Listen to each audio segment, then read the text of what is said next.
Power/Knowledge. Selected Interviews and Other Writings 1972 to 1977 Michel Foucault. Contents page. Preface 7. Translations and Sources 11:1 On Popular Justice, a discussion with Maoists 1-2 Prison Talk 37-3 Body/Power 55-4 Questions on Geography 63-5-2 Lectures 78-6 Truth and Power 109-7 Power and Strategies 134-8 The Eye of Power 146-9 The Politics of Health in the 18th Century 166-10 The History of Sexuality 183-11 The Confession of the Flesh 194,229 Bibliography 261. Preface. Michel Foucault's name, at least, must now be a familiar one to English-speaking readers, since this is the 10th volume of his writings to have been translated within the last dozen years. But perhaps the distinctive features of his work have not always been easy for us to discern from among that gyrating nebula of Gallic luminaries which we have been so arduously and querulously observing during the span of Foucault's career to date. One of the motives for fabricating, in translation, this further Foucault book has therefore been the hope that it will facilitate access to works that are, at least in principle, already available, to construct a sort of non-didactic primer made up of texts in which the author himself explains in straightforward and informal terms some stages and facets of his work and the preoccupations that traverse it. By bringing into clearer focus the political and intellectual environment in which this work has been carried out, this volume should help to undo some of the obfuscating effects commonly produced by the use of such vague and polemical labels as structuralism and post-Marxism, and hence make possible a more informed estimate of its significance within contemporary thought, or, to speak less grandly, of the interest, utility, and pleasure it offers us. A few words about the material selected. All the pieces date from since Foucault's election, following a brief spell as one of the founders of the Experimental University of Vincennes, to the chair of History of Systems of Thought at the Collège de France. Within his published output, they succeed his two methodological and programmatic texts, The Archaeology of Knowledge, 1969, and The Order of Discourse, 1970. With the exception of Chapter 1, which is a discussion occasioned by an episode in post-1968 revolutionary French politics, all of the book is closely linked to the themes and arguments of Foucault's two most recent works, Discipline and Punish, 1975, and The Will to Know, History of Sexuality 1, 1976. We have sought to minimize internal redundancies, and have omitted items already widely available in English. The resulting pattern is that of an aleatory, open-ended collage in which, from point to point and in changing contexts and perspectives, a certain number of figures and motifs recur. The forms and occasions of the pieces, the identity of the interlocutors and the origin and point of the questions posed are numerous and diverse. Some texts are more or less direct oral transcripts, others are writings in a more orthodox sense. Some have never appeared in France, or are no longer available there. The diversity of this volume's sources, documented in a separate note below, gives an indication of the remarkable impact of Foucault's books in France and elsewhere, an impact by no means confined to the literary beau monde. What are in essence historical essays, albeit unconventional ones in their scope and form, have encountered a wide and receptive audience among the proliferating intellectual and militant action groups, campaigns, currents, and publications which have been a feature of the international terrain since the 1960s. One should note that this volume does not represent Foucault's important and extensive journalistic output on topics including capital punishment, abortion, suicide, prison revolts and the recurring scandals of justice and psychiatry, not to speak of their everyday norms, crime and punishment in the Soviet Union, China and Iran, and the popular uprising in the latter country.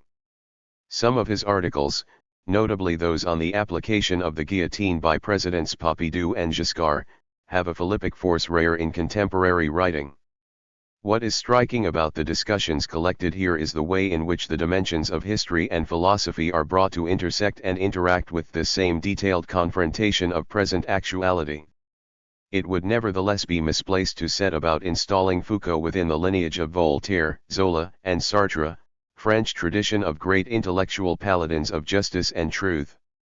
For reasons which his analysis of the twilight of the universal intellectual, cp 126 feet, makes clear, Foucault has persistently and dexterously avoided the canonical roles of revolutionary guru, great and good writer, or master thinker. This feature of his personal trajectory, while making it less readily visible from afar than those of other illustrious contemporaries and predecessors, may perhaps turn out to be as seminal as any system of theoretical positions to be extracted from his books. At any rate, part of the interest of the present volume lies in the complex relationship it documents between a singular intellectual venture and some common issues posed by our recent historical experiences.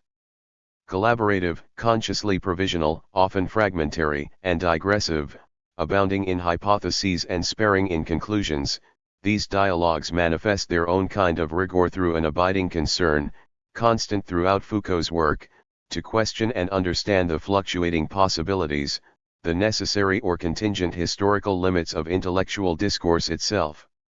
The problematic of pouvoir savoir, power and knowledge, which has given this book its title, is a fundamental theme of Foucault's historical studies of the genealogy of the human sciences. It is also, ineluctably, a fundamental question concerning our present. This also means that these discussions, given their location in time and space, have to do with the events of May 1968 and the transformations of political thought and practice which these events were seen as inaugurating. Now, some years later, one can tentatively identify the years around 1972 to 1977 in France as an unusual and fascinating, albeit confused, period, during which new lines of investigation and critique emerged on the intellectual scene in a relationship of mutual stimulation with new modes of political struggle conducted at a multiplicity of distinct sites within society. This is not of course to say that France has been unique in this respect, nor that the relationship in question should be understood as having provided these new zones of militancy with a set of perfect and reciprocal political and theoretical legitimations. In France, moreover, many would now see this period of intellectual ebullition and pervasive local struggles as over, ended at the latest by the electoral debacle of 1978.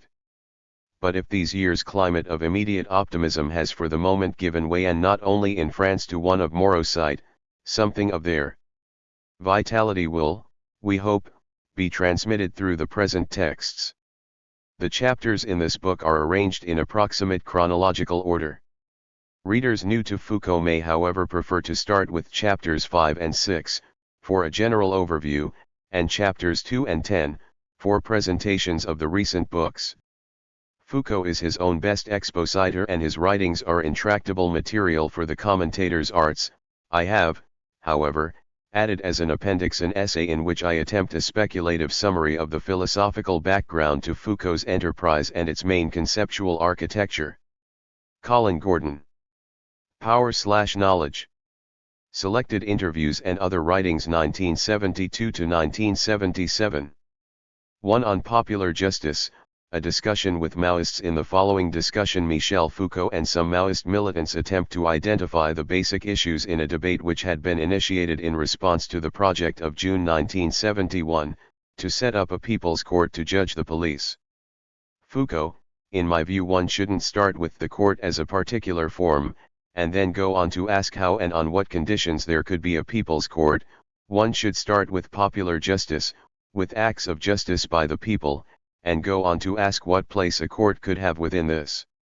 We must ask whether such acts of popular justice can or cannot be organized in the form of a court. Now, my hypothesis is not so much that the court is the natural expression of popular justice, but rather that its historical function is to ensnare it, to control it and to strangle it, by reinscribing it within institutions which are typical of a state apparatus. For example, in 1792, when war with neighboring countries broke out and the Parisian workers were called on to go and get themselves killed, they replied, "We're not going to go before we've brought our enemies within our own country to court. While we will be out there exposed to danger, they'll be protected by the prisons they're locked up in." they're only waiting for us to leave in order to come out and set up the old order of things all over again.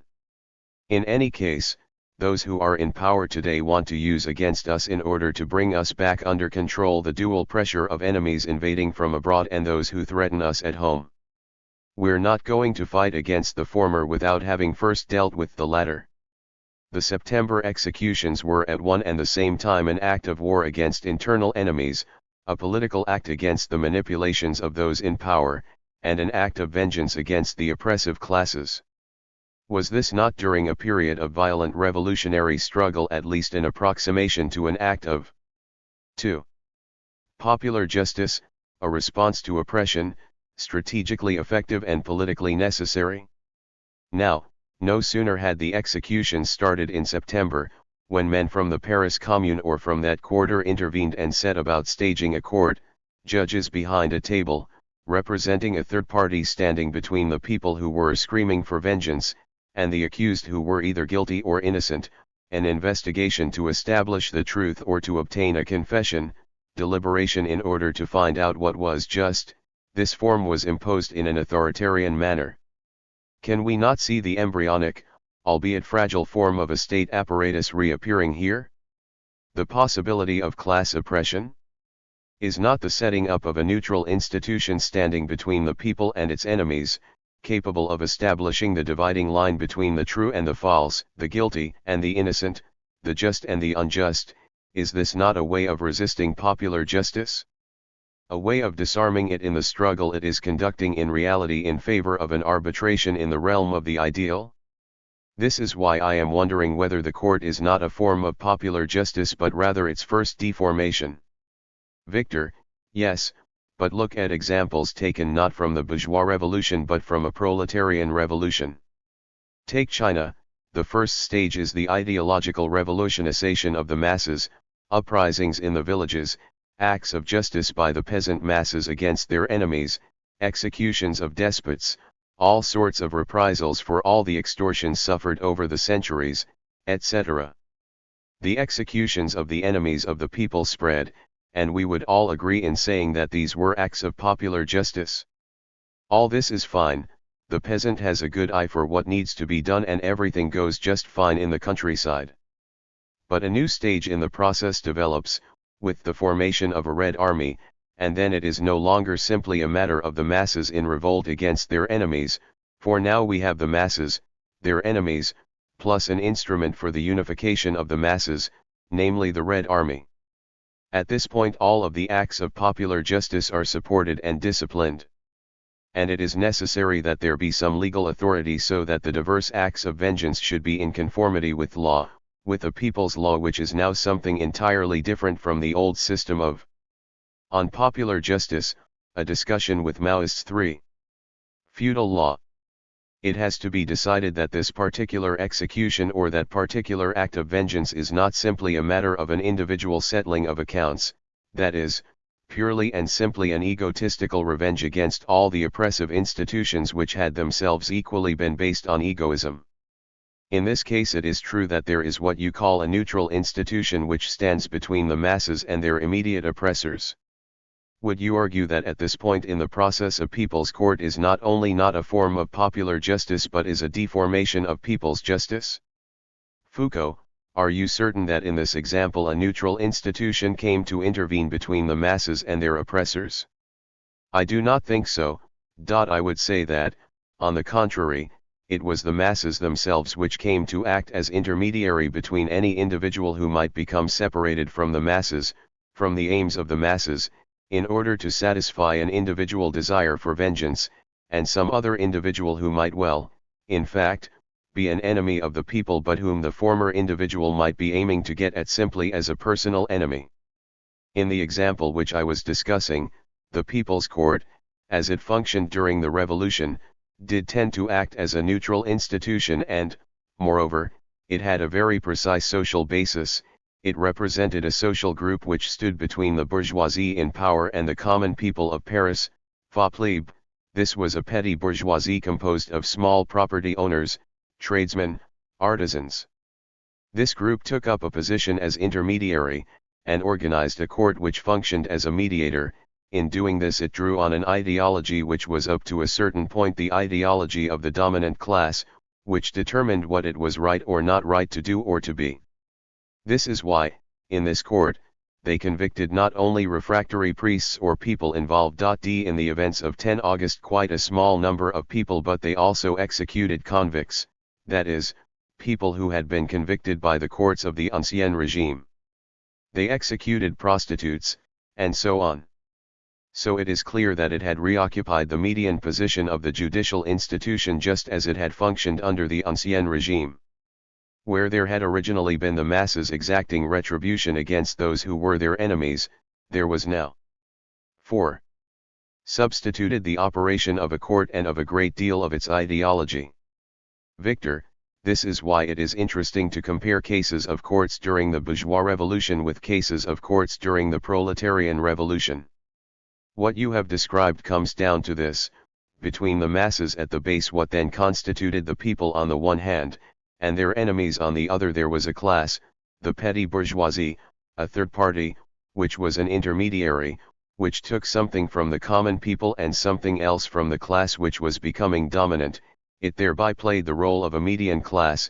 It coalesced these two elements, and this gave to the people's court what was, from the point of view of the development of popular justice which was being conducted by the common people, an element of internal repression, thus a deformation of popular justice. So if there is a third party, this does not arise from the court itself, it comes from the class which took over the courts, that is, from the petty bourgeoisie. Foucault, I would like to take a brief look backwards, at the history of the state judicial apparatus. In the Middle Ages there was a change from the court of arbitration, to which cases of dispute were taken by mutual consent, to conclude some dispute or some private battle, and which was in no way a permanent repository of power, to a set of stable, well-defined institutions, which had the authority to intervene and which were based on political power, or at any rate were under its control. This change was accomplished in conjunction with two underlying processes. The first was the fiscalization of the judicial system, by means of fines, confiscations, distraints, by granting expenses and all sorts of allowances. Operating the judicial system became profitable. After the breakdown of the Carolingian state, the judicial system became, in the hands of the nobles, not only an instrument of appropriation, a means of coercion, but a direct source of revenue. It produced an income over and above feudal rent, or rather it became an aspect of feudal rent. To be a judge was to have a source of income, it was property. Judgeships became a form of wealth which could be exchanged, circulated, which were sold or inherited as part of, or sometimes separately from, fiefs. They became 5. An integral part of the circulation of wealth and of the feudal levy. For those who owned them they constituted rights, in addition to those of quit rent, mortmain, tithe, tonnage, bonalites, etc., and for those who came under their jurisdiction they amounted to a kind of taxation which was not systematist but to which it was nevertheless in certain cases certainly necessary to submit. The archaic operation of the judicial system had become inverted.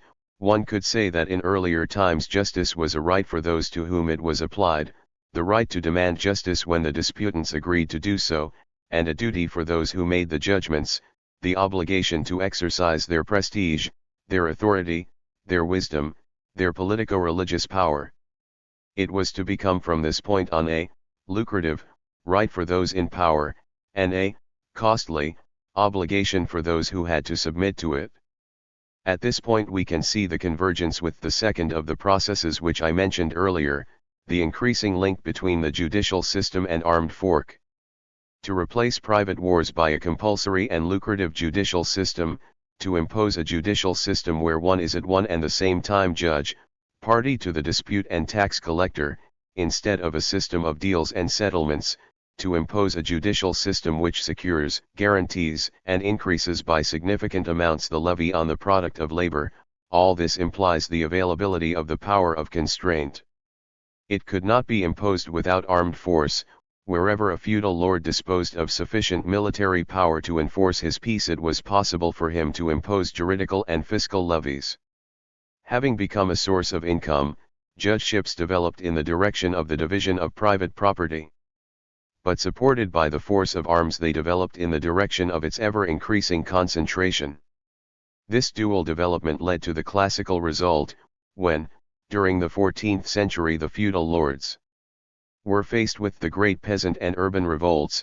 They sought the support of a centralist power, army, and taxation system, and in this emergency there arose, together with the provincial high courts, the king's procurators, official prosecutions, legislation against beggars, vagabonds, idlers, and before long the early rudimentary forms of police and a centralist judicial system. This was an embryonic state. 6. Judicial apparatus which was superimposed upon, duplicated and controlled the feudal judges and their fiscal rights, but which allowed them to continue to function. There thus sprang up a judicial order which had the appearance of the expression of public power, an arbitrator both neutral and with authority, of whom the task was both to justly resolve disputes and to exercise authority in the maintenance of public order. It was on these foundations, of social struggles, the levying of taxes and the concentration of armed force, that the judicial apparatus was erected. We can understand, then, why it is that in France and, I believe, in Western Europe, the act of popular justice is profoundly anti-judicial, and is contrary to the very form of the court. In all the great uprisings since the 14th century, the judicial officials have regularly been attacked, on the same grounds as have tax officials, and more generally those who exercise power. The prisons have been opened, the judges thrown out, and the courts closed down. Popular justice recognizes in the judicial system a state apparatus, representative of public authority, an instrument of class power. I would like to put forward a hypothesis, though I'm not certain about it. It seems to me that a certain number of habits which derive from the private war, a certain number of ancient rights which were features of prejudicial justice, have been preserved in the practices of popular justice. For example, it was an old Germanic custom to put the head of an enemy on a stake, for public viewing, when he had been killed according to the rules, or juridically, in the course of a private war. The destruction of the house, or at least the burning of the timber work, and the ransacking of the contents of the house, is an ancient right which went together with being outlawed. Now, these are acts which predate the setting up of a judicial system and which are regularly revived in popular uprisings. The head of Delaunay was paraded around the captured Bastille. Around the symbol of the repressive apparatus revolves, with its ancient ancestral rights, a popular practice which does not identify itself in any way with judicial institutions. In my view, the history of the judicial system as state apparatus enables us to understand why, in France at least, acts of justice which really are popular tend to flee from the 7. Court, and why, on the other hand, each time that the bourgeoisie has wished to subject a popular uprising to the constraint of a state apparatus, a court has been set up, a table, a chairman, magistrates, confronting the two opponents. Thereby the judicial system is reborn. That is my view of things. Victor: yes. You see things up to 1789, but what I'm interested in is what happens later. You have described the birth of a class idea and how this class idea was materialist in practices and apparatuses.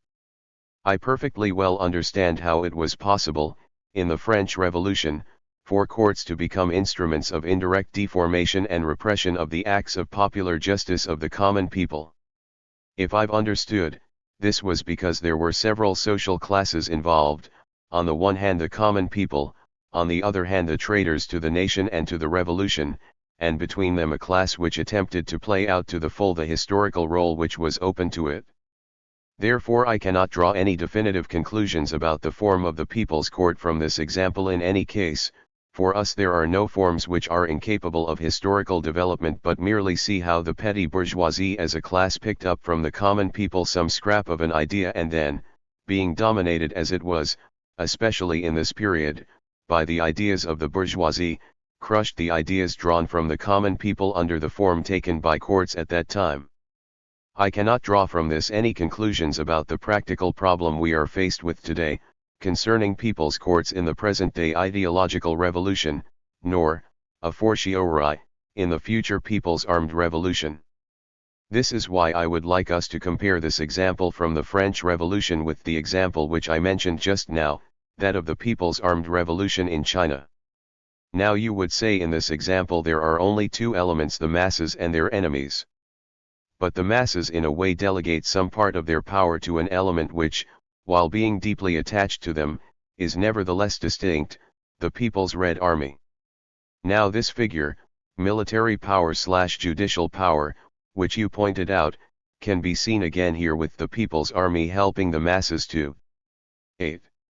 Organize regulations covering the trial of class enemies. I myself do not find anything surprising about this, given that the people's army is a state apparatus. So I would put the following question to you: are you not dreaming up the possibility of going straight from present-day oppression to communism without any transition period, that which is traditionally called the dictatorship of the proletariat, during which there is a need for a new type of state apparatus, of which we must define the content? Is it not this which lies behind your systematic refusal of the people's court as a form? Foucault, are you certain that it is merely the form of the court that is involved here? I do not know how these things are done in China, but look a bit more closely at the meaning of the spatial arrangement of the court, the arrangement of the people who are part of or before a court. The very least that can be said is that this implies an ideology. What is this arrangement? A table, and behind this table, which distances them from the two litigants, the third party, that is, the judges. Their position indicates firstly that they are neutral with respect to each litigant, and secondly this implies that their decision is not already arrived at in advance, that it will be made after an oral investigation of the two parties, on the basis of a certain conception of truth and a certain number of ideas concerning what is just and unjust, and thirdly that they have the authority to enforce their decision. This is ultimately the meaning of this simple arrangement. Now this idea that there can be people who are neutral in relation to the two parties, that they can make judgments about them on the basis of ideas of justice which have absolute validity, and that their decisions must be acted upon, I believe that all this is far removed from and quite foreign to the very idea of popular justice. In the case of popular justice you do not have three elements, you have the masses and their enemies. Furthermore, the masses, when they perceive somebody to be an enemy, when they decide to punish this enemy or to re-educate him, do not rely on an abstract universal idea of justice, they rely only on their own experience, that of the injuries they have suffered, that of 9. The way in which they have been wronged, in which they have been oppressed, and finally, their decision is not an authoritative one, that is, they are not backed up by a state apparatus which has the power to enforce their decisions, they purely and simply carry them out. Therefore I hold firmly to the view that the organization of courts, at least in the West, is necessarily alien to the practice of popular justice. Victor, I do not agree. Whereas you discuss concretely all revolutions up to the proletarian revolution, you become completely abstract when talking about modern revolutions, including those that have occurred in the West. That's why I'll now take a new case, coming back to France. During the liberation there were a variety of acts of popular justice. I will deliberately take an ambiguous example of popular justice, an act of popular justice which was both real yet ambiguous, that is, an act which was in effect manipulated by the class enemy. We can draw a general conclusion from this so as to locate more exactly the theoretical criticism which I am making. I want to discuss those young women whose heads were shaved because they had slept with the Germans. In one way this was an act of popular justice, for intercourse, in the most physical sense of the term, with Germans was something which was offensive to the deepest, bodily, sense of patriotic feeling. This really was an emotional and physical injury to the people. However, it was an ambiguous act of popular justice. Why? Quite simply because while the people were being entertained by shaving the heads of these women, the real collaborators, the real traitors, remained untouched. So the enemy was allowed to exploit these acts of popular justice, not the old enemy, the Nazi occupation forces, now disintegrating militarily, but the new enemy, the French bourgeoisie, with the exception of a small minority who were too compromised by the occupation and who could not come out into the open too much. What can we learn from this ambiguous act of popular justice? Not at all the conclusion that this mass movement was unreasonable, because there was in fact a reason for this act of retaliation against young women who had slept with the German officers, but that if the mass movement is not given 10. Proletarian unity and direction, it can disintegrate from within and be exploited by the class enemy. In short, the mass movement on its own is not enough. This is because there are contradictions among the masses. These contradictions within a popular movement can easily cause its development to take a wrong course, to the extent that the enemy takes advantage of them. So it is necessary for there to be an organization to regulate the course of popular justice, to give it direction. And this cannot be done directly by the masses themselves, precisely because what is needed is an organization which is able to resolve the masses' internal contradictions. In the case of the Chinese Revolution, the organization which enabled these contradictions to be resolved, and which played the same role once again after state power had been seized, at the time of the Cultural Revolution, was the Red Army. Now the Red Army is different from the people, even though it is linked to them, even though the people love the army and the army loves the people. Not all the Chinese were in the Red Army, and they are still not so today. The Red Army represents a delegation of the power of the people, it is not the people themselves.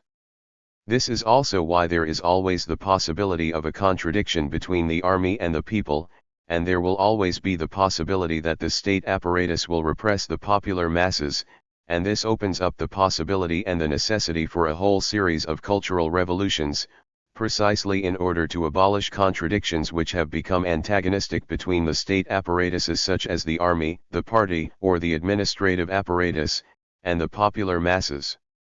Therefore, I would be against people's courts. I would find them completely unnecessary or detrimental if the masses once set in movement were a homogeneous whole, that is, in short, if there were no need, in order to keep the revolution moving ahead, for institutions which could discipline, centralize and unify the masses. In other words, I would be against people's courts if I did not think that to make the revolution it is necessary to have a party, and, for the revolution to keep going, a revolutionary state apparatus. As for the objection which you put forward on the basis of 11. The analysis of the spatial arrangement of courts, my reply is as follows. On the one hand, we are not forced to adopt any particular form, in the formal sense of spatial arrangement, for any particular court. One of the best of the liberation courts was that at Bethune. Hundreds of miners had decided to execute a botch, that is, a collaborator, and they left him in the central square for 7 days. Each day they turned up, and they said, "We'll execute him," and then went away again. The lad was still there, and they still didn't execute him. At that point somebody marginal, I'm not sure who exactly, with some vestige of authority left, said, "Let's get it over with, lads. Either kill him or let him go, we can't go on like this," and they said, "Okay. Come on, comrades, we'll execute him," and they took aim and fired, and before dying the collaborator cried out "Heil Hitler," which allowed everyone to say that the decision had been a just one. In this example there was not the spatial arrangement that you describe. What forms should the judicial system take under the dictatorship of the proletariat? This is an unanswered question, even in China. Things are still at an experimental stage on this question, and there is a class struggle around the question of the judiciary. You can see from this that it is not a matter of once again adopting the table, the magistrates, etc. But here I'm only touching on the superficial aspect of the problem. Your example went much further. It pointed to the problem of neutrality. As far as popular justice goes, what happens to this necessarily neutral third element which is purportedly in possession of a truth different from that of the popular masses, and by virtue of this acting as a shield? Foucault, I identified 3 elements, I, a third element, 2, reference to an idea, a form, a universal rule of justice, 3, decisions with power of enforcement. It is these three characteristics of the courts which are represented in anecdotal fashion by the table, in our society. Victor, the third element in the case of popular justice is a revolutionary state apparatus, for example, the Red Army in the early stages of the Chinese Revolution. In what sense is it a third element, a repository of a law and of a truth? This is what needs to be explained. 12. There are the masses, there is this revolutionary state apparatus, and there is the enemy. The masses express their grievances and compile an inventory of all the extortions, of all the suffering caused by the enemy. The revolutionary state apparatus takes note of this inventory, and the enemy interjects, "I don't agree about such and such a point." Now, the truth as far as the facts are concerned can be established. If the enemy has betrayed 3 patriots, and if the whole population of the commune is present and are agreed on a verdict, then it must be possible to establish the facts of the matter. If it is not, then there must be some problem. If there is no agreement that he is guilty of such and such an extortion, then the least that can be said is that the desire to execute him is not an act of popular justice but a settling of accounts between some minority fraction of the masses with egotistical ideas and this enemy, or this alleged enemy.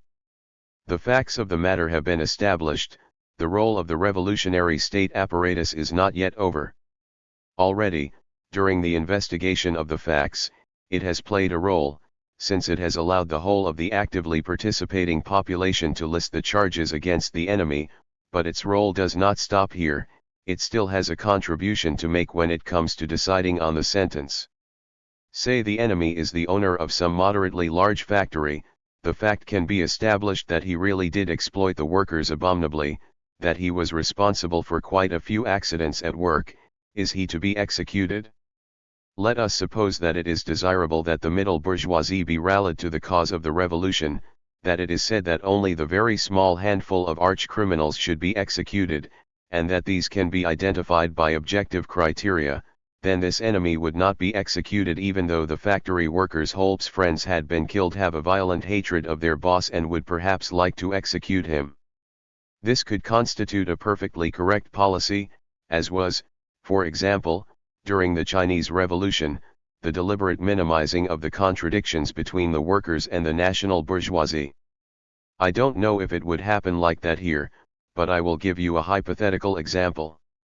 It is probable that not all the bosses would be liquidated, particularly in a country like France where there is a large number of small, unpopular iistas, a discussion with Maoists 13, and medium-sized firms, so that this would amount to too many people. All this comes down to saying that the revolutionary state apparatus, representing the general interests which have priority over those of any particular factory or any particular village, applies objective criteria in sentencing. I'll go back again to the example of the early stages of the Chinese Revolution. At a certain point in time it was correct to attack all landowners, while at other points there were some landowners who were patriots and who had to be spared. It was necessary to educate the peasants, and so to go against their natural inclinations with regard to these landowners. Foucault, the procedures you've described seem to me completely alien to the very form of the court. What role is played by this revolutionary state apparatus, in this case the Chinese army? Is its role to choose between two sides, for one rather than the other, between the masses who represent one particular will or one particular interest, and an individual representing a different interest or will? Obviously not, because it is a state apparatus which is engendered by the masses, which is under the control of the masses, and which will carry on being controlled by them, and which in fact has a positive role to play, not in making decisions as between the masses and their enemies, but in guaranteeing the education, the political training, the broadening of the political vision and experience of the masses. So is the job of the state apparatus here to determine sentences? Not at all, but to educate the masses and the will of the masses in such a way that it is the masses themselves who come to say, in fact we cannot kill this man, or in fact we must kill him. You can see clearly that this is not at all the way that courts operate, as they exist at the present time in France, where they are of an entirely different order, in which it is not one of the parties which is in control of the judicial system, and where the judicial system has no educative role to play. To go back to your earlier example, if people went rushing after women to shave their heads, it was because the collaborators who should have been their natural targets and against whom they should have exercised popular justice, were presented to the masses as being too difficult to 14. Deal with in that way. It was said, 40h, those people's crimes are too great, we'll bring them before a court. They were put in prison and were brought before the courts, and they, of course, acquitted them. In this case the courts were just used as an excuse for dealing with things other than by acts of popular justice. Now I've arrived at the basic point of my thesis. You speak about contradictions among the masses, and you say that there is a need for a revolutionary state apparatus to help the masses resolve these contradictions. Now, I don't know what happened in China. Perhaps the judicial apparatus was like those in feudal states, an extremely flexible apparatus, with little centralization, etc. In societies such as our own, on the contrary, the judicial apparatus has been an extremely important state apparatus of which the history has always been obscured. People do the history of law, and the history of the economy, but the history of the judicial system, of judicial practices, of what has in fact been a penal system, of what have been systems of repression, this is rarely discussed.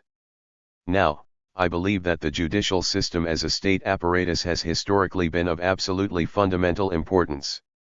The penal system has had the function of introducing a certain number of contradictions among the masses, and one major contradiction, namely the following: to create mutual antagonism between the proletarianist common people and the non-proletarianist common people.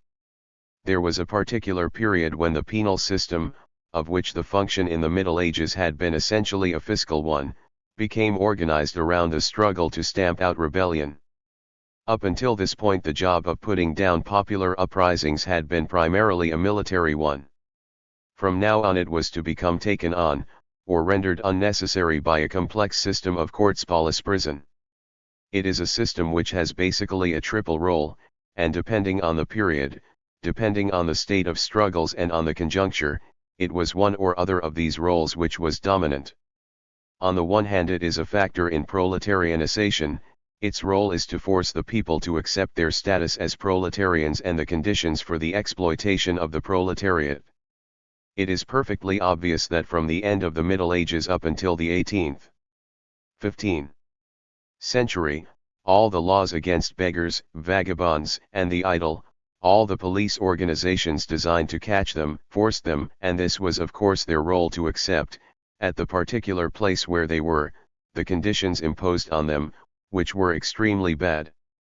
If they rejected these conditions, if they went away, if they took to begging or to doing nothing, then it was prison and often forced labor.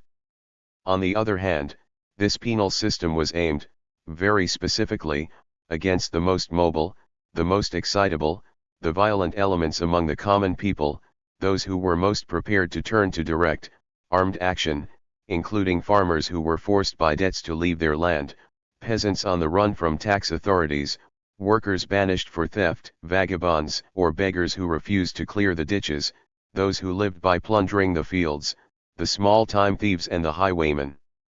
Those who, in armed groups, attacked the tax authorities and, more generally, agents of the state, and finally those who on days of rioting in the towns or in the villages carried weapons.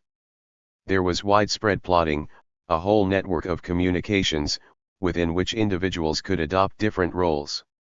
It was these dangerous people who had to be isolated, in prison, in the H6 Piedal General, in the galleys, in the colonies, so that they could not act as a spearhead for popular resistance. This fear was great in the 18th century, and it was greater still after the Revolution, and at all the times of commotion during the 19th century. The third role of the penal system, to make the proletariat see the non-proletarianist people as marginal, dangerous, immoral, a menace to society as a whole, the dregs of the population, trash, the mob. For the bourgeoisie it is a matter of imposing on the proletariat, by means of penal legislation, of prisons, but also of newspapers, of literature, certain allegedly universal moral categories which function as an ideological barrier between them and the non-proletarianist people.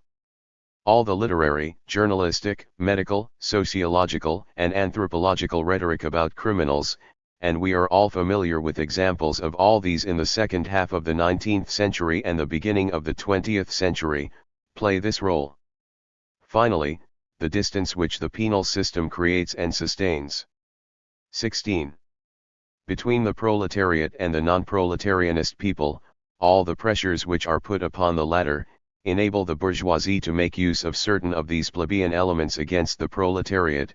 They mobilize them as soldiers, policemen, racketeers, and thugs, and use them for the surveillance and repression of the proletariat. It is not only fascism which has provided examples of this.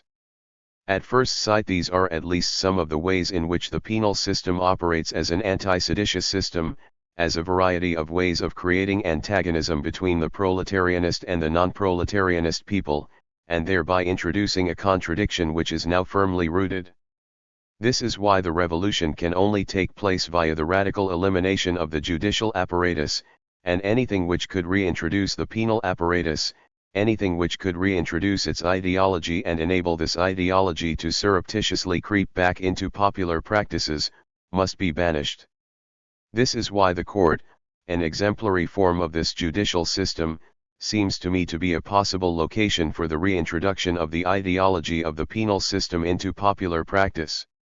This is why I think that one should not make use of such a model. Victor, you have surreptitiously forgotten one particular century, the 20th. So I put to you the following question: is the principal contradiction among the masses that between prisoners and workers? Foucault, not between prisoners and workers, between the non-proletarianist people and the proletariat. This has been one of the contradictions, one of the important contradictions, which the bourgeoisie has for a long time, and especially since the French Revolution, seen as a means of self-defense. For the bourgeoisie, the main danger against which it had to be protected, that which had to be avoided at all costs, was armed uprising, was the armed people, was the workers taking to the streets in an assault against the government.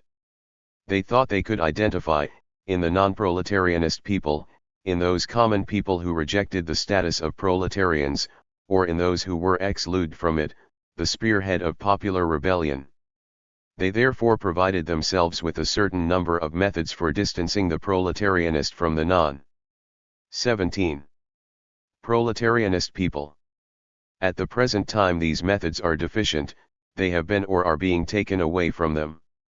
These three methods are or were the army, colonization, and prisons. Obviously the distancing between proletarianist and non-proletarianist people and the prevention of armed uprising were only one of their functions. The army, with the proxy, Reifenplock, ants, call-up system, made it possible to drain off significant numbers, especially from the peasant population which was overnumerous in the countryside and could not find work in the towns. It was this army which was used against the workers when the need arose. The bourgeoisie tried to maintain an antagonism between the army and the proletariat, and this often worked, though sometimes it failed when the soldiers refused to move or to shoot. Colonization constituted another way of draining off these elements. Those who were sent to the colonies did not take on a proletarian status. They were used as cotters, administrative functionaries, as tools of surveillance and control over the colonist peoples. And it was certainly in order to avoid the forming of an alliance between these lesser whites and the colonist peoples, an alliance which would have been just as dangerous out there as proletarian unity would have been in Europe, that a rigid racialist ideology was foisted on them. Watch out, you'll be living among cannibals. As for the third method of separating off these elements, this was organized around the prison system, and the bourgeoisie erected an ideological barrier around those who went to prison or who had been in prison, an ideology about crime, criminals, theft, the mob, degenerates, animals, which was in part linked with racialism. But look what's happened, no overt form of colonization is possible any longer. The army can't play the same role as it used to. As a result, we have a reinforcement of the police and an overloading of the penal system. These now have to take on by themselves the whole burden of performing all these functions. Systematic police control of every quarter, the police stations, the courts, especially those dealing out summary judgments to those caught in the act, the prisons, the parole and probation systems, the whole system. 18. Of controls involved in making children wards of court, the social welfare system, reform schools, all these must now perform, here in France, all the roles that used to be taken on by the army and colonization in geographically relocating people and in sending them abroad. The resistance, the Algerian War, May 68 have been crucial episodes in this story, involving the revival, in the various struggles, of clandestinity, of arms, and of action in the streets. At the same time there has also been the establishment of an apparatus for fighting internal subversion, an apparatus which has been strengthened, adapted, and refined in response to each of these episodes, but from which, of course, all the corrupt elements have never been purged, an apparatus which has been in continuous operation now for 30 years. We can say that the techniques employed up to 1940 relied primarily on the policy of imperialism, the army/the colonies, whereas those employed since then are closer to a fascist model, police, internal surveillance, confinement. Victor, still, you haven't answered my question, which was, is this the principal contradiction among the people? Foucault, I am not saying that it is the principal contradiction. Victor, you are not asserting that, but the way you tell the story speaks for itself. Uprisings are the result of a fusion between the proletarianist and the non-proletarianist people. You have described for us all the mechanisms which operate to draw a dividing line between the proletarianist and the non-proletarianist people. So, obviously, given this dividing line, there are no uprisings, whereas were the fusion to be re-established then there would be uprisings. Although you say that you don't consider this to be the principal contradiction, it in fact becomes the principal contradiction on your interpretation of history. I'm not going to respond to this in relation to the 20th century. I'll stick to the 19th century, and introduce a little extra historical evidence, evidence which is somewhat contradictory, taken from a text by Engels on the development of large-scale modern industry. Engels said that the first form of revolt of the modern proletariat against large-scale industry was criminality, that of those workers who killed 19. their bosses. He made no attempt to discover the underlying causes of this criminality, nor the conditions in which it operated, and he did not write a history of the penal system. He was speaking from the point of view of the masses and not from the point of view of the state apparatuses, and he said that criminality was an initial form of revolt. Then he went on quickly to demonstrate that this was very embryonic and not very effective. The second, and superior, form was machine breaking. But here again it did not get very far, because as soon as the machines were broken others immediately took their place. This hit at one aspect of the social order but did not attack the root causes. Where revolt took on a conscious form it was with the formation of combinations, that is, of unions in the original sense of the word. Combination is the superior form of the revolt of the modern proletariat because it resolves the principal contradiction among the masses, namely the internal contradiction among the masses which results from the social system and from its core, the capitalist mode of production. It was, Engels tells us, simply the struggle against competition between the workers, and thus combination, to the extent that this united the workers, which made it possible to transfer competition to the level of competition among the bosses. It is in this context that he situates his early descriptions of union struggles over wages or for the reduction of the working day. This little extra historical evidence suggests to me that the principal contradiction among the masses is the opposition between egoism and collectivism, competition and combination, and that it is when you have combination, that is, the victory of collectivism over competition, that you have the working masses, and thus a unity among the proletarianist people, and that then there will be a mass movement. It is only then that the first condition for the possibility of subversion, for revolt, is achieved. The second condition is that these masses gain a hold on all people in revolt throughout the social system and do not confine themselves to the workshops and the factories as the site of revolt, and it is then that you will in fact find them coming together with the non-proletarianist people, and you will also find them joining together with other social classes, with young intellectuals, the self. 20 power/no/h. Employed petty bourgeoisie, small tradesmen, in the first revolutions of the 19th century. Foucault, I don't think I said that it was the basic contradiction. I meant that the bourgeoisie saw sedition as being the main danger. This is how the bourgeoisie viewed things, but this does not mean that things will happen in the way that they fear, and that the joining up of the proletariat with the marginal elements of the population will spark off the revolution. All that you have just said in relation to Engels I would by and large agree with. It does in fact seem that at the end of the 18th century and at the beginning of the 19th century criminality was perceived, by the proletarians themselves, to be a form of social struggle. By the time that struggles take the form of combinations, criminality no longer has quite this role, or rather, breaking the law, the transitory and individual overturning of power and order which criminality represents, can no longer have the same meaning, nor the same function in struggles. But we should take note of the fact that the bourgeoisie, forced to retreat in the face of these proletarian forms of organization, did everything that it could to divorce this new force from a segment of the population which was thought of as violent, dangerous, without respect for the law, and consequently liable to revolt. Among the methods employed some were of enormous consequence, as, for example, the morality taught in primary schools, that is, the gradual imposition of a whole system of values disguised as the teaching of literacy, reading and writing, covering up the imposition of values, and some were rather smaller innovations, tiny and horrible Machiavellianisms. Since unions had no legal status, those in power could use great ingenuity in getting them run by people who one fine day would run off with the funds. It was impossible for the unions to sue them, thus there was a backlash of hatred against thieves, a desire to be protected by the law, etc. Victor, I think that it is necessary to make a point of clarification, to be somewhat more accurate and dialectical in the use of this concept of the non-proletarianist people.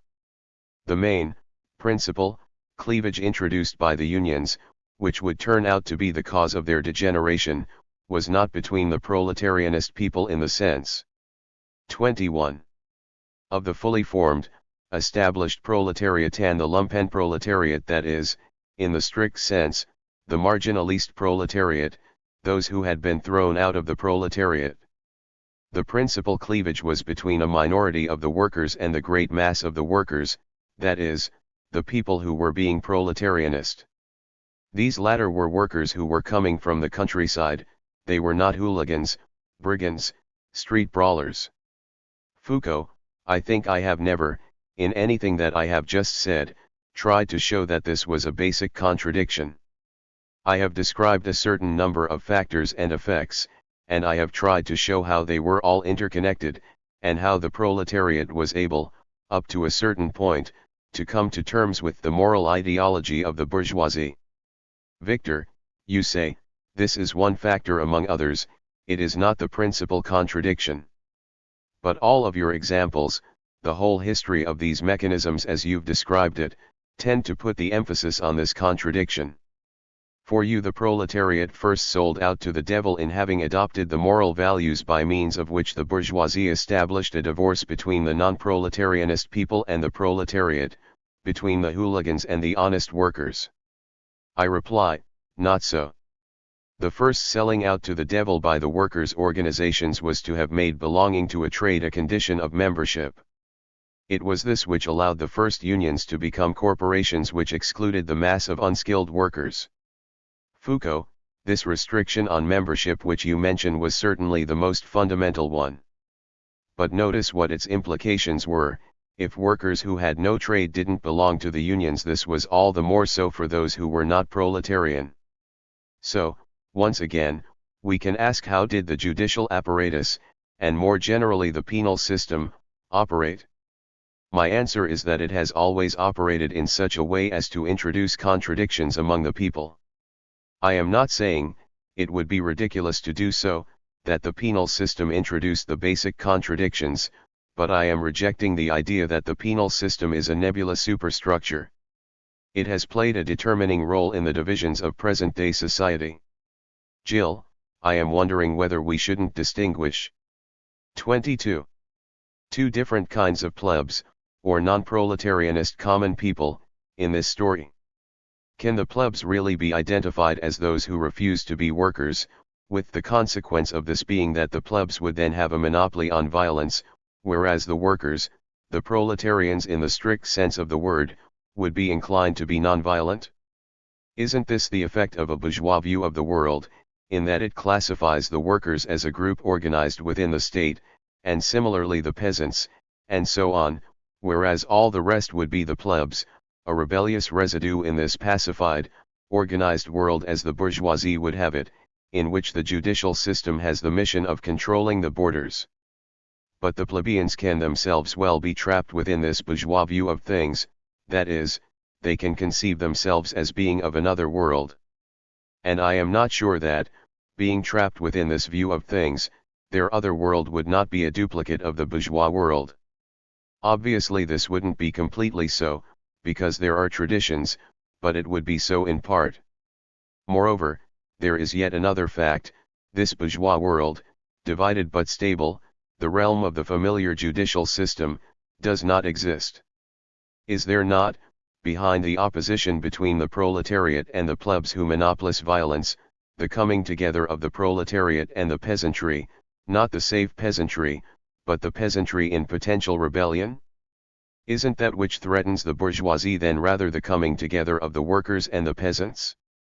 Foucault, I completely agree with you in saying that we must distinguish between the common people as they are seen by the bourgeoisie and the common people as they are in reality.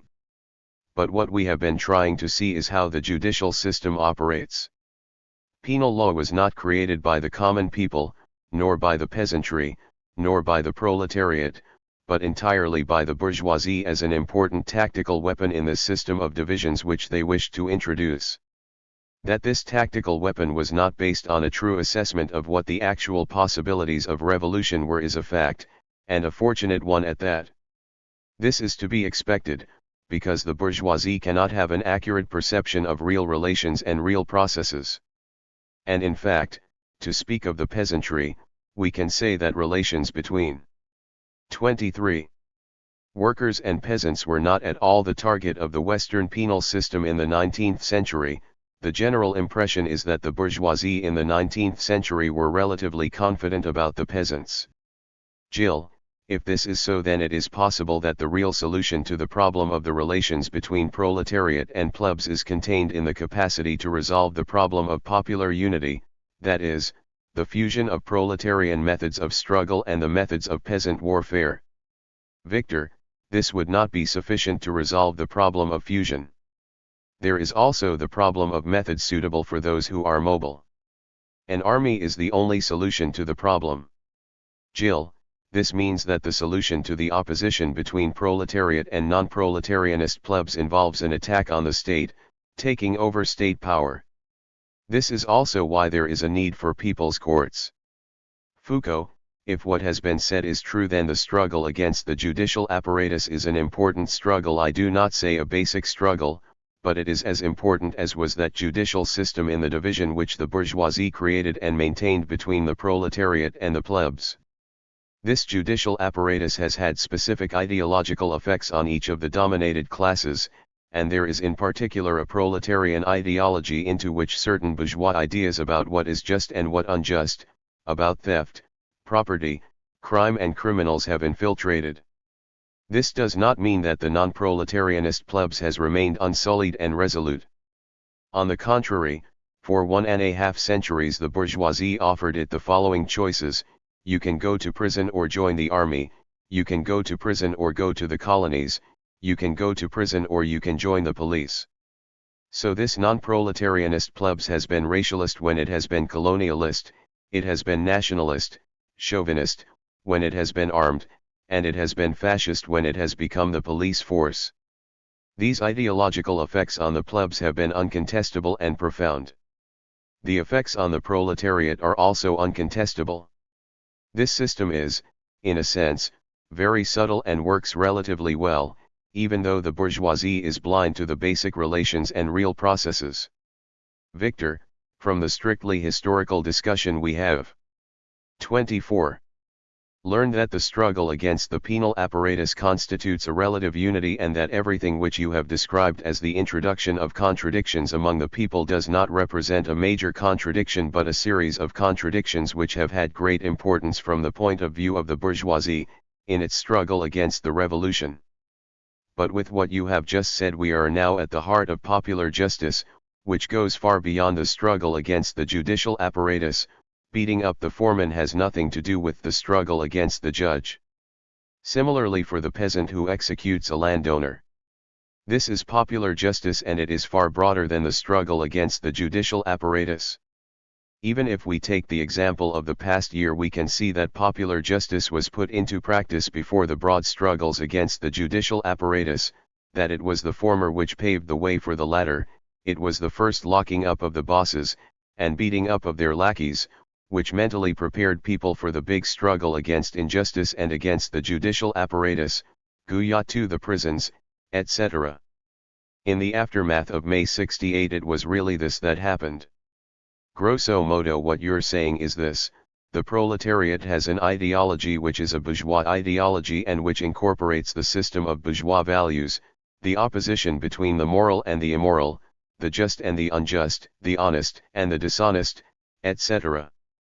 Therefore there results from this a corruption of ideology among the proletarianist people, and corruption of ideology among the non-proletarianist people, brought about by all the mechanisms of integration and the various tools of repression of the people. Now, and this is exactly the point, the development of the unifying idea, the raising of the banner of popular justice, is the struggle against alienated ideas within the proletariat and elsewhere, hence also among those sons of the proletariat who have been led astray. We must find a way of putting this so as to clarify the struggle against these forms of alienation, this fusion of ideas coming from all the different fractions of the people, a fusion of ideas which enables the divided fractions of the people to be reunited, because it is not with ideas that history is made to move forward, but with a 25. Material force, that of the people reunited in the streets. We can take as an example the slogan used by the Communist Party in the early years of the occupation, to justify the looting of shops, particularly those on the Rue Bussy, housewives, it is right to steal from the thieves. This is perfect. You can see how the fusion works. You have a demolition of the system of bourgeois values, thieves contrasted with honest people, but it is a particular kind of demolition, because when you get down to it there are always thieves. But now we have a new classification. The whole people are reunited, they are the non-thieves, and it is the class enemies who are the thieves. This is why I have no hesitation in saying, for example, to jail with Rives Henry. 3. If we look to fundamentals we see that the revolutionary process is always the fusion of the rebellion of those classes which are constituted as such, with that of classes which are fragmented. But this fusion comes about in a very specific direction. The vagabonds, and there were millions upon millions of them in semi-colonial and semi-feudal China, were the mass basis of the First Red Army. The ideological problems within this army derived precisely from the mercenary ideology of these vagabonds. And Mao, from his red base where he was surrounded, sent appeals to the Central Committee of Party, saying roughly, "Send me just 3 cotters from a factory, to counteract a bit the ideology of all my barefoot people." The discipline of the war against the enemy was not enough. It was necessary to counteract mercenary ideology with ideology from the factory. The Red Army under the leadership of the party, that is, the peasant war under the direction of the proletariat, was the crucible which made possible the fusion between the fragmenting peasant classes and the proletariat.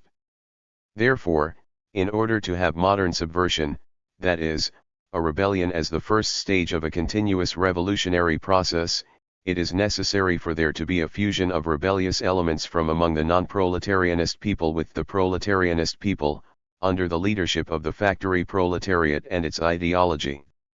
There is an intense class struggle between ideas which come from the non-proletarianist people and those which come from the proletariat. The latter must be in command. The looter who joins the 26 Red Army must give up looting.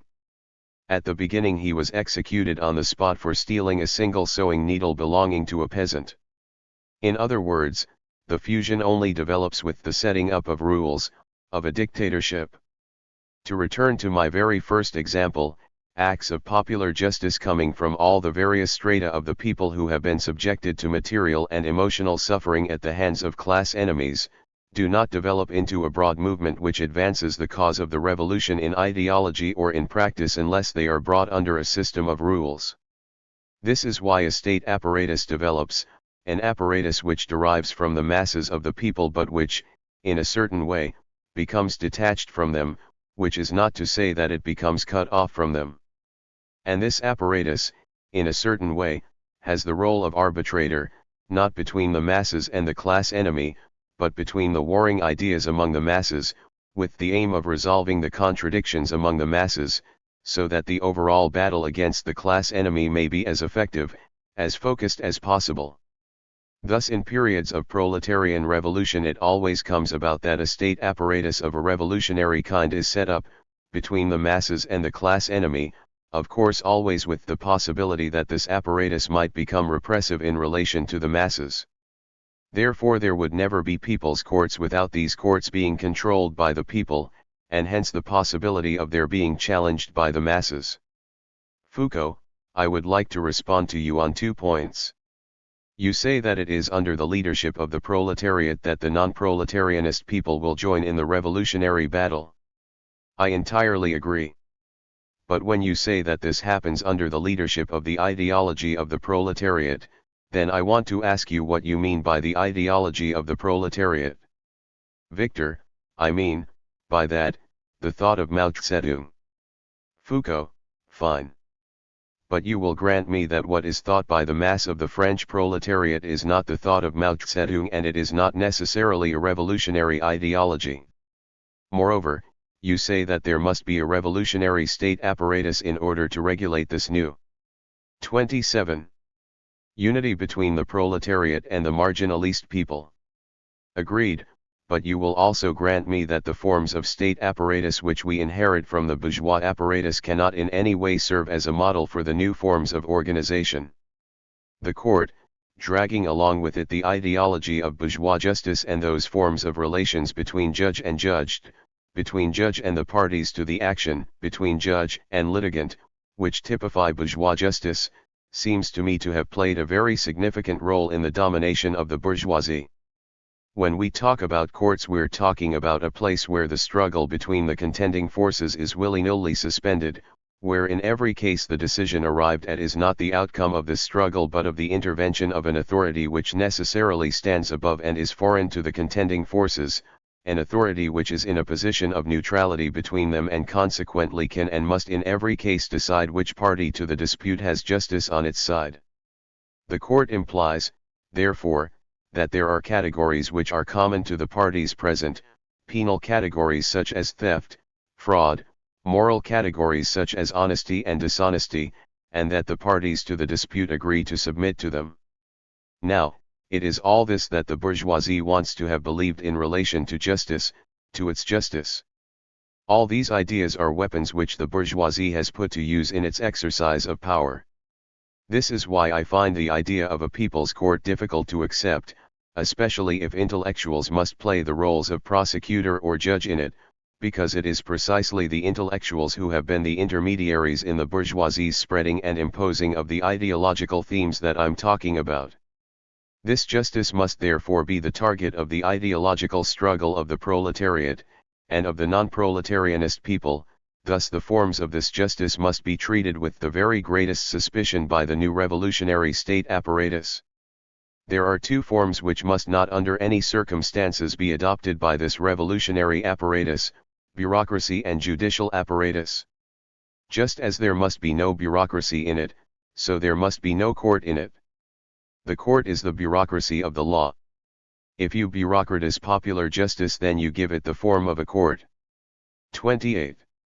Victor, then how is it to be regularized? Foucault, I'll reply to that by what is, of course, an evasion.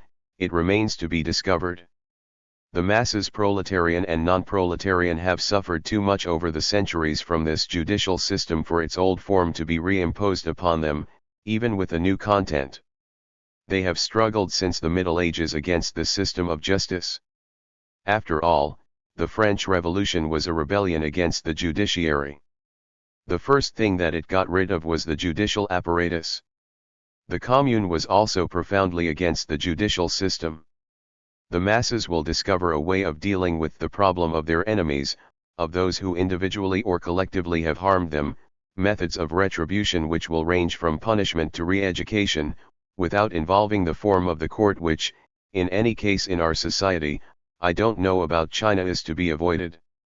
This is why I was against the People's Court as a solemn form, designed to synthesis, to replace, all other forms of struggle against the judicial system.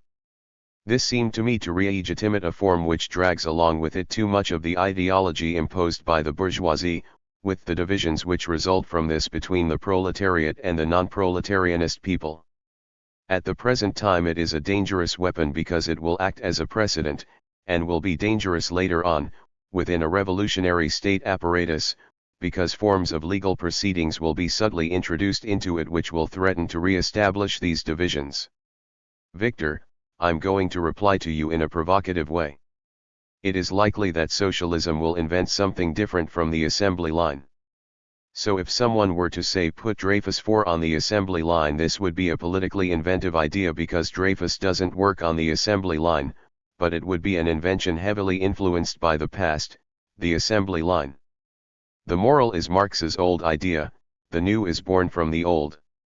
You say, the masses will discover something.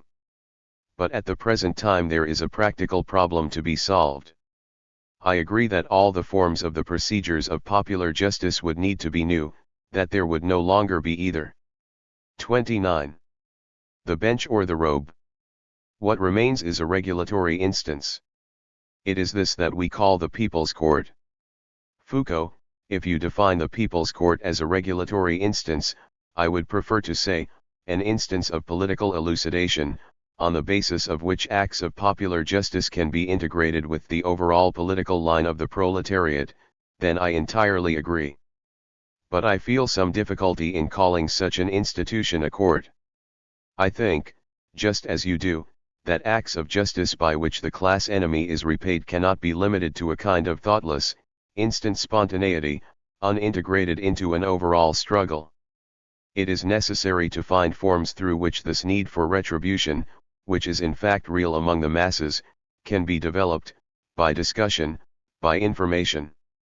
In any case, the court, with its triple division into two disputing parties and the neutral institution, which comes to decisions on the basis of some concept of justice which exists in and for itself, seems to me a particularly disastrous model for the clarification and political development of popular justice. Victor, if a States General were convened tomorrow, where all groups of citizens involved in struggles were to be represented, groups such as action committees, anti-racialism committees, committees for the investigation of the prisons, and so on, in short all those who happen to be at present representatives of the people in the Marxist sense of the term, would you be against this on the grounds that it invoked an old model? Foucault, the States General have often enough at least functioned as an instrument, not of course of proletarian revolution, but of the bourgeois revolution, but we well know that there were revolutionary processes in the wake of this bourgeois revolution. After the States General of 1357 there was the peasant uprising, after 1789 there was 1793. Consequently this might be a good model. On the other hand, it seems to me that the bourgeois judicial system has always operated to increase oppositions between the proletariat and the non-proletarianist people. This is the reason that it is a bad instrument, not because it is old. The very form of the court contains the statement to the two parties, before the proceedings your case is neither just nor unjust. It will only be so on the day when I pronounce it. 30. So, because I will have consulted the law or the canons of eternal equity. This is the very essence of the court, and it is in complete contradiction with the point of view of popular justice. Jill, the court says two things: there is a problem. And then, being a third party, I will make a decision about this problem, etc. The problem is that the power to exercise justice is in the hands of forces which work against popular unity. This is why it is necessary for there to be a representation of this popular unity when it comes to exercise justice. Foucault, do you mean that popular unity must represent and make manifest that it has provisionally or definitively taken possession of the power to judge? Jill, I mean that the question of the court at Lens 5 was not settled exclusively by the miners and the How Early Heirs, National Coal Board. It was a matter which concerned all the popular classes. Foucault, the necessity that unity be affirmed does not have to take the form of a court. I would even say, though perhaps the analogy is a bit strained, that the court sets up again a kind of division of labor. There are those who judge or who pretend to judge with total tranquility, without being in any way involved. This reinforces the idea that for judicial proceedings to be just they must be conducted by someone who can remain quite detached, by an intellectual, an expert in the realm of ideas. When, into the bargain, the people's court is organized or presided over by intellectuals, who come along to hear what on the one hand the workers and on the other hand the bosses have got to say, and to pronounce, this one is innocent, that one guilty, then the whole thing is infused with idealism. When it comes to proposing this as a general model of what popular justice should be like, I'm afraid that the worst possible model has been picked. Victor, I would like us to summarize the results of our discussion. The first conclusion is this: an act of popular justice is an action carried out by the masses, a homogeneous fraction of the people, against their immediate enemy identified as such. Foucault. In response to some specific injury. 31. Victor, the full range of present-day acts of popular justice includes all those subversive actions which are at the present time being led by the various strata among the people. Second conclusion: the transition of popular justice to a higher form presupposes the setting up of regulations which aim to resolve the contradictions among the people, to distinguish between authentic cases of justice and cases which are merely settling of accounts, which can be manipulated by the enemy so as to discredit popular justice, to fracture the unity of the masses, thereby to impede the revolutionary movement. Do we agree? Foucault, not quite when it comes to talking about regulations. I would prefer to say that an act of popular justice cannot achieve its full significance unless it is clarified politically, under the supervision of the masses themselves.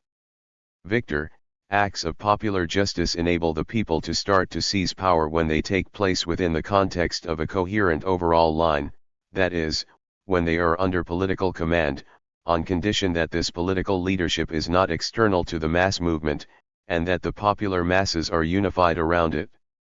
This is what I mean by the setting up of regulations, the setting up of new state apparatuses. Foucault, imagine that in some factory or other there is a conflict between a worker and one of the bosses, and that this worker suggests to his comrades that some retribution is called for. This would not be a real act of popular justice unless the target and the potential outcome were integrated into the overall political struggle of the workers in that factory. Victor, yes, but in the first place it must be that the action is a just one. This presupposes that all the workers agree that this boss is Assad. Foucault, this assumes that there will be discussion among the workers and a collective decision, before any action is taken. I can't see any embryonic state apparatus here, and yet we've gone from some particular demand for retribution to an act of popular justice. Victor, it's a matter of stages. First there is rebellion, following that there is uprising, and finally revolution. What you are saying is correct for the first stage. 32. Foucault, I had got the impression that you thought that only the existence of a state apparatus could change a desire for retribution into an act of popular justice. Victor, at the second stage. At the first stage of the ideological revolution I'm in favor of looting, I'm in favor of excesses. The stick must be bent in the other direction, and the world cannot be turned upside down without breaking eggs. Foucault, above all it is essential that the stick be broken. Victor, that comes later. At the beginning you say, put Dreyfus on the assembly line, later on you break the assembly line system.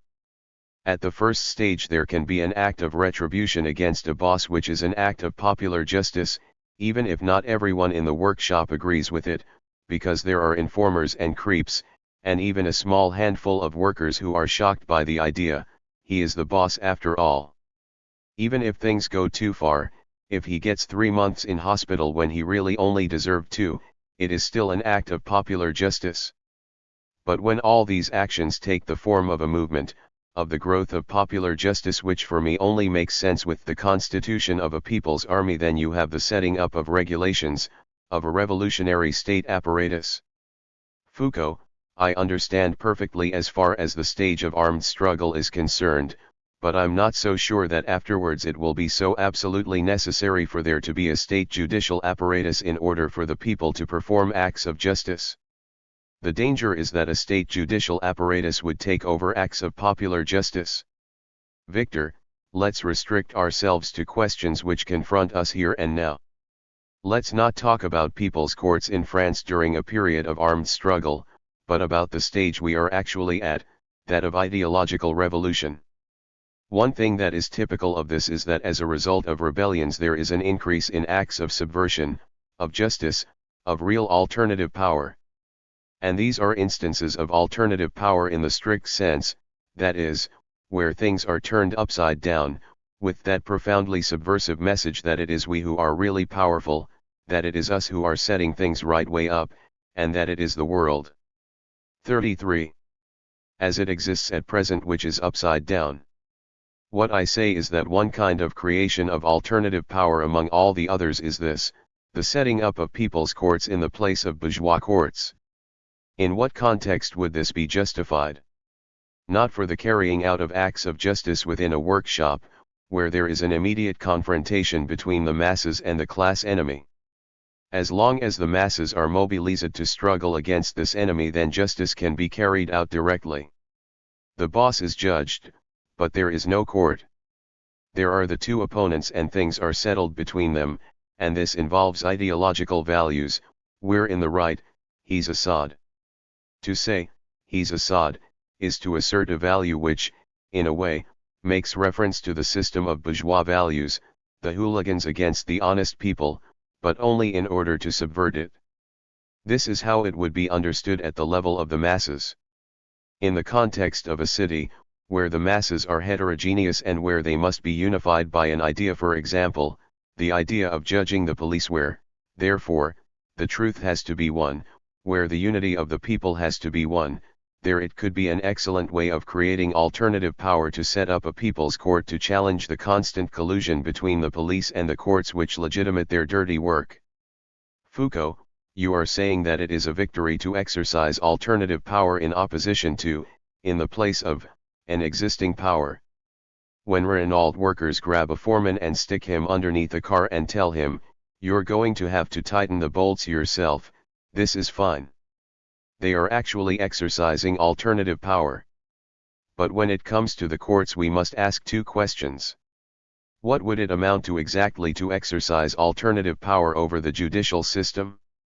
And, what is the real power that is exercised in a people's court like that at Lens? The struggle in relation to the judicial system can take various forms. Firstly, it can be played according to its own rules. For example, one can sue the police. This is obviously not an act of popular justice, it is bourgeois justice caught in a trap. Secondly, one can conduct guerrilla operations against the power of the judicial system and prevent it from 34. Being exercised, for example, escaping from the police, heckling in the courts, demanding that a judge be made to account for what he's done. These are all anti-judicial operations, but they are still not a counter-justice. A counter-justice would be one that enabled one to put into operation, in relation to some person who would in the normal course of events get away with what he's done, Some kind of judicial proceedings, that is, to seize him, bring him before a court, persuade a judge, who would judge him by reference to certain forms of equity, and who would effectively sentence him to some punishment which the person would be compelled to undergo. In this way one would precisely be taking the place of the judicial system. In a court like that at Lens there was no real exercise of alternative judicial power but primarily of the power to disseminate information. Information which had been withheld from the masses was seized from the bourgeoisie, from the colliery management, from the technical staff. Secondly, the means for distributing information is in the hands of those in power, and the People's Court made it possible to break this monopoly on information. So two important kinds of power were put into effect here, the power of knowledge of the truth and the power to disseminate this knowledge. This is very important, but it is not the same as the power to judge. The ritual form of the court was not in reality a true expression of the powers that were exercised. Now when a kind of power is exercised, the manner in which it is exercised, which must be visible, solemn, symbolic, must only refer us to that kind of power which is exercised in reality and not to some other kind of power which is not exercised in reality at that particular time. Victor, your example of counter-justice is completely idealist. Foucault, exactly, I think that it is impossible for there to be a counter-justice in the strict sense. The judicial system as it operates, as a state apparatus, can only have the function of dividing the masses, therefore the idea of a proletarian counter-justice is a contradiction, there can be no such thing. Victor, if we consider the court at Lens, in fact the most important thing was not the seizure of the power of no. 35. Ledge and its dissemination. It was that the idea colliery owners, murderers became a powerful idea, which took the place in people's minds of the idea the blokes who threw the Molotov cocktails are the guilty ones. I maintain that this power to pronounce an unenforceable sentence is a real power, which has its material expression in an ideological transformation in the minds of those people to whom it is addressed. It is not a judicial power, this goes without saying. It is ridiculous to imagine a counter-justice because there can be no such thing as a counter-judicial power. But there is a counter-tribunal which can operate effectively at the level of the revolution in people's minds. Foucault, I accept that the Lens court expressed one of the forms of anti-judicial struggle. It played an important role. In fact, it took place at the very same time that another trial was going on, in which the bourgeoisie was exercising its power to judge, as it really can exercise it. At a single time it was possible to take word by word, fact by fact, everything that was said at this court in order to expose what was really going on. The court at Lens was the inverse of what was going on in the bourgeois court. What was black in the latter was made to look white by the former. This does seem to me a perfectly appropriate form for getting to know and to familiarize people with what really goes on in the factories on the one hand and in the courts on the other. It is an excellent means of informing people about the way that justice is exercised in relation to the working class. Victor, so we agree on a third point, conducting a counter-trial, a people's court, in the very specific sense of one that operates as the inverse of the bourgeois court, as what the bourgeois press calls a parody of justice, is the exercise of a counter-power. Foucault, I do not think that the three theses which you have put forward adequately represent the discussion, or the points on which we are in agreement. For my part, the idea that I wanted to introduce into the discussion is that the bourgeois judicial state apparatus, of which the visible, symbolic form is the court, has the basic function of introducing and augmenting contradictions among the masses, principally between the proletariat and the non-proletarianist people, and that it follows from this that the 36 phones of this judicial system, and the ideology which is associated with them, must become the target of our present struggle. And moral ideology, for what are our moral values but those which are over and over again associated with and reconfirmed by the decisions of the courts? This moral ideology, just like the forms of justice operated by the bourgeois apparatus, must be submitted to the scrutiny of the most rigorous criticism. Victor, but there can be created a counter-power in relation to morality as well. The real thief is not who you think he is. Foucault, here the problem becomes very difficult. It is from the point of view of property that there are thieves and stealing. I would like to say in conclusion that re-employing a form like that of the court, with all that is implied in it, third-party place of the judge, reference to a law or to impartiality, effective sentencing must also be subjected to very rigorous criticism, and, for my part, I cannot see using this form as valid except in a case where one can, in parallel with a bourgeois trial, conduct an alternative trial which can expose as lies what is taken as truth in the former, and its decisions as an abuse of power. Apart from this situation, I can see thousands of possibilities, on the one hand for anti-judicial guerrilla operations, and on the other hand for acts of popular justice, but neither of these involve using the form of the court. Victor, I think we are in agreement about the interpretation of actual practices. But perhaps we have not really got to the bottom of our philosophical differences. February 5, 1972. 2 Prison Talk. Interviewer, J-1. Brock here. One of the concerns of discipline and punish is to criticize certain blank areas in historical studies. You remark, for instance, that no one has ever written, or even thought of writing, the history of the practice of examining. This is hard to believe. Historians, like philosophers and literary historians, have been accustomed to a history which takes in only the summits, the great events.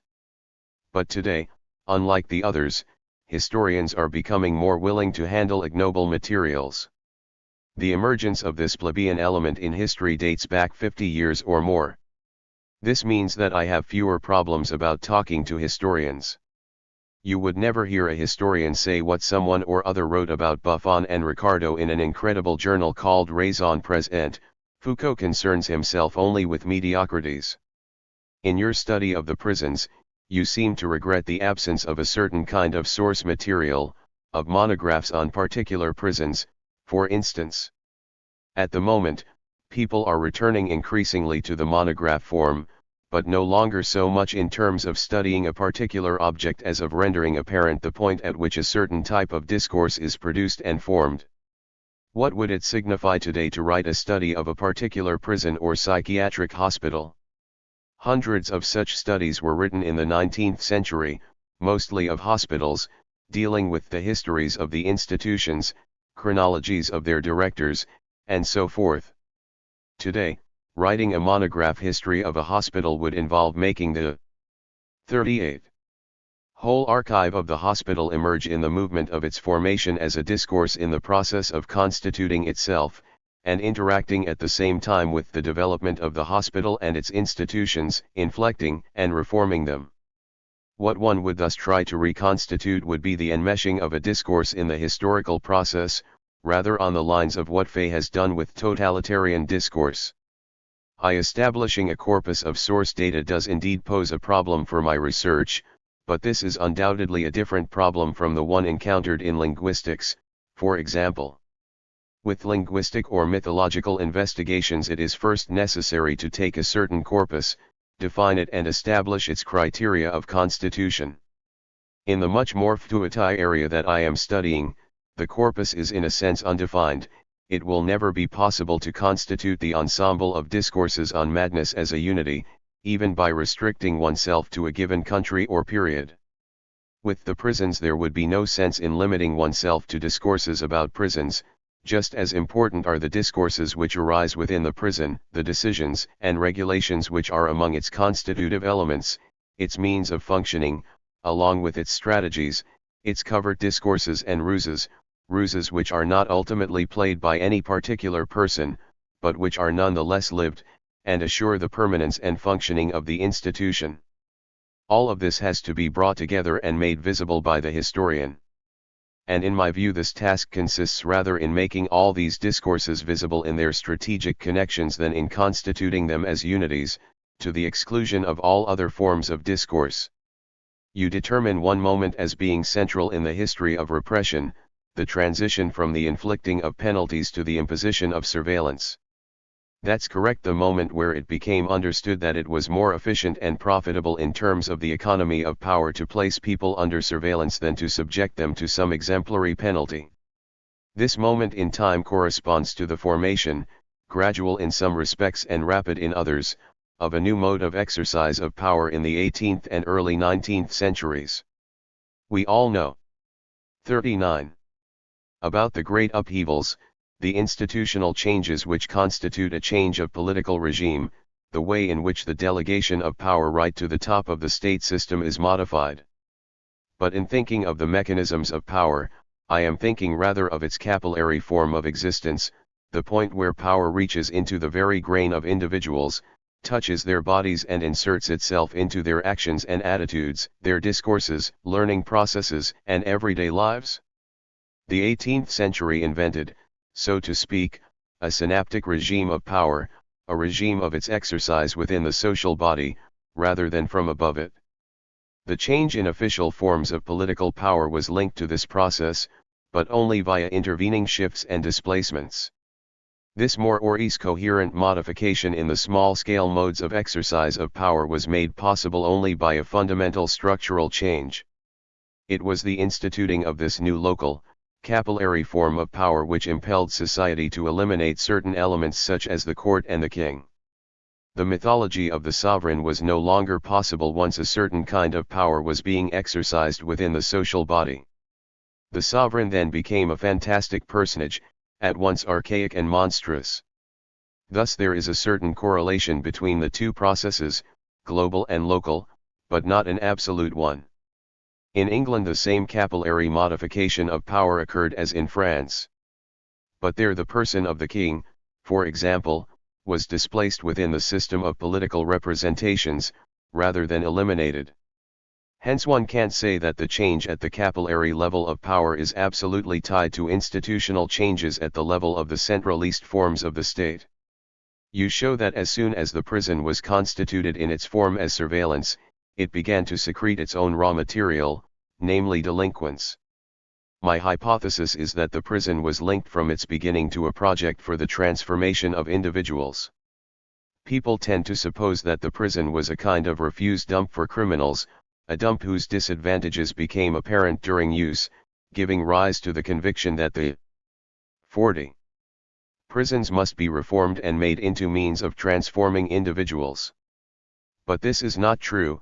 Such texts, programs, and statements of intention were there from the beginning.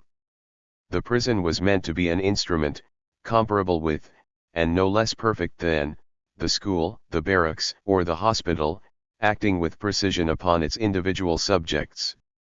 The failure of the project was immediate, and was realized virtually from the start.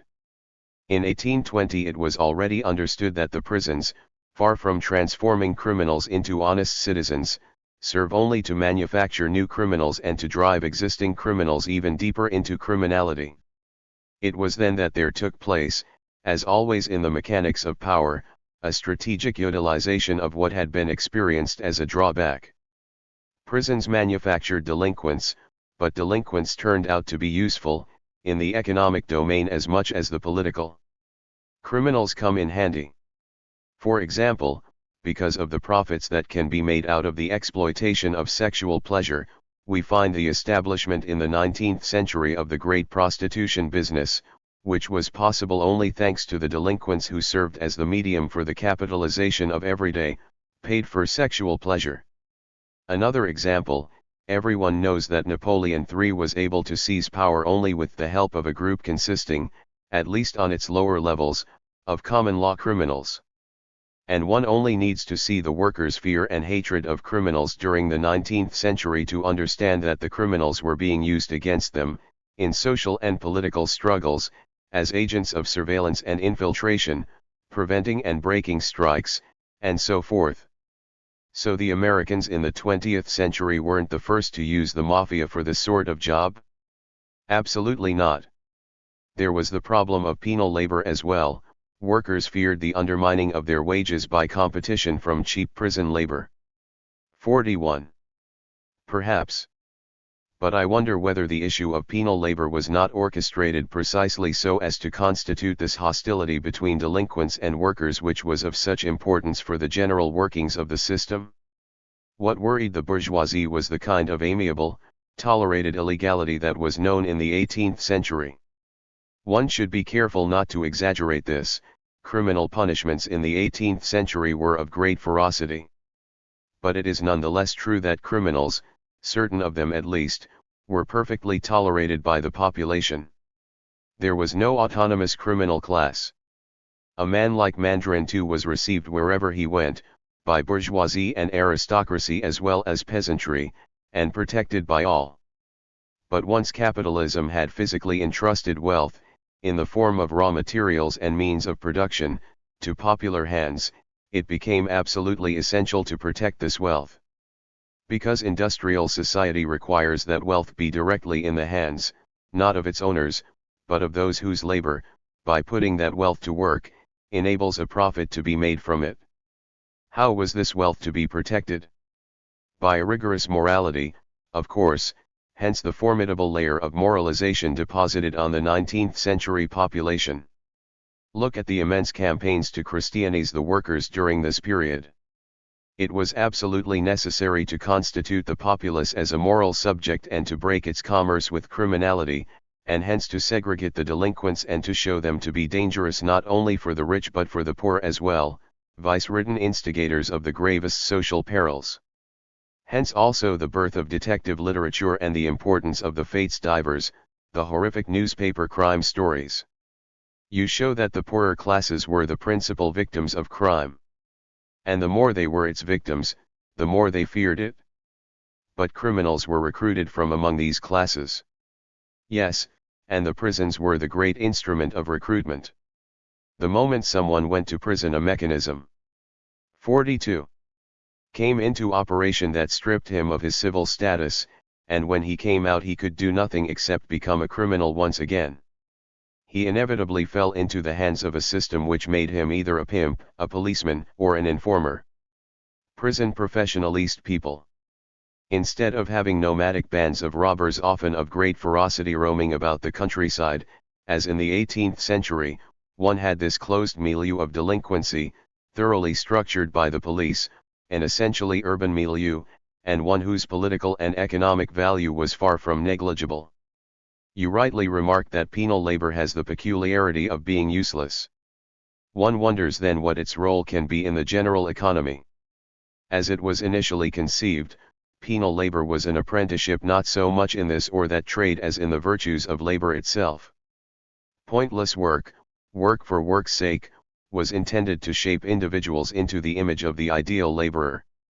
It was a chimera, perhaps, but one which had been perfectly worked out and defined by the American Quakers, with the founding of the workhouses, and by the Dutch. But then, from the late 1830s, it became clear that in fact the aim was not to retrain delinquents, to make them virtuous, but to regroup them within a clearly demarcated, card-indexed milieu which could serve as a tool for economic or political ends. The problem thereafter was not to teach the prisoners something, but rather to teach them nothing, so as to make sure that they could do nothing when they came out of prison. The feudal character of penal labor, which was linked initially to a didactic plan, now came to serve a different strategy. Don't you find it striking that today people are returning from the schema of crime as delinquency to crime as an infraction, an illegality, reversing, that is, the course taken in the 18th century?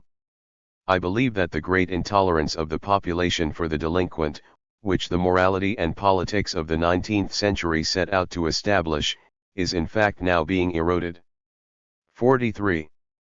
Certain forms of illegality or irregularity are becoming more and more accepted, not just those which were previously tolerated and accepted, such as fiscal and financial irregularities, things which the bourgeoisie had been able to get along with on the best of terms, but also the sort of irregularity that consists, for example, in stealing something from a shop. But isn't it because everyone has got to know about the first kind of irregularities, the fiscal and financial ones, that the general attitude to minor irregularities has changed?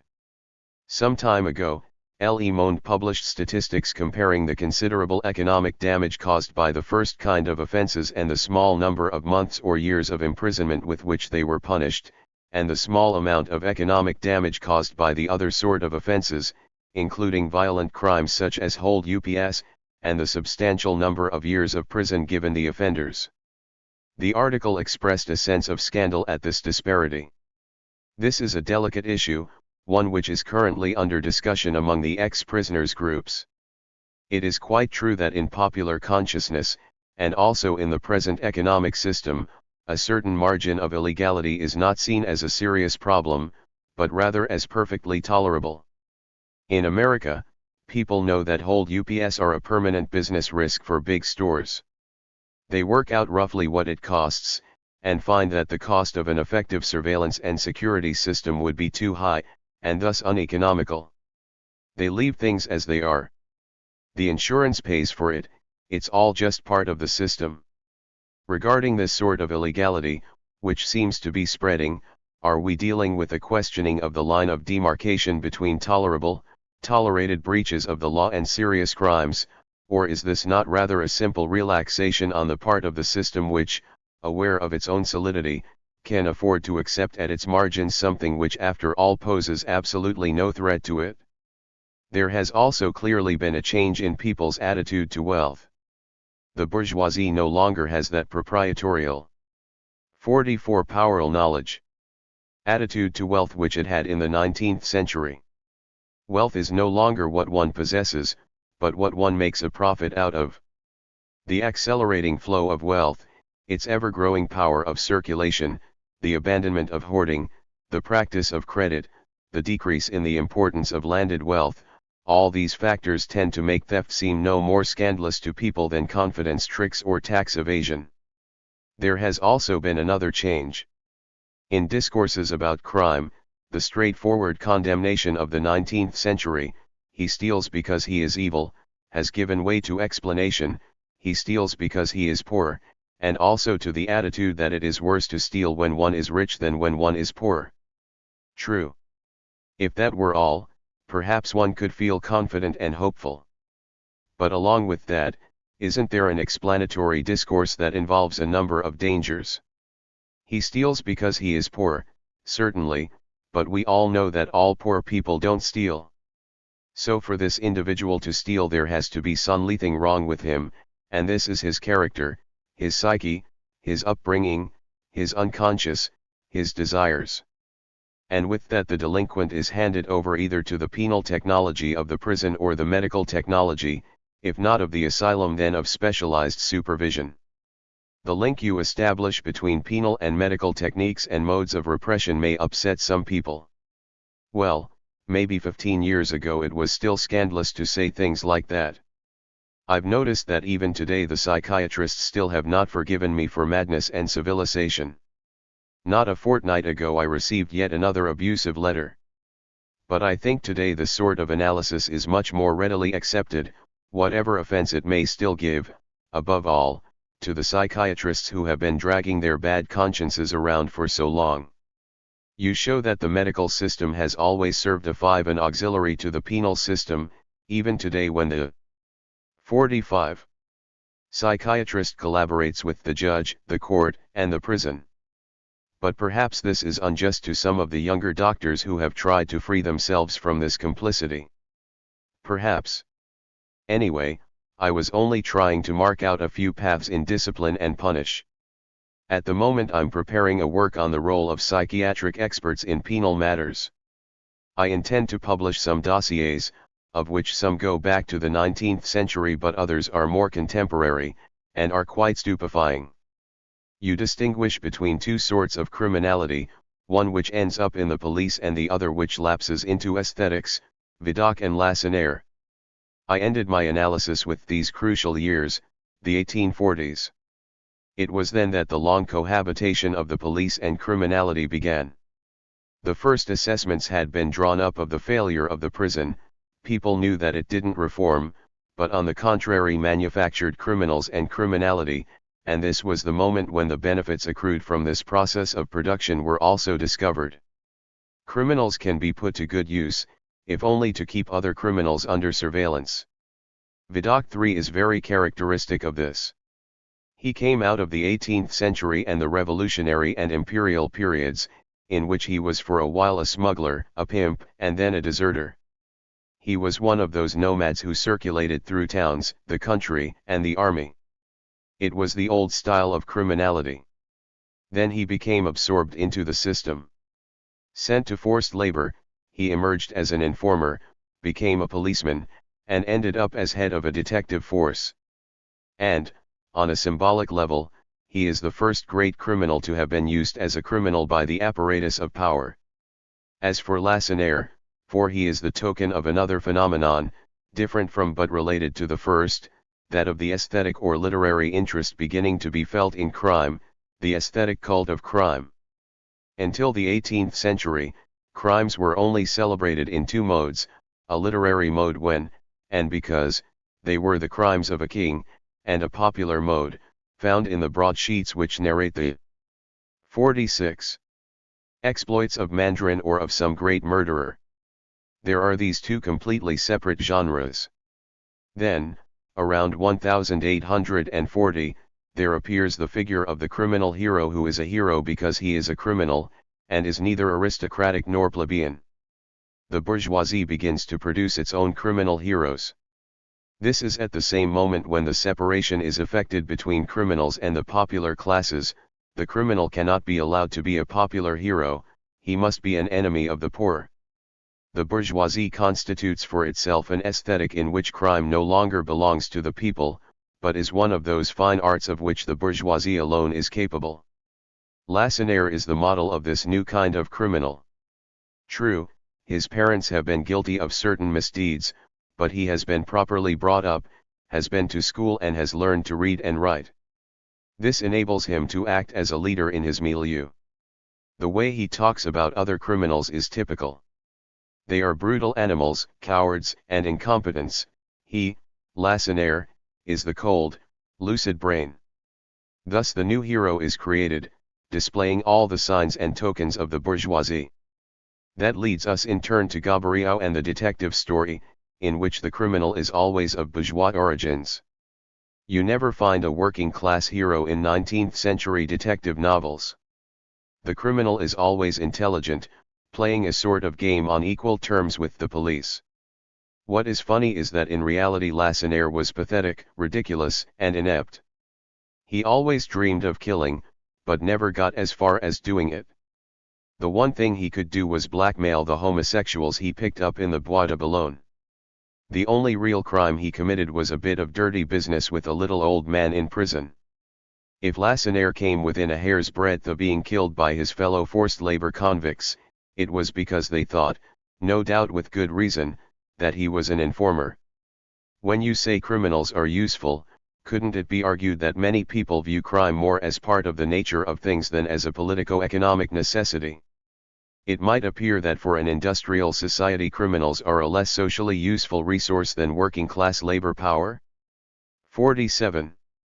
In the 1840s, unemployment and short-time working were fixed economic conditions.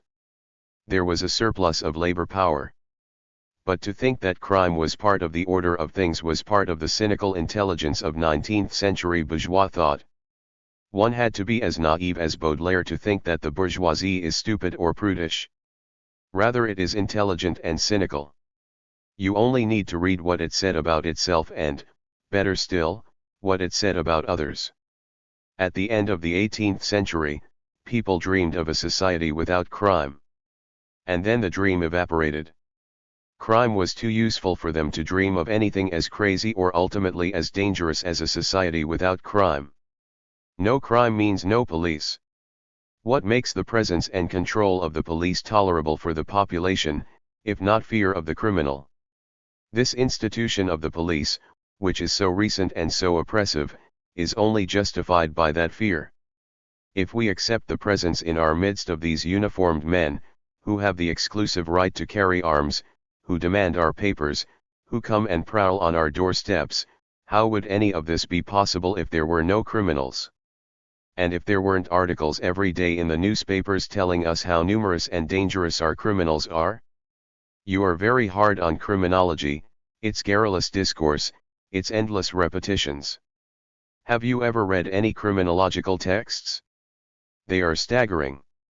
And I say this out of astonishment, not aggressiveness, because I fail to comprehend how the discourse of criminology has been able to go on at this level.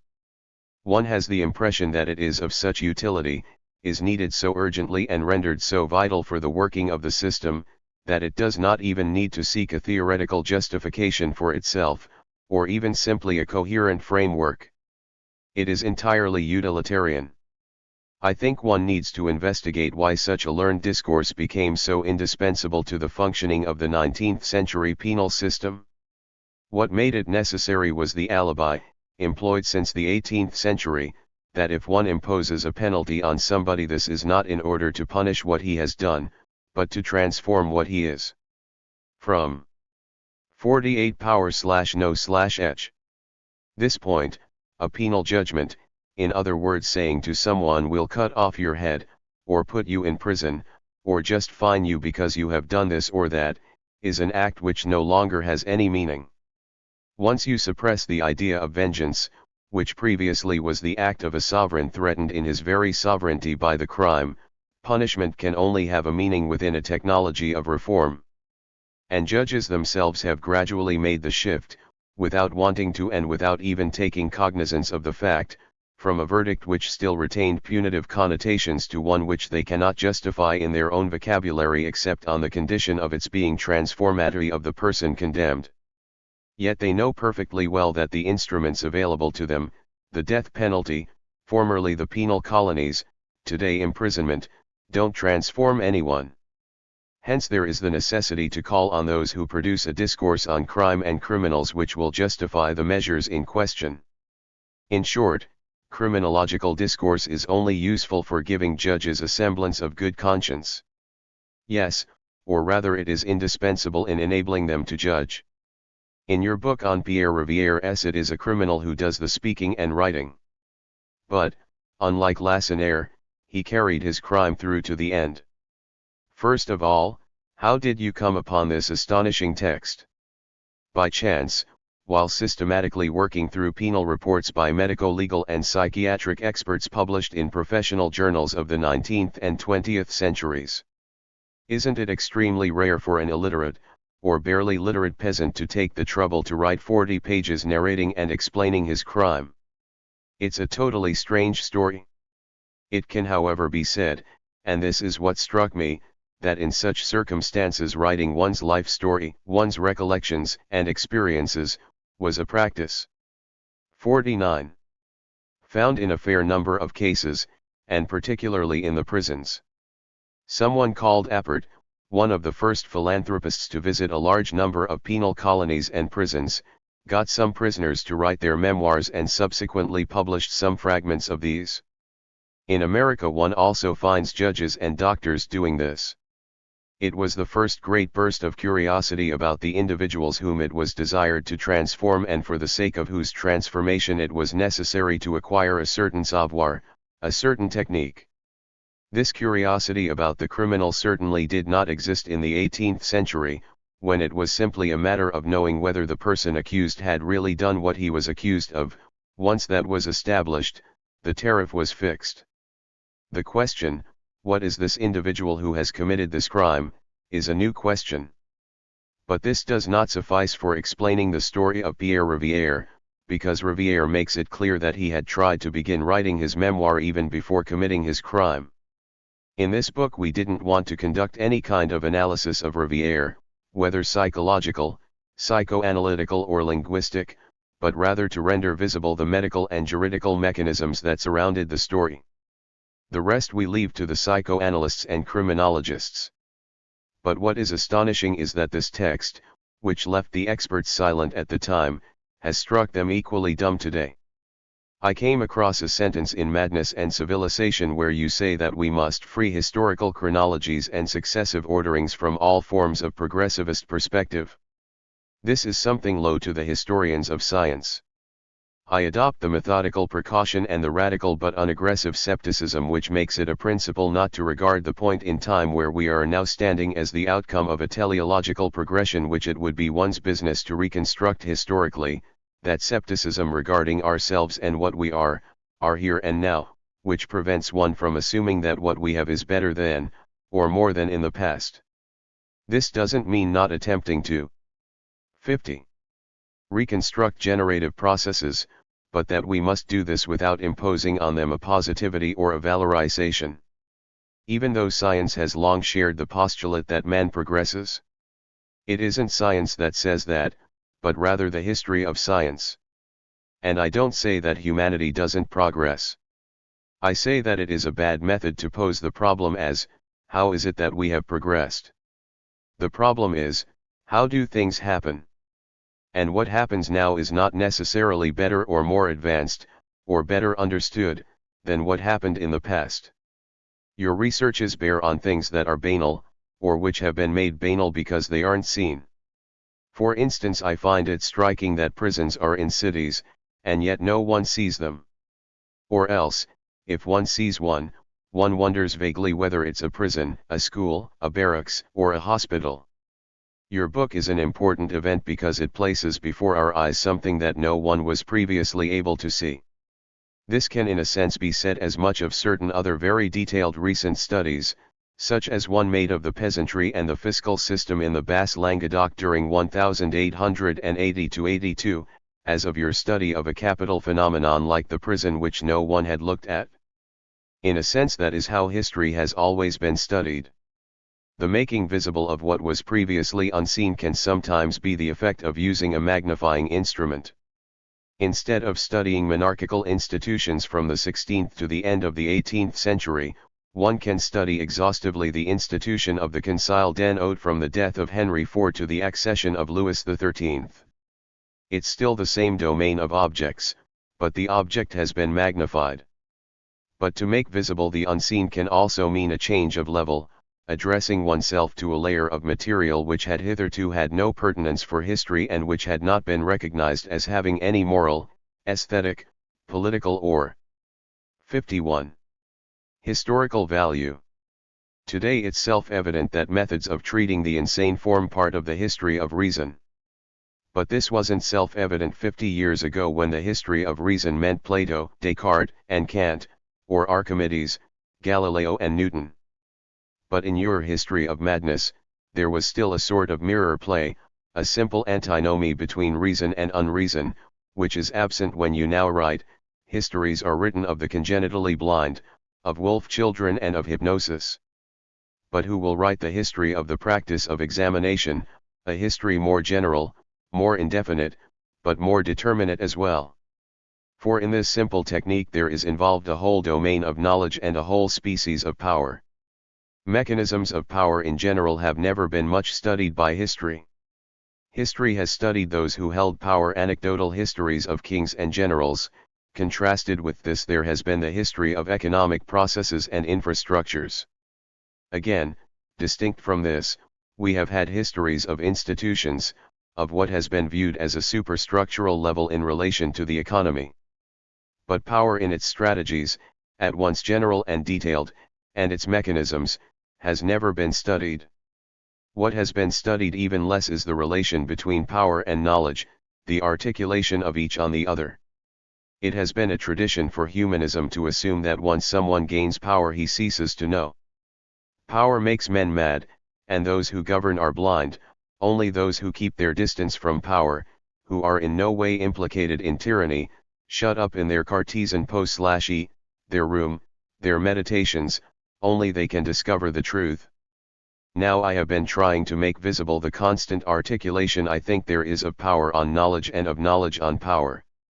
We should not be content to say that power has a need for such and such a discovery, such and such a form of knowledge, but we should add that the exercise of power itself creates and causes to emerge new objects of knowledge and accumulates new bodies of information.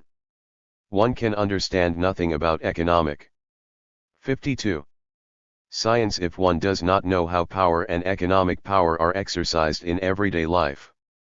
The exercise of power perpetually creates knowledge and, conversely, knowledge constantly induces effects of power. The university hierarchy is only the most visible, the most sclerotic and least dangerous form of this phenomenon.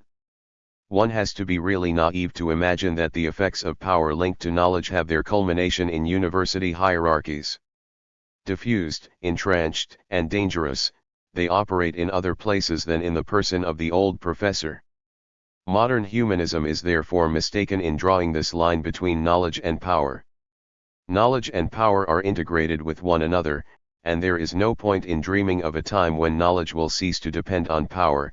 This is just a way of reviving humanism in a utopian guise. It is not possible for power to be exercised without knowledge, it is impossible for knowledge not to engender power. Liberate scientific research from the demands of monopoly capitalism. Maybe it's a good slogan, but it will never be more than a slogan. You seem to have kept your distance from Marx and Marxism.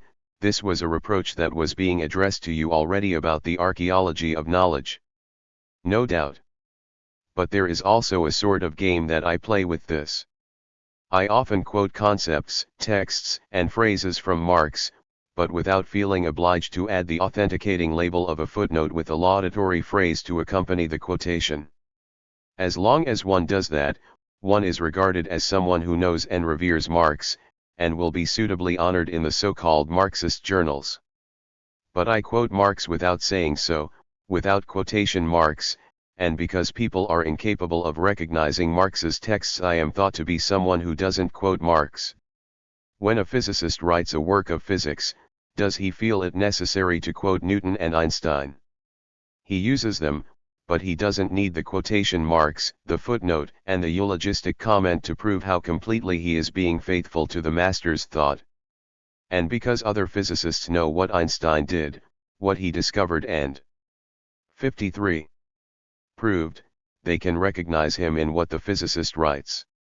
It is impossible at the present time to write history without using a whole range of concepts directly or indirectly linked to Marx's thought and situating oneself within a horizon of thought which has been defined and described by Marx. One might even wonder what difference there could ultimately be between being a historian and being a Marxist. So you would regard the term Marxist historian as a pleonasm, as the film critic Astruc said about American cinema? More or less. And it's within this general horizon of thought defined and coded by Marx that the discussion must take its starting point with those who call themselves Marxists because they play a game whose rules aren't Marxist but communist ecological, in other words defined by communist parties who decide how you must use Marx so as to be declared by them to be a Marxist. What about Nietzsche? It seems to me that his presence, diffuse but growing, has finally come to figure in contemporary thought over the last 10 years or so as an opposition to the hegemony of Marx. Nowadays I prefer to remain silent about Nietzsche. When I was teaching philosophy I often used to lecture on Nietzsche, but I wouldn't do that anymore today. If I wanted to be pretentious, I would use the genealogy of morals as the general title of what I am doing. It was Nietzsche who specified the power relation as the general focus, shall we say, of philosophical discourse, whereas for Marx it was the production relation. Nietzsche is the philosopher of power, a philosopher who managed to think of power without having to confine himself within a political theory in order to do so. Nietzsche's contemporary presence is increasingly important. But I am tired of people studying him only to produce the same kind of commentaries that are written on Hegel or Mallarmé. For myself, I prefer to utilize the writers I like. The only valid tribute to thought such as Nietzsche's is precisely to use it, to deform it, to make it groan and protest. And if commentators then say that I am being faithful or unfaithful to Nietzsche, that is of absolutely no interest. 3 Body/Power. Interviewers, editorial collective of Culcore. You depict in Discipline and Punish a political system where the king's body plays an essential role.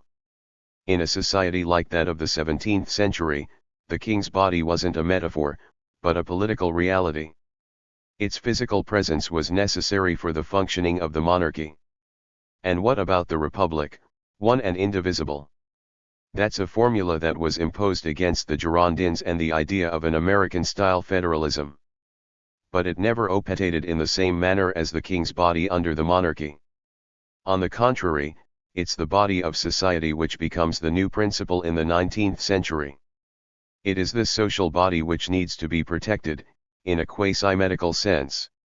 In place of the rituals that serve to restore the corporal integrity of the monarch, remedies and therapeutic devices are employed such as the segregation of the sick, the monitoring of contagions, the exclusion of delinquents. The elimination of hostile elements by the sub/ice, public torture and execution, is thus replaced by the method of asepsis criminology, eugenics and the quarantining of degenerates. Is there a fantasy body corresponding to different types of institution? I believe the great fantasy is the idea of a social body constituted by the universality of wills. Now the phenomenon of the social body is the effect not of a consensus but of the materiality of power operating on the very bodies of individuals. The 18th century is usually seen under the aspect of liberation. You describe it as the period when a 56. Network of forms of control, quadrillage, is set in place. Is the liberation possible without the quadrillage? As always with relations of power, one is faced with complex phenomena which don't obey the Hegelian form of the dialectic. Mastery and awareness of one's own body can be acquired only through the effect of an investment of power in the body, gymnastics, exercises, muscle building, nudism, glorification of the body beautiful. All of this belongs to the pathway leading to the desire of one's own body, by way of the insistent, persistent, meticulous work of power on the bodies of children or soldiers, the healthy bodies. But once power produces this effect, there inevitably emerge the responding claims and affirmations, those of one's own body against power, of health against the economic system, of pleasure against the moral norms of sexuality, marriage, decency. Suddenly, what had made power strong becomes used to attack it. Power, after investing itself in the body, finds itself exposed to a counterattack in that same body. Do you recall the panic of the institutions of the social body, the doctors and politicians, at the idea of non-legalist cohabitation, Lunian fiber, or free abortion? But the impression that power weakens and vacillates here is in fact mistaken. Power can retreat here, reorganize its forces, invest itself elsewhere. And so the battle continues. Would this account for the much discussed recuperation of the body through pornography and advertising? I don't agree at all with this talk about recuperation. What's taking place is the usual strategic development of a struggle. Let's take a precise example, that of autoeroticism. The restrictions on masturbation hardly start in Europe until the 18th century. Suddenly, a panic theme appears, an appalling sickness develops in the Western world. Children masturbate. Via the medium of families, though not at their initiative, a system of control of sexuality, an objectivization of sexuality allied to corporal persecution, is established over the bodies of children. But sexuality, through thus becoming an object of analysis and concern, surveillance and control, engenders at the same 57. Time an intensification of each individual's desire, for, in and over his body. The body thus became the issue of a conflict between parents and children, the child, and the instances of control. The revolt of the sexual body is the reverse effect of this encroachment. What is the response on the side of power? An economic, and perhaps also ideological, exploitation of eroticization, from suntan products to pornographic films. Responding precisely to the revolt of the body, we find a new mode of investment which presents itself no longer in the form of control by repression but that of control by stimulation. Get undressed but be slim, good-looking, tanned. For each move by one adversary, there is an answering one by the other. But this isn't a recuperation in the leftist sense. One has to recognize the indefiniteness of the struggle, though this is not to say it won't someday have an end. Doesn't a new revolutionary strategy for taking power have to proceed via a new definition of the politics of the body? The emergence of the problem of the body and its growing urgency have come about through the unfolding of a political struggle. Whether this is a revolutionary struggle, I don't know. One can say that what has happened since 1968, and arguably what made 1968 possible, is something profoundly anti-Marxist. How can European revolutionary movements free themselves from the Marx effect, the institutions typical of 19th and 20th century Marxism? This was the direction of the questions posed by 68. In this calling in question of the equation, Marxism equals the revolutionary process, an equation that constituted a kind of dogma. The importance given to the body is one of the important, if not essential elements. What course is the evolution of the bodily relationship between the masses and the state apparatus taking? First of all, one must set aside the widely held thesis that power, in our bourgeois, capitalist, societies has denied the reality of the body in favor of the soul, consciousness, ideality. In fact, nothing is more material, physical, corporal. 58. Than the exercise of power. What mode of investment of the body is necessary and adequate for the functioning of a capitalist society like ours? From the 18th to the early 20th century, I think it was believed that the investment of the body by power had to be heavy, ponderous, meticulous, and constant. Hence those formidable disciplinary regimes in the schools, hospitals, barracks, factories, cities, lodgings, families. And then, starting in the 1960s, it began to be realized that such a cumbersome form of power was no longer as indispensable as had been thought, and that industrial societies could content themselves with a much looser form of power over the body. Then it was discovered that control of sexuality could be attenuated and given new forms. One needs to study what kind of body the current society needs. Would you distinguish your interest in the body from that of other contemporary interpretations? I think I would distinguish myself from both the Marxist and the para-Marxist perspectives. As regards Marxism, I'm not one of those who try to elicit the effects of power at the level of ideology.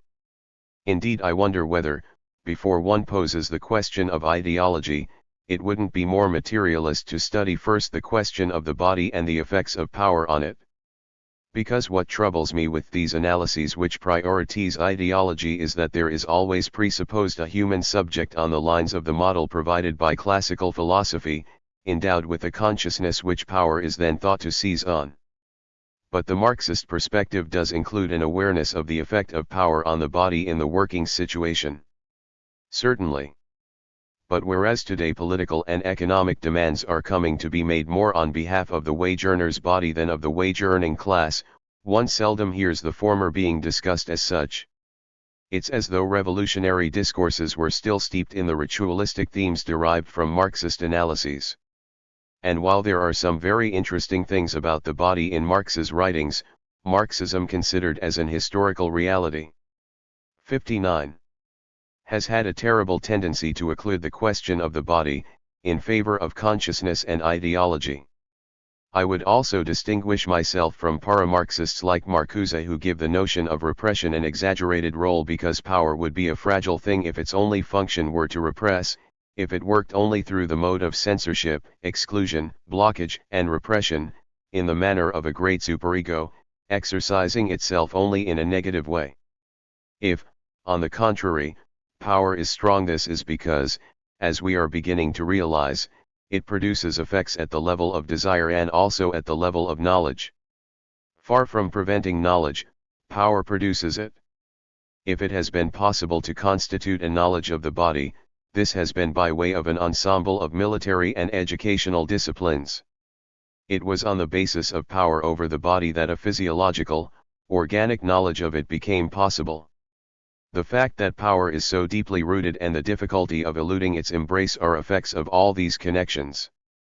That is why the notion of repression, which mechanisms of power are generally reduced to, strikes me as very inadequate and possibly dangerous. Your study is concentrated on all those micro-powers that are exercised at the level of daily life. Aren't you neglecting the state apparatus here? It's true that since the late 19th century Marxist and Marxist revolutionary movements have given special importance to the state apparatus as the stake of their struggle. What were the ultimate consequences of this? In order to be able to fight a state which is more than just a government, the revolutionary movement must possess equivalent politico-military forces and hence must constitute itself as a party, organized internally in the same way as a state apparatus with the same mechanisms of hierarchies and organization of powers. This consequence is heavy with significance. Secondly, there is the question, much discussed within Marxism itself, of the capture of the state apparatus, should this be considered as a straightforward takeover, accompanied by appropriate modifications, or should it be the opportunity for the destruction of 60. That apparatus? You know how the issue was finally settled. The state apparatus must be undermined, but not completely undermined, since the class struggle will not be brought to an immediate end with the establishment of the dictatorship of the proletariat. Hence the state apparatus must be kept sufficiently intact for it to be employed against the class enemy. So we reach a second consequence: during the period of the dictatorship of the proletariat, the state apparatus must to some extent at least be maintained. Finally then, as a third consequence, in order to operate these state apparatuses which have been taken over but not destroyed, it will be necessary to have recourse to technicians and specialists. And in order to do this one has to call upon the old class which is acquainted with the apparatus, namely the bourgeoisie. This clearly is what happened in the USSR. I don't claim at all that the state apparatus is unimportant, but it seems to me that among all the conditions for avoiding a repetition of the Soviet experience and preventing the revolutionary process from running into the ground, one of the first things that has to be understood is that power isn't localized in the state apparatus, and that nothing in society will be changed if the mechanisms of power that function outside, below, and alongside the state apparatuses, on a much more minute and everyday level, are not also changed. Could we now turn then to the human sciences, and psychoanalysis in particular?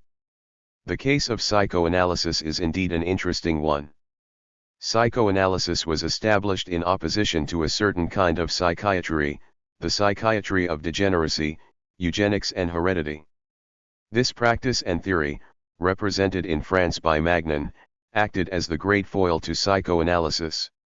Indeed, in relation to that psychiatry which is still the psychiatry of today's psychiatrists, psychoanalysis played a liberating role. Moreover, in certain countries, I am thinking of Brazil in particular, it has played a political role, denouncing the complicity of psychiatrists with political power. Again, take what is happening in the Eastern countries. The people there who take an interest in psychoanalysis are not the most disciplined among the psychiatrists. But the fact remains that in our societies the career of psychoanalysis has taken other directions and has been the object of different investments. Certain of its activities have effects which fall within the function of control and normalization. If one can succeed in modifying these relationships of power into which psychoanalysis enters, and rendering unacceptable the effects of power they propagate, this will render the functioning of the state apparatuses much more difficult. Another advantage of conducting a critique of relations existing at a minute level would be to render impossible the reproduction of the form of the state apparatus within revolutionary movements. Your studies of madness and the prisons enable us to retrace the constitution of an ever more disciplinary form of society. This historical process seems to follow an almost inexorable logic. I have attempted to analyze how, at the initial stages of industrial societies, a particular punitive apparatus was set up together with a system for separating the normal and the abnormal. To follow this up, it will be necessary to construct a history of what happens in the 19th century and how the present highly complex relation of forces, the current outline of the battle, has been arrived at through a succession of offensives and counter-offensives, effects and counter-effects. The coherence of such a history does not derive from the revelation of a project but from a logic of opposing strategies. The archaeology of the human sciences has to be established through studying the mechanisms of power which have invested human bodies, acts, and forms of behavior. And this investigation enables us to rediscover one of the conditions of the emergence of the human sciences, the great 19th century effort in discipline and normalization. Freud was well aware of all this. He was aware of the superior strength of his position on the matter of normalization. So why the sacralising modesty, pudeur, that insists on denying that psychoanalysis has anything to do with normalization? How do you see the intellectual's role in militant practice? 62. The intellectual no longer has to play the role of an advisor. The project, tactics, and goals to be adopted are a matter for those who do the fighting. What the intellectual can do is to provide instruments of analysis, and at present this is the historian's essential role. What's effectively needed is a ramified, penetrative perception of the present, one that makes it possible to locate lines of weakness, strong points, positions where the instances of power have secured and implanted themselves by a system of organization dating back over 150 years. In other words, a topological and geological survey of the battlefield that is the intellectual's role. But as for saying, here is what you must do, certainly not. Who or what is it that coordinates the activities of agents of the political body? This is an extremely complex system of relations which leads one finally to wonder how, given that no one person can have conceived it in its entirety, it can be so subtle in its distribution, its mechanisms, reciprocal controls, and adjustments. It's a highly intricate mosaic. During certain periods there appear agents of liaison. Take the example of philanthropy in the early 19th century, people appear who make it their business to involve themselves in other people's lives, health, nutrition, housing. Then, out of this confused set of functions there emerge certain personages, institutions, forms of knowledge, public hygiene, inspectors, social workers, psychologists. And we are now seeing a whole proliferation of different categories of social work. Naturally it's medicine which has played the basic role as the common denominator. Its discourse circulated from one instance to the next. It was in the name of medicine both that people came to inspect the layout of houses and, equally, that they classified individuals as insane, criminal, or sick. But there also emerged, out of the confused matrix of philanthropy, a highly diverse mosaic comprising all these social workers. The interesting thing is to ascertain, not what overall project presides over all these developments, but how, in terms of strategy, the different pieces were set in place. June 1975. 4 questions on geography. Interviewers, the editors of the journal Herodote. Your work to a large extent intersects with, and provides material for, our reflections about geography and more generally about ideologies and strategies of space. Our questioning of geography brought us into contact with a certain number of concepts you have used: knowledge, savoir, power, science, discursive formation, gaze, episteme, and your archaeology has helped give a direction to our reflection. For instance, the hypothesis you put forward in the archaeology of knowledge that a discursive formation is defined neither in terms of a particular object, nor a style, nor a play of permanent concepts, nor by the persistence of a thematic, but must be grasped in the form of a system of regular dispersion of statements, enabled us to form a clearer outline of geographical discourse. Consequently, we were surprised by your silence about geography. If we are not mistaken, you mention its existence only once in a paper about Cuvier, and then only to number it among the natural sciences. Yet, paradoxically, we would have been astounded if you had taken account of geography, since, despite the example of Kant and Hegel, philosophers know nothing about geography. Should we blame for this the geographers who, ever since Vidal de Lablac, have been careful to shut themselves off under the cover of the human sciences from any contact with Marxism, epistemology, or the history of the sciences?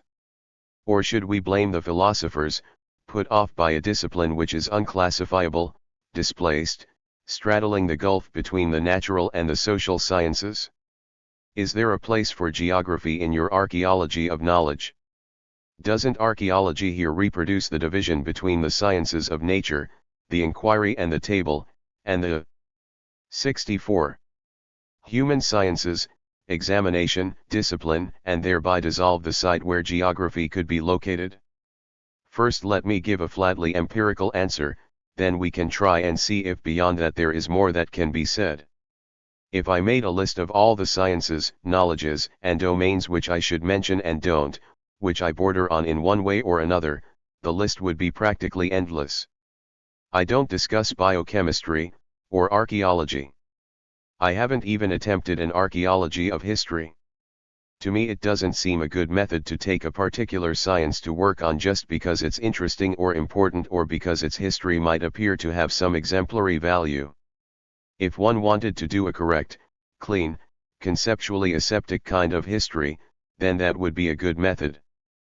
But if one is interested in doing historical work that has political meaning, utility, and effectiveness, then this is possible only if one has some kind of involvement with the struggles taking place in the area in question. I tried first to do a genealogy of psychiatry because I had had a certain amount of practical experience in psychiatric hospitals and was aware of the combats, the lines of force, tensions, and points of collision which existed there. My historical work was undertaken only as a function of those conflicts. The problem and the stake there was the possibility of a discourse which would be both true and strategically effective, the possibility of a historical truth which could have a political effect. That point connects up with the hypothesis I would put to you: if there are such points of collision, tensions, and lines of force in geography, these remain on a subterranean level because of the very absence of polemic in geography. Whereas what attracts the interest of a philosopher, an epistemologist, an archaeologist is the possibility of either arbitrating or deriving profit from an existing polemic. It's true that the importance of a polemic can be a factor of attraction. But I am not at all the sort of philosopher who conducts or wants to conduct a discourse of truth on some science or other, wanting to lay down the law for each end. 65. Every science is the project of positivism. I'm not sure that one doesn't find a similar temptation at work in certain kinds of renovated Marxism, one which consists in saying, Marxism, as the science of sciences, can provide the theory of science and draw the boundary between science and ideology. Now this role of referee, judge, and universal witness is one which I absolutely refuse to adopt, because it seems to me to be tied up with philosophy as a university institution. If I do the analyses I do, it's not because of some polemic I want to arbitrate, but because I have been involved in certain conflicts regarding medicine, psychiatry, and the penal system. I have never had the intention of doing a general history of the human sciences or a critique of the possibility of the sciences in general. The subtitle to the order of things is not the archaeology, but an archaeology of the human sciences. It's up to you, who are directly involved with what goes on in geography, faced with all the conflicts of power which traverse it, to confront them and construct the instruments which will enable you to fight on that terrain. And what you should basically be saying to me is, you haven't occupied yourself with this matter which isn't particularly your affair anyway and which you don't know much about.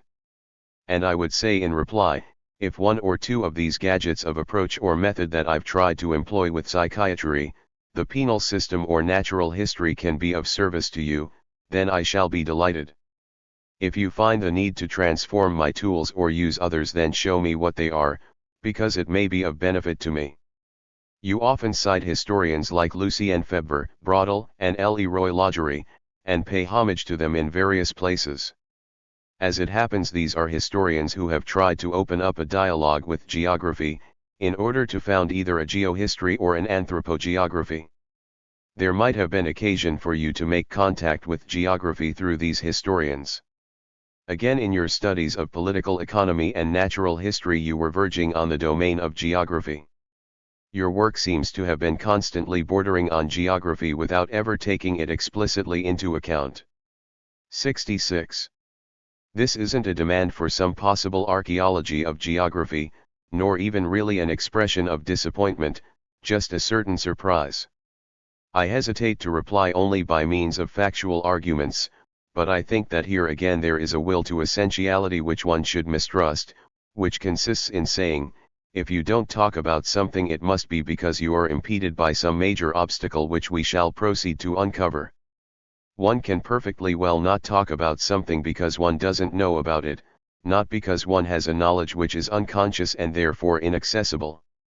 You asked if geography has a place in the archaeology of knowledge. The answer is yes, provided one changes the formulation. Finding a place for geography would imply that the archaeology of knowledge embraces a project of global, exhaustive coverage of all domains of knowledge. This is not at all what I had in mind. Archaeology of knowledge only ever means a certain mode of approach. It is true that Western philosophy, since Descartes at least, has always been involved with the problem of knowledge. This is not something one can escape. If someone wanted to be a philosopher but didn't ask himself the question, what is knowledge, or, what is truth, in what sense could one say he was a philosopher? And for all that I may like to say I'm not a philosopher, nonetheless if my concern is with truth then I am still a philosopher. Since Nietzsche this question of truth has been transformed. It is no longer, what is the surest path to truth, but, what is the hazardous career that truth has followed? That was Nietzsche's question, Husserl's as well, in the crisis of the European sciences. Science, the constraint to truth, the obligation of truth and ritualist procedures for its production have traversed absolutely the whole of Western society for millennia and are now so universalist as to become the general law for all civilizations. What is the history of this will to truth? What are its effects? How is all this interwoven with relations of power? If one takes this line of inquiry then such a method can be applied to geography, indeed, it should be, but just as one could equally do the same with pharmacology, microbiology. 67. Demography and who knows what else. Properly speaking there is no place in archaeology for geography, but it should be possible to conduct an archaeology of geographical knowledge. If geography is invisible or ungrasped in the area of your explorations and excavations, this may be due to the deliberately historical or archaeological approach which privileges the factor of time. Thus, one finds in your work a rigorous concern with periodization that contrasts with the vagueness and relative indeterminacy of your spatial demarcations. Your domains of reference are alternately Christendom, the Western world, Northern Europe, and France, without these spaces of reference ever really being justified or even precisely specified. As you write, each periodization is the demarcation in history of a certain level of events, and conversely each level of events demands its own specific periodization, because according to the choice of level different periodizations have to be marked out and, depending on the periodization one adopts, different levels of events become accessible. This brings us to the complex methodology of discontinuity. It is possible, essential even, to conceive such a methodology of discontinuity for space and the scales of spatial magnitude. You accord a de facto privilege to the factor of time, at the cost of nebulous or nomadic spatial demarcations whose uncertainty is in contrast with your care in marking off sections of time, periods, and ages. We are touching here on a problem of method, but also on a question of material constraint, namely the possibility available to any one individual of covering the whole of this spatio-temporal field. After all, with discipline and punish I could perfectly well call my subject the history of penal policy in France alone. That after all is essentially what I did, apart from a certain number of excursions, references, and examples taken from elsewhere. If I don't spell that out, but allow the frontier to wander about, sometimes over the whole of the West, that's because the documentation I was using extends in part outside France, and also because in 68. Order to grasp a specifically French phenomenon I was often obliged to look at something that happened elsewhere in a more explicit form that antedated or served as a model for what took place in France. This enabled me allowing for local and regional variations to situate these French phenomena in the context of Anglo-Saxon, Spanish, Italian and other societies. I don't specify the space of reference more narrowly than that since it would be as warranted to say that I was speaking of France alone as to say I was talking about the whole of Europe. There is indeed a task to be done of making the space in question precise, saying where a certain process stops, what are the limits beyond which something different happens, though this would have to be a collective undertaking. This uncertainty about spatialization contrasts with your profuse use of spatial metaphors: position, displacement, site, field, sometimes geographical metaphors, even territory, domain, soil, horizon, archipelago, geopolitics, region, landscape. Well, let's take a look at these geographical metaphors. Territory is no doubt a geographical notion, but it's first of all a juridico-political one, the area controlled by a certain kind of power. Field is an economico-juridical notion.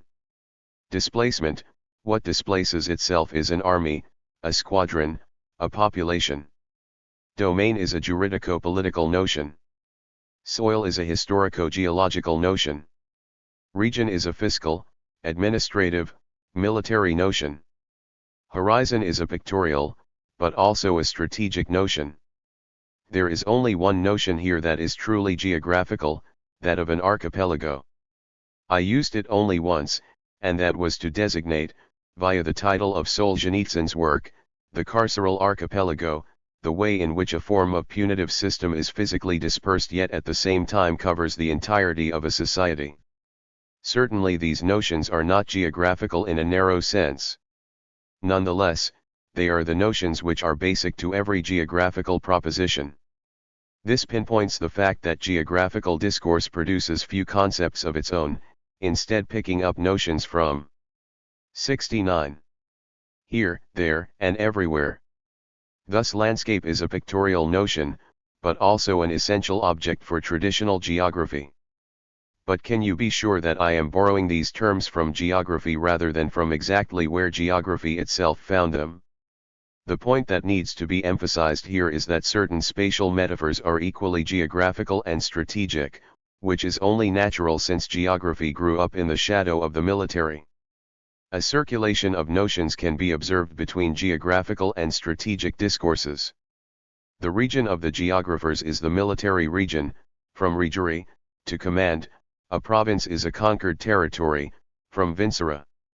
Field evokes the battlefield.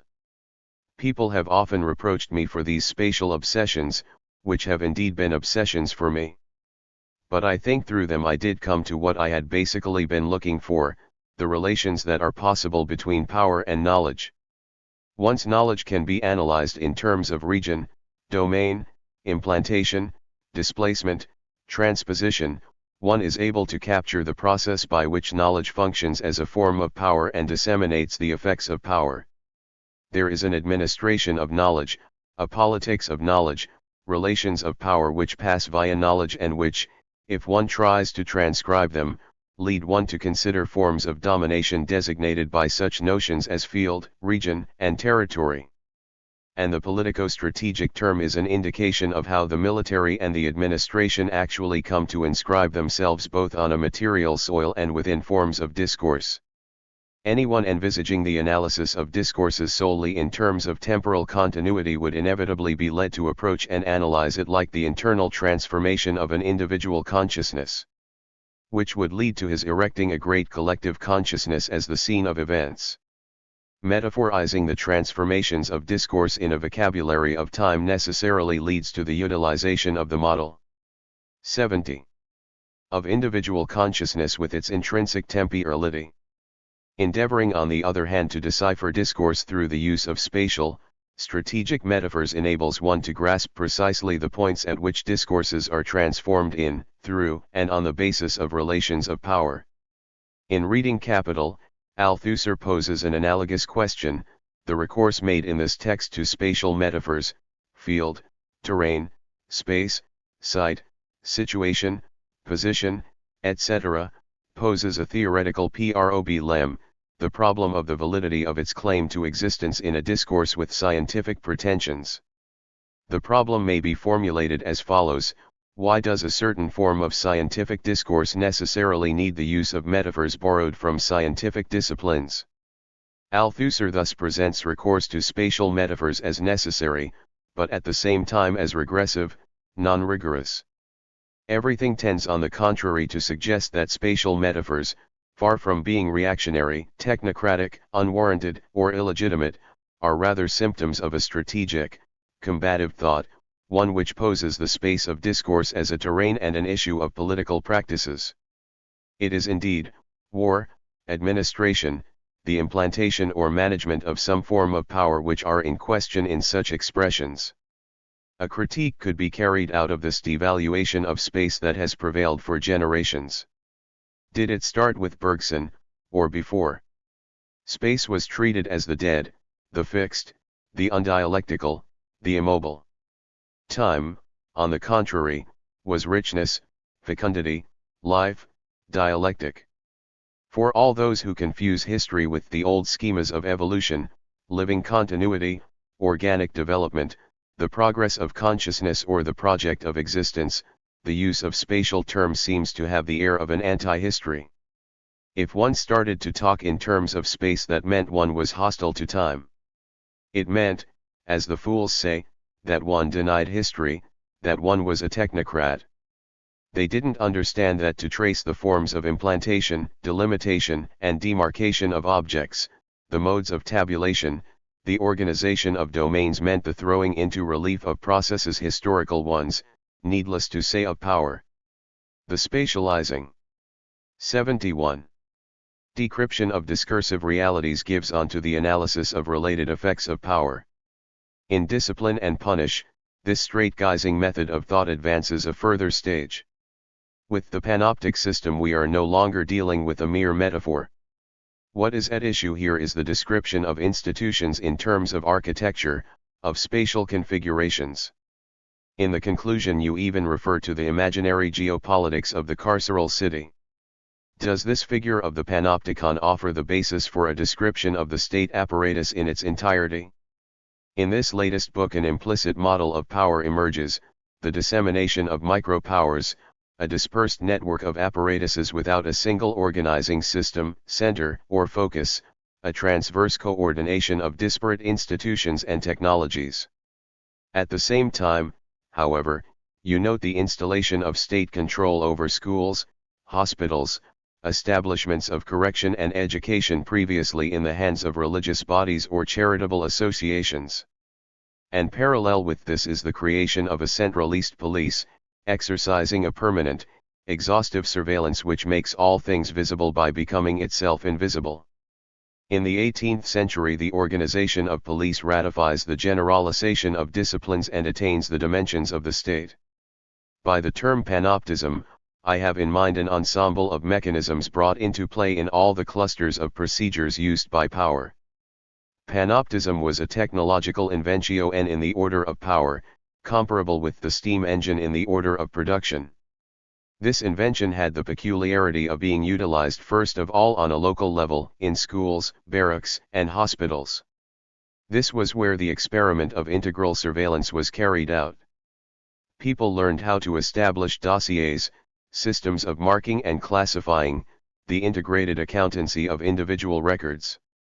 Certain of the procedures had of course already been utilized in the economy and taxation. But the permanent surveillance of a group of pupils or patients was a different matter. And, at a certain moment in time, these methods began to become generalist. The police apparatus served. 72. As one of the principal vectors of this process of extension, but so too did the Napoleonic administration. I think in the book I quoted a beautiful description of the role of the attorneys general under the empire as the eyes of the emperor, from the first attorney general in Paris to the least assistant public prosecutor in the provinces, one and the same gaze watches for disorder, anticipates the danger of crime, penalizing every deviation. And should any part of this universal gaze chance to slacken, the collapse of the state itself would be imminent. The panoptic system was not so much confiscated by the state apparatuses, rather it was these apparatuses which rested on the basis of small-scale, regional, dispersed panoptisms. In consequence one cannot confine oneself to analyzing the state apparatus alone if one wants to grasp the mechanisms of power in their detail and complexity. There is a sort of schematism that needs to be avoided here and which incidentally is not to be found in Marx, that consists of locating power in the state apparatus, making this into the major, privileged, capital, and almost unique instrument of the power of one class over another. In reality, power in its exercise goes much further, passes through much finer channels, and is much more ambiguous, since each individual has at his disposal a certain power, and for that very reason can also act as the vehicle for transmitting a wider power. The reproduction of the relations of production is not the only function served by power. The systems of domination and the circuits of exploitation certainly interact, intersect, and support each other, but they do not coincide. Even if the state apparatus isn't the only vector of power, it's still true, especially in France with its panoptico-prefectural system, that the state spans the essential sector of disciplinary practices. The administrative monarchy of Louis XIV and Louis XV, intensely centralist as it was, certainly acted as an initial disciplinary model. As you know, the police was invented in Louis XV's France. I do not mean in any way to minimize the importance and effectiveness of state power. I simply feel that excessive insistence on its playing an exclusive role 73 leads to the risk of overlooking all the mechanisms and effects of power which don't pass directly via the state apparatus, yet often sustain the state more effectively than its own institutions, enlarging and maximizing its effectiveness. In Soviet society one has the example of a state apparatus which has changed hands, yet leaves social hierarchies, family life, sexuality, and the body more or less as they were in capitalist society. Do you imagine the mechanisms of power that operate between technicians, foremen, and workers are that much different here and in the Soviet Union? You have shown how psychiatric knowledge presupposed and carried within itself the demand for the closed space of the asylum, how disciplinary knowledge contained within itself the model of the prison, Bichat's clinical medicine the enclave of the hospital and political economy the form of the factory. One might wonder, as a conceit or a hypothesis, whether geographical knowledge doesn't carry within itself the circle of the frontier, whether this be a national, departmental, or cantonal frontier, and hence, whether one shouldn't add to the figures of internment you have indicated that of the madman, the criminal, the patient, the proletarian, the national internment of the citizen soldier. Wouldn't we have here a space of confinement which is both infinitely vaster and less hermetic? That's a very appealing notion. And the inmate, in your view, would be national man? Because the geographical discourse which justifies frontiers is that of nationalism. Geography being together with history constitutive of this national discourse, this is clearly shown with the establishment of Jules Ferry's universal primary schools which entrust history geography with the task of implanting and inculcating the civic and patriotic spirit, which has as its effect the constitution of a personal identity, because it's my hypothesis that the individual is not a 74 pre-given entity which is seized on by the exercise of power. The individual, with his identity and characteristics, is the product of a relation of power exercised over bodies, multiplicities, movements, desires, forces. There is much that could be said as well on the problems of regional identity and its conflicts with national identity. The map as instrument of power/knowledge spans the three successive chronological thresholds you have described, that of measure with the Greeks, that of the inquiry during the Middle Ages, that of the examination in the 18th century. The map is linked to each of these forms, being transformed from an instrument of measurement to an instrument of inquiry, becoming finally today an instrument of examination, electoral maps, taxation maps, etc. All the same, the history, and archaeology, of the map doesn't correspond to your chronology. A map giving numbers of votes cast or choices of parties, this is certainly an instrument of examination. I think there is this historical succession of the three models, but obviously these three techniques didn't remain isolated from each other. Each one directly contaminates the others.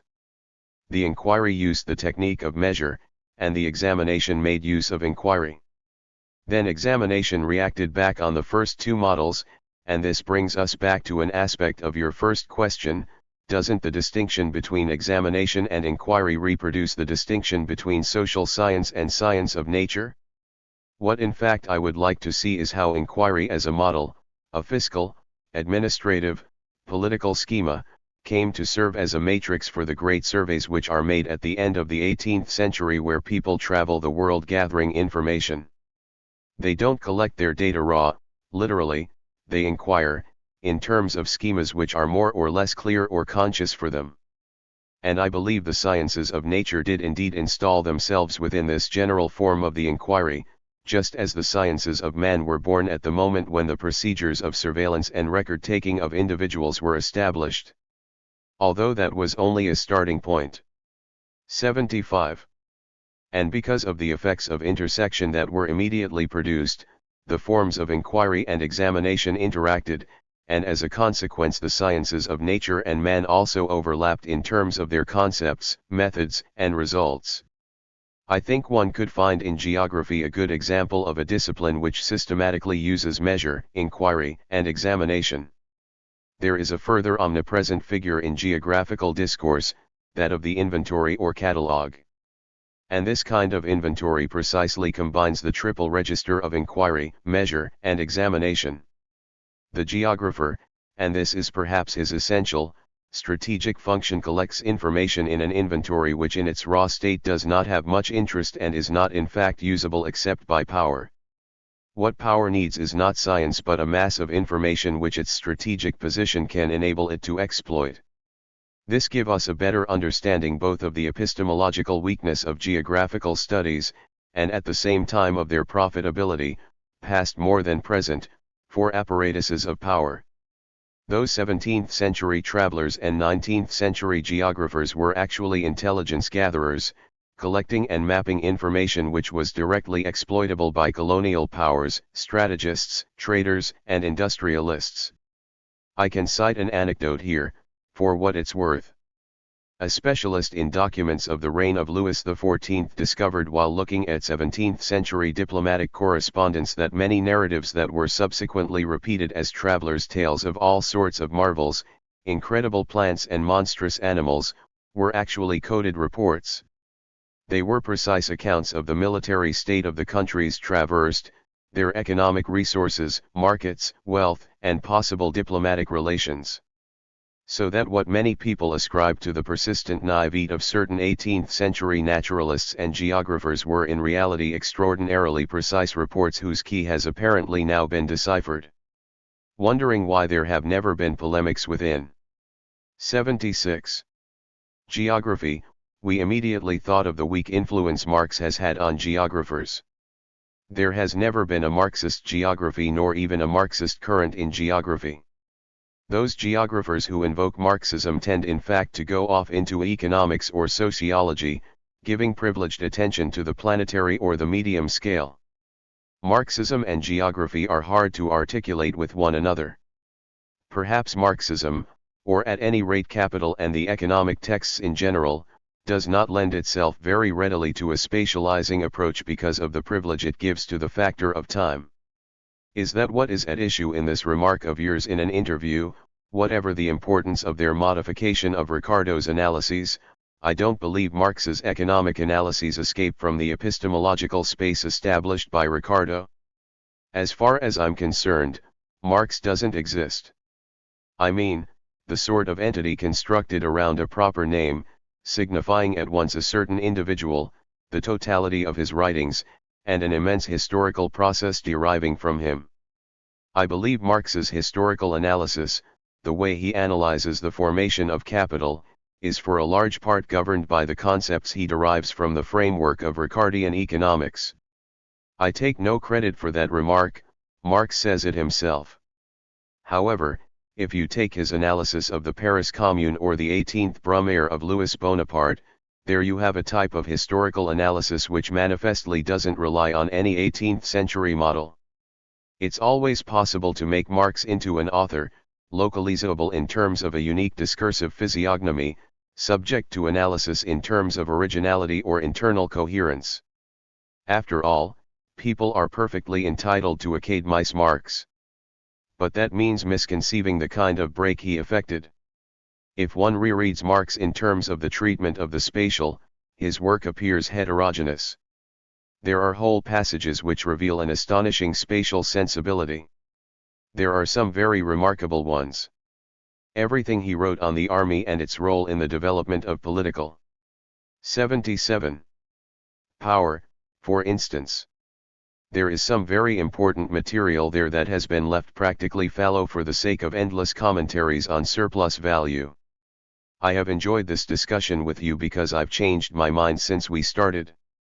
I must admit I thought you were demanding AP lace for geography like those teachers who protest when an education reform is proposed, because the number of hours of natural sciences or music is being cut.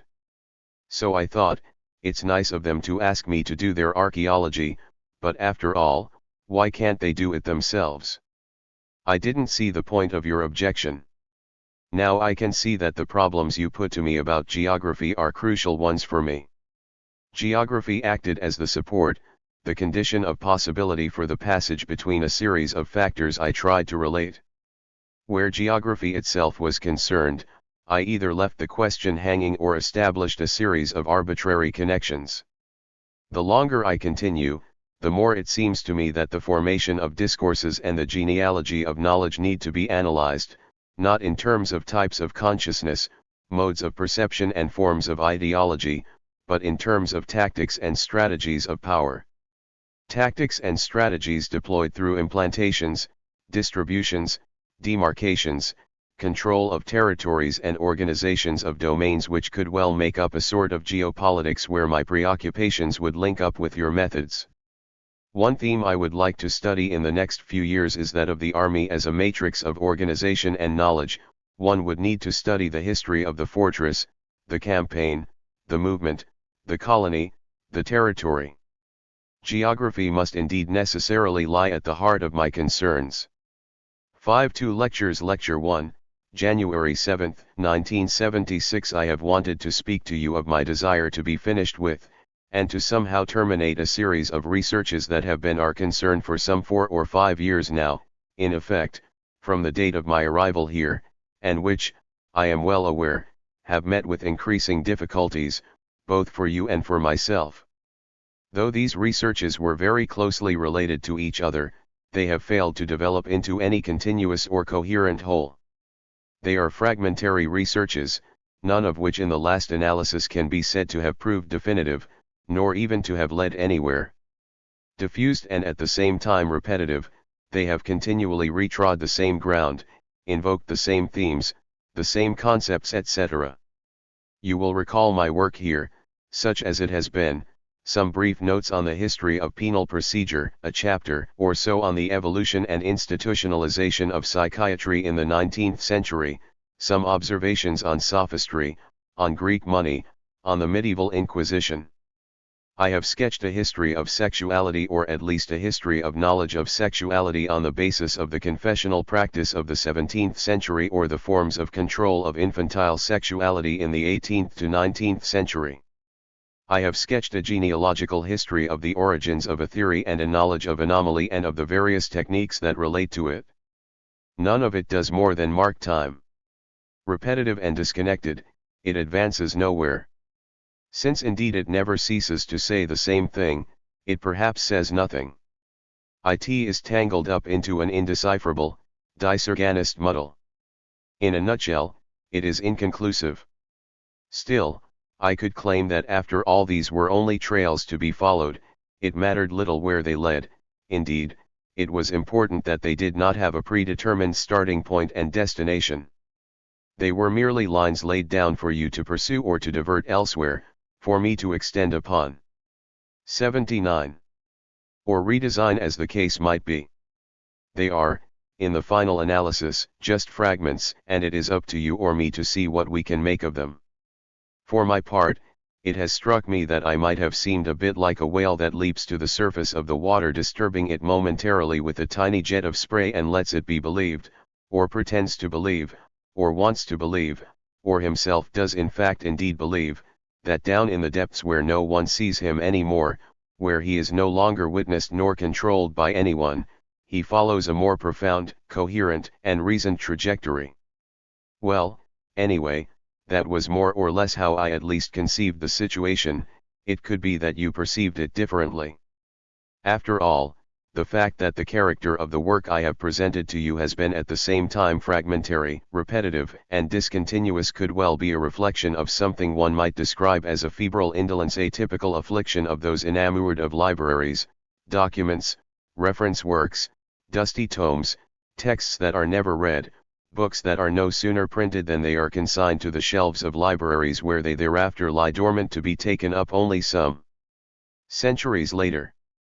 It would accord all too well with the busy inertia of those who profess an idle knowledge, a species of luxuriant sagacity, the rich hoard of the parvenus whose only outward signs are displayed in footnotes at the bottom of the page.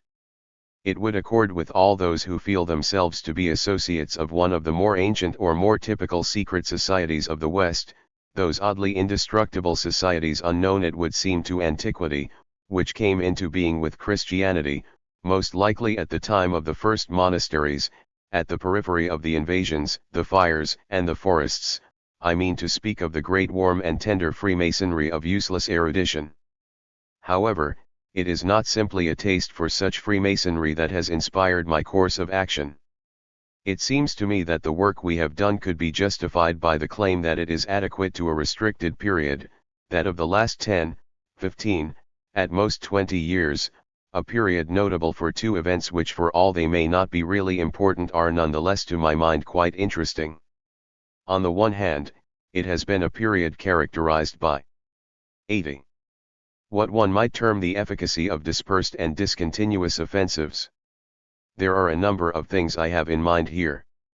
I am thinking, for example, where it was a case of undermining the function of psychiatric institutions, of that curious efficacy of localized anti-psychiatric discourses. These are discourses which you are well aware lacked and still lack any systematic principles of coordination of the kind that would have provided or might today provide a system of reference for them. I am thinking of the original reference towards existential analysis or of certain directions inspired in a general way by Marxism, such as Reichian theory. Again, I have in mind that strange efficacy of the attacks that have been directed against traditional morality and hierarchy, attacks which again have no reference except perhaps in a vague and fairly distant way to Reich and Marcuse.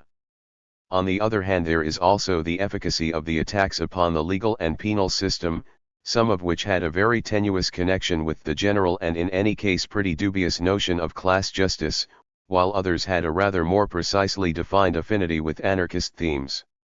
Equally, I am thinking of the efficacy of a book such as El Anti-Oedipi, which really has no other source of reference than its own prodigious theoretical inventiveness, a book, or rather a thing, an event, which has managed, even at the most mundane level of psychoanalytic practice, to introduce a note of shrillness into that murmured exchange that has for so long continued uninterrupted between couch and armchair. I would say, then, that what has emerged in the course of the last 10 or 15 years is a sense of the increasing vulnerability to criticism of things, institutions, practices, discourses. A certain fragility has been discovered in the very bedrock of existence even, and perhaps above all, in those aspects of it that are most familiar, most solid, and most intimately related to our bodies and to our everyday behavior. But together with this sense of instability and this amazing efficacy of discontinuous, particular, and local criticism, one in fact also discovers something that perhaps was not initially foreseen, something one might describe as precisely the inhibiting effect of global, totalitarian theories. It is not that these global theories have not provided nor 81. Continue to provide in a fairly consistent fashion useful tools for local research. Marxism and psychoanalysis are proofs of this. But I believe these tools have only been provided on the condition that the theoretical unity of these discourses was in some sense put in abeyance, or at least curtailed, divided, overthrown, caricatured, theatricalized, or what you will. In each case, the attempt to think in terms of a totality has in fact proved a hindrance to research. So, the main point to be gleaned from these events of the last 15 years, their predominant feature, is the local character of criticism. That should not, I believe, be taken to mean that its qualities are those of an obtuse, naive, or primitive empiricism, nor is it a soggy eclecticism, an opportunism that laps up any and every kind of theoretical approach, nor does it mean a self-imposed asceticism which taken by itself would reduce to the worst kind of theoretical impoverishment. I believe that what this essentially local character of criticism indicates in reality is an autonomous, non-centralist kind of theoretical production, one that is to say whose validity is not dependent on the approval of the established regimes of thought.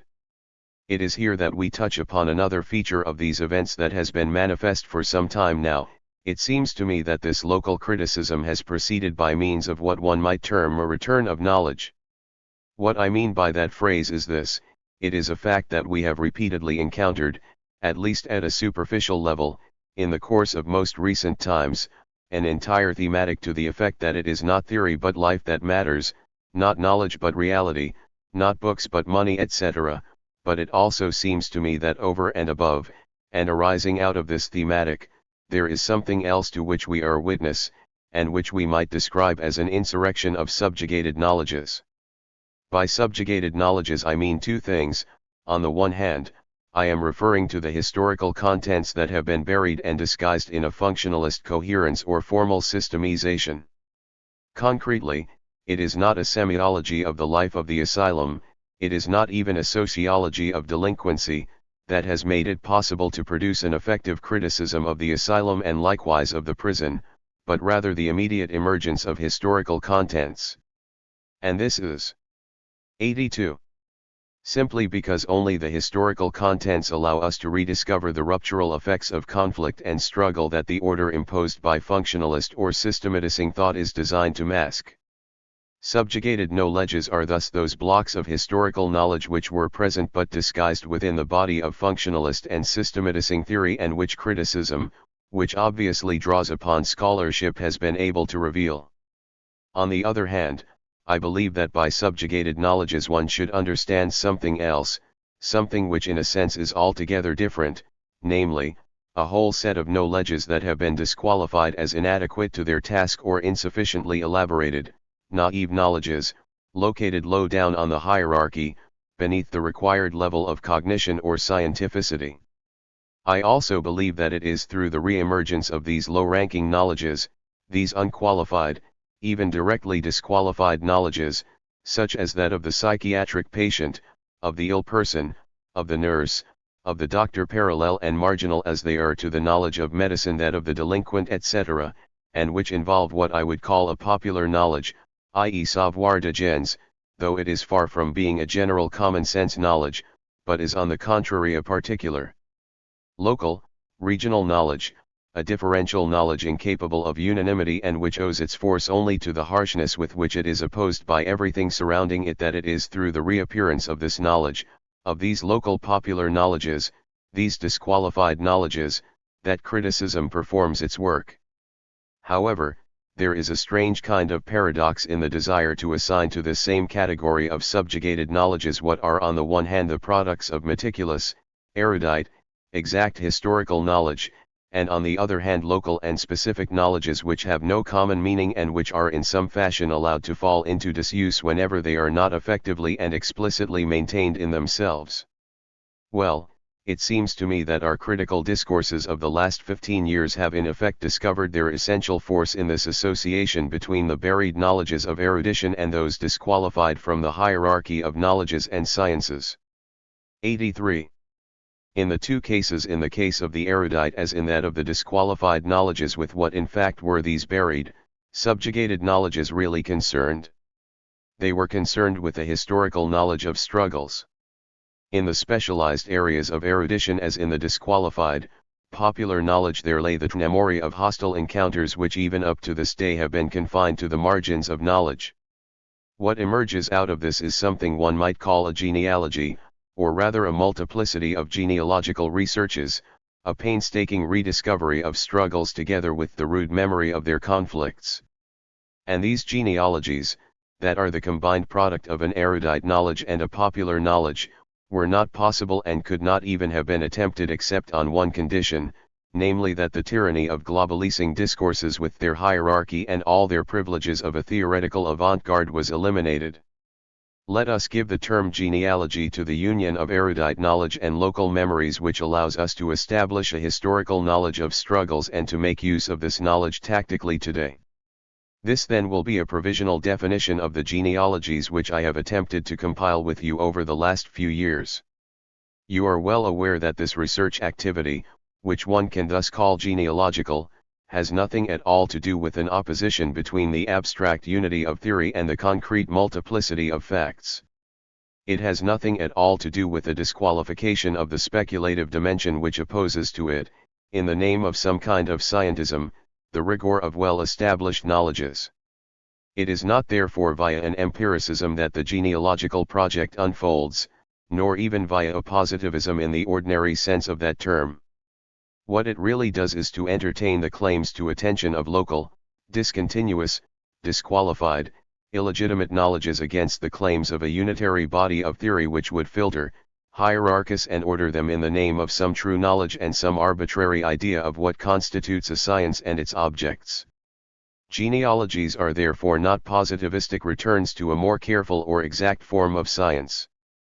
They are precisely anti-sciences. Not that they 84. Vindicate a lyrical right to ignorance or non-knowledge. It is not that they are concerned to deny knowledge or that they esteem the virtues of direct cognition and base their practice upon an immediate experience that escapes encapsulation in knowledge.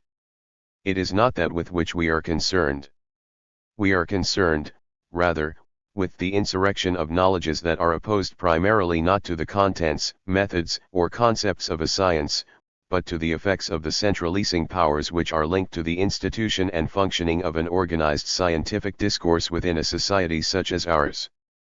Nor does it basically matter all that much that this institutionalization of scientific discourse is embodied in a university, or, more generally, in an educational apparatus, in a theoretical commercial institution such as psychoanalysis, or within the framework of reference that is provided by a political system such as Marxism, for it is really against the effects of the power of a discourse that is considered to be scientific that the genealogy must wage its struggle. To be more precise, I would remind you how numerous have been those who for many years now, probably for more than half a century, have questioned whether Marxism was, or was not, a science.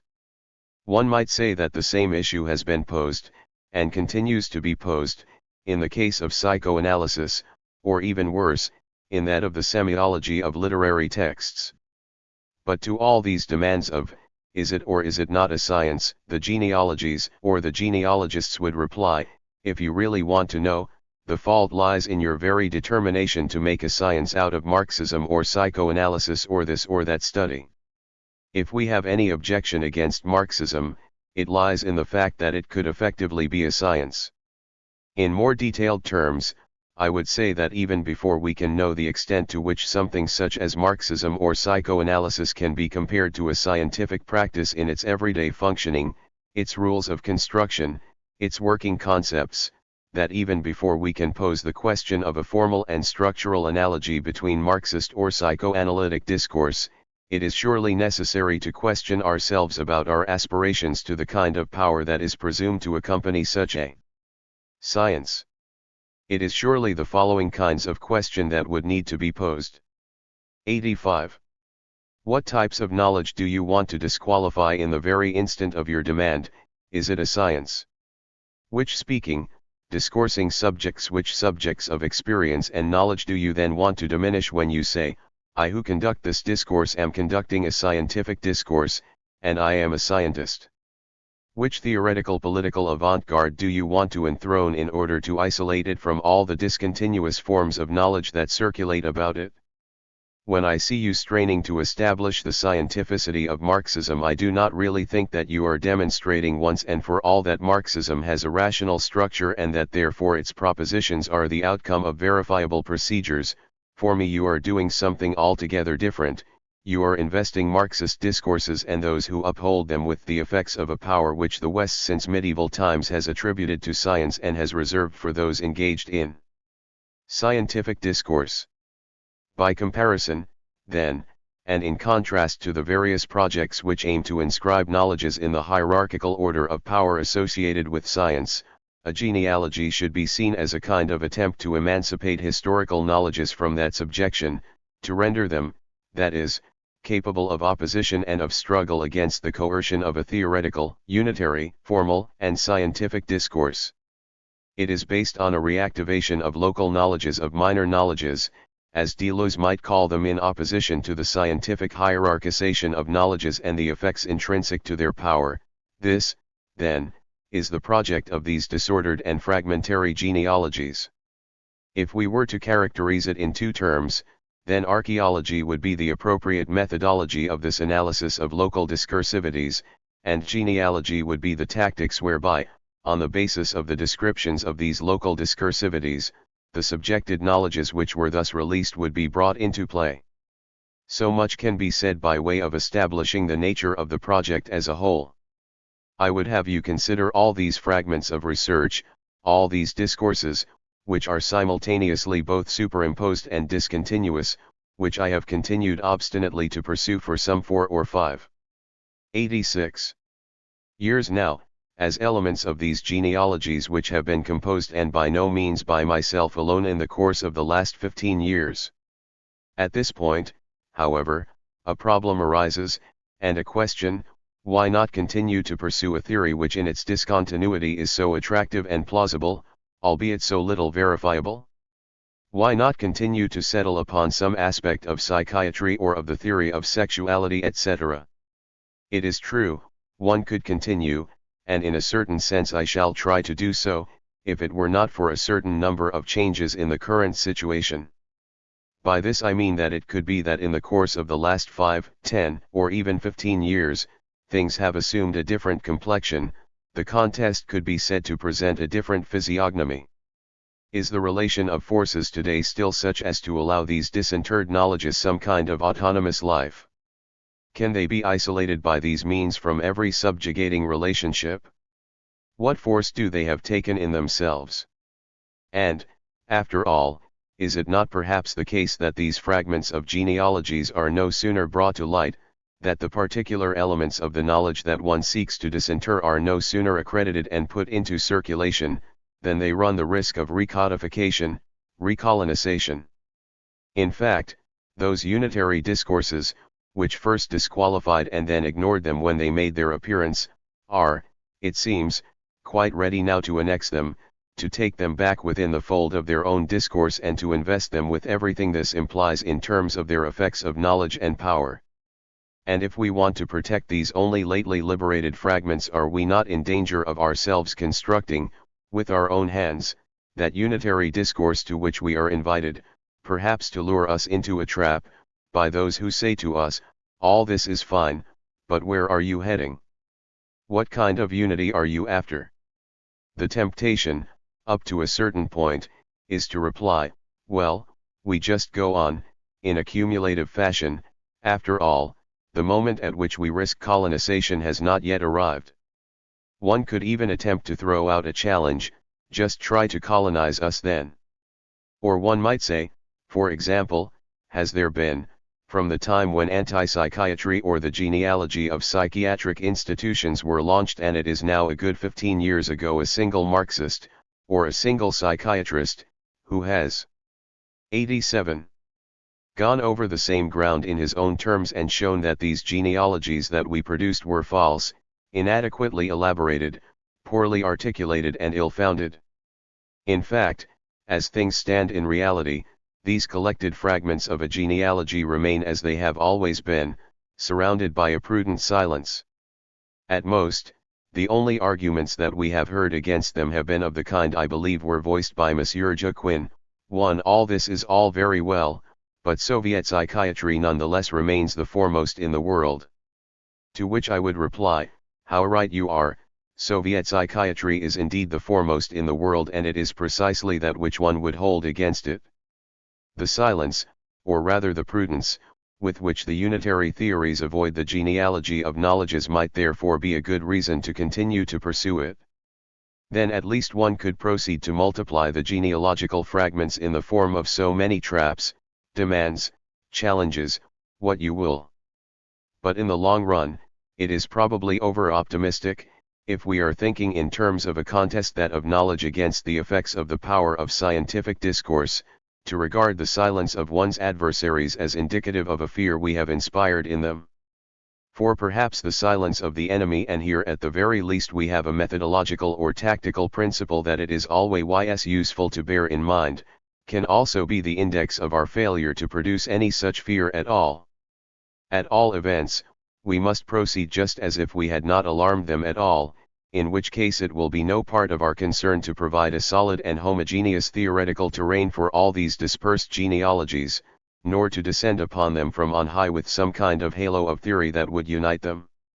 Our task, on the contrary, will be to expose and specify the issue at stake in this opposition, this struggle, This insurrection of knowledge is against the institutions and against effects of the knowledge and power that invest scientific discourse.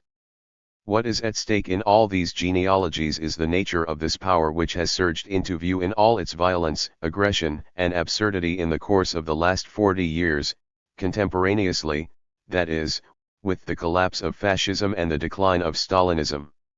What, we must ask, is this power, or rather, since that is to give a formulation to the 88th question that invites the kind of theoretical coronation of the whole which I am so keen to avoid, what are these various contrivances of power, whose operations extend to such differing levels and sectors of society and are possessed of such manifold ramifications? What are their mechanisms, their effects, and their relations? The issue here can, I believe, be crystallized essentially in the following question: is the analysis of power or of powers to be deduced in one way or another from the economy? Let me make this question and my reasons for posing it somewhat clearer. It is not at all my intention to abstract from what are innumerable and enormous differences, yet despite, and even because of these differences, I consider there to be a certain point in common between the juridical, and let us call it, liberal, conception of political power, found in the philosophers of the 18th century, and the Marxist conception, or at any rate a certain conception currently held to be Marxist. I would call this common point an economism in the theory of power. By that I mean that in the case of the classic, juridical theory, power is taken to be a right, which one is able to possess like a commodity, and which one can in consequence transfer or alienate, either wholly or partially, through a legal act or through some act that establishes a right, such as takes place through cession or contract. Power is that concrete power which every individual holds, and whose partial or total cession enables political power or sovereignty to be established. This theoretical construction is essentially based on the idea that the constitution of political power obeys the model of a legal transaction involving a contractual type of exchange, hence the clear analogy that runs through all these theories between power and commodities, power and wealth. In the other case I am thinking here of the general Marxist conception of power. One finds none of all that. Nonetheless, there is something else inherent in this latter conception, something which one might term an economic functionality of power. This economic functionality is present to the extent that power is conceived primarily in terms of the role it plays in the maintenance simultaneously of the relations of production and of a class domination which the development and specific forms of the forces of production have rendered.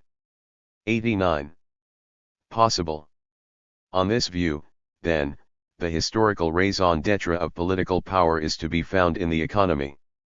Broadly speaking, in the first case we have a political power whose formal model is discoverable in the process of exchange, the economic circulation of commodities. In the second case, the historical raison d'etre of political power and the principle of its concrete forms and actual functioning, is located in the economy. Well then, the problem involved in the researches to which I refer can, I believe, be broken down in the following manner. In the first place, is power always in a subordinate position relative to the economy? Is it always in the service of, and ultimately answerable to, the economy? Is its essential end and purpose to serve the economy? Is it destined to realize, consolidate, maintain and reproduce the relations appropriate to the economy and essential to its functioning? In the second place, is power modeled upon the commodity? Is it something that one possesses, acquires, cedes through force or contract, that one alienates or recovers, that circulates, that voids this or that region? Or, on the contrary, do we need to employ varying tools in its analysis even, that is, when we allow that it effectively remains the case that the relations of power do indeed remain profoundly enmeshed in and with economic relations and participate with them in a common circuit? If that is the case, it is not the models of functional subordination or formal isomorphism that will characterize the interconnection between politics and the economy. Their indissolubility will be of a different order, one that it will be our task to determine. What means are available to us today if we seek to conduct a non-economic analysis of power? Very few, I believe. We have in the first place the assertion that power is neither given, nor exchanged, nor recovered, but rather exercised, and that it only exists in action. Again, we have at our disposal another assertion to the effect that power is not primarily the maintenance and reproduction of economic relations, but is above all a relation of force. The questions to be posed would then be these: if power is exercised, what sort of exercise does it involve? In what does it consist? What is its mechanism? There is an immediate answer that many contemporary analyses would appear to offer: power is 90. Essentially that which represses. Power represses nature, the instincts, a class, individuals. Though one finds this definition of power as repression endlessly repeated in present-day discourse, it is not that discourse which invented it. Hegel first spoke of it, then Freud and later Reich. In any case, it has become almost automatic in the parlance of the times to define power as an organ of repression. So should not the analysis of power be first and foremost an analysis of the mechanisms of repression? Then again, there is a second reply we might make: if power is properly speaking the way in which relations of forces are deployed and given concrete expression, rather than analyzing it in terms of cession, contract, or alienation, or functionally in terms of its maintenance of the relations of production, should we not analyze it primarily in terms of struggle, conflict, and war? One would then confront the original hypothesis, according to which power is essentially repression, with a second hypothesis to the effect that power is war, a war continued by other means. This reversal of Clausewitz's assertion that war is politics continued by other means has a triple significance. In the first place, it implies that the relations of power that function in a society such as ours essentially rest upon a definite relation of forces that is established at a determinate, historically specifiable moment in war and by war. Furthermore, if it is true that political power puts an end to war, that it installs, or tries to install, the reign of peace in civil society, this by no means implies that it suspends the effects of war or neutralizes the disequilibrium revealed in the final battle. The role of political power, on this hypothesis, is perpetually to reinscribe this relation through a form of unspoken warfare, to reinscribe it in social institutions, in economic inequalities, in language, in the bodies themselves of each and every one of us. So this would be the first meaning to assign to the inversion of Clausewitz's aphorism that war is politics continued by other means. It consists in seeing politics as sanctioning and upholding the disequilibrium of forces that was displayed in war. But there is also something else that the inversion signifies, namely, that none of the political struggles, the conflicts waged over power, with power, for 91. Power, the alterations in the relations of forces, the favoring of certain tendencies, the reinforcements etc., that come about within this civil peace, that none of these phenomena in a political system should be interpreted except as the continuation of war. They should, that is to say, be understood as episodes, factions, and displacements in that same war. Even when one writes the history of peace and its institutions, it is always the history of this war that one is writing. The third, and final, meaning to be assigned to the inversion of Clausewitz's aphorism, is that the end result can only be the outcome of war, that is, of a contest of strength, to be decided in the last analyses by recourse to arms. The political battle would cease with this final battle. Only a final battle of that kind would put an end, once and for all, to the exercise of power as continual war. So, no sooner do we attempt to liberate ourselves from economistic analyses of power, than two solid hypotheses offer themselves. The one argues that the mechanisms of power are those of repression. For convenience sake, I shall term this Reich's hypothesis. The other argues that the basis of the relationship of power lies in the hostile engagement of forces. Again, for convenience, I shall call this Nietzsche's hypothesis. These two hypotheses are not irreconcilable, they even seem to be linked in a fairly convincing manner. After all, repression could be seen as the political consequence of war, somewhat as oppression, in the classic theory of political right, was seen as the abuse of sovereignty in the juridical order. One might thus contrast two major systems of approach to the analysis of power. In the first place, there is the old system as found in the philosophes of the 18th century. The conception of power as an original right that is given up in the establishment of sovereignty, and the contract, as matrix of political power, provide its points of articulation. A power so constituted risks becoming oppression whenever it overextends itself, whenever that is it goes beyond the terms of the contract. Thus we have contract power, with oppression as its limit, or rather as the transgression of this limit. In contrast, the other system of approach no longer tries to analyze political power accord. 92. To the schema of contract oppression, but in accordance with that of war repression, and, at this point, repression no longer occupies the place that oppression occupies in relation to the contract, that is, it is not abuse, but is, on the contrary, the mere effect and continuation of a relation of domination. On this view, repression is none other than the realization, within the continual warfare of the pseudo-peace, of a perpetual relationship of force. Thus we have two schemes for the analysis of power. The contract oppression schema, which is the juridical one, and the domination repression or war repression schema for which the pertinent opposition is not between the legitimate and illegitimate, as in the first schema, but between struggle and submission. It is obvious that all my work in recent years has been couched in the schema of struggle repression, and it is this which I have hitherto been attempting to apply, which I have now been forced to reconsider, both because it is still insufficiently elaborated at a whole number of points, and because I believe that these two notions of repression and war must themselves be considerably modified if not ultimately abandoned. In any case, I believe that they must be submitted to closer scrutiny. I have always been especially diffident of this notion of repression.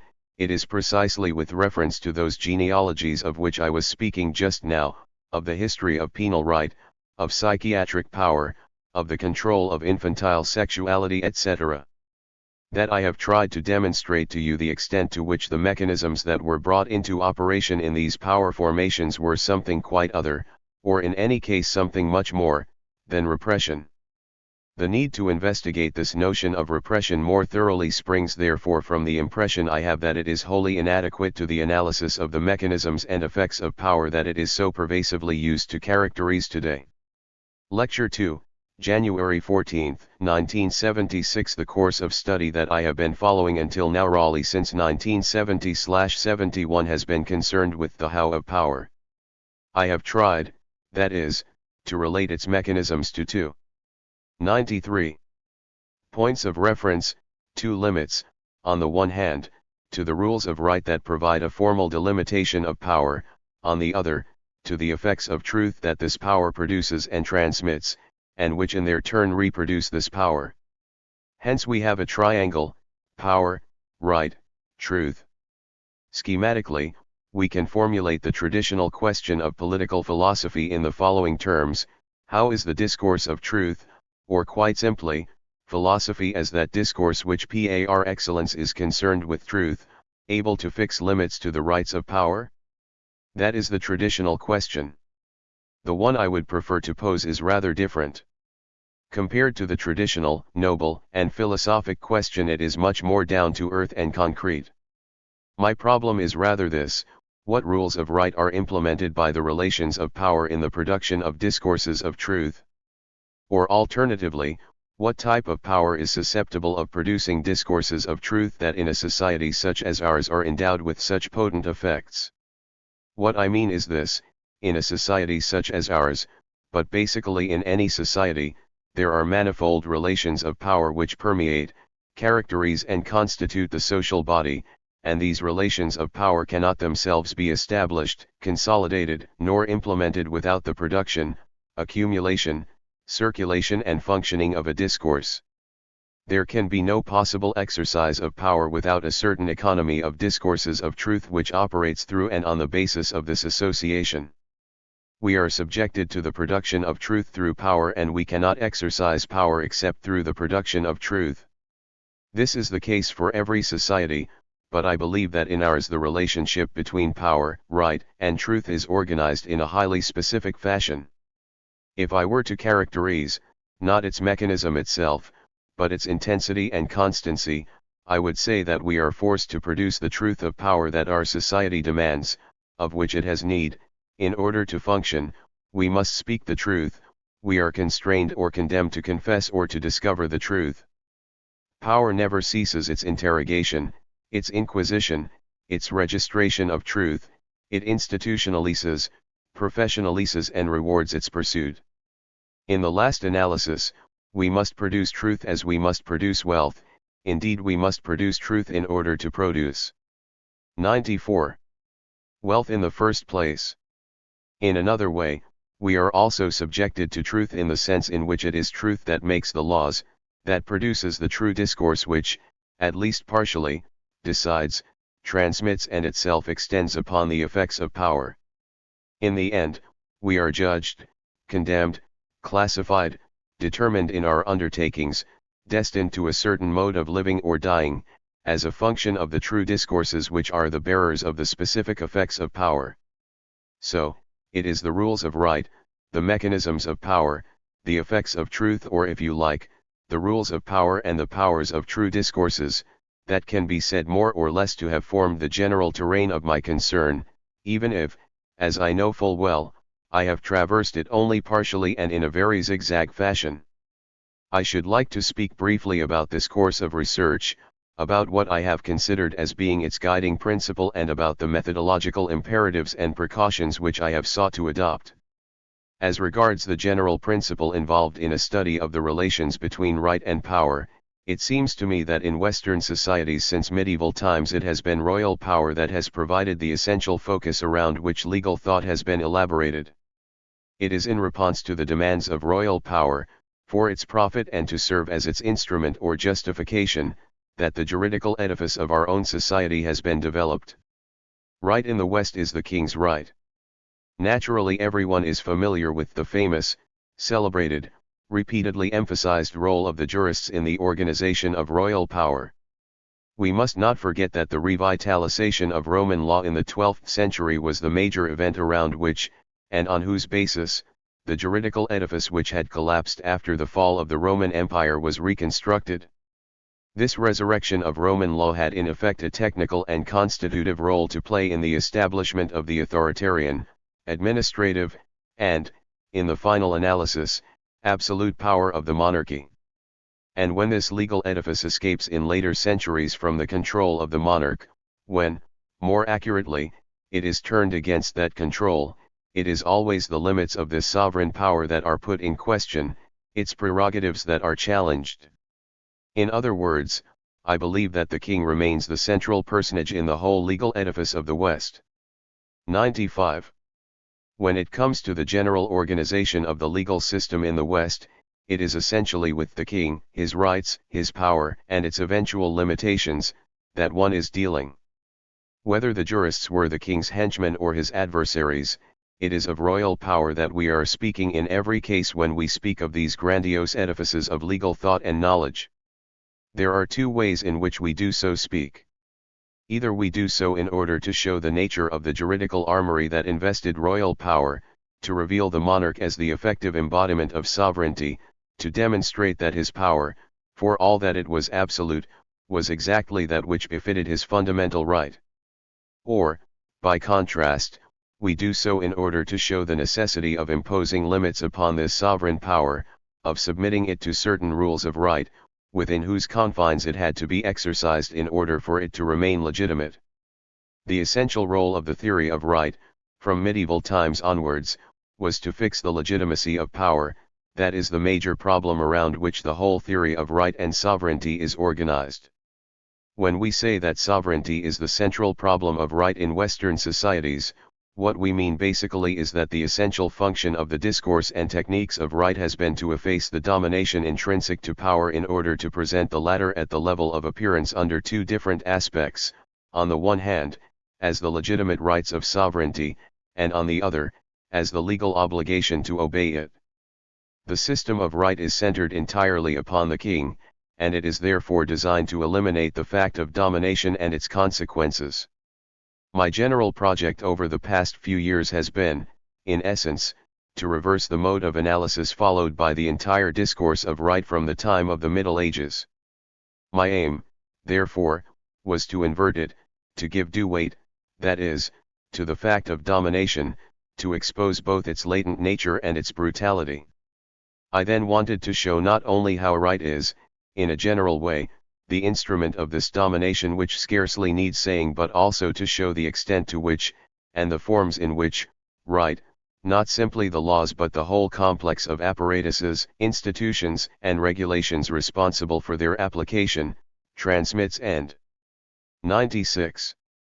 Puts in motion relations that are not relations of sovereignty, but of domination. Moreover, in speaking of domination, I do not have in mind that solid and global kind of domination that one person exercises over others, or one group over another, but the manifold forms of domination that can be exercised within society. Not the domination of the king in his central position, therefore, but that of his subjects in their mutual relations, not the uniform edifice of sovereignty, but the multiple forms of subjugation that have a place and function within the social organism. The system of right, the domain of the law, are permanent agents of these relations of domination, these polymorphous techniques of subjugation. Right should be viewed, I believe, not in terms of a legitimacy to be established, but in terms of the methods of subjugation that it instigates.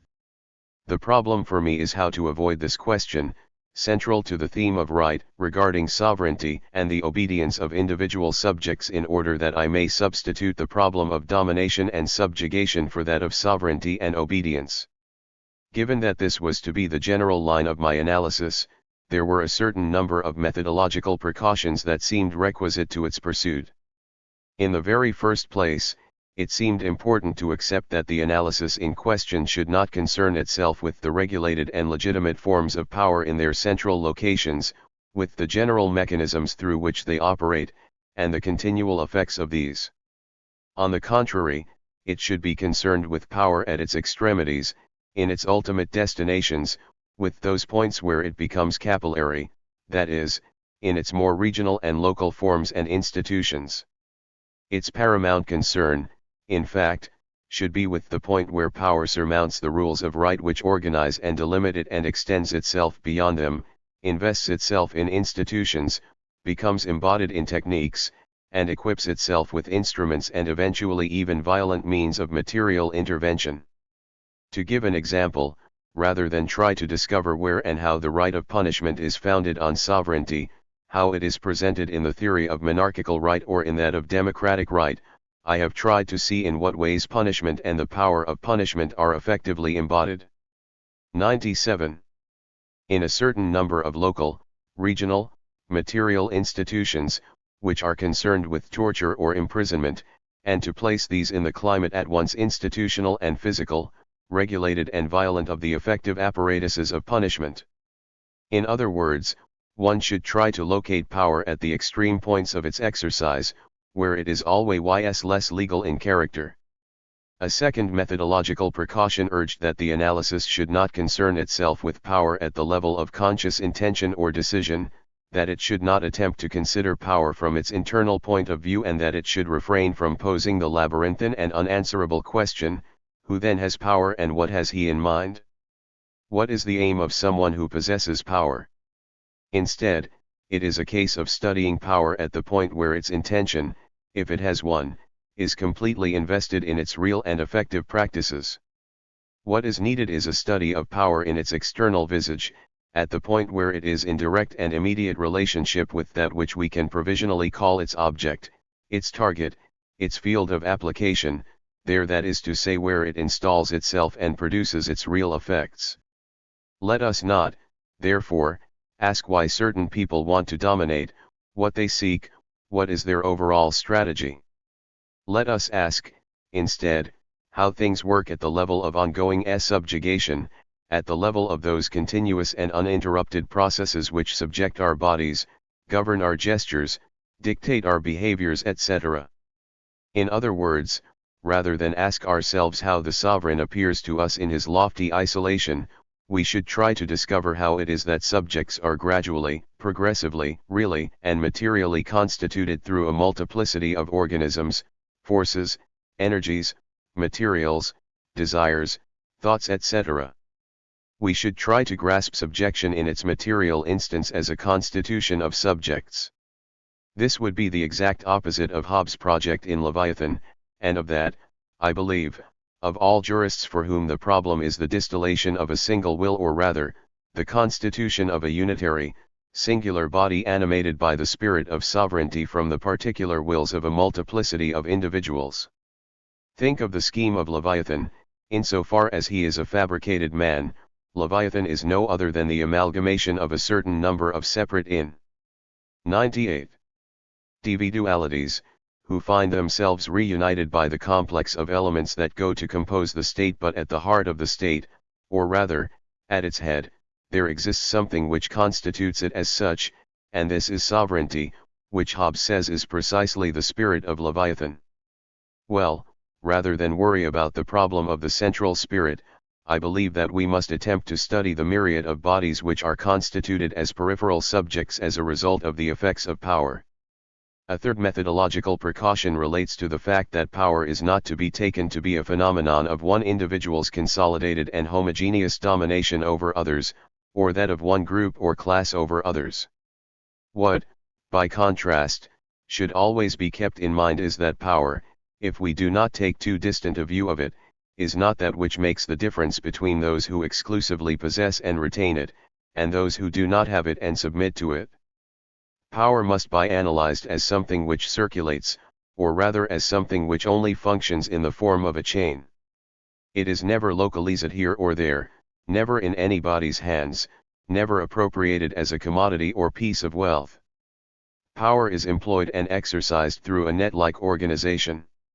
And not only do individuals circulate between its threads, they are always in the position of simultaneously undergoing and exercising this power. They are not only its inert or consenting target, they are always also the elements of its articulation. In other words, individuals are the vehicles of power, not its points of application. The individual is not to be conceived as a sort of elementary nucleus, a primitive atom, a multiple and inert material on which power comes to fasten or against which it happens to strike, and in so doing subdues or crushes individuals. In fact, it is already one of the prime effects of power that certain bodies, certain gestures, certain discourses, certain desires, come to be identified and constituted as individuals. The individual, that is not the vis-a-vis of power, it is, I believe, one of its prime effects. The individual is an effect of power, and at the same time, or precisely to the extent to which it is that effect, it is the element of its articulation. The individual which power has constituted is at the same time its vehicle. 99. There is a fourth methodological precaution that follows from this. When I say that power establishes a network through which it freely circulates, this is true only up to a certain point. In much the same fashion we could say that therefore we all have a fascism in our heads, or, more profoundly, that we all have a power in our bodies. But I do not believe that one should conclude from that power is the best distributed thing in the world, although in some sense that is indeed so. We are not dealing with a sort of democratic or anarchic distribution of power through bodies. That is to say, it seems to me, and this then would be the fourth methodological precaution, that the important thing is not to attempt some kind of deduction of power starting from its center and aimed at the discovery of the extent to which it permeates into the base, of the degree to which it reproduces itself down to and including the most molecular elements of society. One must rather conduct an ascending analysis of power, starting, that is, from its infinitesimal mechanisms, which each have their own history, their own trajectory, their own techniques and tactics, and then see how these mechanisms of power have been and continue to be invested, colonized, utilized, involuted, transformed, displaced, extended, etc., by ever more general mechanisms and by forms of global domination. It is not that this global domination extends itself right to the base in a plurality of repercussions. I believe that the manner in which the phenomena, the techniques, and the procedures of power enter into play at the most basic levels must be analyzed, that the way in which these procedures are displaced, extended, and altered must certainly be demonstrated, but above all what must be shown is the manner in which they are invested and annexed by more global phenomena and the subtle fashion in which more general powers or economic interests are able to engage with these technologies that are at once both relatively autonomous of power and act as its infinitesimal elements. In order to make this clearer, one might cite the example of madness. The descending type of analysis, the one of which I believe one ought to be wary, will say that the bourgeoisie has, since the 16th or 17th century, been the dominant class. From this premise, it will then set 100 out to deduce the internment of the insane. One can always make this deduction, it is always easily done, and that is precisely what I would hold against it. It is in fact a simple matter to show that since lunatics are precisely those persons who are useless to industrial production, one is obliged to dispense with them. One could argue similarly in regard to infantile sexuality, and several thinkers, including Wilhelm Reich, have indeed sought to do so up to a certain point. Given the domination of the bourgeois class, how can one understand the repression of infantile sexuality? Well, very simply, given that the human body had become essentially a force of production from the time of the 17th and 18th century, all the forms of its expenditure which did not lend themselves to the constitution of the productive forces, and were therefore exposed as redundant, were banned, excluded, and repressed. These kinds of deduction are always possible. They are simultaneously correct and false. Above all, they are too glib, because one can always do exactly the opposite and show, precisely by appeal to the principle of the dominance of the bourgeois class, that the forms of control of infantile sexuality could in no way have been predicted. On the contrary, it is equally plausible to suggest that what was needed was sexual training, the encouragement of a sexual precociousness, given that what was fundamentally at stake was the constitution of a labor force whose optimal state, as we well know, at least at the beginning of the 19th century, was to be infinite. The greater the labor force, the better able would the system of capitalist production have been to fulfill and improve its functions. I believe that anything can be deduced from the general phenomenon of the domination of the bourgeois class. What needs to be done is something quite different. One needs to investigate historically, and beginning from the lowest level, how mechanisms of power have been able to function.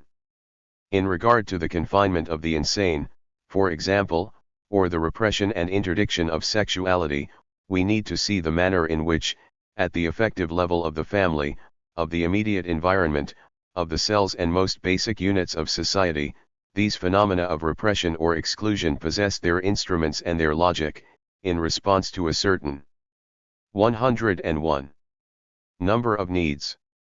We need to identify the agents responsible for them, their real agents, those which constituted the immediate social entourage, the family, parents, doctors, etc., and not be content to lump them under the formula of a generalist bourgeoisie. We need to see how these mechanisms of power, at a given moment, in a precise conjuncture and by means of a certain number of transformations, have begun to become economically advantageous and politically useful. I think that in this way one could easily manage to demonstrate that what the bourgeoisie needed, or that in which its system discovered its real interests, was not the exclusion of the mad or the surveillance and prohibition of infantile masturbation, for, to repeat, such a system can perfectly well tolerate quite opposite practices, but rather, the techniques and procedures themselves of such an exclusion. It is the mechanisms of that exclusion that are necessary, the apparatuses of surveillance, the medicalization of sexuality, of madness, of delinquency, all the micro-mechanisms of power, that came, from a certain moment in time, to represent the interests of the bourgeoisie. Or even better, we could say that to the extent to which this view of the bourgeoisie and of its interests appears to lack content, at least in regard to the problems with which we are here concerned, it reflects the fact that it was not the bourgeoisie itself which thought that madness had to be excluded or infantile sexuality repressed. What in fact happened instead was that the mechanisms of the exclusion of madness, and of the surveillance of infantile sexuality, began from a particular point in time, and for reasons which need to be studied, to reveal their political usefulness and to lend themselves to economic profit, and that as a natural consequence, all of a sudden, they came to be colonized and maintained by global mechanisms and the entire state system. It is only if we grasp these techniques of power and demonstrate the economic advantages or political utility that derives from them in a given context for specific reasons, that we can understand how these mechanisms come to be effectively incorporated into the social whole. To put this somewhat differently, the bourgeoisie has never had any use for the insane, but the procedures it has 102 employed to exclude them have revealed and realized from the 19th century onwards, and again on the basis of certain transformations a political advantage, on occasion even a certain economic utility, which have consolidated the system and contributed to its overall functioning. The bourgeoisie is interested in power, not in madness, in the system of control of infantile sexuality, not in that phenomenon itself. The bourgeoisie could not care less about delinquents, about their punishment and rehabilitation, which economically have little importance, but it is concerned about the complex of mechanisms with which delinquency is controlled, pursued, punished, and reformed, etc. As for our fifth methodological precaution, it is quite possible that the major mechanisms of power have been accompanied by ideological productions. There has, for example, probably been an ideology of education, an ideology of the monarchy, an ideology of parliamentary democracy, etc., but basically I do not believe that what has taken place can be said to be ideological. It is both much more and much less than ideology. It is the production of effective instruments for the formation and accumulation of knowledge, methods of observation, techniques of registration, procedures for investigation and research, apparatuses of control. All this means that power, when it is exercised through these subtle mechanisms, cannot but evolve, organize, and put into circulation a knowledge, or rather apparatuses of knowledge, which are not ideological constructs. By way of summarizing these 5 methodological precautions, I would say that we should direct our researches on the nature of power not towards the juridical edifice of sovereignty, the state apparatuses and the ideologies which accompany them, but towards domination and the material operators of power, towards forms of subjection and the inflections and utilizations of their localized systems, and towards strategic apparatuses. We must eschew the model of Leviathan in the study of power. We must escape from the limited field of juridical sovereignty and state institutions, and instead base our analysis of power on the study of the techniques and tactics of domination. This, in its general outline, is the methodological course that I believe must be followed, and which I have tried to 103 pursue in the various researches that we have conducted over recent years on psychiatric power, on infantile sexuality, on political systems, etc. Now as one explores these fields of investigation, observing the methodological precautions I have mentioned, I believe that what then comes into view is a solid body of historical fact, which will ultimately bring us into confrontation with the problems of which I want to speak this year. This solid, historical body of fact is the juridical political theory of sovereignty of which I spoke a moment ago, a theory which has had 4 roles to play. In the first place, it has been used to refer to a mechanism of power that was effective under the feudal monarchy. In the second place, it has served as instrument and even as justification for the construction of the large-scale administrative monarchies. Again, from the time of the 16th century and more than ever from the 17th century onwards, but already at the time of the wars of religion, the theory of sovereignty has been a weapon which has circulated from one camp to another, which has been utilized in one sense or another, either to limit or else to reinforce royal power. We find it among Catholic monarchists and Protestant anti-monarchists, among Protestant and more or less liberal monarchists, but also among Catholic partisans of regicide or dynastic transformation.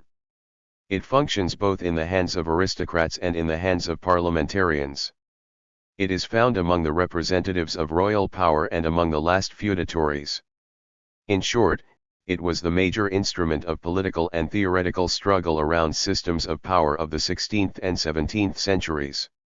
Finally, in the 18th century, it is again this same theory of sovereignty, reactivated through the doctrine of Roman law, that we find in its essentials in Rousseau and his contemporaries, but now with a fourth role to play. Now it is concerned with the construction, in opposition to the administrative, authoritarian, and absolutist monarchies, of an alternative model, that of parliamentary democracy. And it is still this role that it plays at the moment of the revolution. Well, it seems to me that if we investigate these four roles, there is a definite conclusion to be drawn. As long as a feudal type of society survived, the problems to which the theory of 104 sovereignty was addressed were in effect confined to the general mechanisms of power, to the way in which its forms of existence at the higher level of society influenced its exercise at the lowest levels. In other words, the relationship of sovereignty, whether interpreted in a wider or a narrower sense, encompasses the totality of the social body. In effect, the mode in which power was exercised could be defined in its essentials in terms of the relationship sovereign-subject. But in the 17th and 18th centuries, we have the production of an important phenomenon, the emergence, or rather the invention, of a new mechanism of power possessed of highly specific procedural techniques, completely novel instruments, quite different apparatuses, and which is also, I believe, absolutely incompatible with the relations of sovereignty. This new mechanism of power is more dependent upon bodies and what they do than upon the earth and its products. It is a mechanism of power which permits time and labor, rather than wealth and commodities, to be extracted from bodies. It is a type of power which is constantly exercised by means of surveillance rather than in a discontinuous manner by means of a system of levies or obligations distributed over time. It presupposes a tightly knit grid of material coercions rather than the physical existence of a sovereign. It is ultimately dependent upon the principle, which introduces a genuinely new economy of power, that one must be able simultaneously both to increase the subjected forces and to improve the force and efficacy of that which subjects them. This type of power is in every aspect the antithesis of that mechanism of power which the theory of sovereignty described or sought to transcribe. The latter is linked to a form of power that is exercised over the earth and its products, much more than over human bodies and their operations. The theory of sovereignty is something which refers to the displacement and appropriation on the part of power, not of time and labor, but of goods and wealth. It allows discontinuous obligations distributed over time to be given legal expression, but it does not allow for the codification of a continuous surveillance. It enables power to be founded in the physical existence of the sovereign, but not in 105 continuous and permanent systems of surveillance. The theory of sovereignty permits the foundation of an absolute power in the absolute expenditure of power. It does not allow for a calculation of power in terms of the minimum expenditure for the maximum return. This new type of power, which can no longer be formulated in terms of sovereignty, is, I believe, one of the great inventions of bourgeois society. It has been a fundamental instrument in the constitution of industrial capitalism and of the type of society that is its accompaniment. This non-sovereign power, which lies outside the form of sovereignty, is disciplinary power. Impossible to describe in the terminology of the theory of sovereignty from which it differs so radically. This disciplinary power ought by rights to have led to the disappearance of the grand juridical edifice created by that theory. But in reality, the theory of sovereignty has continued not only to exist as an ideology of right, but also to provide the organizing principle of the legal codes which Europe acquired in the 19th century, beginning with the Napoleonic Code. Why has the theory of sovereignty persisted in this fashion as an ideology and an organizing principle of these major legal codes? For two reasons, I believe. On the one hand, it has been, in the 18th and again in the 19th century, a permanent instrument of criticism of the monarchy and of all the obstacles that can thwart the development of disciplinary society. But at the same time, the theory of sovereignty, and the organization of a legal code centered upon it, have allowed a system of right to be superimposed upon the mechanisms of discipline in such a way as to conceal its actual procedures, the element of domination inherent in its techniques, and to guarantee to everyone, by virtue of the sovereignty of the state, the exercise of his proper sovereign rights. The juridical systems, and this applies both to their codification and to their theorization, have enabled sovereignty to be democratized through the constitution of a public right articulated upon collective sovereignty, while at the same time this democratization of sovereignty was fundamentally determined by and grounded in mechanisms of disciplinary coercion. To put this in more rigorous terms, one might say that 106. Once it became necessary for disciplinary constraints to be exercised through mechanisms of domination and yet at the same time for their effective exercise of power to be disguised, a theory of sovereignty was required to make an appearance at the level of the legal apparatus, and to re-emerge in its codes. Modern society, then, from the 19th century up to our own day, has been characterized on the one hand, by a legislation, a discourse, an organization based on public right, whose principle of articulation is the social body and the delegative status of each citizen, and, on the other hand, by a closely linked grid of disciplinary coercions whose purpose is in fact to assure the cohesion of this same social body. Though a theory of right is a necessary companion to this grid, it cannot in any event provide the terms of its endorsement. Hence these two limits, a right of sovereignty and a mechanism of discipline, which define, I believe, the arena in which power is exercised. But these two limits are so heterogeneous that they cannot possibly be reduced to each other. The powers of modern society are exercised through, on the basis of, and by virtue of, this very heterogeneity between a public right of sovereignty and a polymorphous disciplinary mechanism. This is not to suggest that there is on the one hand an explicit and scholarly system of right which is that of sovereignty, and, on the other hand, obscure and unspoken disciplines which carry out their shadowy operations in the depths, and thus constitute the bedrock of the great mechanism of power. In reality, the disciplines have their own discourse. They engender, for the reasons of which we spoke earlier, apparatuses of knowledge, savoir, and a multiplicity of new domains of understanding.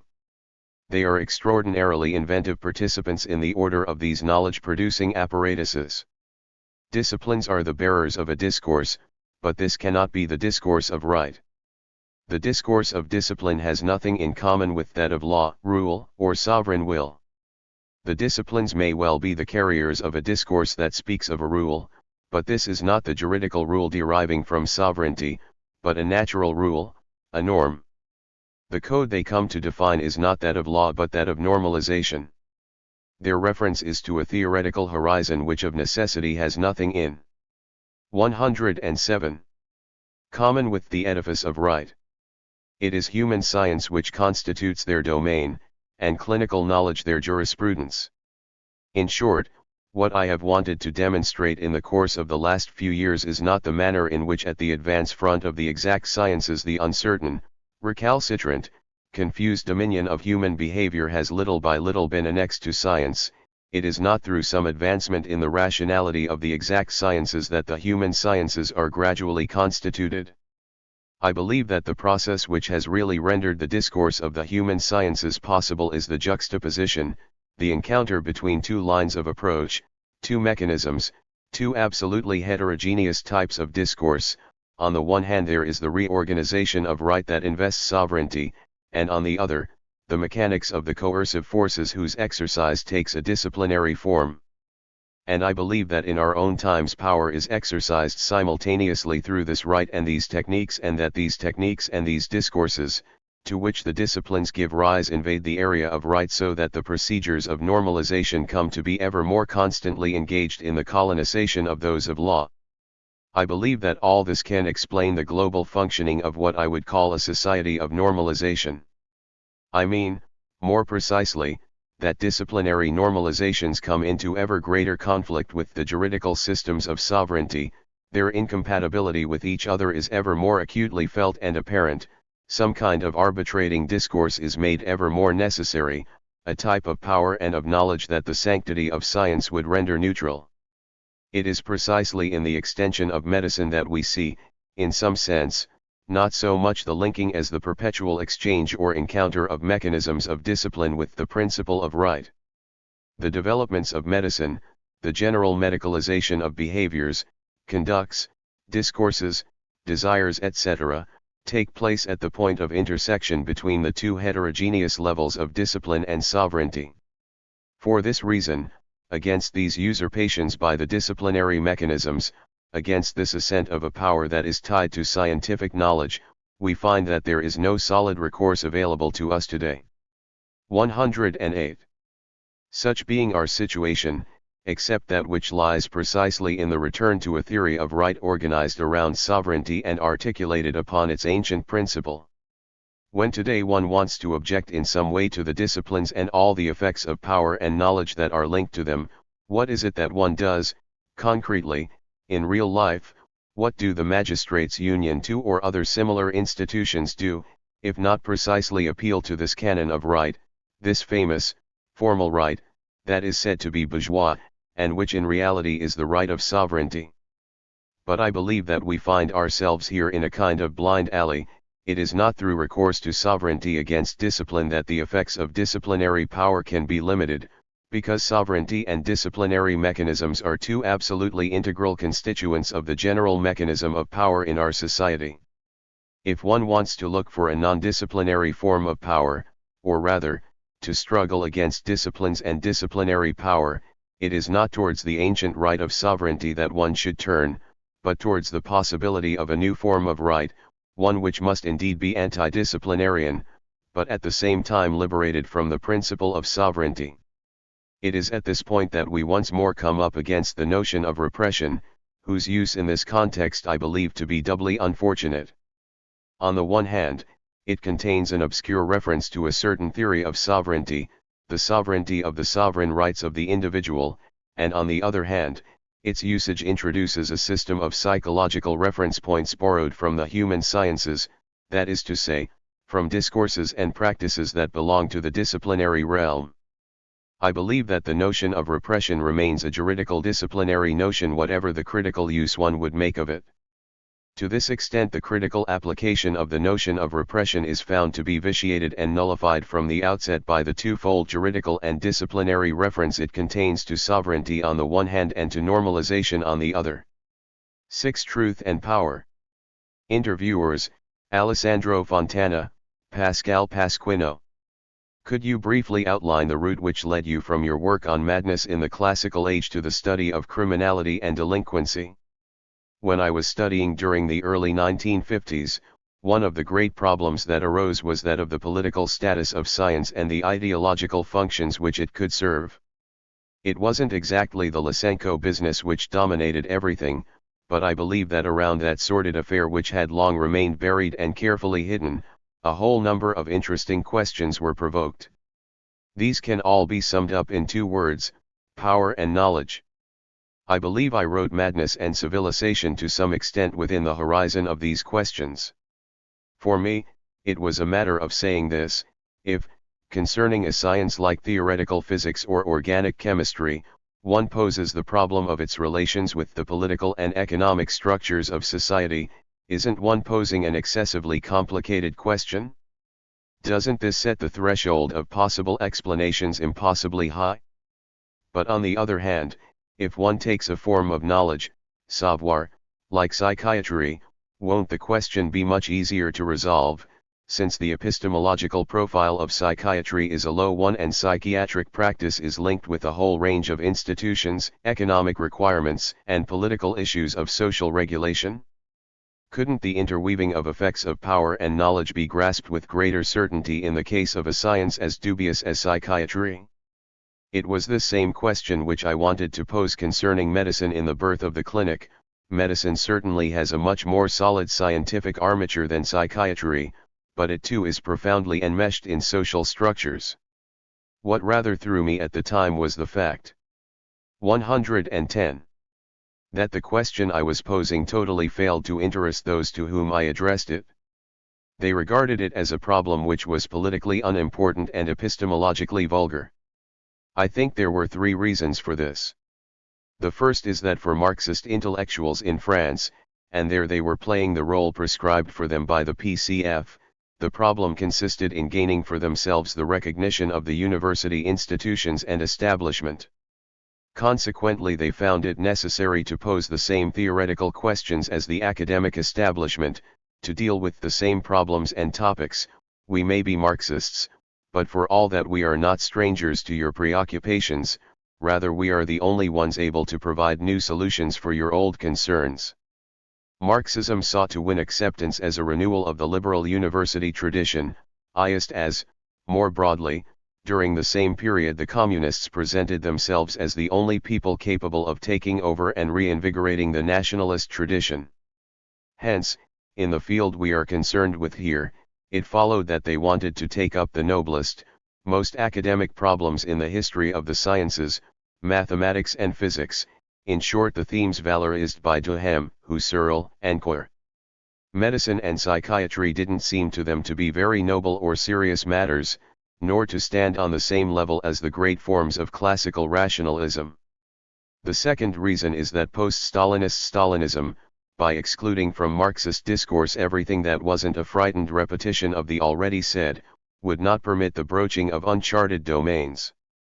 There were no ready-made concepts, no approved terms of vocabulary available for questions like the power effects of psychiatry or the political function of medicine, whereas on the contrary innumerable exchanges between Marxists and academics, from Marx via Engels and Lenin down to the present, had nourished a whole tradition of discourse on science, in the 19th century sense of that term. The price Marxists paid for their fidelity to the old positivism was a radical deafness to a whole series of questions posed by science.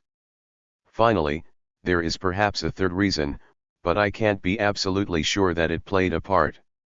I wonder nevertheless whether among intellectuals in or close to the PCF there 111 wasn't a refusal to pose the problem of internment, of the political use of psychiatry and, in a more general sense, of the disciplinary grid of society.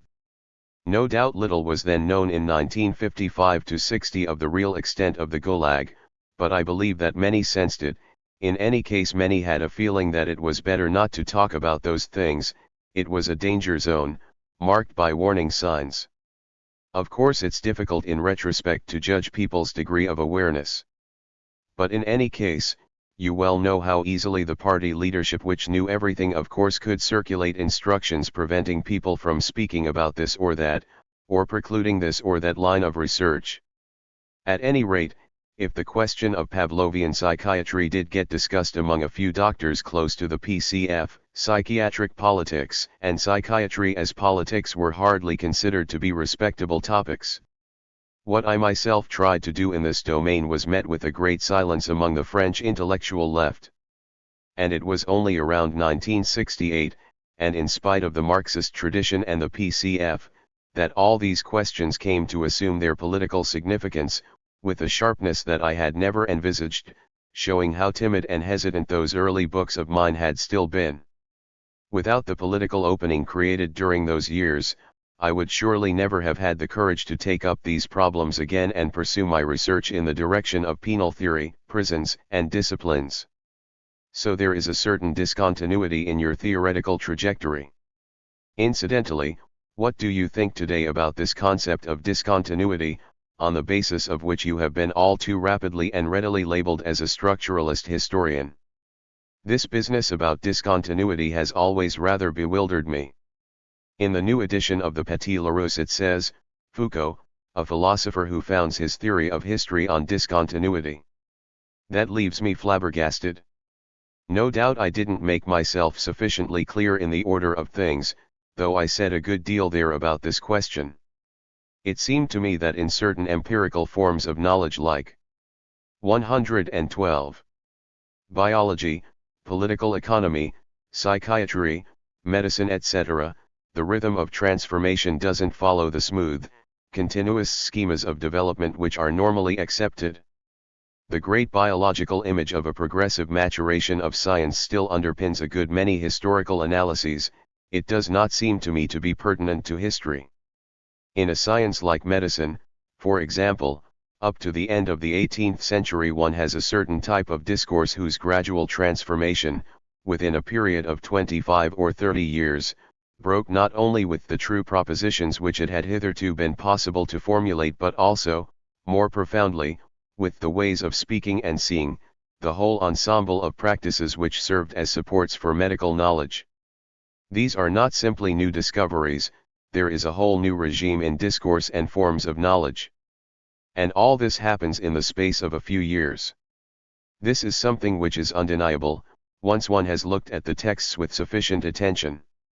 My problem was not at all to say, voila, long live discontinuity, we are in the discontinuous and a good thing too, but to pose the question, how is it that at certain moments and in certain orders of knowledge, there are these sudden take-offs, these hastenings of evolution, these transformations which fail to correspond to the calm, continuous image that is normally accredited? But the important thing here is not that such changes can be rapid and extensive, or rather it is that this extent and rapidity are only the sign of something else, a modification in the rules of formation of statements which are accepted as scientifically true. Thus it is not a change of content, refutation of old errors, recovery of old truths, nor is it a change of theoretical form, renewal of a paradigm, modification of systematic ensembles. It is a question of what governs statements, and the way in which they govern each other so as to constitute a set of propositions which are scientifically acceptable, and hence capable of being verified or falsified by scientific procedures. In short, there is a problem of the regime, the politics of the scientific statement. At this level it's not so much a matter of knowing what external power imposes itself on science, as of what effects of power circulate among scientific statements, what constitutes, as it were, their internal regime of power, and how. 113. And why at certain moments that regime undergoes a global modification. It was these different regimes that I tried to identify and describe in the order of things, all the while making it clear that I wasn't trying for the moment to explain them, and that it would be necessary to try and do this in a subsequent work. But what was lacking here was this problem of the discursive regime, of the effects of power peculiar to the play of statements. I confused this too much with systematicity, theoretical form, or something like a paradigm. This same central problem of power, which at that time I had not yet properly isolated, emerges in two very different aspects at the point of junction of madness and civilization and the order of things. We need, then, to locate the notion of discontinuity in its proper context. And perhaps there is another concept which is both more difficult and more central to your thought, the concept of an event. For in relation to the event a whole generation was long trapped in an impasse, in that following the works of ethnologists, some of them great ethnologists, a dichotomy was established between structures, the thinkable, and the event considered as the side of the irrational, the unthinkable, that which doesn't and cannot enter into the mechanism and play of analysis, at least in the form which this took in structuralism. In a recent discussion published in the journal Home, three eminent anthropologists posed this question once again about the concept of event, and said, the event is what always escapes our rational grasp, the domain of absolute contingency, we are thinkers who analyze structures, history is no concern of ours, what could we be expected to have to say about it, and so forth. This opposition then between event and structure is the site and the product of a certain anthropology. I would say this has had devastating effects among historians who have finally reached the point of trying to dismiss the event and the evenemential as an inferior order of history dealing with trivial facts, chance occurrences, and so on. Whereas it is a fact that there are nodal 114 problems in history which are neither a matter of trivial circumstances nor of those beautiful structures that are so orderly, intelligible, and transparent to analysis. For instance, the great internment which you described in Madness and Civilization perhaps represents one of these nodes which elude the dichotomy of structure and event. Could you elaborate from our present standpoint on this renewal and reformulation of the concept of event? One can agree that structuralism formed the most systematic effort to evacuate the concept of the event, not only from ethnology but from a whole series of other sciences and in the extreme case from history. In that sense, I don't see who could be more of an anti-structuralist than myself. But the important thing is to avoid trying to do for the event what was previously done with the concept of structure. It's not a matter of locating everything on one level, that of the event, but of realizing that there are actually a whole order of levels of different types of events differing in amplitude, chronological breadth, and capacity to produce effects. The problem is at once to distinguish among events, to differentiate the networks and levels to which they belong, and to reconstitute the lines along which they are connected and gender one another.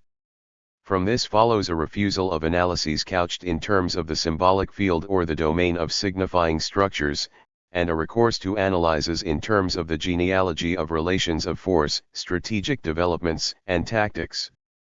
Here I believe one's point of reference should not be to the great model of language, langue, and signs, but to that of war and battle. The history which bears and determines us has the form of a war rather than that of a language, relations of power, not relations of meaning. History has no meaning, though this is not to say that it is absurd or incoherent. On the contrary, it is intelligible and should be susceptible of analysis down to the smallest detail, but this in accordance with the intelligibility of struggles, of strategies and tactics. Neither the dialectic, as logic of contradictions, nor semiotics, as the structure of communication, can account for the intrinsic intelligibility of conflicts. Dialectic is a way of evading the 115. Always open and hazardous reality of conflict by reducing it to a Hegelian skeleton, and semiology is a way of avoiding its violent, bloody, and lethal character by reducing it to the calm Platonic phone of language and dialogue. In the context of this problem of discursivity, I think one can be confident in saying that you were the first person to pose the question of power regarding discourse, and that at a time when analyses in terms of the concept or object of the text, along with the accompanying methodology of semiology, structuralism, etc., were the prevailing fashion. Posing for discourse the question of power means basically to ask whom does discourse serve? It isn't so much a matter of analyzing discourse into its unsaid, its implicit meaning, because, as you have often repeated, discourses are transparent, they need no interpretation, no one to assign them a meaning. If one reads texts in a certain way, one perceives that they speak clearly to us and require no further supplementary sense or interpretation. This question of power that you have addressed to discourse naturally has particular effects and implications in relation to methodology and contemporary historical researches. Could you briefly situate within your work this question you have posed, if indeed it's true that you have posed it? I don't think I was the first to pose the question. On the contrary, I'm struck by the difficulty I had in formulating it. When I think back now, I ask myself what else it was that I was talking about, in Madness and Civilization or The Birth of the Clinic, but power. Yet I'm perfectly aware that I scarcely ever used the word and never had such a field of analyses at my disposal. I can say that this was an incapacity linked undoubtedly with the political situation we found ourselves in. It is hard to see where, either on the right or the left, this problem of power could then have been posed. On the right, it was posed only in terms of constitution, sovereignty, etc., that is, in juridical terms. On the Marxist side, it was posed only in terms of the state apparatus. The way power was exercised concretely and in detail with 116. Its specificity, its techniques and tactics, was something that no one attempted to ascertain. They contented themselves with denouncing it in a polemical and global fashion as it existed among the others, in the adversary camp. Where Soviet socialist power was in question, its opponents called it totalitarianism. Power in Western capitalism was denounced by the Marxists as class domination, but the mechanics of power in themselves were never analyzed. This task could only begin after 1968, that is to say on the basis of daily struggles at grassroots level, among those whose fight was located in the fine meshes of the web of power. This was where the concrete nature of power became visible, along with the prospect that these analyses of power would prove fruitful in accounting for all that had hitherto remained outside the field of political analysis. To put it very simply, psychiatric internment, the mental normalization of individuals, and penal institutions have no doubt a fairly limited importance if one is only looking for their economic significance. On the other hand, they are undoubtedly essential to the general functioning of the wheels of power. So long as the posing of the question of power was kept subordinate to the economic instance and the system of interests which this served, there was a tendency to regard these problems as of small importance. So a certain kind of Marxism and a certain kind of phenomenology constituted an objective obstacle to the formulation of this problematic? Yes, if you like, to the extent that it's true that, in our student days, people of my generation were brought up on these two forms of analysis, one in terms of the constituent subject, the other in terms of the economic in the last instance, ideology, and the play of superstructures and infrastructures. Still within this methodological context, how would you situate the genealogical approach? As a questioning of the conditions of possibility, modalities, and constitution of the objects and domains you have successively analyzed, what makes it necessary? 117. I wanted to see how these problems of constitution could be resolved within a historical framework, instead of referring them back to a constituent object, madness, criminality, or whatever. But this historical contextualization needed to be something more than the simple relativization of the phenomenological subject. I don't believe the problem can be solved by historicizing the subject as posited by the phenomenologists, fabricating a subject that evolves through the course of history. One has to dispense with the constituent subject, to get rid of the subject itself, that's to say, to arrive at an analysis which can account for the constitution of the subject within a historical framework. And this is what I would call genealogy, that is, a form of history which can account for the constitution of knowledges, discourses, domains of objects etc., without having to make reference to a subject which is either transcendental in relation to the field of events or runs in its empty sameness throughout the course of history. Marxist phenomenology and a certain kind of Marxism have clearly acted as a screen and an obstacle. There are two further concepts which continue today to act as a screen and an obstacle, ideology on the one hand and repression on the other. All history comes to be thought of within these categories which serve to assign a meaning to such diverse phenomena as normalization, sexuality, and power. And regardless of whether these two concepts are explicitly utilized, in the end one always comes back, on the one hand to ideology where it is easy to make the reference back to Marx, and on the other to repression, which is a concept often and readily employed by Freud throughout the course of his career. Hence I would like to put forward the following suggestion. Behind these concepts and among those who, properly or improperly, employ them, there is a kind of nostalgia. Behind the concept of ideology, the nostalgia for a quasi-transparent form of knowledge, free from all error and illusion, and behind the concept of repression, the longing for a form of power innocent of all coercion, discipline, and normalization. On the 118. One hand, a power without a bludgeon, and on the other hand knowledge without deception. You have called these two concepts, ideology and repression, negative, psychological, insufficiently analytical.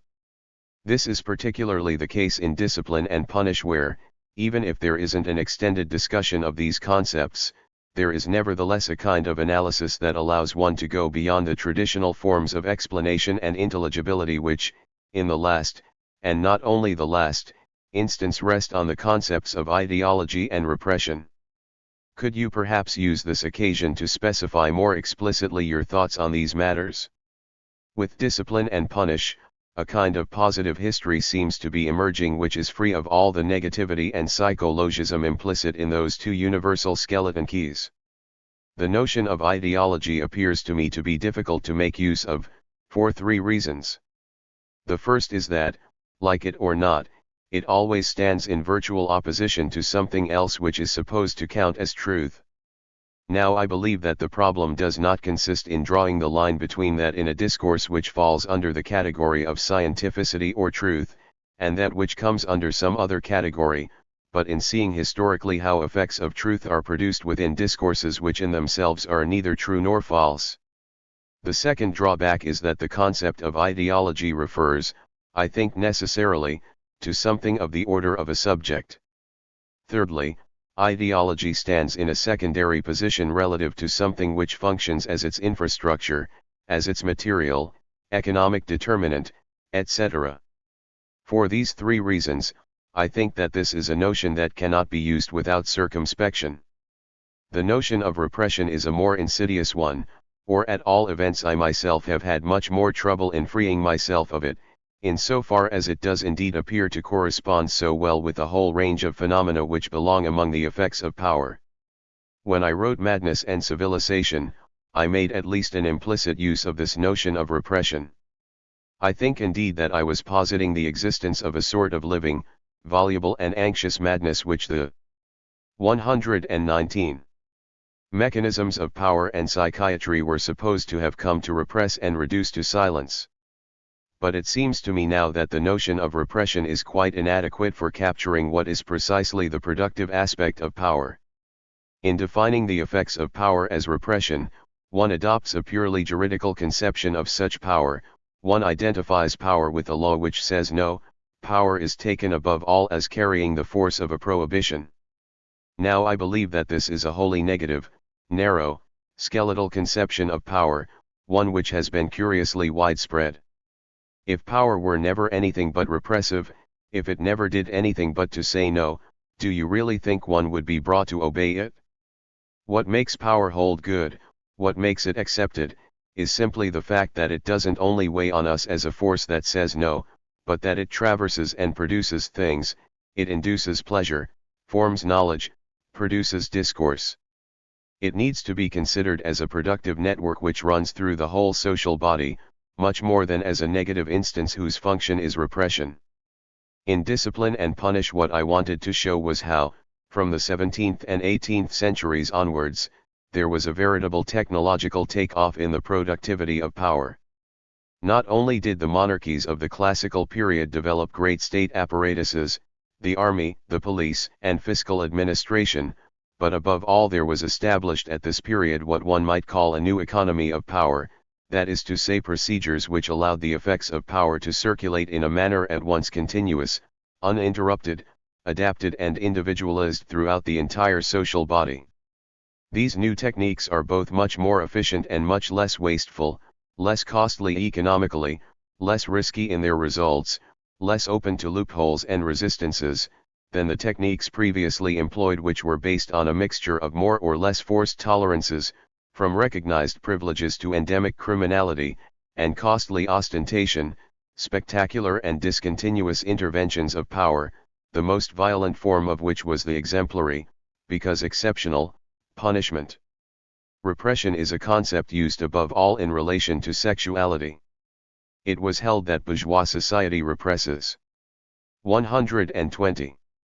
Sexuality, stifles sexual desire, and so forth. And when one considers, for example, the campaign launched against masturbation in the 18th century, or the medical discourse on homosexuality in the second half of the 19th century, or discourse on sexuality in general, one does seem to be faced with a discourse of repression. In reality, however, this discourse serves to make possible a whole series of interventions, tactical and positive interventions of surveillance, circulation, control, and so forth, which seem to have been intimately linked with techniques that give the appearance of repression, or are at least liably to be interpreted as such. I believe the crusade against masturbation is a typical example of this. Certainly. It is customary to say that bourgeois society repressed infantile sexuality to the point where it refused even to speak of it or acknowledge its existence. It was necessary to wait until Freud for the discovery at last to be made that children have a sexuality. Now if you read all the books on pedagogy and child medicine, all the manuals for parents that were published in the 18th century, you find that children's sex is spoken of constantly and in every possible context. One might argue that the purpose of these discourses was precisely to prevent children from having a sexuality. But their effect was to din it into parents' heads that their children's sex constituted a fundamental problem in terms of their parental educational responsibilities, and to din it into children's heads that their relationship with their own body and their own sex was to be a fundamental problem as far as they were concerned, and this had the consequence of sexually exciting the bodies of children while at the same time fixing the parental gaze and vigilance on the peril of infantile sexuality. The result was a sexualizing of the infantile body, a sexualizing of the bodily relationship between parent and child, a sexualizing of the familial domain. Sexuality is far more of a positive product of power than power was ever repression of sexuality. I believe that it is precisely these positive mechanisms that need to be investigated, and here one must free oneself of the juridical schematism of all previous characterizations of the 121. Nature of power. Hence a historical problem arises, namely that of discovering why the West has insisted for so long on seeing the power it exercises as juridical and negative rather than as technical and positive. Perhaps this is because it has always been thought that power is mediated through the forms prescribed in the great juridical and philosophical theories, and that there is a fundamental, immutable gulf between those who exercise power and those who undergo it. I wonder if this isn't bound up with the institution of monarchy. This developed during the Middle Ages against the backdrop of the previously endemic struggles between feudal power agencies. The monarchy presented itself as a referee, a power capable of putting an end to war, violence and pillage and saying no to these struggles and private feuds. It made itself acceptable by allocating itself a juridical and negative function, albeit one whose limits it naturally began at once to overstep. Sovereign, law and prohibition formed a system of representation of power which was extended during the subsequent era by the theories of right. Political theory has never ceased to be obsessed with the person of the sovereign.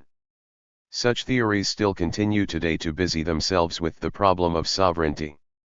What we need, however, is a political philosophy that isn't erected around the problem of sovereignty, nor therefore around the problems of law and prohibition.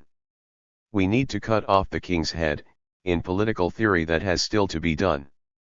The king's head still hasn't been cut off, yet already people are trying to replace it by discipline, that vast system instituted in the 17th century comprising the functions of surveillance, normalization, and control and, a little later, those of punishment, correction, education, and so on. One wonders where this system comes from, why it emerges and what its use is.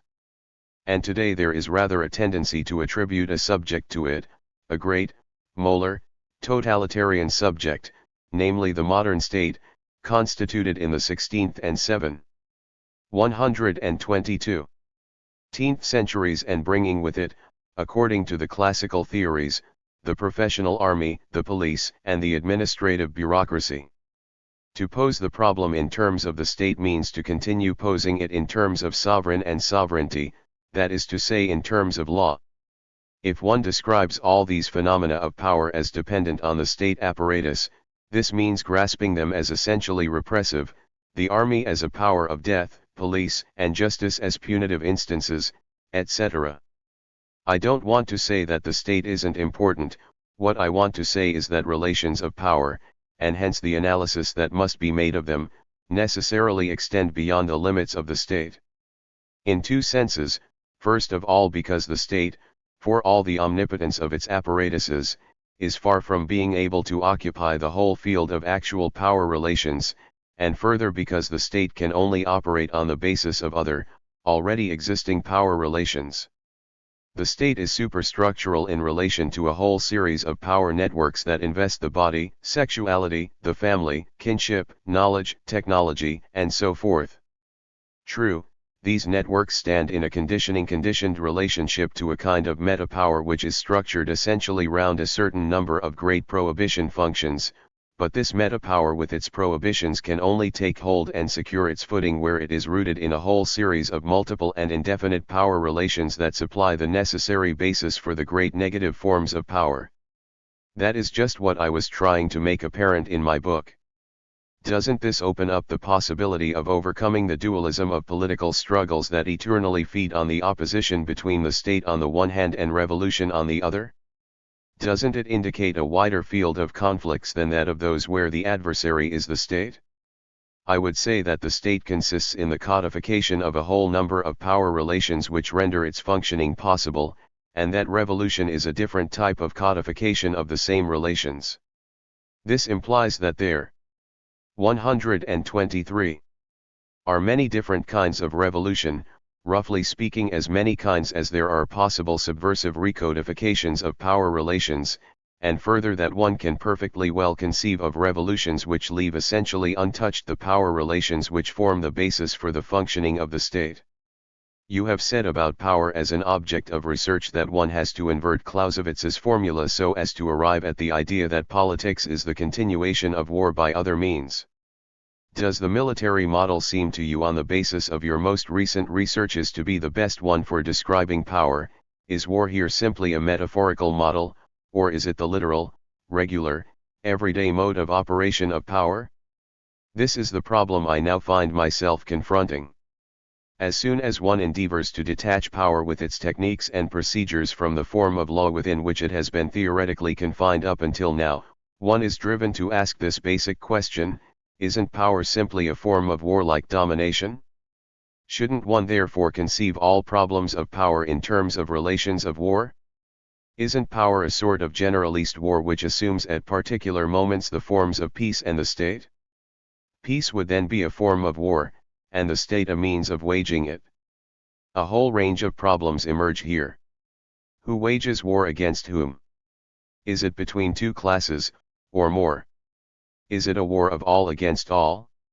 What is the role of the army and military institutions in this civil society where permanent war is waged? What is the relevance of concepts of tactics and strategy for analyzing structures and political processes? What is the essence and mode of transformation of power relations? All these questions need to be explored. In any case, it's astonishing to see how easily and self-evidently people talk of warlike relations of power or of class struggle without ever making it clear whether some form of war is meant, and if so, what form. We have already talked about this disciplinary power whose effects, rules, and mode of constitution U. 124. Describe in discipline and punish. One might ask here, why surveillance? What is the use of surveillance? Now there is a phenomenon that emerges during the 18th century, namely the discovery of population as an object of scientific investigation. People begin to inquire into birth rates, death rates, and changes in population, and to say for the first time that it is impossible to govern a state without knowing its population. Moho, for example, who was one of the first to organize this kind of research on an administrative basis, seems to see its goal as lying in the problems of political control of a population. Does this disciplinary power then act alone and of itself, or doesn't it rather draw support from something more general, namely this fixed conception of a population that reproduces itself in the proper way, composed of people who marry in the proper way and behave in the proper way, according to precisely determined norms? One would then have on the one hand a sort of global, molar body, the body of the population, together with a whole series of discourses concerning it, and then on the other hand and down below, the small bodies, the docile, individual bodies, the microbodies of discipline. Even if you are only perhaps at the beginning of your researches here, could you say how you see the nature of the relationships, if any, which are engendered between these different bodies, the molar body of the population and the microbodies of individuals? Your question is exactly on target. I find it difficult to reply because I am working on this problem right now. I believe one must keep in view the fact that along with all the fundamental technical inventions and discoveries of the 17th and 18th centuries, a new technology of the exercise of power also emerged, which was probably even more important than the constitutional reforms and new forms of government established at the end of the 18th century. In the camp of the left, one often hears people saying that power is that which abstracts, which negates the body, represses, suppresses, and so forth. I. 125. Would say instead that what I find most striking about these new technologies of power introduced since the 17th and 18th centuries is their concrete and precise character, their grasp of a multiple and differentiated reality. In feudal societies, power functioned essentially through signs and levies. Signs of loyalty to the feudal lords, rituals, ceremonies and so forth, and levies in the form of taxes, pillage, hunting, war etc. In the 17th and 18th centuries a form of power comes into being that begins to exercise itself through social production and social service. It becomes a matter of obtaining productive service from individuals in their concrete lives. And in consequence, a real and effective incorporation of power was necessary, in the sense that power had to be able to gain access to the bodies of individuals, to their acts, attitudes, and modes of everyday behavior. Hence the significance of methods like school discipline, which succeeded in making children's bodies the object of highly complex systems of manipulation and conditioning. But at the same time, these new techniques of power needed to grapple with the phenomena of population, in short to undertake the administration, control, and direction of the accumulation of men, the economic system that promotes the accumulation of capital and the system of power that ordains the accumulation of men are, from the 17th century on, correlated and inseparable phenomena. Hence there arise the problems of demography, public health, hygiene, housing conditions, longevity and fertility. And I believe that the political significance of the problem of sex is due to the fact that sex is located at the point of intersection of the discipline of the body and the control of the population. Finally, a question you have been asked before: the work you do, these preoccupations of yours, the results you arrive at, what use can one finally make of all this in everyday political struggles? You have spoken previously of local struggles as the specific site of confrontation with power, outside and beyond all such global, general instances as parties or classes. What does this imply about the role of intellectuals? If one isn't an organic intellectual acting as the spokesman for a 126 global organization, if one doesn't purport to function as the bringer, the master of truth, what position is the intellectual to assume? For a long period, the left intellectual spoke and was acknowledged the right of speaking in the capacity of master of truth and justice. He was heard, or purported to make himself heard, as the spokesman of the universal. To be an intellectual meant something like being the consciousness/conscience of us all. I think we have here an idea transposed from Marxism, from a faded Marxism indeed. Just as the proletariat, by the necessity of its historical situation, is the bearer of the universal, but its immediate, unreflected bearer, barely conscious of itself as such, so the intellectual, through his moral, theoretical, and political choice, aspires to be the bearer of this universality in its conscious, elaborated form. The intellectual is thus taken as the clear, individual figure of a universality whose obscure, collective form is embodied in the proletariat. Some years have now passed since the intellectual was called upon to play this role. A new mode of the connection between theory and practice has been established.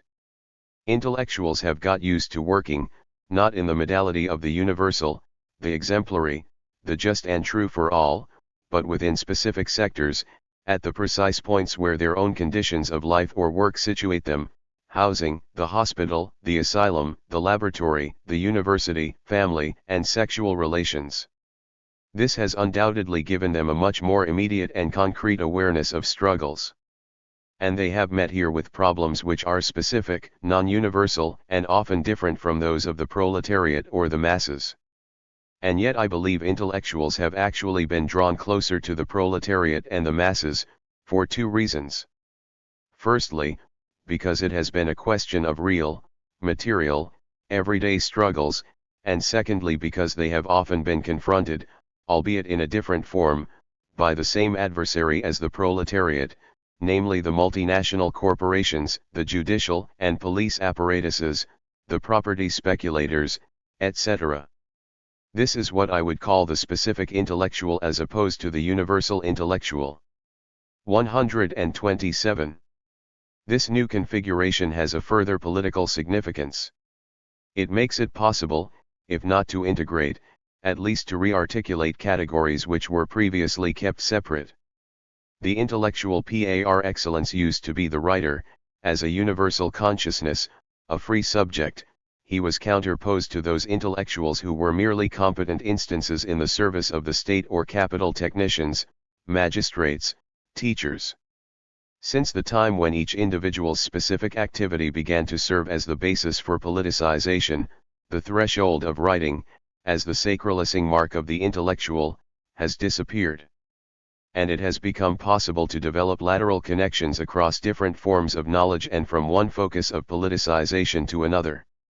Magistrates and psychiatrists, doctors and social workers, laboratory technicians and sociologists have become able to participate, both within their own fields and through mutual exchange and support, in a global process of politicization of intellectuals. This process explains how, even as the writer tends to disappear as a figurehead, the university and the academic emerge, if not as principal elements, at least as exchangers, privileged points of intersection. If the universities and education have become politically ultra-sensitive areas, this is no doubt the reason why. And what is called the crisis of the universities should not be interpreted as a loss of power, but on the contrary as a multiplication and reinforcement of their power effects as centers in a polymorphous ensemble of intellectuals who virtually all pass through and relate themselves to the academic system. The whole relentless theorization of writing which we saw in the 1960s was doubtless only a swan song. Through it, the writer was fighting for the preservation of his political privilege, but the fact that it was precisely a matter of theory, that he needed scientific credentials, founded in linguistics, semiology, psychoanalysis, that this theory took its references from the direction of Saussure or Chomsky, etc., and that it gave rise to such mediocre literary products, all this proves that the activity of the writer was no longer at the focus of things. It seems to me that this figure of the specific intellectual has emerged since the Second World War. Perhaps it was the atomic scientist, in a word, or rather a name, Oppenheimer, who acted as the point of transition between the 128th universal and the specific intellectual. It's because he had a direct and localized relation to scientific knowledge and institutions that the atomic scientist could make his intervention, but, since the nuclear threat affected the whole human race and the fate of the world, his discourse could at the same time be the discourse of the universal. Under the rubric of this protest, which concerned the entire world, the atomic expert brought into play his specific position in the order of knowledge. And for the first time, I think, the intellectual was hounded by political powers, no longer on account of a general discourse which he conducted, but because of the knowledge at his disposal. It was at this level that he constituted a political threat. I am only speaking here of Western intellectuals. What happened in the Soviet Union is analogous with this on a number of points, but different on many others. There is certainly a whole study that needs to be made of scientific dissidence in the West and the socialist countries since 1945. It is possible to suppose that the universal intellectual, as he functioned in the 19th and early 20th centuries, was in fact derived from a quite specific historical figure, the man of justice, the man of law, who counterposes to power, despotism and the abuses and arrogance of wealth the universality of justice and the quiety of ideal law. The great political struggles of the 18th century were fought over law, right, the Constitution, the just in reason and law, that which can and must apply universally. What we call today the intellectual, one mean the intellectual in the political, not the sociological sense of the word, in other words the person who utilizes his knowledge, his competence and his relation to truth in the field of political struggles, was, one think, an offspring of the jurist, or at any rate of the man who invoked the universality of a just law, if necessary against the legal professions themselves. Voltaire, in France, is the prototype of such intellectuals. The universal intellectual derives from the jurist or notable, and finds his fullest manifestation in the writer, the bearer of values and significations in which all can recognize themselves. The specific intellectual derives from quite another figure, not the jurist or notable, but the savant or expert. I said just now that it's with the atomic scientists that this 129 latter figure comes to the forefront. In fact, it was preparing in the wings for some time before, and was even present on at least a corner of the stage from about the end of the 19th century. No doubt it's with Darwin, or rather with the post-Darwinian evolutionists, that this figure begins to appear clearly. The stormy relationship between evolutionism and the socialists, as well as the highly ambiguous effects of evolutionism on sociology, criminology, psychiatry, and eugenics, for example, marked the important moment when the savant begins to intervene in contemporary political struggles in the name of a local scientific truth, however important the latter may be. Historically, Darwin represents this point of inflection in the history of the Western intellectual. Zola is very significant from this point of view. He is the type of the universal intellectual, bearer of law and militant of equity, but he ballasts his discourse with a whole invocation of nosology and evolutionism, which he believes to be scientific, grasps very poorly in any case, and whose political effects on his own discourse are very equivocal. If one were to study this closely, one would have to follow how the physicists, at the turn of the century, re-entered the field of political debate. The debates between the theorists of socialism and the theorists of relativity are of capital importance in this history. At all events, biology and physics were to a privileged degree the zones of formation of this new personage, the specific intellectual. The extension of technico-scientific structures in the economic and strategic domain was what gave him his real importance. The figure in which the functions and prestige of this new intellectual are concentrated is no longer that of the writer of genius, but that of the absolute savant, no longer he who bears the values of all, opposes the unjust sovereign or his ministers and makes his cry resound even beyond the grave. It is rather he who, along with a handful of others, has at his disposal, whether in the service of the state or against it, powers which can either benefit or irrevocably destroy life. He is no longer the rhapsodist of the eternal, but the strategist of life and death. Meanwhile we are at present experiencing the disappearance of the figure of the great writer. 130. Now let's come back to more precise details.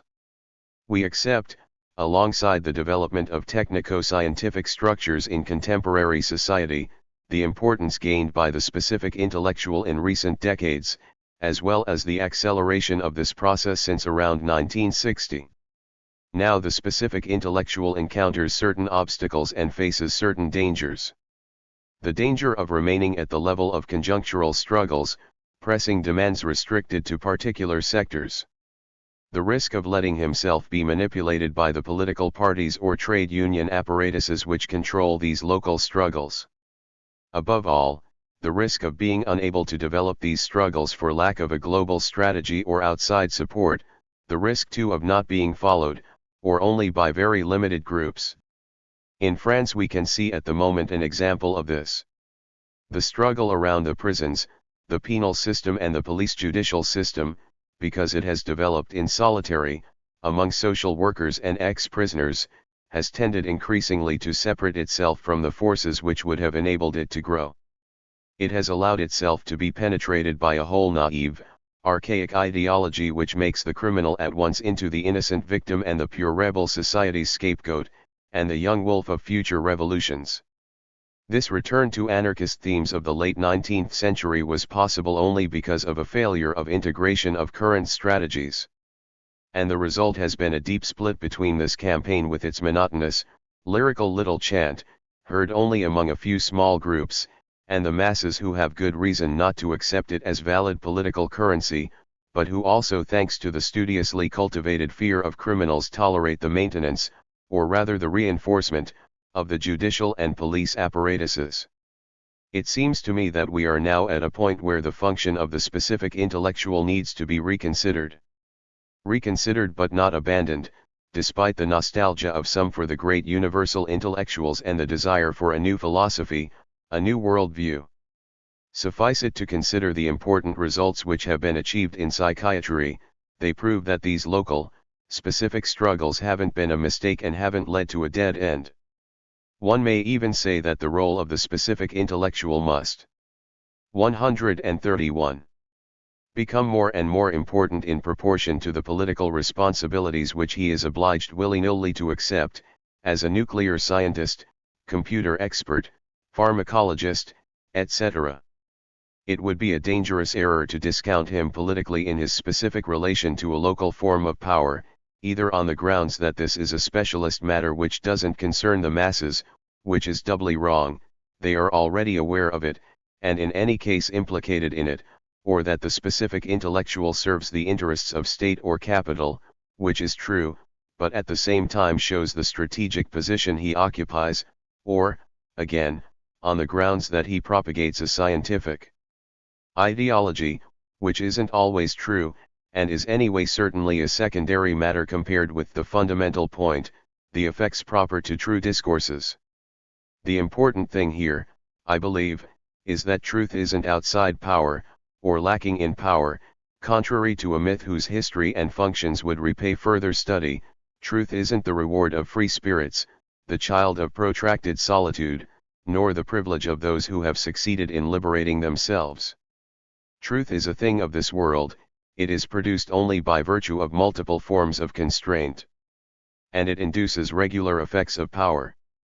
Each society has its regime of truth, its general politics of truth, that is, the types of discourse which it accepts and makes function as true, the mechanisms and instances which enable one to distinguish true and false statements, the means by which each is sanctioned, the techniques and procedures accorded value in the acquisition of truth, the status of those who are charged with saying what counts as true.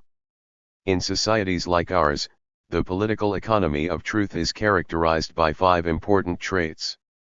Truth is centered on the form of scientific discourse and the institutions which produce it. It is subject to constant economic and political incitement, the demand for truth, as much for economic production as for political power. It is the object, under diverse forms, of immense diffusion and consumption, circulating through apparatuses of education and information whose extent is relatively broad in the social body. Notwithstanding certain strict limitations, it is produced and transmitted under the control, dominant if not exclusive, of 132. A few great political and economic apparatuses, university, army, writing, media. Lastly, it is the issue of a whole political debate and social confrontation, ideological struggles. It seems to me that what must now be taken into account in the intellectual is not the bearer of universal values. Rather, it's the person occupying a specific position but whose specificity is linked, in a society like ours, to the general functioning of an apparatus of truth. In other words, the intellectual has a threefold specificity, that of his class position, whether as petty bourgeois in the service of capitalism or organic intellectual of the proletariat, that of his conditions of life and work, linked to his condition as an intellectual, his field of research, his place in a laboratory, the political and economic demands to which he submits or against which he rebels, in the university, the hospital, etc. Lastly, the specificity of the politics of truth in our societies. And it's with this last factor that his position can take on a general significance and that his local, specific struggle can have effects and implications which are not simply professional or sectoral. The intellectual can operate and struggle at the general level of that regime of truth which is so essential to the structure and functioning of our society.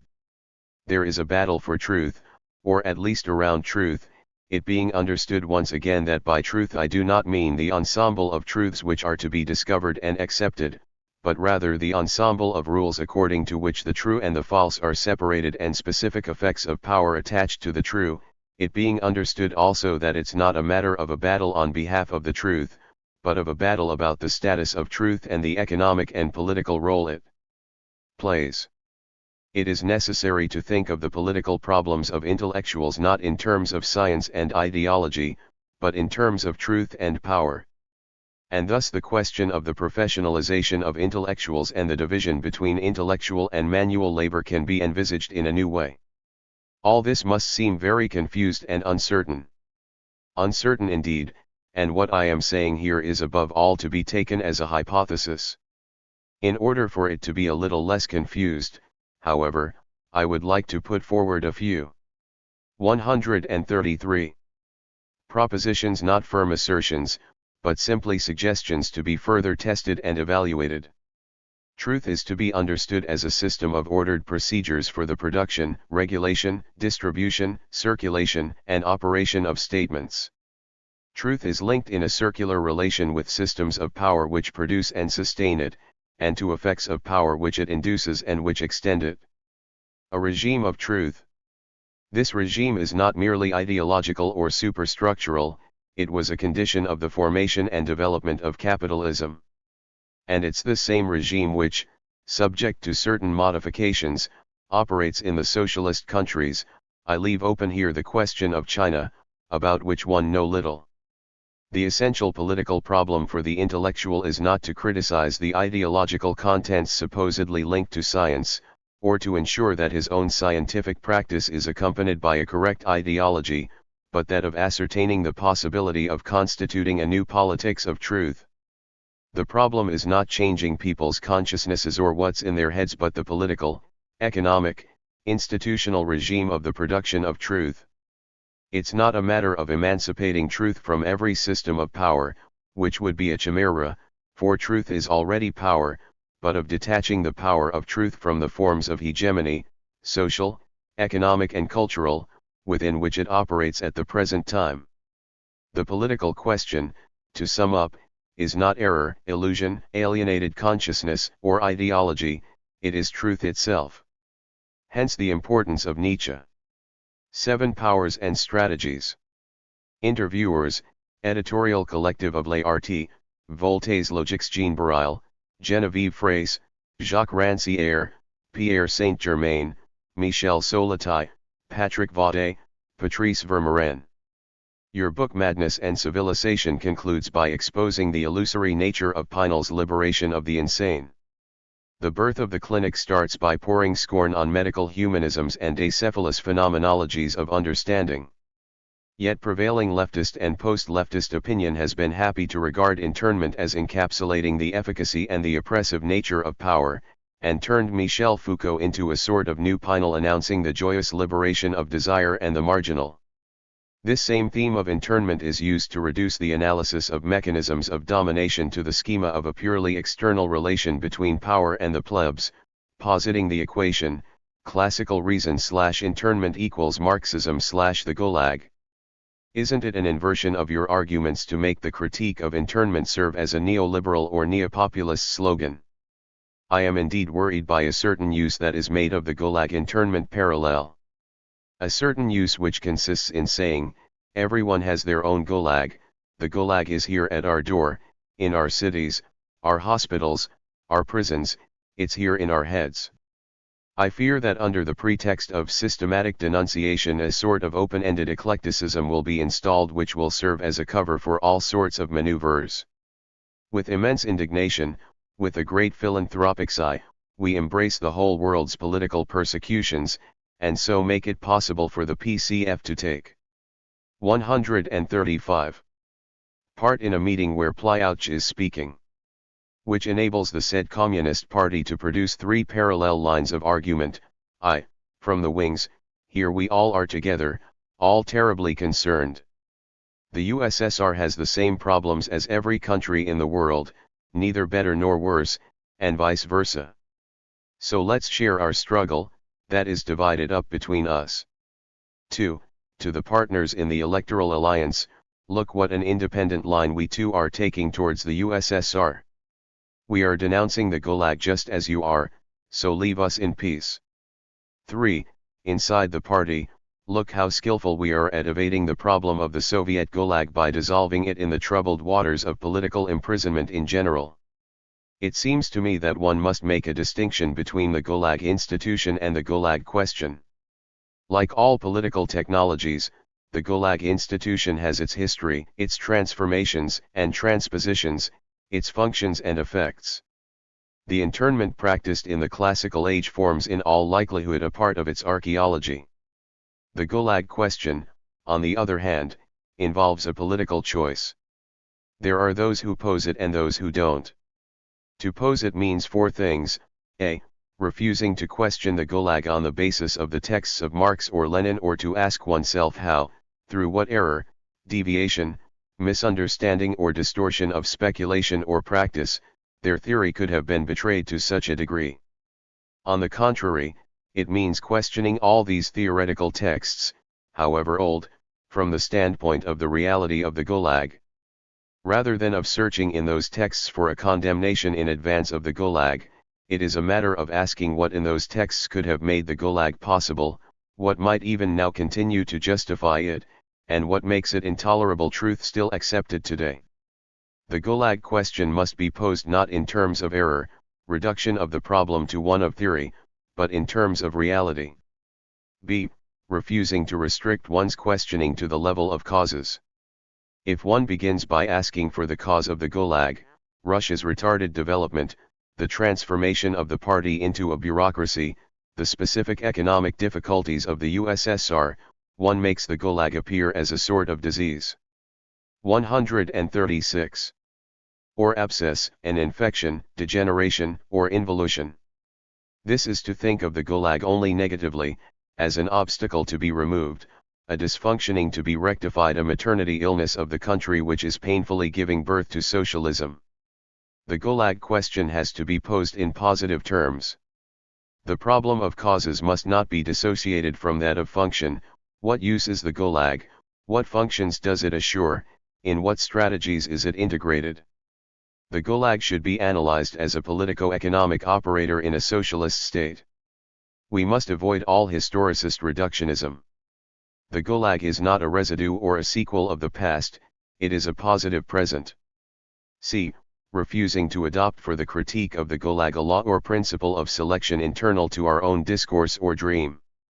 By this I mean giving up the politics of inverted commas, not attempting to evade the problem by putting inverted commas, whether damning or ironic, round Soviet socialism in order to protect the good, true socialism, with no inverted commas, which alone can provide a legitimate standpoint for a politically valid critique of the Gulag. Actually, the only socialism which deserves these scornful scare quotes is the one which leads the dreamy life of ideality in our heads. We must open our eyes on the contrary to what enables people there, on the spot, to resist the Gulag, what makes it intolerable for them, and what can give the people of the anti-Gulag the courage to stand up and die in order to be able to utter a word or a poem. We must discover what makes Michel Stern say one will not give in. We must find out too how those almost illiterate men and women gathered together, under what threats, to accuse him found the strength to publicly exonerate him. We should listen to these people, not to our century-old little love song for socialism. What is it that sustains them, what gives them their energy, what is the force at work in their resistance, what makes them stand and fight? And above all, let us not ask them if they are really, still, and despite everything, communists, as if that were the condition for our consenting to listen to them. The leverage against the Gulag is not in our heads, but in their bodies, their energy, what they say, think, and do. d. Rejecting the universalizing dissolution of the problem. 137. Into the denunciation of every possible form of internment. The Gulag is not a question to be posed for any and every country. It has to be posed for every socialist country, insofar as none of these since 1917 has managed to function without a more or less developed Gulag system. To sum up, it seems to me that we must insist on the specificity of the Gulag question against all theoretical reductionisms, which make the Gulag an error already to be read in the texts, against all historicist reductionisms, which make the Gulag a conjunctural effect which can be isolated in terms of its causes, against all utopian dissociations, which would set it, with pseudo-socialism, in opposition to socialism itself, against all universalizing dissolutions into the general form of internment. These operations all serve the same role, and they are none too many for the accomplishment of so difficult a task to preserve the currency among us of a leftist discourse whose organizing principles remain unchanged. It seems to me that Glucksmann's analysis escapes all these so readily practiced forms of reduction. To this much having been said regarding the specificity of the Gulag question, two problems remain: how to relate concretely, both in analysis and in practice, the critique of the technologies of normalization which derive historically from classical internment with the struggle against the historically growing threat posed by the Soviet Gulag? What should the priorities be? What organic links ought we to establish between the two tasks? 2.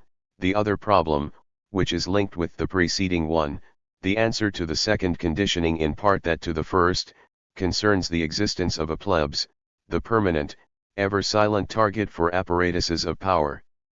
To the former question it seems to me impossible at present to offer any categorical, individual response. We have to try and elaborate one via the political conjunctures which we are now traversing. To the second question, however, it seems to me that one can at least give the outline of an answer. No doubt it would be mistaken to conceive the plebs as the permanent ground of history, the final objective of all subject ions, the ever-smoldering center of all revolts. The plebs is no doubt not a real sociological entity. But 138. There is indeed always something in the social body, in classes, groups, and individuals themselves which in some sense escapes relations of power, something which is by no means a more or less docile or reactive primal matter, but rather a centrifugal movement, an inverse energy, a discharge. There is certainly no such thing as the plebs, rather there is, as it were, a certain plebeian quality or aspect, de la plebe. There is plebs in bodies, in souls, in individuals, in the proletariat, in the bourgeoisie, but everywhere in a diversity of forms and extensions, of energies and irreducibilities. This measure of plebs is not so much what stands outside relations of power as their limit, their underside, their counterstroke, that which responds to every advance of power by a movement of disengagement. Hence it forms the motivation for every new development of networks of power. The reduction of the plebs can be achieved in three ways, either by its effective subjection, or by its utilization as a plebs, as in the example of criminality in the 19th century, or alternatively by its stabilizing itself through a strategy of resistance. This point of view of the plebs, the point of view of the underside and limit of power, is thus indispensable for an analysis of its apparatuses, dispositifs. This is the starting point for understanding its functioning and developments. I don't think this can be confused in any way with a neo-populism that substantializes the plebs as an entity, or a neoliberalism that sanctifies its basic rights. The question of the exercise of power tends to be conceptualized today in terms of love, of the master, or desire, of the masses for fascism. Is it possible to establish the genealogy of this form of subjectivization? And is it possible to establish the forms of consent, the reasons for obedience whose functioning it serves to travesty? For some, the domain of sex is where the ineluctability of the master is established, for others, it is the source of the most radical of all subversions. Power is thus represented as interdict, with law as its form and sex as its content. Is this device for legitimating two contradictory discourses tied to the historical? 139. Accident of the Freudian discovery, or does it denote a specific function of sexuality in the economy of power? It doesn't seem to me that one can deal with both of these questions, love of the master and desire of the masses for fascism, in the same way. It is true that in each case one finds a certain subjectivization of power relations, but this is not produced in the same way in the two cases. In the affirmation of the desire of the masses for fascism, what is troubling is that an affirmation covers up for the lack of any precise historical analysis. In this I see above all the effect of a general complicity in the refusal to decipher what fascism really was, a refusal that manifests itself either in generalization, fascism is everywhere, above all in our heads, or in Marxist schematization. The non-analysis of fascism is one of the important political facts of the past 30 years. It enables fascism to be used as a floating signifier, whose function is essentially that of denunciation. The procedures of every form of power are suspected of being fascist, just as the masses are in their desires. There lies beneath the affirmation of the desire of the masses for fascism a historical problem which we have yet to secure the means of resolving. The notion of love of the master poses other problems, I think. It is a certain way of not posing the problem of power, or rather of posing it in such a way that it cannot be analyzed. This is due to the insubstantiality of the notion of the master, an empty form haunted only by the various phantoms of the master and his slave, the master and his disciple, the master and his workman, the master who pronounces law and speaks the truth, the master who censors and forbids. The key point is that to this reduction of power to the figure of the master there is linked another reduction, that of procedures of power to the law of prohibition. This reduction of power to law has three main roles. It underwrites a schema of power which is homogeneous for every level and domain, family or state, relations of education or production. 2. It enables power never to be thought of in other than negative terms, refusal, limitation, obstruction, censorship. Power is what says no. And the challenging of power as thus conceived can appear 140. Only as transgression. 3. It allows the fundamental operation of power to be thought of as that of a speech act, enunciation of law, discourse of prohibition. The manifestation of power takes on the pure form of thou shalt not. Such a conception has a certain number of epistemological advantages because of the possibility of linking it with an ethnology centered on the analysis of the great kinship prohibitions and with a psychoanalysis centered on the mechanisms of repression. Thus one single and identical formula of power, the interdict, comes to be applied to all forms of society and all levels of subjection. And so through treating power as the instance of negation one is led to a double subjectivization. In the aspect of its exercise, power is conceived as a sort of great absolute subject which pronounces the interdict, no matter whether the subject is taken as real, imaginary, or purely juridical, the sovereignty of the father, the monarch or the general will. In the aspect of subjection to power, there is an equal tendency to subjectivize it by specifying the point at which the interdict is accepted, the point where one says yes or no to power. This is how, in order to account for the exercise of sovereignty, there is assumed either a renunciation of natural rights, a social contract, or a love of the master. It seems to me that the problem is always posed in the same terms, from the edifice constructed by the classical jurists down to current conceptions, an essentially negative power, presupposing on the one hand a sovereign whose role is to forbid and on the other a subject who must somehow effectively say yes to this prohibition. The contemporary analysis of power in terms of libido is still articulated by this old juridical conception. Why has this kind of analysis enjoyed a centuries-old privilege?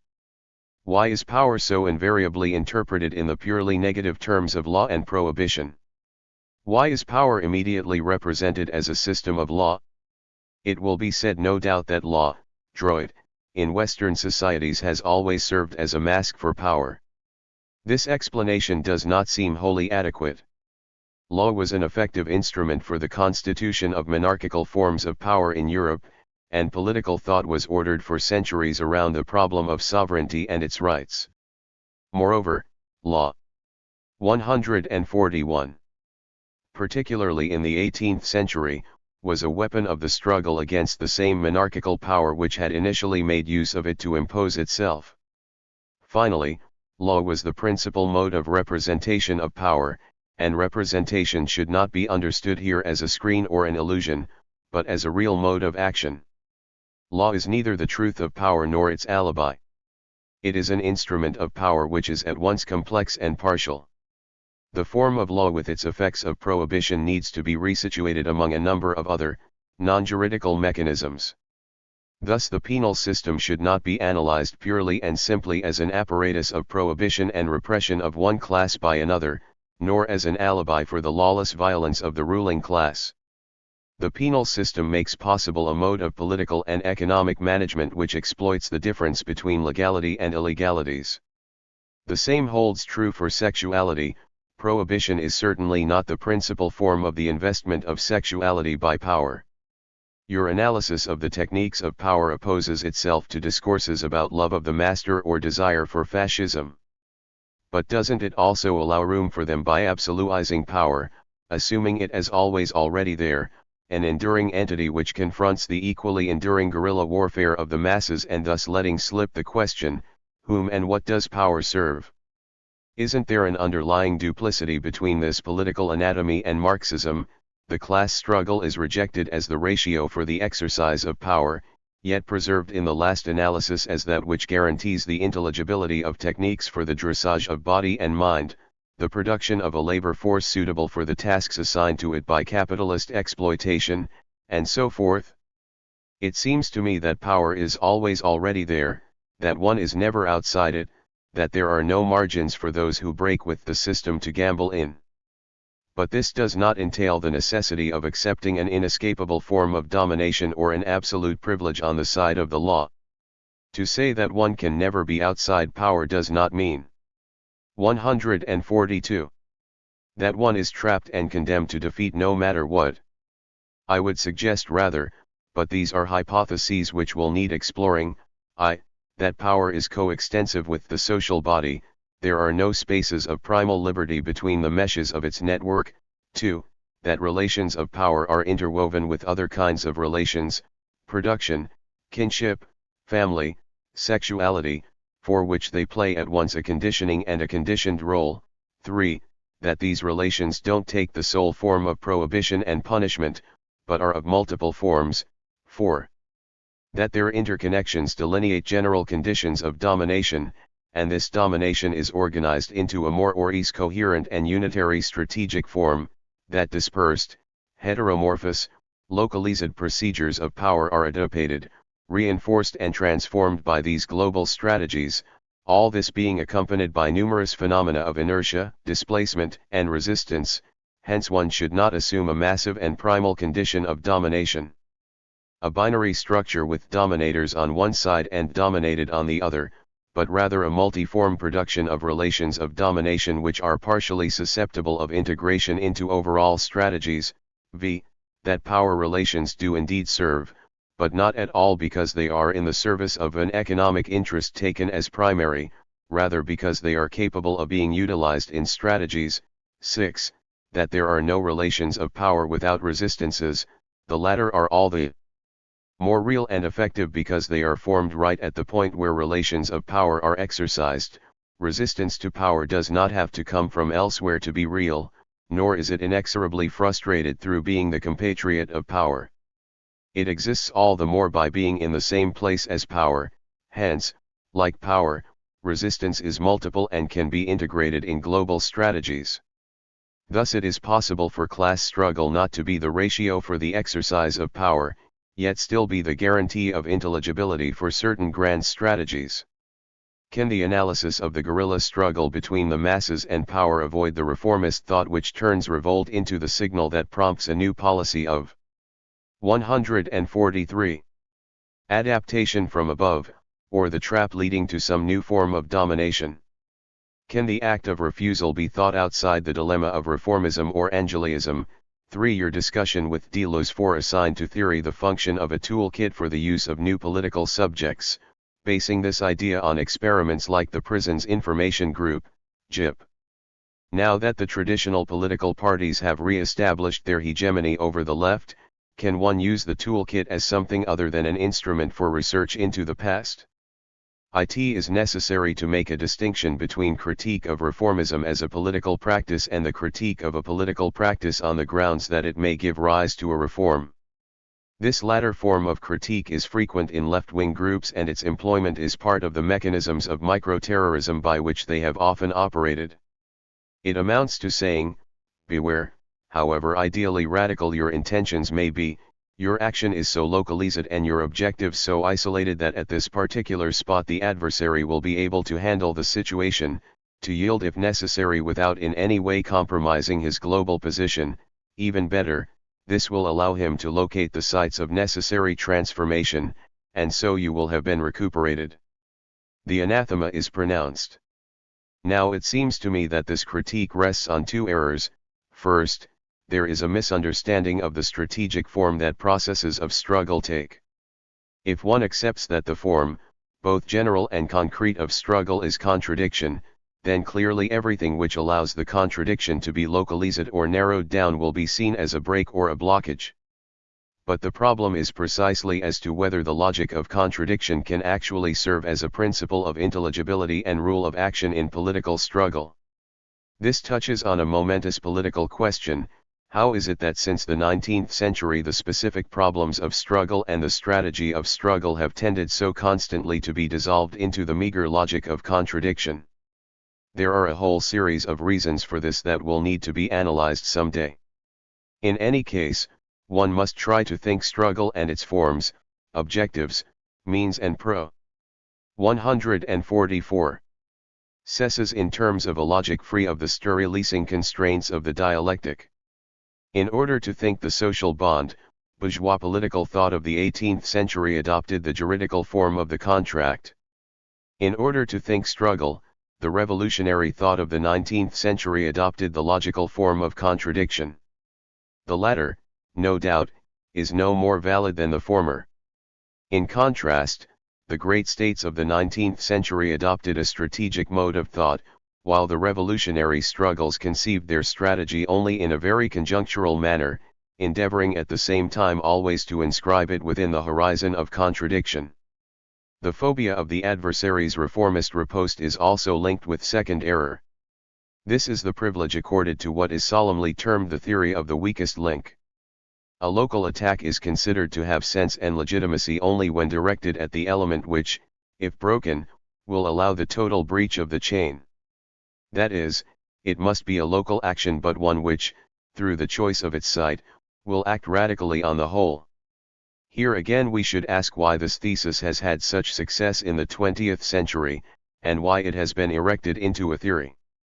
Certainly it rendered thinkable the event that Marxism had failed to foresee, the revolution in Russia. But in general it must be recognized that we are dealing here not with a dialectical, but a strategic proposition, and a very elementary one at that. It provided the acceptable minimum of strategy for a mode of thinking ruled by the dialectic, and has remained closely linked to dialectic because it expressed the possibility for a local situation to count as the contradiction of the whole. Hence the solemnity with which this Leninist thesis was erected into a theory, one which is barely on a level with the preliminary training given to a sub-lieutenant in the reserves. And it's in the name of this thesis that every local action is terrorist with the following dilemma: either you attack on a local level, but you must be sure that it's at the weakest link, the one whose breakage will demolish the whole structure, or else, since the whole structure fails to collapse, the link wasn't the weakest one, the adversary needed only to reorganize his front, and a reform has reabsorbed your attack. 145. It seems to me that this whole intimidation with the bogey of reform is linked to the lack of a strategic analysis appropriate to political struggle, to struggles in the field of political power. The role for theory today seems to me to be just this: not to formulate the global systematic theory which holds everything in place, but to analyze the specificity of mechanisms of power, to locate the connections and extensions, to build little by little a strategic knowledge, savoir. If the traditional parties have re-established their hegemony over the left, and over the diverse forms of struggle which had not originally been under their control, one reason among many for this was that only a profoundly inadequate logic was available to these struggles for the analysis of their unfolding and their effects. The notion of theory as a toolkit means, the theory to be constructed is not a system but an instrument, a logic of the specificity of power relations and the struggles around them. 2. That this investigation can only be carried out step by step on the basis of reflection, which will necessarily be historical in some of its aspects, on given situations. These questions were put to me in writing.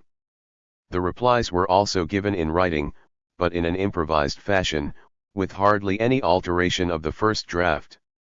This was not through any faith in the virtues of spontaneity, but so as to leave the propositions put forward their problematic, intentionally uncertain character.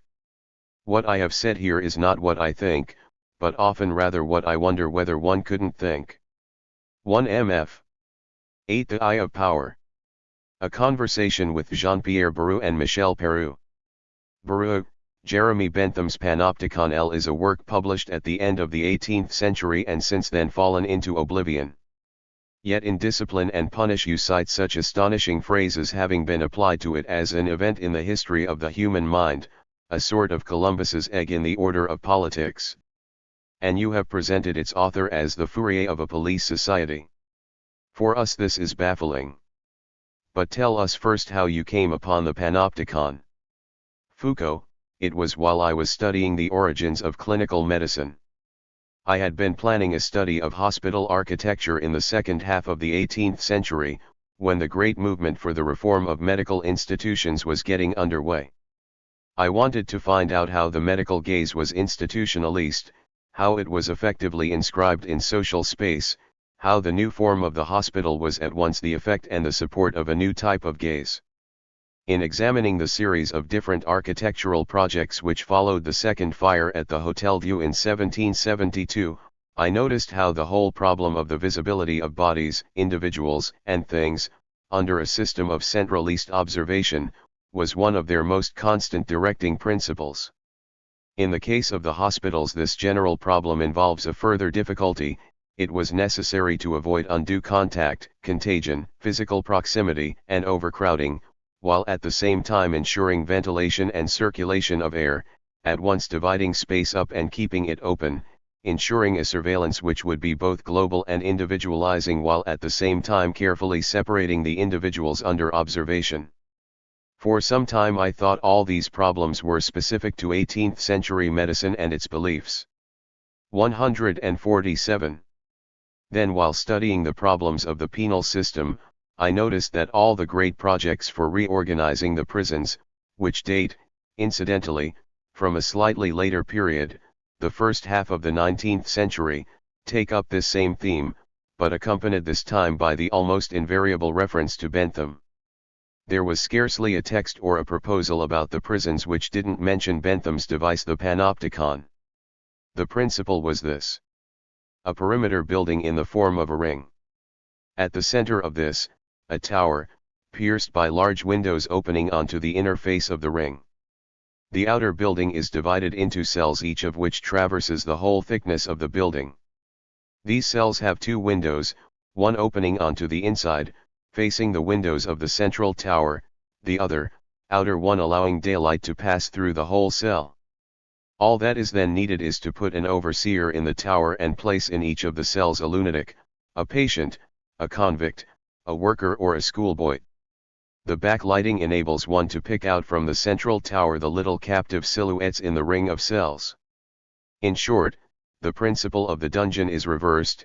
Daylight and the overseer's gaze capture the inmate more effectively than darkness, which afforded after all a sort of protection. It's striking to note that already, well before Bentham, this same concern was manifested.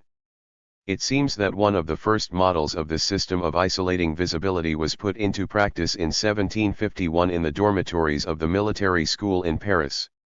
Each pupil there was assigned a glassed-in cell where he could be observed throughout the night without being able to have the slightest contact with his fellows or even with the domestics. There existed moreover a complicated contraption whose sole purpose was to ensure that the barber could cut each cadet's hair without physically touching him. The boy's head was passed through a sort of hatch, while his body remained behind a glass partition through which everything that occurred could be observed. Bentham relates that it was his brother who had the idea of the Panopticon while visiting the military school. At all events the theme was in the air at the time.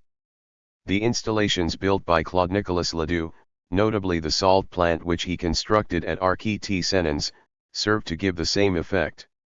148. Of visibility, but with an additional feature, there was a central observation point which served as the focus of the exercise of power and, simultaneously, for the registration of knowledge.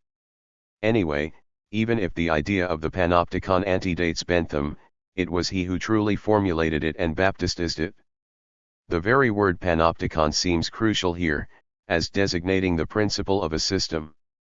Thus Bentham didn't merely imagine an architectural design calculated to solve a specific problem, such as that of a prison, a school, or a hospital. He proclaimed it as a veritable discovery, saying of it himself that it was Christopher Columbus's egg. and indeed what Bentham proposed to the doctors, penologists, industrialists, and educators was just what they had been looking for. He invented a technology of power designed to solve the problems of surveillance. One important point should be noted: Bentham thought and said that his optical system was the great innovation needed for the easy and effective exercise of power. It has in fact been widely employed since the end of the 18th century. But the procedures of power that are at work in modern societies are much more numerous, diverse, and rich. It would be wrong to say that the principle of visibility governs all technologies of power used since the 19th century. Peru, so the key was architecture. Indeed, what of architecture as a mode of political organization? For after all, in this 18th century current of thought everything is spatial, on the material as well as the mental level. Foucault, the point, it seems to me, is that architecture begins at the end of the 18th century to become involved in problems of population, health, and the urban question. Previously, the art of building corresponded to the need to make power, divinity, and might manifest.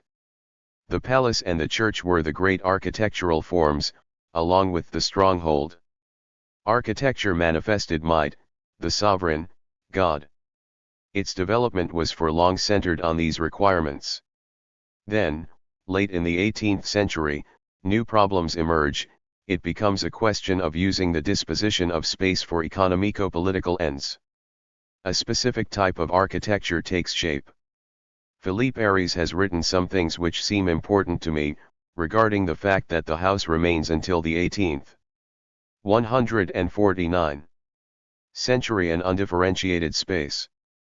There are rooms, one sleeps, eats, receives visitors in them, it doesn't matter which. Then gradually space becomes specified and functional. We see this illustrated with the building of the sites ouvrières, between the 1830s and 1870s. The working class family is to be fixed, by assigning it a living space with a room that serves as kitchen and dining room, a room for the parents which is the place of procreation, and a room for the children. One prescribes a form of morality for the family. Sometimes, in the more favorable cases, you have a boys' and a girls' room. A whole history remains to be written of spaces which would at the same time be the history of powers, both these terms in the plural, from the great strategies of geopolitics to the little tactics of the habitat, institutional architecture from the classroom to the design of hospitals, passing via economic and political installations. It is surprising how long the problem of space took to emerge as a historico-political problem. Space used to be either dismissed as belonging to nature, that is, the given, the basic conditions, physical geography, in other words a sort of prehistoric stratum, or else it was conceived as the residential site or field of expansion of peoples, of a culture, a language, or a state. It took Marc Bloch and Fernand Braudel to develop a history of rural and maritime spaces. The development must be extended, by no longer just saying that space predetermines a history which in turn reworks and sediments itself in it. Anchorage in a space is an economico-political form which needs to be studied in detail.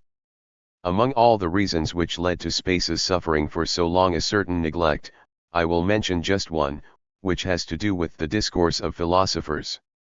At the moment when a considered politics of spaces was starting to develop, at the end of the 18th century, the new achievements in theoretical and experimental physics dislodged philosophy from its ancient right to speak of the world, the cosmos, finite or infinite space.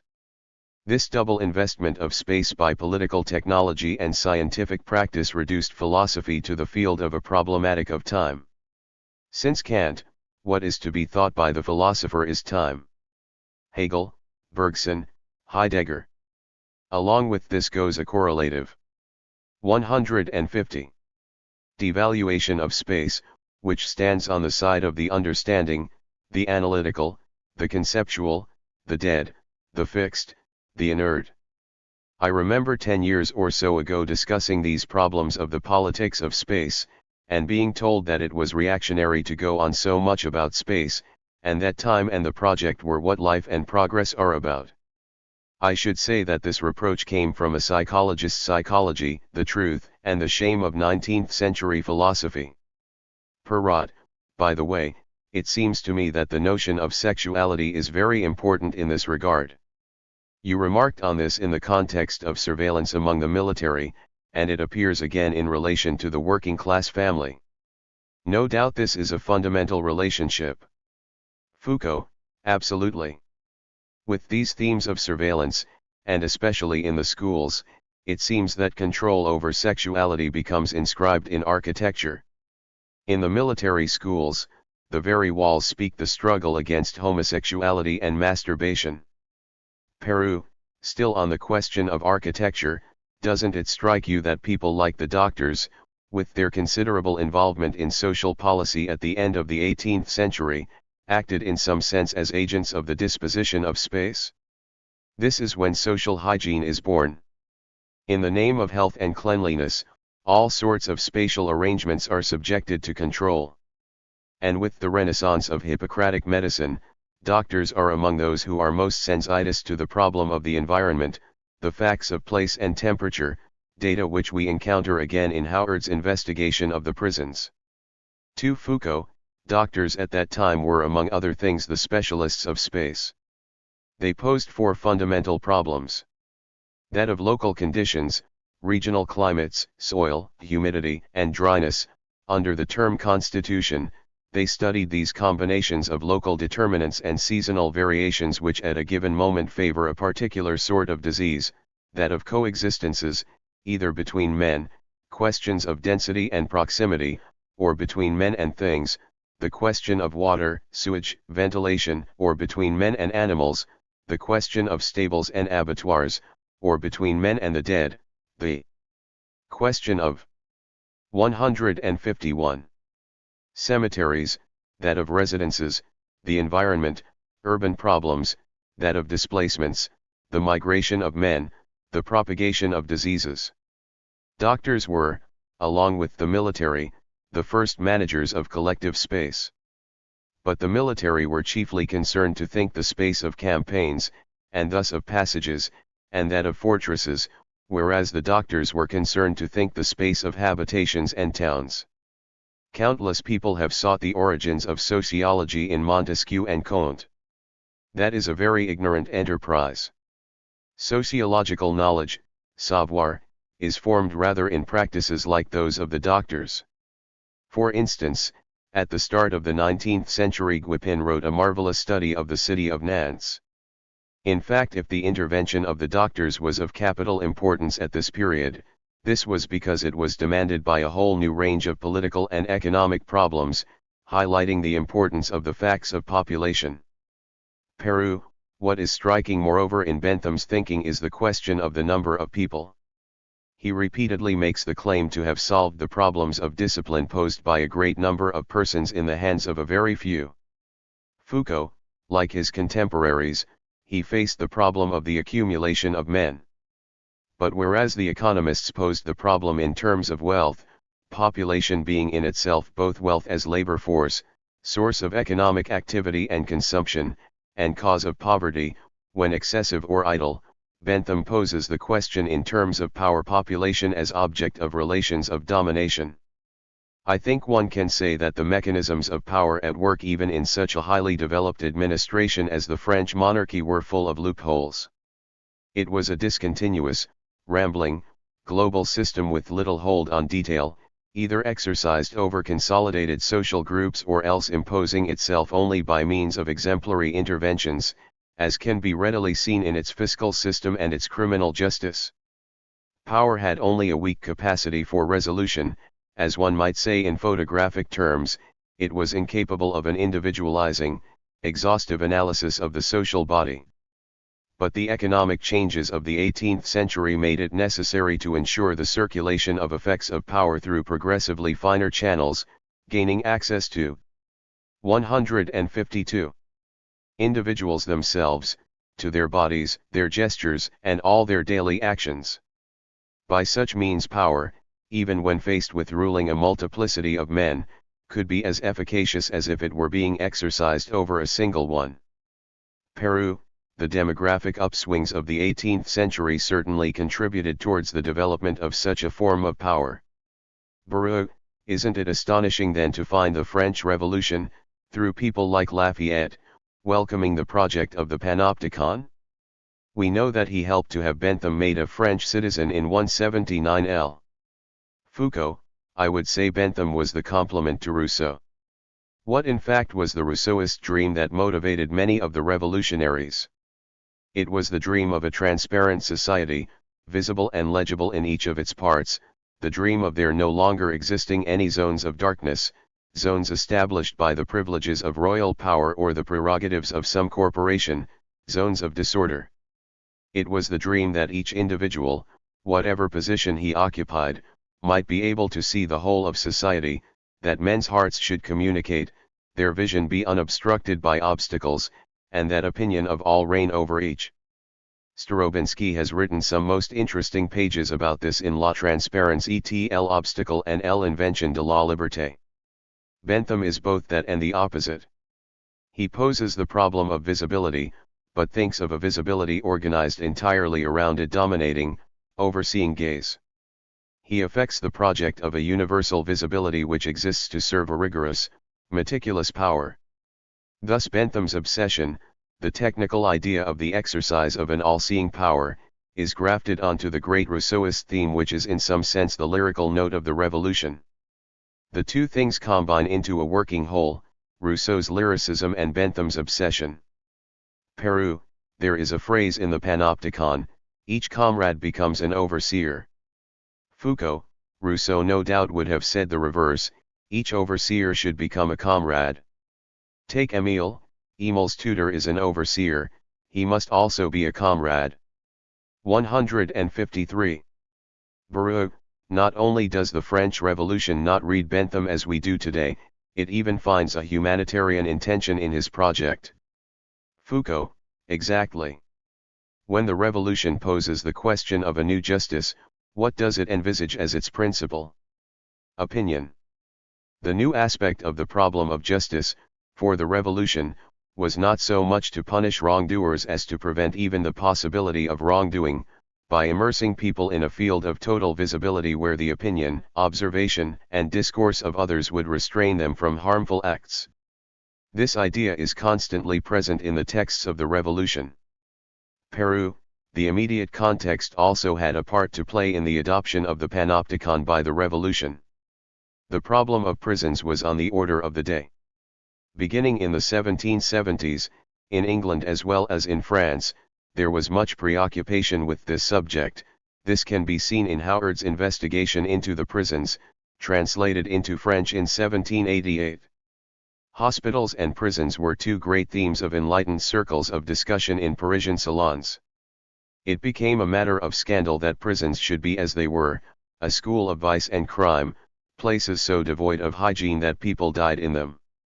The doctors began saying how the body is wrecked in such conditions.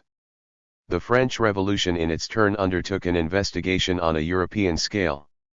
One Duquesnoy was commissioned to make a report on the so-called establishments of humanity, a term embracing both hospitals and prisons. Foucault, a fear haunted the latter half of the 18th century, the fear of darkened spaces, of the pall of gloom which prevents the full visibility of things, men, and truths.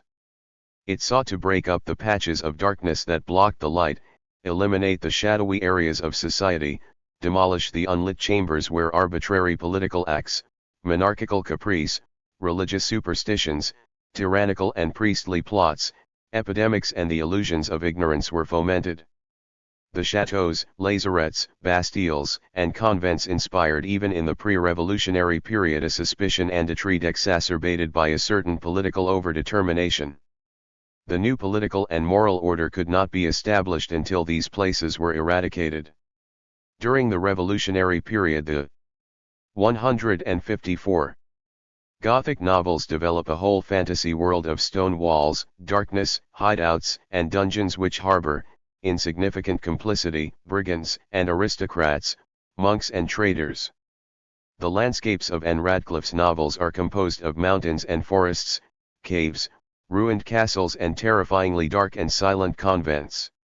Now these imaginary spaces are like the negative of the transparency and visibility which it is aimed to establish. This reign of opinion, so often invoked at this time, represents a mode of operation through which power will be exercised by virtue of the mere fact of things being known and people seen in a sort of immediate, collective, and anonymous gaze. A form of power whose main instance is that of opinion will refuse to tolerate areas of darkness.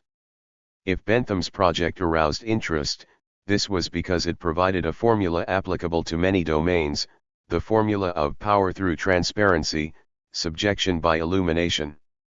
In the Panopticon, there is used a form close to that of the castellae keep surrounded by walls to paradoxically create a space of exact legibility. Baruch, it's also the areas of darkness in man that the century of enlightenment wants to make disappear. Foucault, absolutely. Peru, at the same time one is very struck by the techniques of power used within the Panopticon. Essentially it's the gaze, but also speech, because he has those famous tin tubes, that extraordinary invention, connecting the chief inspector with each of the cells, in which Bentham tells us that not just a single prisoner, but small groups of prisoners are confined. Finally, it's the importance of dissuasion that's very marked in Bentham's text. It is necessary, he writes, for the inmate to be ceaselessly under the eyes of an inspector, this is to lose the power and even almost the idea of wrongdoing. Here we are at the heart of the preoccupations of the revolution, preventing people from wrongdoing, taking away their wish to commit wrong.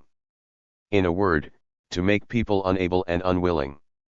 Foucault, we are talking about two things here, the gaze, and interiorization. And isn't it basically the problem of the cost of power? In reality power is only exercised at a cost.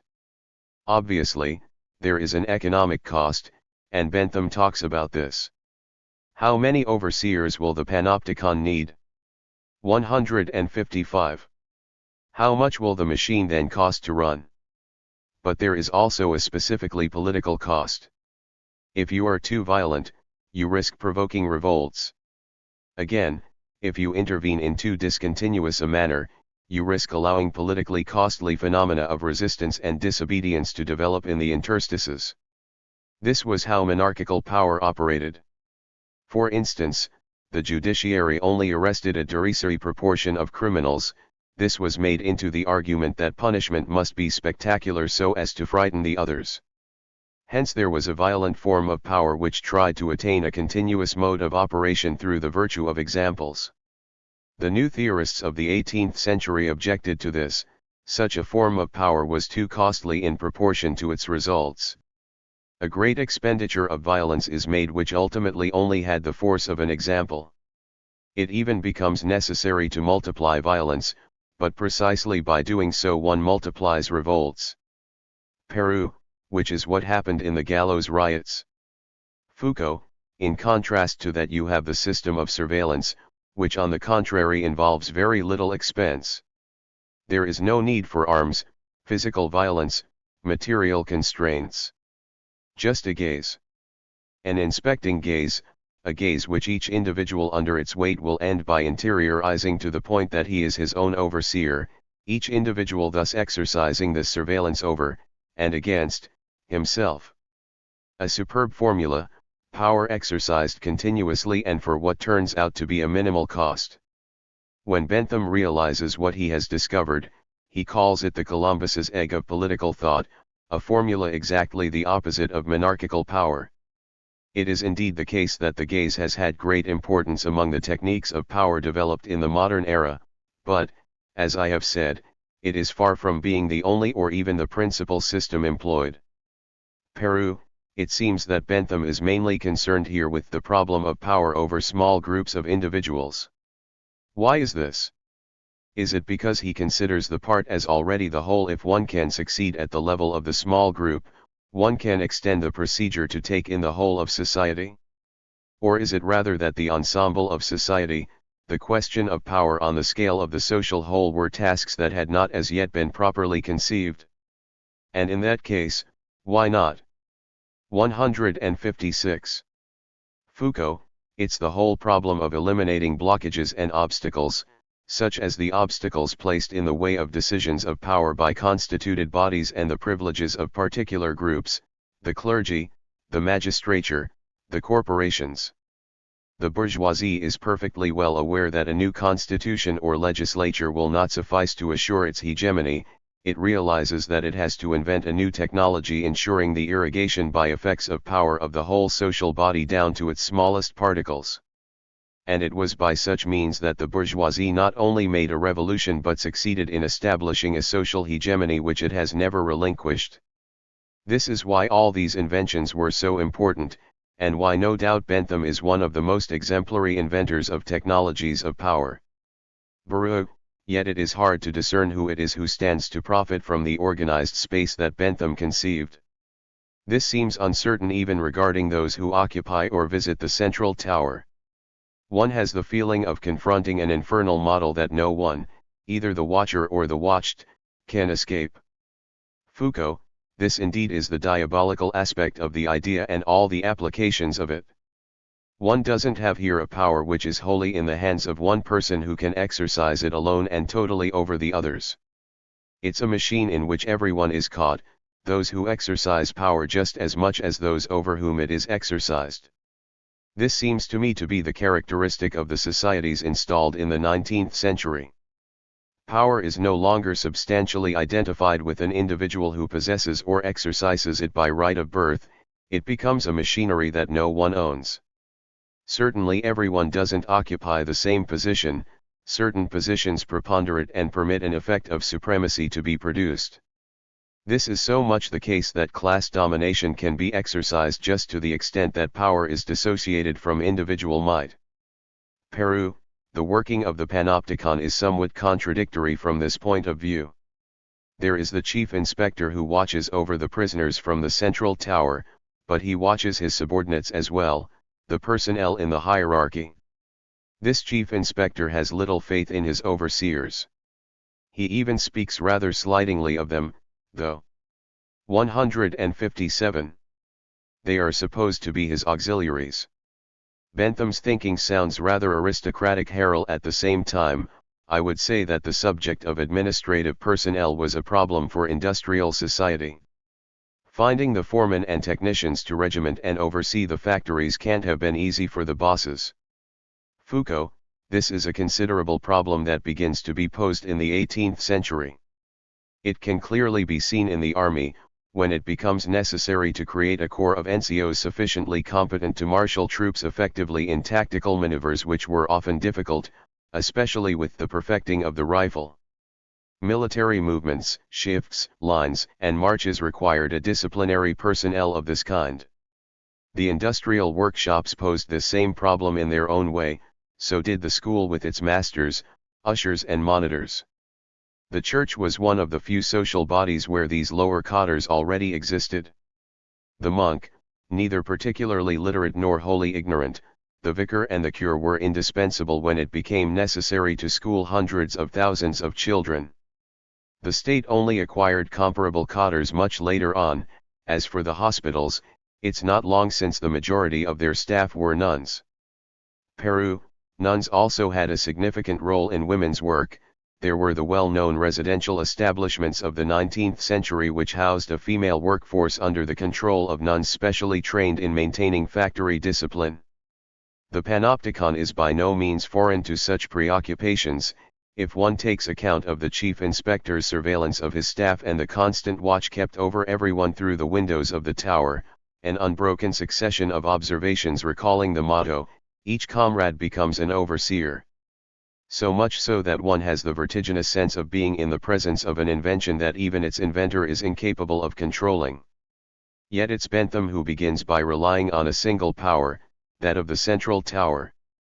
As one reads him one wonders who he is putting in the tower. Is it the eye of God? But God is hardly present in the text, religion only plays a role of utility. Then who is it? In the last analysis one is forced to conclude that Bentham himself has no clear idea to whom power is to be entrusted. 158. Foucault, he can't entrust it to any one person since no one can or may occupy the role that the king had in the old system, that is as the source of power and justice. It was implicit in the theory of monarchy that trust in the king was a necessity. His very existence, founded in God's will, he was the source of justice, law, and power. Power, in his person, could only be good. A bad king was either an accident of history or a punishment by God, the absolutely good sovereign. On the other hand, if power is arranged as a machine working by a complex system of cogs and gears, where it's the place of a person which is determining, not his nature, no reliance can be placed on a single individual. If the machine were such that someone could stand outside it and assume sole responsibility for managing it, power would be identified with that one man and we would be back with a monarchical type of power. In the panopticon, each person, depending on his place, is watched by all or certain of the others. You have an apparatus of total and circulating mistrust, because there is no absolute point. The perfected form of surveillance consists in a summation of malveillance. Baruch, as you say, it's a diabolical piece of machinery, sparing no one. The image, perhaps, of power today. How do you see this as having been brought about? By whose, or what will? Foucault, one impoverishes the question of power if one poses it solely in terms of legislation and constitution, in terms solely of the state and the state apparatus. Power is quite different from and more complicated, dense, and pervasive than a set of laws or a state apparatus. It's impossible to get the development of productive forces characteristic of capitalism if you don't at the same time have apparatuses of power. Take the example of the division of labor in the great workshops of the 18th century. How could this separation of tasks have been attained without a new distribution of power on the plane of the management of the forces of production? Similarly with the modern army. New types of armament, new forms of recruitment were not sufficient. It was necessary to have at the same time this new distribution of power known as discipline, with its structures and hierarchies, its inspections, exercises, and methods of training and conditioning. Without this the army as it 159 functioned from the 18th century on could not have existed. Baruch, all the same, does someone initiate the whole business, or not? Foucault, a distinction needs to be made here. It's obvious that in an apparatus like an army or a factory, or some other such type of institution, the system of power takes a pyramidal form. Hence there is an apex. But even so, even in such a simple case, this summit doesn't form the source or principle from which all power derives as though from a luminous focus, the image by which the monarchy represents itself. The summit and the lower elements of the hierarchy stand in a relationship of mutual support and conditioning, a mutual hold, power as a mutual and indefinite blackmail. But if you ask me, does this new technology of power take its historical origin from an identifiable individual or group of individuals who decide to implement it so as to further their interests or facilitate their utilization of the social body, then I would say no. These tactics were invented and organized from the starting points of local conditions and particular needs. They took shape in piecemeal fashion, prior to any class strategy designed to weld them into vast, coherent ensembles. It should also be noted that these ensembles don't consist in a homogenization, but rather of a complex play of supports in mutual engagement, different mechanisms of power which retain all their specific character. Thus where children are concerned at the present time, the interplay of the family, medicine, psychiatry, psychoanalysis, the school, and justice doesn't have the effect of homogenizing these different instances but of establishing connections, cross-references, complementarities and demarcations between them which assume that each instance retains to some extent its own special modalities. Peru, you are opposed to the idea of power as a superstructure, but not to the idea that power is in some sense consubstantial with the development of forces of production, that it forms part of them. Foucault, absolutely. And power is constantly being transformed along with them. The panopticon was at once a program and a utopia. But the theme of a spatializing 160. Observing, immobilizing, in a word disciplinary power was in fact already in Bentham's day being transcended by other and much more subtle mechanisms for the regulation of phenomena of population, controlling their fluctuations and compensating their irregularities. The tendency of Bentham's thought is archaic in the importance it gives to the gaze, but it is very modern in the general importance it assigns to techniques of power. Peru, there is no global state in Bentham, there is the installation of micro-societies, microcosms. Baru, does the deployment of the panoptic system pertain to the whole of industrial society? Is it the work of capitalist society? Foucault, industrial society, capitalist society? I have no answer, except to say that these forms of power recur in socialist societies, their transposition was immediate. But on this point I would rather have the historian speak. Peru, it's true that capital accumulation was the work of industrial technology and of the installation of a whole apparatus of power. But it is no less true that a similar process is repeated in Soviet socialist society. In certain respects Stalinism corresponds to the period both of capital accumulation and of the installation of a strong form of power.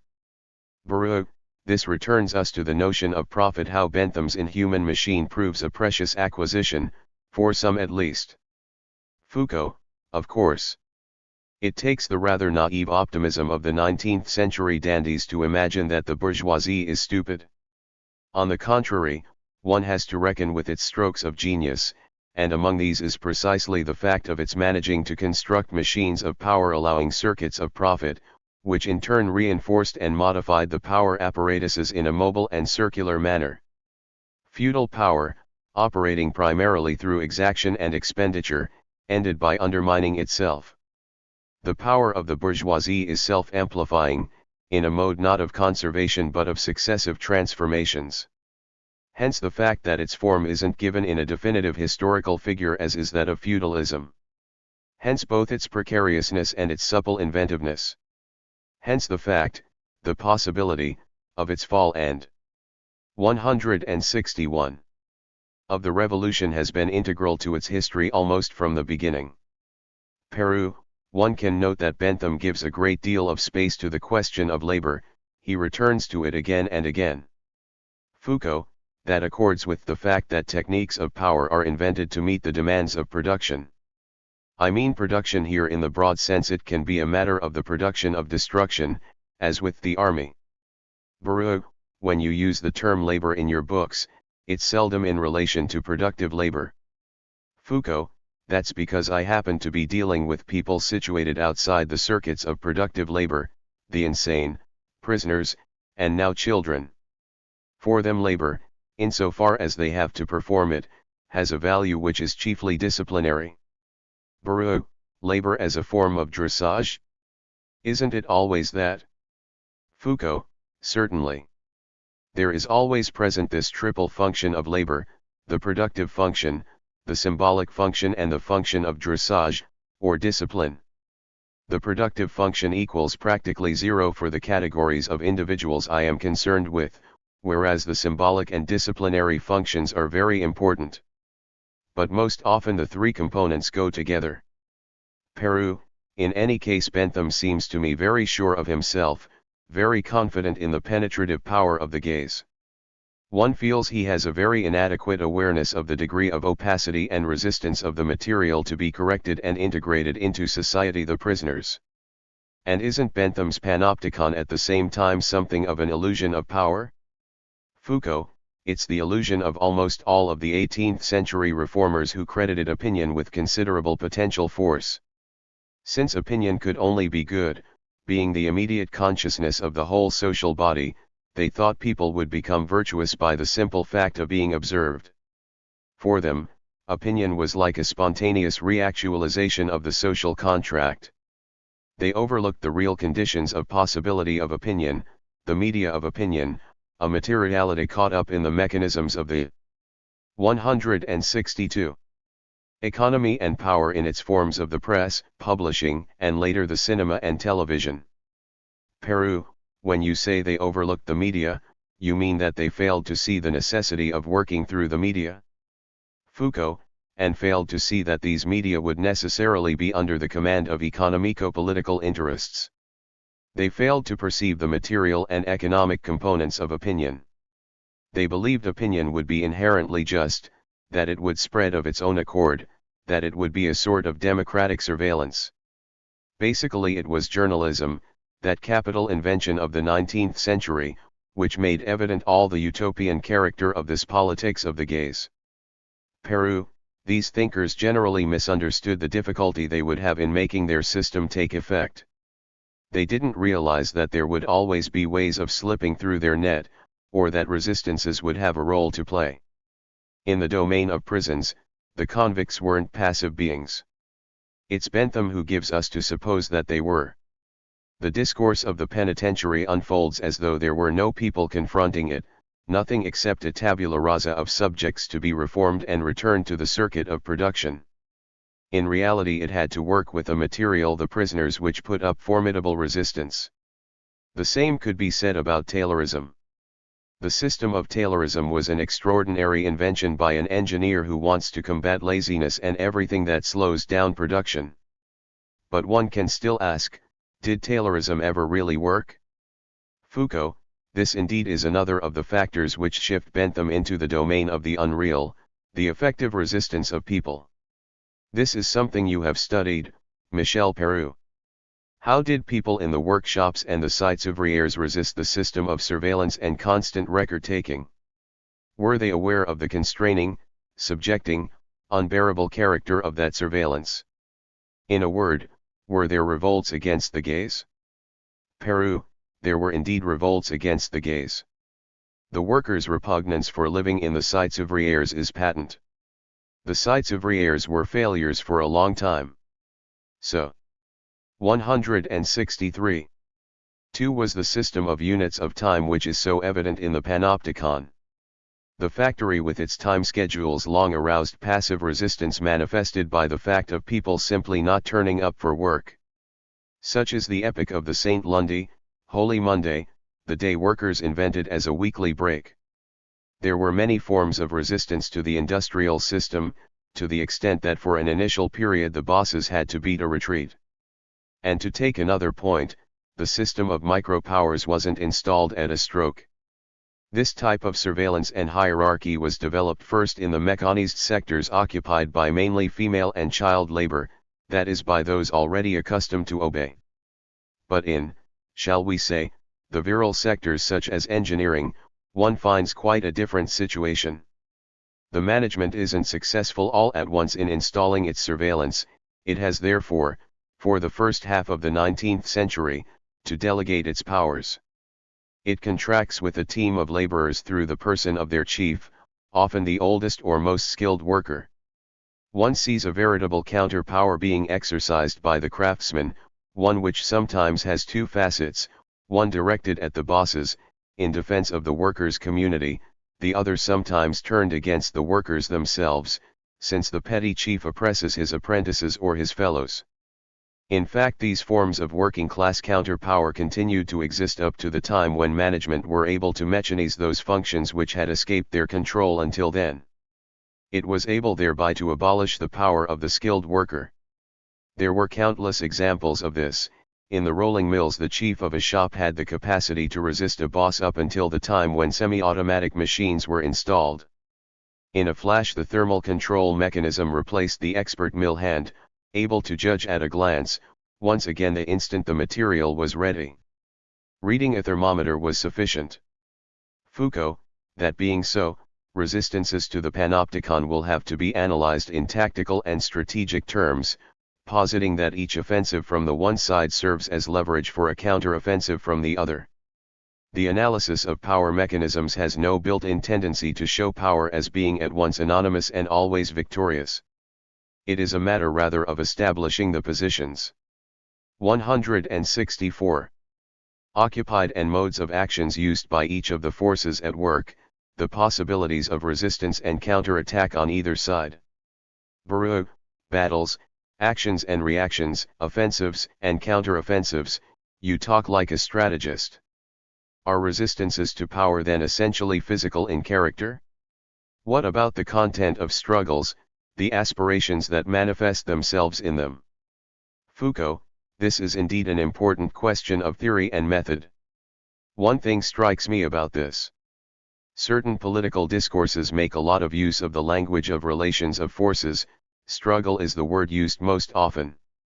Yet it seems to me that people sometimes hesitate to follow through the consequences of this, or even to pose the problem implicit in this vocabulary, namely, whether these struggles are, or are not, to be analyzed as episodes in a war, whether the grid for deciphering them should be that of strategy and tactics.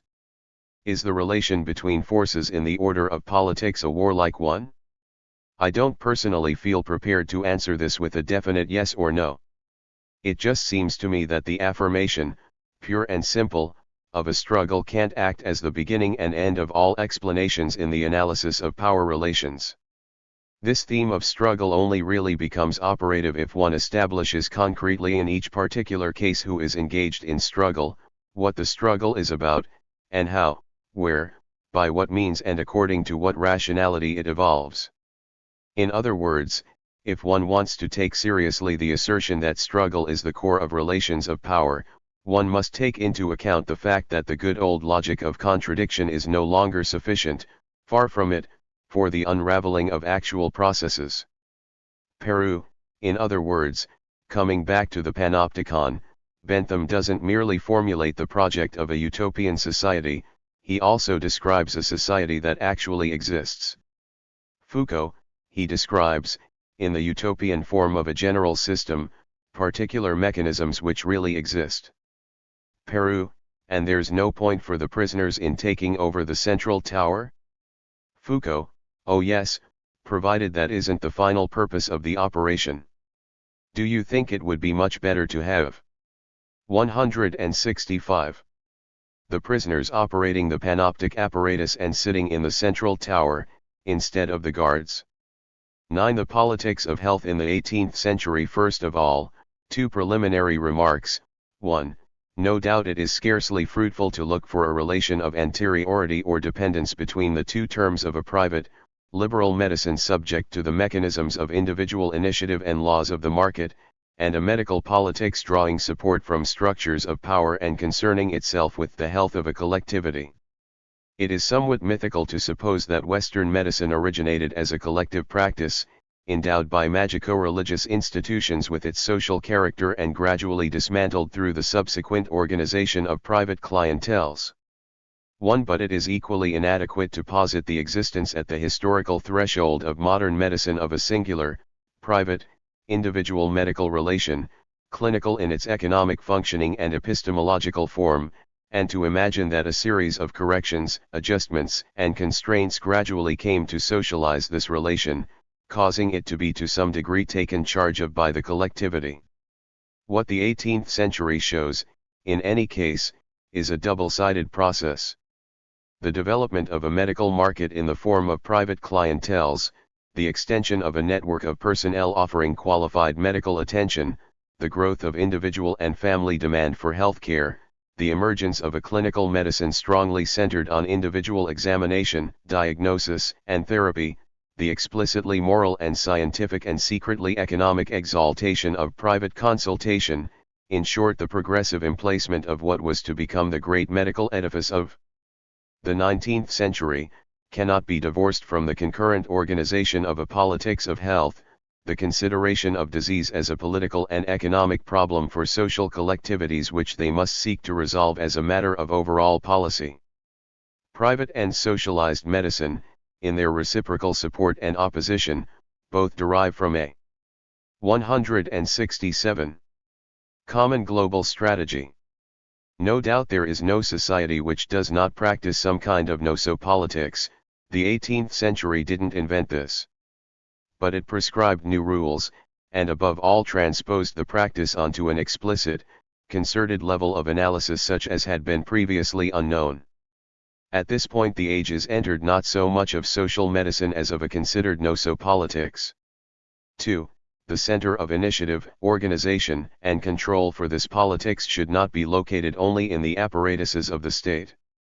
In fact, there were a number of distinct health policies, and various different methods for taking charge of medical problems, those of religious groups, the considerable importance, for example, of the Quakers and the various dissenting movements in England, those of charitable and benevolent associations, ranging from the parish bureaus to the philanthropic societies, which operated somewhat like organs of the surveillance of one class over those others which, precisely because they are less able to defend themselves, are sources of collective danger, those of the learned societies, the 18th century academies and the early 19th century statistics societies which endeavor to organize a global, quantifiable knowledge of morbid phenomena. Health and sickness, as characteristics of a group, a population, are problematized in the 18th century through the initiatives of multiple social instances, in relation to which the state itself plays various different roles. On occasion, it intervenes directly. A policy of free distributions of medicines is pursued in France on a varying scale from Louis XIV to Louis XVI. From time to time it also establishes bodies for purposes of consultation and information. The Prussian Sanitary Collegium dates from 1685, the Royal Society of Medicine is founded in France in 1776. Sometimes the state's projects for authoritarian medical organization are thwarted. The Code of Health elaborated by May and accepted by the Elector Palatine in 1800 was never put into effect. Occasionally the state is also the object of solicitations which it resists. Thus the 18th century problematization of nospolitics does not correlate with a uniform trend of state intervention in the practice of medicine, but rather with the emergence at a multitude of sites in the social body of health. 168.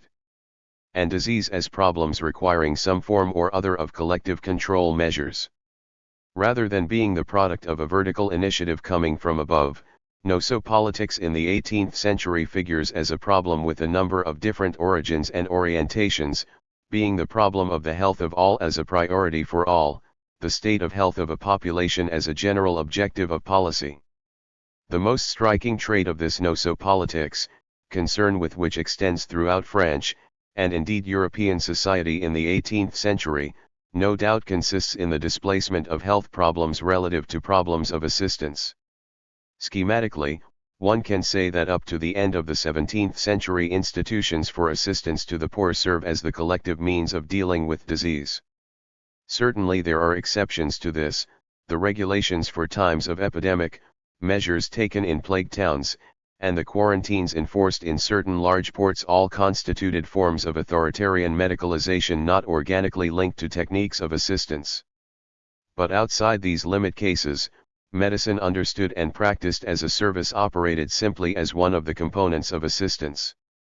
It was addressed to the category, so important despite the vagueness of its boundaries, of the sick poor. In economic terms, this medical service was provided mainly thanks to charitable foundations.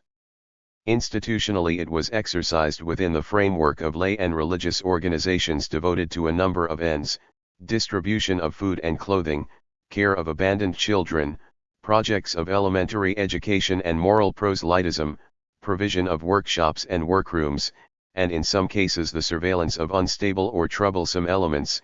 In the cities, the hospital bureaus had a jurisdiction over vagabonds and beggars, and the parish bureaus and charitable societies also very explicitly adopted the role of denouncing bad subjects. From a technical point of view, the role of therapeutics in the working of the hospitals in the classical age was limited in extent in comparison with the scale of provision of material assistance, and with the administrative structure. Sickness is only one among a range of factors, including infirmity, old age, inability to find work and destitution, which compose the 169 figure of the necessitous pauper who deserves hospitalization. The first phenomenon during the 18th century which should be noted is the progressive dislocation of these mixed and polyvalent procedures of assistance. This dismantling is carried out, or rather is called for, since it only begins to become effective late in the century, as the upshot of a general re-examination of modes of investment and capitalization. The system of foundations, which immobilize substantial sums of money and whose revenues serve to support the idle and thus allow them to remain outside the circuits of production, is criticized by economists and administrators.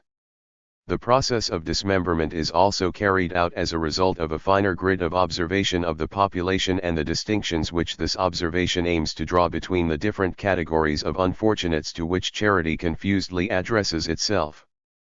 In this process of the gradual attenuation of traditional social statuses, the pauper is one of the first to be effaced, giving way to a whole series of functional discriminations, the good poor and the bad poor, the willfully idle and the involuntarily unemployed, those who can do some kind of work and those who cannot.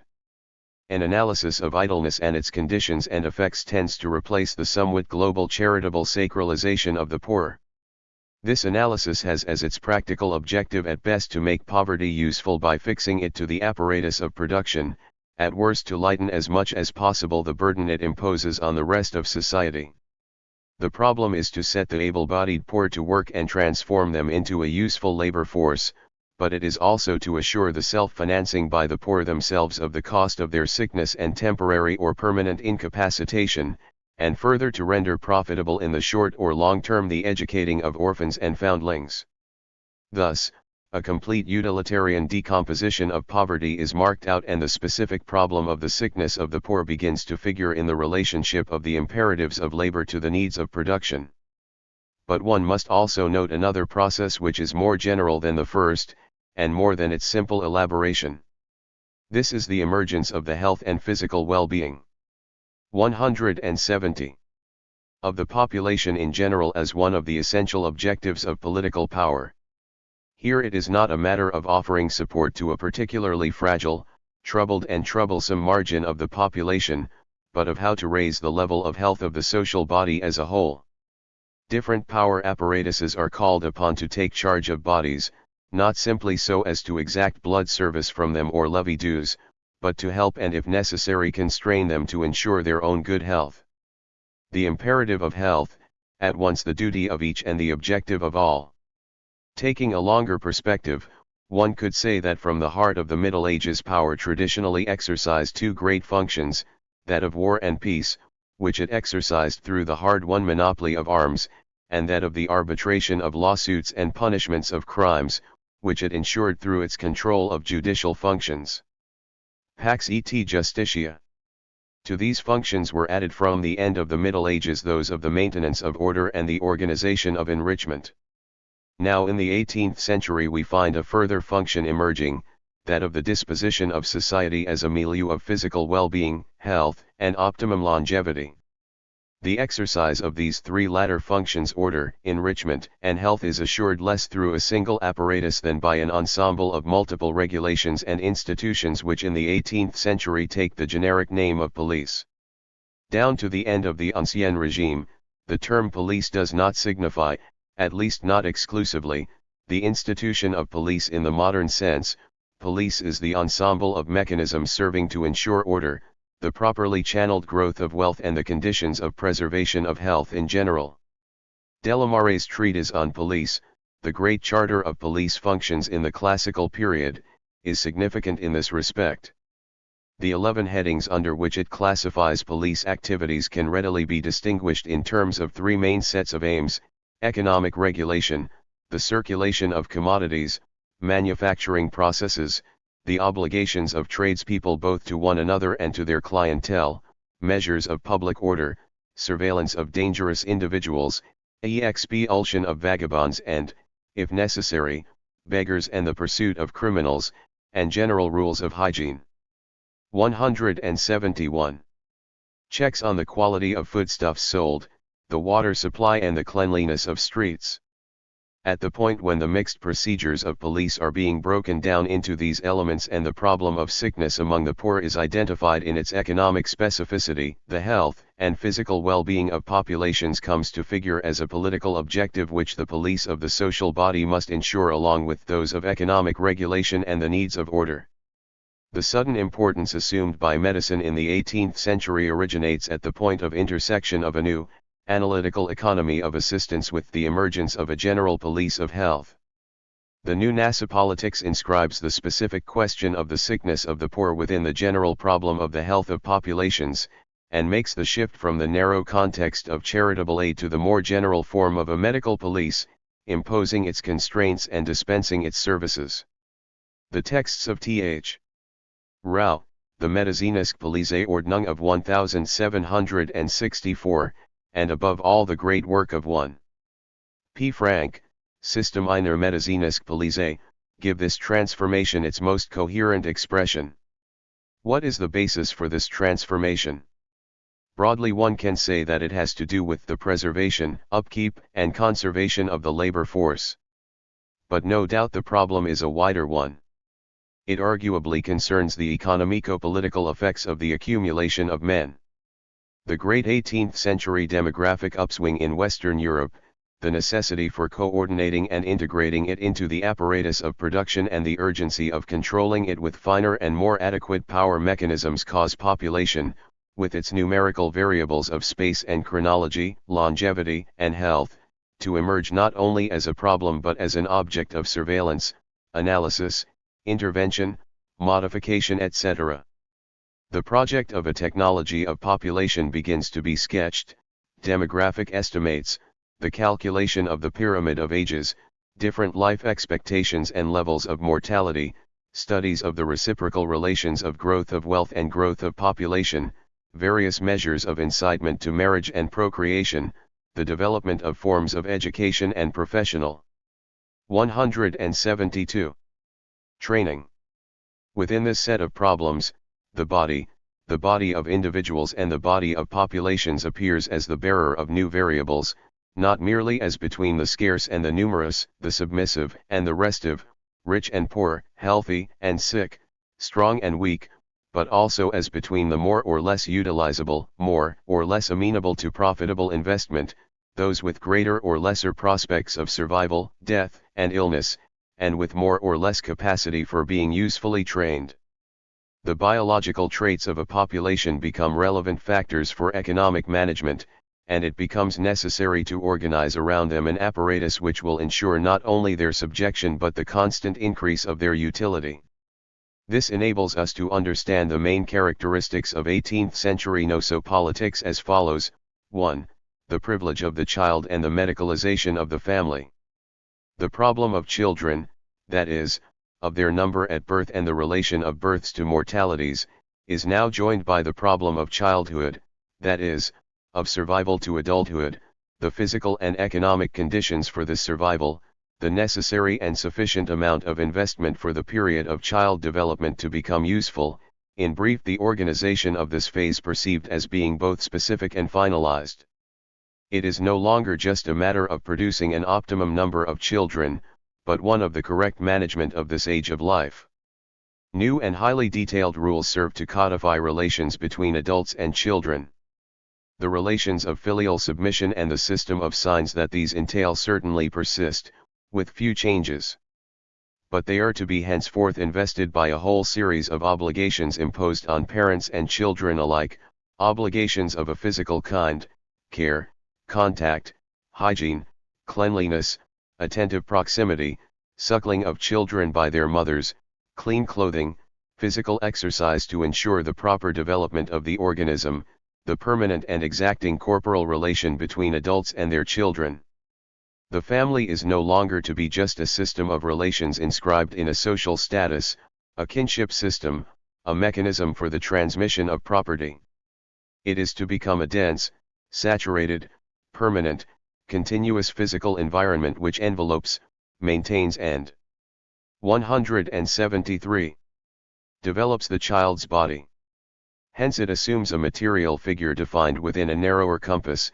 It organizes itself as the child's immediate environment, tending increasingly to become its basic framework for survival and growth. This leads to an effect of tightening, or at least intensification, of the elements and relations constituting the restricted family, the group of parents and children. It also leads to a certain inversion of axes. The conjugal bond no longer serves only, nor even perhaps primarily, to establish the junction of two lines of descent, but to organize the matrix of the new adult individual. No doubt it still serves to give rise to two lineages and hence produce a descent, but it serves also to produce under the best possible conditions a human being who will live to the state of adulthood. The new conjugality lies rather in the link between parents and children. The family, seen as a narrow, localized pedagogical apparatus, consolidates itself within the interior of the great traditional family as alliance. And at the same time health, and principally the health of children, becomes one of the family's most demanding objectives. The rectangle of parents and children must become a sort of homeostasis of health. At all events, from the 18th century onwards, the healthy, clean, fit body, a purified, cleansed, aerated domestic space, the medically optimal siting of individuals, places, beds, and utensils, and the interplay of the caring and the cared for figure among the family's essential laws. And from this period the family becomes the most constant agent of medicalization. From the second half of the 18th century, the family is the target for a great enterprise of medical acculturation. The first wave of this offensive bears on care of children, especially babies.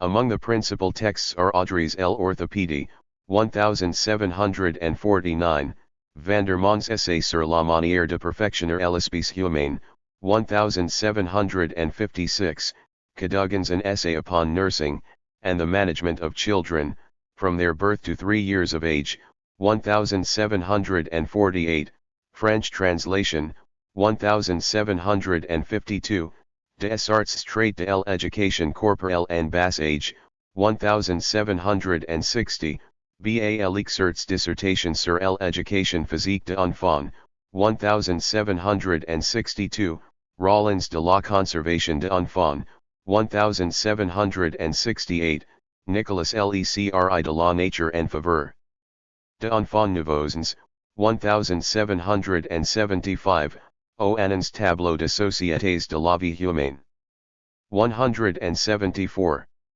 1786, Saucerats de la Conservation de enfants, Year 4, W. Buchan's Advice to Mothers on the Subject of Their Own Health, and on the Means of Promoting the Health, Strength, and Beauty of Their Offspring, 1803, French translation, 1804, J. A. Milot's Le Nestor Français, 1807, Laplace Chanvers Dissertation sur quelques points de l'éducation physique et morale de enfants, 1813.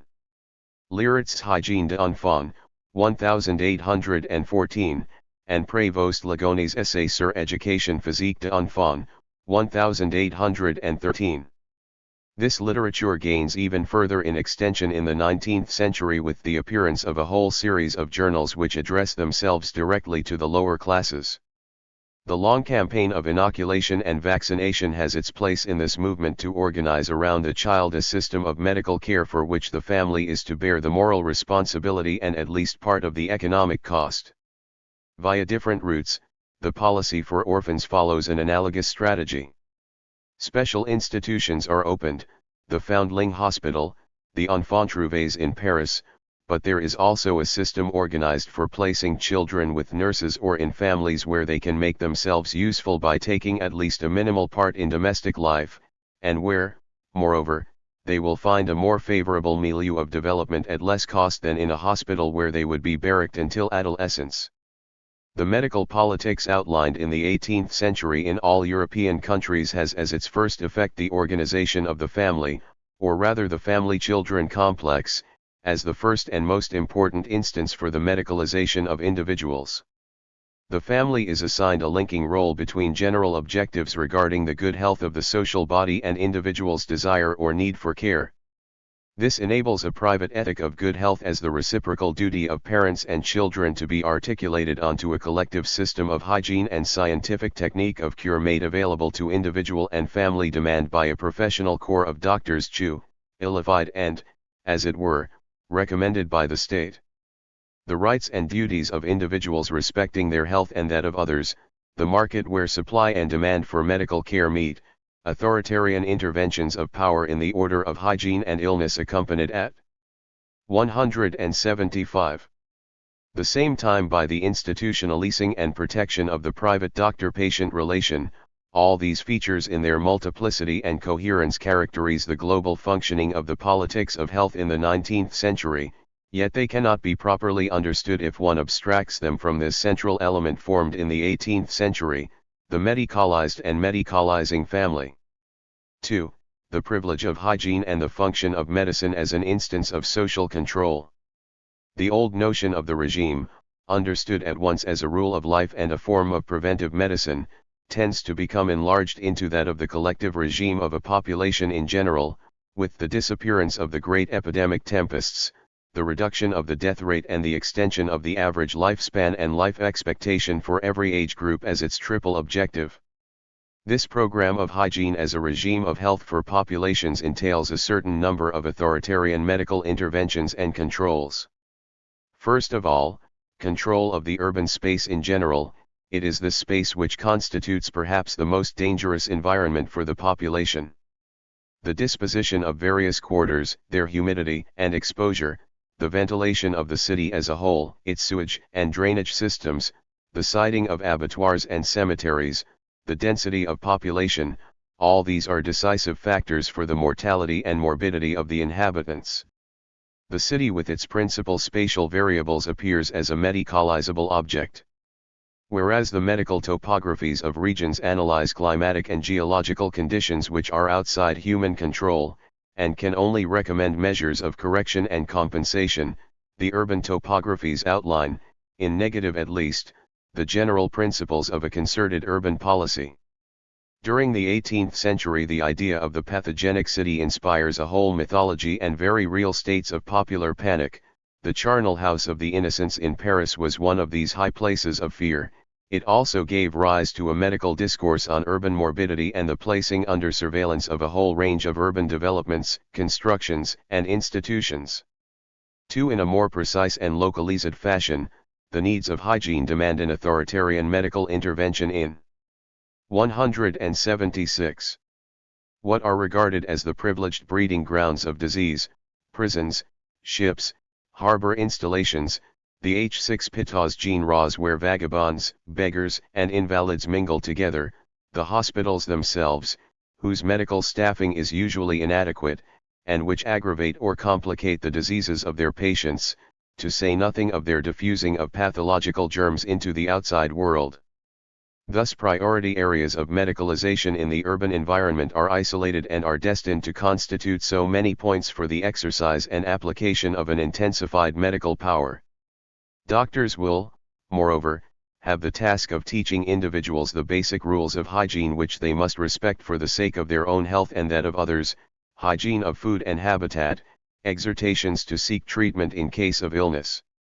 Medicine, as a general technique of health even more than as a service to the sick or an art of cures, assumes an increasingly important place in the administrative system 11 and the machinery of power, a role which is constantly widened and strengthened throughout the 18th century. The doctor wins a footing within the different instances of social power.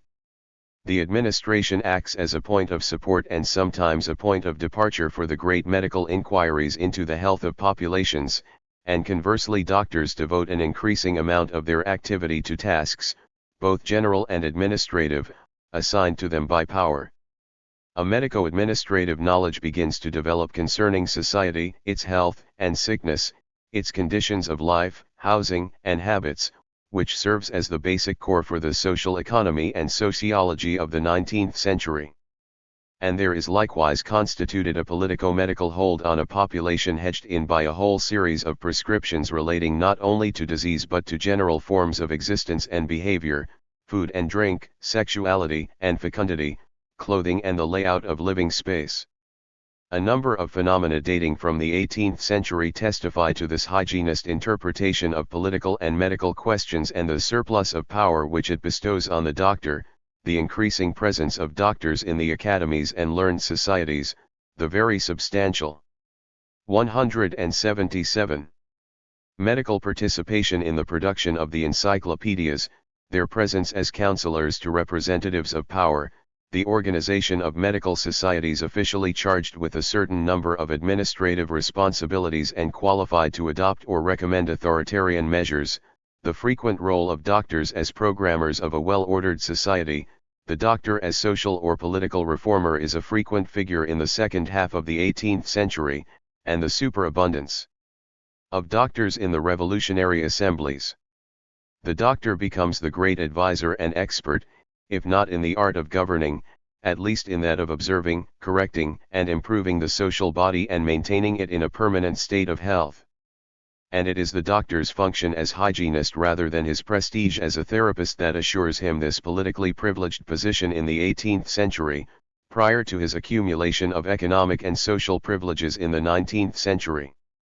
The challenge to the hospital institution in the 18th century can be understood on the basis of these three major phenomena: the emergence of population with its biomedical variables of longevity and health, the organization of the narrowly parental family as a relay in a process of medicalization for which it acts both as the permanent source and the ultimate instrument, and the interlacing of medical and administrative instances in organizing the control of collective hygiene. The point is that in relation to these new problems the hospital appears in many respects as an obsolete structure. A fragment of space closed in on itself, a place of internment of men and diseases, its ceremonious but inept architecture multiplying the ills in its interior without preventing their outward diffusion. The hospital is more the seat of death for the cities where it is sited than a therapeutic agent for the population as a whole.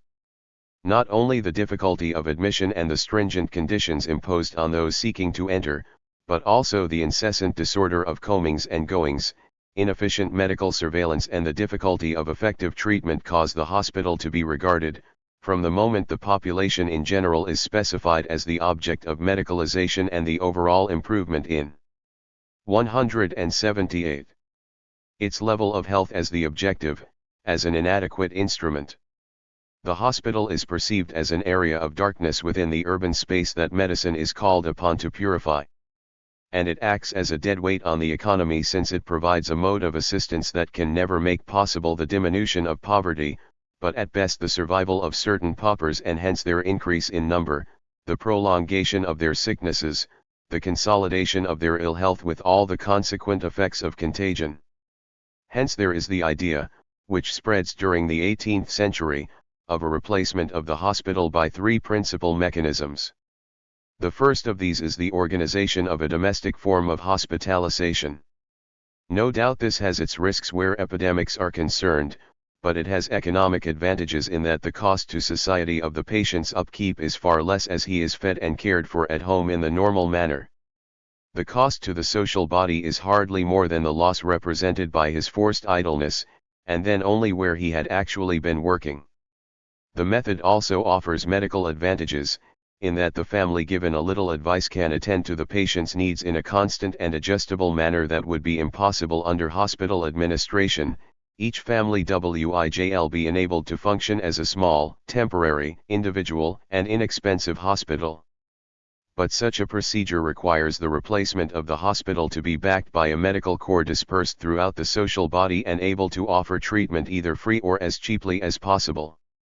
A medical staffing of the population, provided it is permanent, flexible, and easy to make use of, should render unnecessary a good many of the traditional hospitals. Lastly, it is possible to envisage the care, consultation, and distribution of medicaments already offered by certain hospitals to outpatients being extended to a general basis, without the need to hold or intern the patients. This is the method of the dispensaries, which aim to retain the technical advantages of hospitalization without its medical and economic drawbacks. These three methods gave rise, especially in the latter half of the 18th century, to a whole series of projects and programs. They inspired a number of experiments. In 1769 the Red Lion Square Dispensary for Poor Children was 179. Opened in London. 30 years later almost every district of the city had its dispensary, and the annual number of those receiving free treatment there was estimated at nearly 50,000. In France it seems that the main effort was towards the improvement, extension, and more or less homogeneous distribution of medical personnel in town and country. The reform of medical and surgical studies, in 1772 and 1784, the requirement of doctors to practice in boroughs and small towns before being admitted to certain of the large cities, the work of investigation and coordination performed by the Royal Society of Medicine, the increasing part occupied by control of health and hygiene in the responsibilities of the intendants, the development of free distribution of medicaments under the authority of doctors designated by the administration, all these measures are related to a health policy resting on the extensive presence of medical personnel in the social body. At the extreme point of these criticisms of the hospital and this project for its replacement, one finds under the revolution a marked tendency towards dehospitalization. This tendency is already perceptible in the reports of the Comité de Mendicite, with the project to establish a doctor or surgeon in each rural district to care for the indigent, supervise children under assistance and practice inoculation. It becomes more clearly formulated under the convention, with the proposal for 3 doctors in each district to provide the main health care for the whole population. However, the disappearance of the hospital was never more than the vanishing point of a utopian perspective.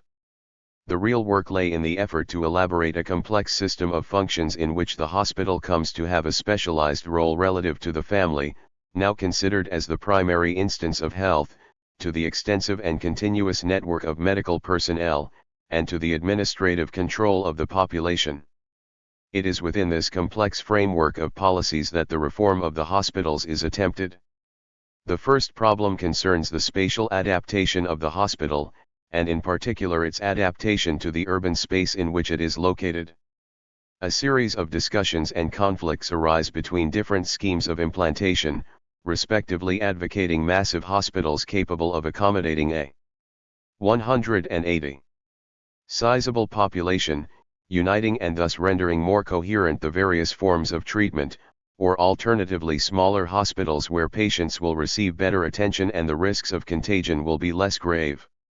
There was another, connected problem: should hospitals be sited outside the cities where ventilation is better and there is no risk of hospital miasmas being diffused among the population? A solution which in general is linked to the planning of large architectural installations, or should a multiplicity of small hospitals be built at scattered points where they can most easily be reached by the population which is to use them, a solution which often involves the coupling of hospital and dispensary. In either case, the hospital is intended to become a functional element in an urban space where its effects must be subject to measurement and control. It is also necessary to organize the internal space of the hospital so as to make it medically efficacious, a place no longer of assistance but of therapeutic action. The hospital must function as a curing machine. First, in a negative manner, all the factors which make the hospital dangerous for its occupants must be suppressed, solving the problem of the circulation of air which must be constantly renewed without its miasmas or mephitic qualities being carried from one patient to another, solving as well the problem of the changing, transport, and laundering of bed linen. Secondly, in a positive manner, the space of the hospital must be organized according to a concerted therapeutic strategy, through the uninterrupted presence and hierarchical prerogatives of doctors, through systems of observation, notation and record-taking which make it possible to fix the knowledge of different cases, to follow their particular evolution, and also to globalize the data which bear on the long-term life of a whole population, and finally through substituting better adapted medical and pharmaceutical cures for the somewhat indiscriminate curative regimes which formed the essential part of traditional nursing. The hospital tends towards becoming an essential element in medical technology, not simply as a place for curing, but as an instrument which, for a certain number of serious cases, makes curing possible. Consequently, it becomes necessary in the hospital to 181. Articulate medical knowledge with therapeutic efficiency. In the 18th century there emerged specialized hospitals. If there existed certain establishments previously reserved for madmen or venereal patients, this was less for the sake of any specialized treatment than as a measure of exclusion or out of fear. The new unifunctional hospital on the other hand comes to be organized only from the moment when hospitalization becomes the basis, and sometimes the condition, for a more or less complex therapeutic approach. The Middlesex Hospital, intended for the treatment of smallpox and the practice of vaccination, was opened in London in 1745, the London Fever Hospital dates from 1802, and the Royal Ophthalmic Hospital from 1804. The first maternity hospital was opened in London in 1749. In Paris, the Enfants Malades was founded in 1802. One sees the gradual constitution of a hospital system whose therapeutic function is strongly emphasized, designed on the one hand to cover with sufficient continuity the urban or rural space whose population it has charge of, and on the other to articulate itself with medical knowledge and its classifications and techniques. Lastly, the hospital must serve as the supporting structure for the permanent staffing of the population by medical personnel. Both for economic and medical reasons, it must be possible to make the passage from treatment at home to a hospital regime. By their visiting rounds, country and city doctors must lighten the burden of the hospitals and prevent their overcrowding, and in return the hospital must be accessible to patients on the advice and at the request of their doctors. Moreover, the hospital as a place of accumulation and development of knowledge must provide for the training of doctors for private practice. Clinical teaching in the hospital, the first rudiments of which appear in Holland with Sylvius and then Boerhaave, at Vienna with Van Swieten, and at Edinburgh through the linking of the School of Medicine with the Edinburgh Infirmary, becomes at the end of the 18th century the general principle around which the reorganization of medical studies is undertaken. The hospital, a therapeutic instrument for the patients who occupy it, contributes at the same time, through its clinical teaching and the quality of the medical. 182. Knowledge acquired there, to the improvement of the population's health as a whole. The return of the hospitals, and more particularly the projects for their architectural, institutional, and technical reorganization, owed its importance in the 18th century to the set of problems relating to the urban space, the mass of the population with its biological characteristics, the close-knit family cell and the bodies of individuals. It is in the history of these materialities, which are at once political and economic, that the physical process of transformation of the hospitals is inscribed. 10. The history of sexuality. Interviewer, Lucette Finas. Michel Foucault, The Will to Know, the first volume of your History of Sexuality, strikes me as being from every point of view a work revolutionary in its impact. The position you maintain, which is unexpected and at first glance simple, is progressively revealed to be very complex. One way of summarizing it might be to say that the relation between power and sex is not one of repression, far from it. But before we go any further, could we talk about the order of discourse, your inaugural lecture given at the Collège de France in December 1970? There, you analyze the factors which control the production of discourse, among which are interdiction, the old dichotomy between reason and madness, and the will to truth. Could you clarify for us the connections between the will to know and the order of discourse and tell us whether or not during the course of your argument the will to know and the will to truth will be reunited? I think that in the order of discourse I confound two concepts, or rather that for what I take to be a legitimate problem, that of articulating the data of discourse with the mechanisms of power, I provided an inadequate solution. It was a piece I wrote at a moment of transition. Till then, it seems to me, I accepted the traditional conception of power as an essentially judicial mechanism, as that which lays down the law, which prohibits, which refuses, and which has a whole range of negative effects: exclusion, rejection, denial, obstruction, occultation, etc. Now I believe that conception to be inadequate. It had, however, been adequate to my purpose in Madness and Civilization, not that that book is in itself either satisfactory or sufficient. 184. Since madness is a special case, during the classical age power over madness was, in its most important manifestation at least, exercised in the form of exclusion, thus one sees madness caught up in a great movement of rejection. So in my analysis of this fact I was able, without too many problems, to use a purely negative conception of power. There came a time when this struck me as inadequate. It was during the course of a concrete experience that I had with prisons, starting in 1971-2. The case of the penal system convinced me that the question of power needed to be formulated not so much in terms of justice as in those of technology, of tactics, and strategy, and it was the substitution for a judicial and negative grid of a technical and strategic one that I tried to effect in Discipline and Punish and then to exploit in the history of sexuality. So I should be only too glad to discard everything in the order of discourse which might seem to identify the relations of power to discourse with negative mechanisms of selection. The reader of your Madness and Civilization is left with the picture of a great Baroque madness locked away and reduced to silence. In the middle of the 17th century, asylums were hurriedly constructed all over Europe.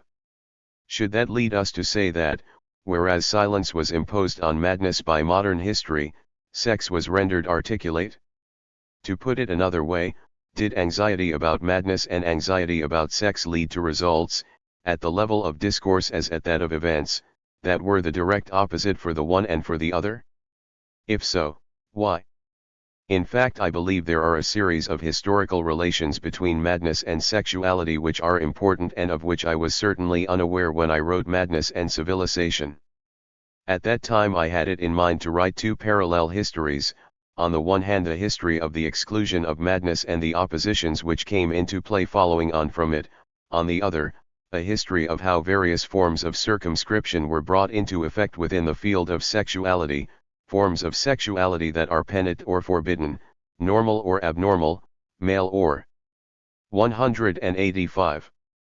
Female, adult or child. I was thinking of a whole series of binary oppositions which had each in its own way fed on the great opposition between reason and unreason that I had tried to reconstitute apropos of madness. But I don't think that will do, whereas madness was, for at least a century, essentially an object of negative operations, sexuality became during that same period the domain of quite precise and positive investments. However, in the 19th century, an absolutely fundamental phenomenon made its appearance, the interweaving, the intrication of two great technologies of power, one which fabricated sexuality and the other which segregated madness. The technology of madness changed from negative to positive, from being binary to being complex and multiform. There came into being a vast technology of the psyche, which became a characteristic feature of the 19th and 20th centuries. It at once turned sex into the reality hidden behind rational consciousness and the sense to be decoded from madness, their common content, and hence that which made it possible to adopt the same modalities for dealing with both. One ought perhaps to eliminate three possible misunderstandings. Would it be true to say that your rejection of the hypothesis of repression consists neither in a simple shift of emphasis nor in imputing to power an attitude of denial or ignorance with respect to sex? One might, instead of stressing the repression to which heretics were subject, choose to emphasize the will to know which presided over their torture. This is not, is it, a line that you would take? Now would you say, would you, either that power conceals from itself its own interest in sex, or that sex speaks unbeknown to a power which it surreptitiously outflanks? I don't in fact think that any of these aims or preoccupations, which you call misunderstandings, are to be found in my book. To call them misunderstandings is a little too severe on these interpretations, or rather on these attempts at circumscribing my book. Take the first one, I did indeed. 186. Want to change the emphasis and make positive mechanisms appear where one would normally stress the negative ones. Thus in discussions of the penitential it is always emphasized that Christianity imposes sanctions on sexuality, that it authorizes certain forms of it and punishes the rest. But one ought, I think, also to point out that at the heart of Christian penitence there is the confessional, and so the admission of guilt, the examination of conscience, and arising from that the production of a whole body of knowledge and a discourse on sex which engendered a range of effects on both theory, for example the vast analysis of concupiscence in the 17th century, and practice, a pedagogy of sexuality, subsequently laicized and medicalized. In the same way I have described the way in which different instances and stages in the transmission of power were caught up in the very pleasure of their exercise. There is something in surveillance, or more accurately in the gaze of those involved in the act of surveillance, which is no stranger to the pleasure of surveillance, the pleasure of the surveillance of pleasure, and so on. I wanted to make that point, but that was not all I wanted to indicate. There is no doubt, for example, that the outbreaks of hysteria in psychiatric hospitals during the second half of the 19th century were really a mechanism in reverse, A counter-blow against the very exercise of psychiatry, psychiatrists were brought face to face with the hysterical body of their patients, I mean given total acquaintance with it whilst still in total ignorance, without their having either sought this or even known how it came about. These two are elements in my book, but they are not what is essential to it. It seems to me that they cannot be understood except in relation to the establishing of a power exercised on the body itself. What I want to show is how power relations can materially penetrate the body in depth, without depending even on the mediation of the subject's own representations. If power takes hold on the body, this isn't through its having first to be interiorized in people's consciousnesses.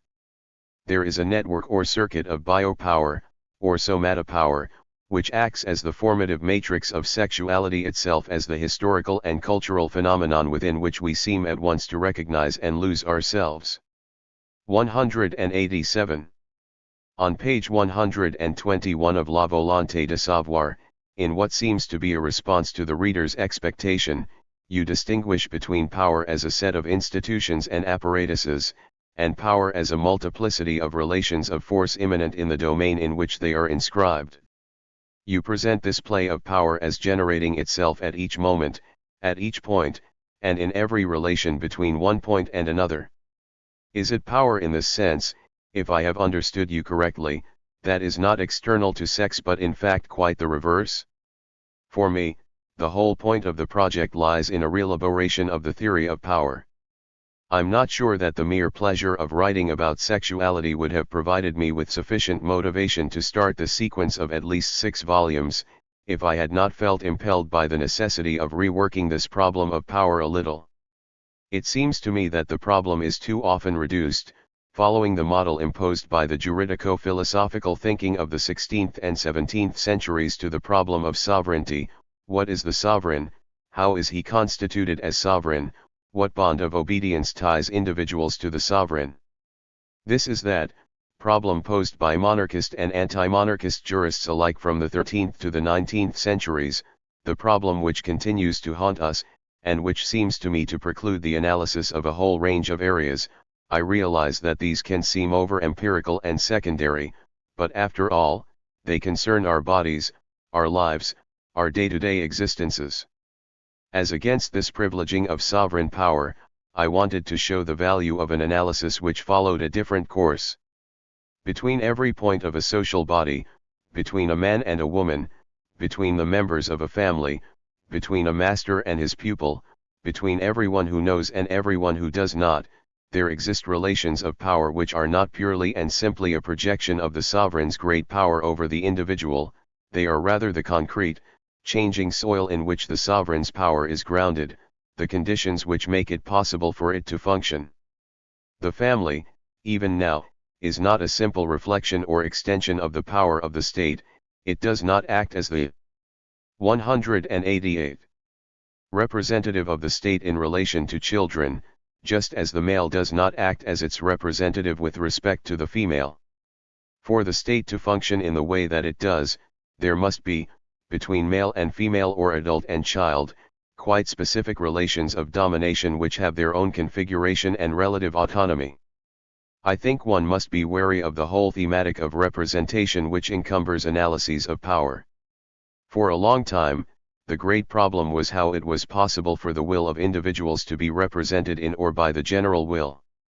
Nowadays the same thematic is evoked in the oft-repeated statement that fathers, husbands, employers, teachers all represent a state power which itself represents the interests of a class.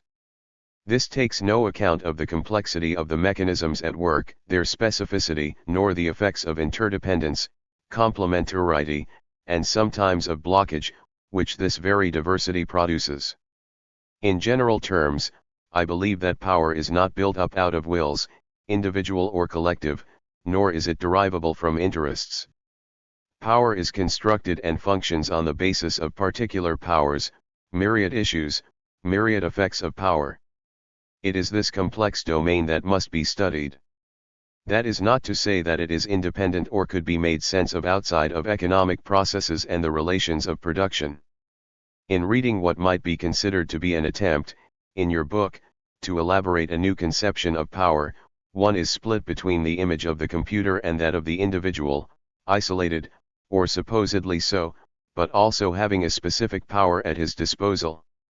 The idea that the state must, as the source or point of confluence of power, be invoked to account for all the apparatuses in which power is organized, does not seem to me very fruitful for history, or one might rather say that its fruitfulness has been exhausted. The opposite approach seems at present more promising. I have in mind studies like that of Jacques Donzelot on the family. He shows how the absolutely specific forms of power exerted within the family have, as a result of the development and expansion of the school system, been penetrated by more general Mech 189 onaisms of state power, but also how state and familial forms of power have each retained their specificity and have only been able to interlock so long as the specific ways in which they each operate have been respected.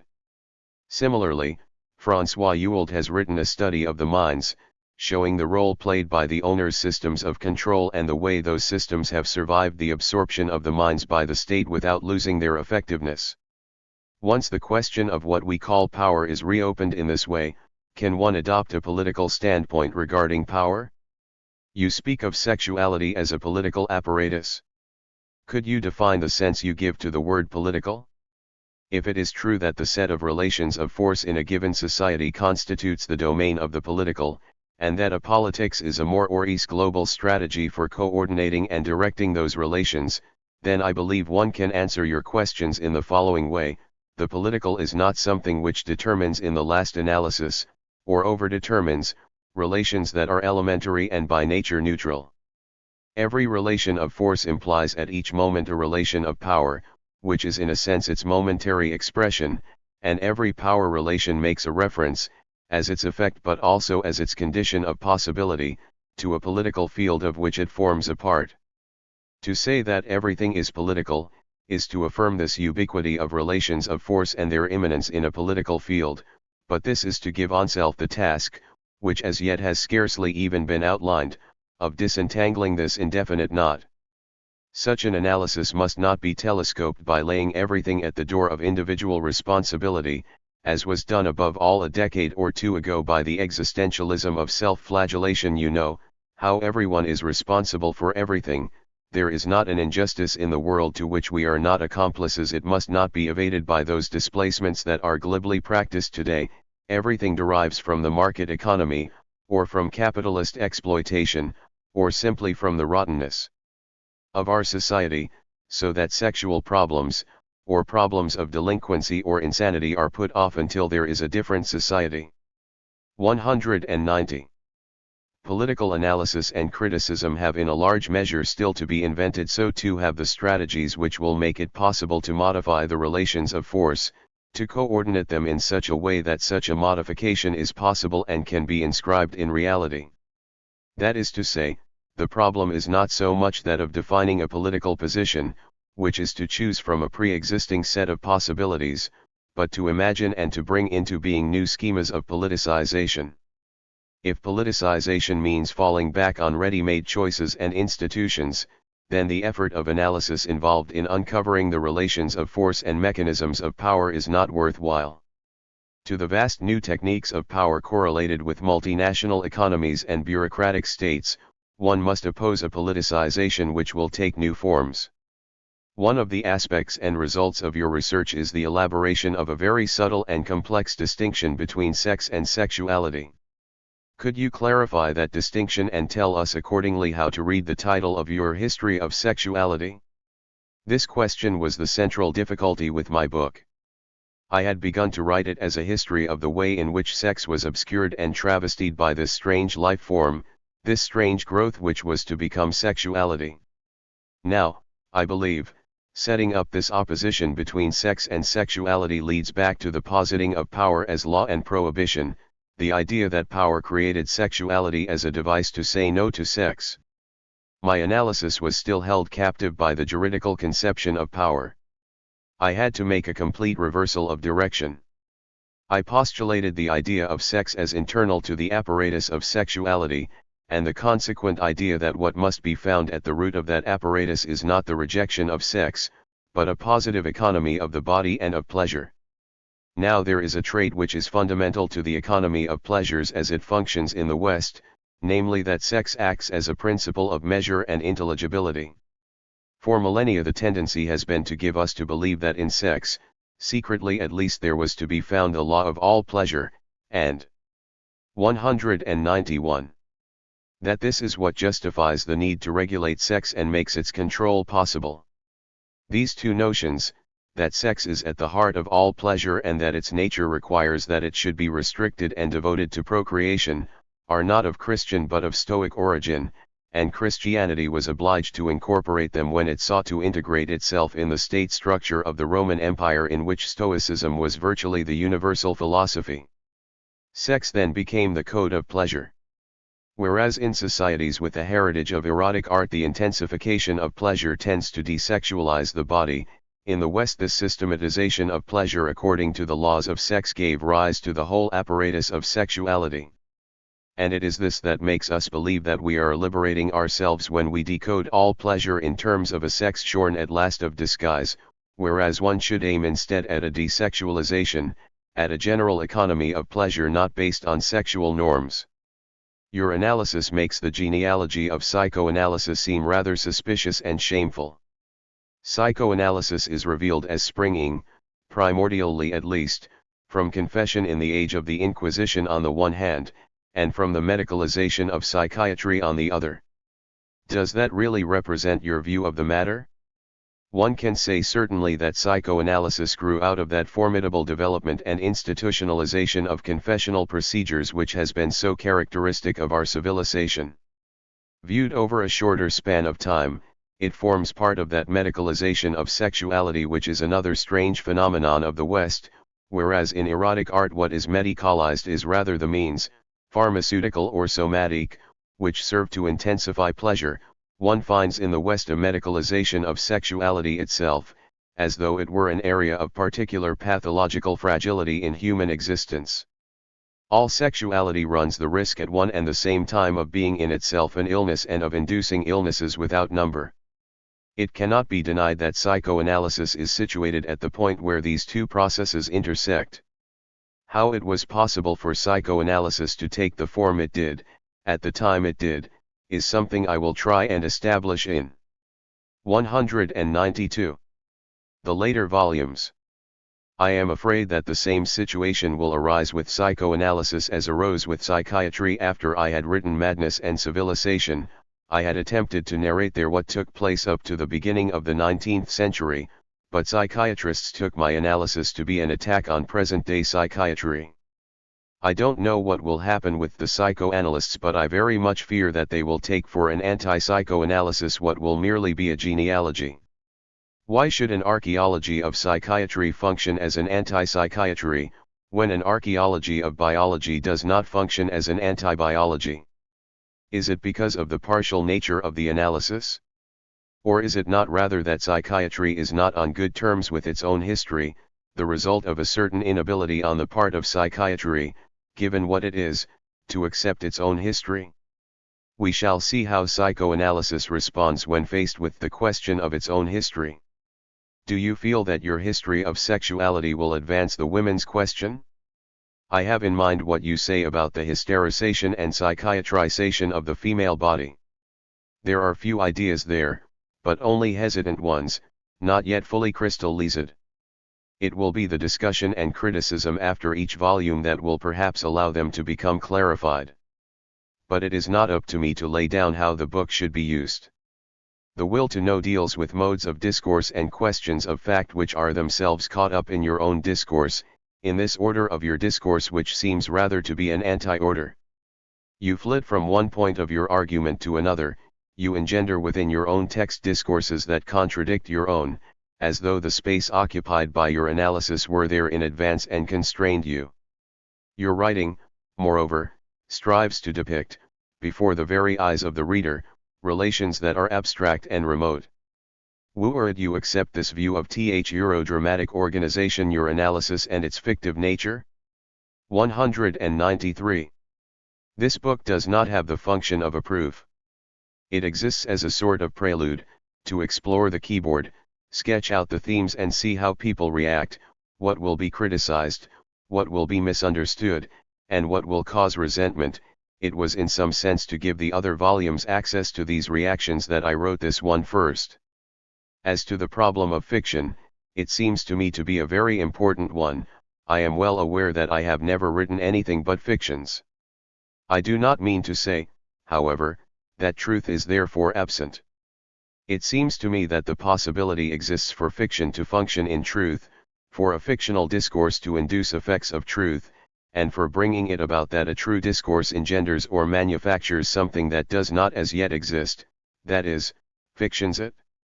One fictions history on the basis of a political reality that makes it true, one fictions a politics not yet in existence on the basis of a historical truth. 11. The Confession of the Flesh. A conversation with Alain Gros Richard, Gerard Wageman, Jacques Alain Miller, Guy L. Goffey, Dominique Sellas, Gerard Miller, Catherine Millot, Jocelyn Livy, and Judith Miller. Gros Richero, let's begin with the general title of this new project of yours, The History of Sexuality. What is the nature of this new historical object which you term sexuality? Evidently it isn't sexuality in the sense that botanists or biologists speak or have spoken of it, something which is more a matter for historians of science. Nor is it a question of sexuality in the sense that traditional histories of ideas or customs might have understood the term, the point of view which you are now contesting with your doubts about the repressive hypothesis. Nor even, finally, do you seem to be talking about sexual practices such as historians study today using new methods and techniques of analysis. You talk about an apparatus of sexuality. What is the meaning or the methodological function for you of this term, apparatus, dispositif? Foucault, what I'm trying to pick out with this term is, firstly, a thoroughly heterogeneous ensemble consisting of discourses, institutions, architectural forms, regulatory decisions, laws, administrative measures, scientific statements, philosophical, moral and philanthropic propositions, in short, the said as much as the unsaid. Such are the elements of the apparatus. The apparatus itself is the system of relations that can be established between these elements. Secondly, what I am trying to identify in this apparatus is precisely the nature of the connection that can exist between these heterogeneous elements. Thus, a particular discourse can figure at one time as the program of an institution, and at another it can function as a means of justifying or masking a practice which itself remains silent, or as a 195. Secondary reinterpretation of this practice, opening out for it a new field of rationality. In short, between these elements, whether discursive or non-discursive, there is a sort of interplay of shifts of position and modifications of function which can also vary very widely. Thirdly, I understand by the term apparatus a sort of, shall we say, formation which has as its major function at a given historical moment that of responding to an urgent need. The apparatus thus has a dominant strategic function. This may have been, for example, the assimilation of a floating population found to be burdensome for an essentially mercantilist economy. There was a strategic imperative acting here as the matrix for an apparatus which gradually undertook the control or subjection of madness, mental illness, and neurosis. W.J. Eman, so an apparatus is defined by a structure of heterogeneous elements, but also by a certain kind of genesis. Foucault, yes. And I would consider that there are two important moments in this genesis. There is a first moment which is the prevalent influence of a strategic objective. Next, the apparatus as such is constituted and enabled to continue in existence insofar as it is the site of a double process. On the one hand, there is a process of functional overdetermination, because each effect, positive or negative, intentional or unintentional, enters into resonance or contradiction with the others and thereby calls for a readjustment or a reworking of the heterogeneous elements that surface at various points. On the other hand, there is a perpetual process of strategic elaboration. Take the example of imprisonment, that apparatus which had the effect of making measures of detention appear to be the most efficient and rational method that could be applied to the phenomenon of criminality. What did this apparatus produce? An entirely unforeseen effect which had nothing to do with any kind of strategic ruse on the part of some meta or transhistoric subject conceiving and willing it. This effect was the constitution of a delinquent milieu very different from the kind of seedbed of illegalist practices and individuals found in 18th century society. What happened? The prison operated as a process of filtering, con. 196. Cent rating, professionalizing and circumscribing a criminal milieu.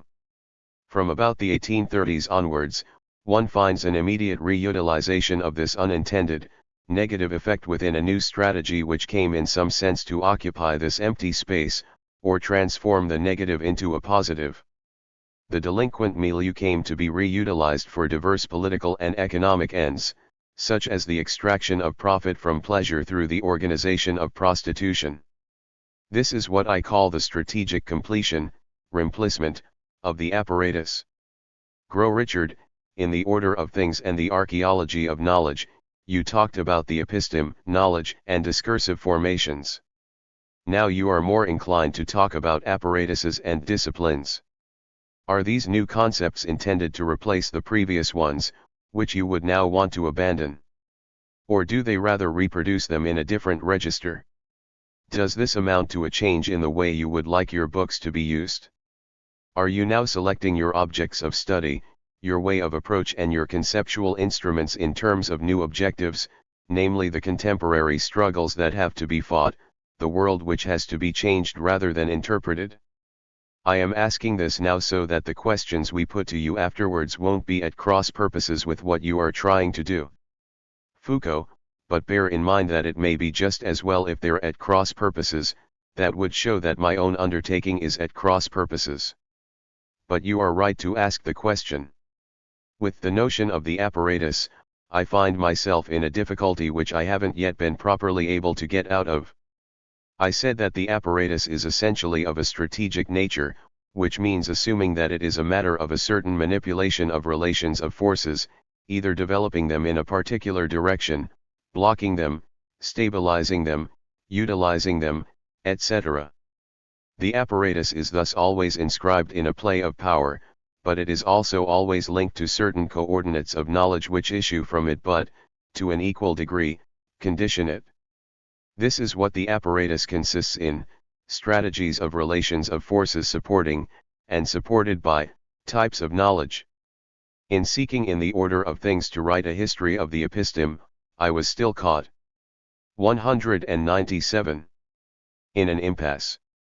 What I should like to do now is to try and show that what I call an apparatus is a much more general case of the epistinal, or rather, that the episteme is a specifically discursive apparatus, whereas the apparatus in its general form is both discursive and non-discursive, its elements being much more heterogeneous. 1a. Miller, the complex which you are introducing under the term of apparatus is certainly conceived in a much more heterogeneous form than what you termed the episteme. You mingled together or distributed within your episteme statements of very diverse kinds, those of philosophers, savants, obscure authors, practitioners theorizing their practice, hence the effect of surprise your work produced, but it was still finally concerned with discursive utterances.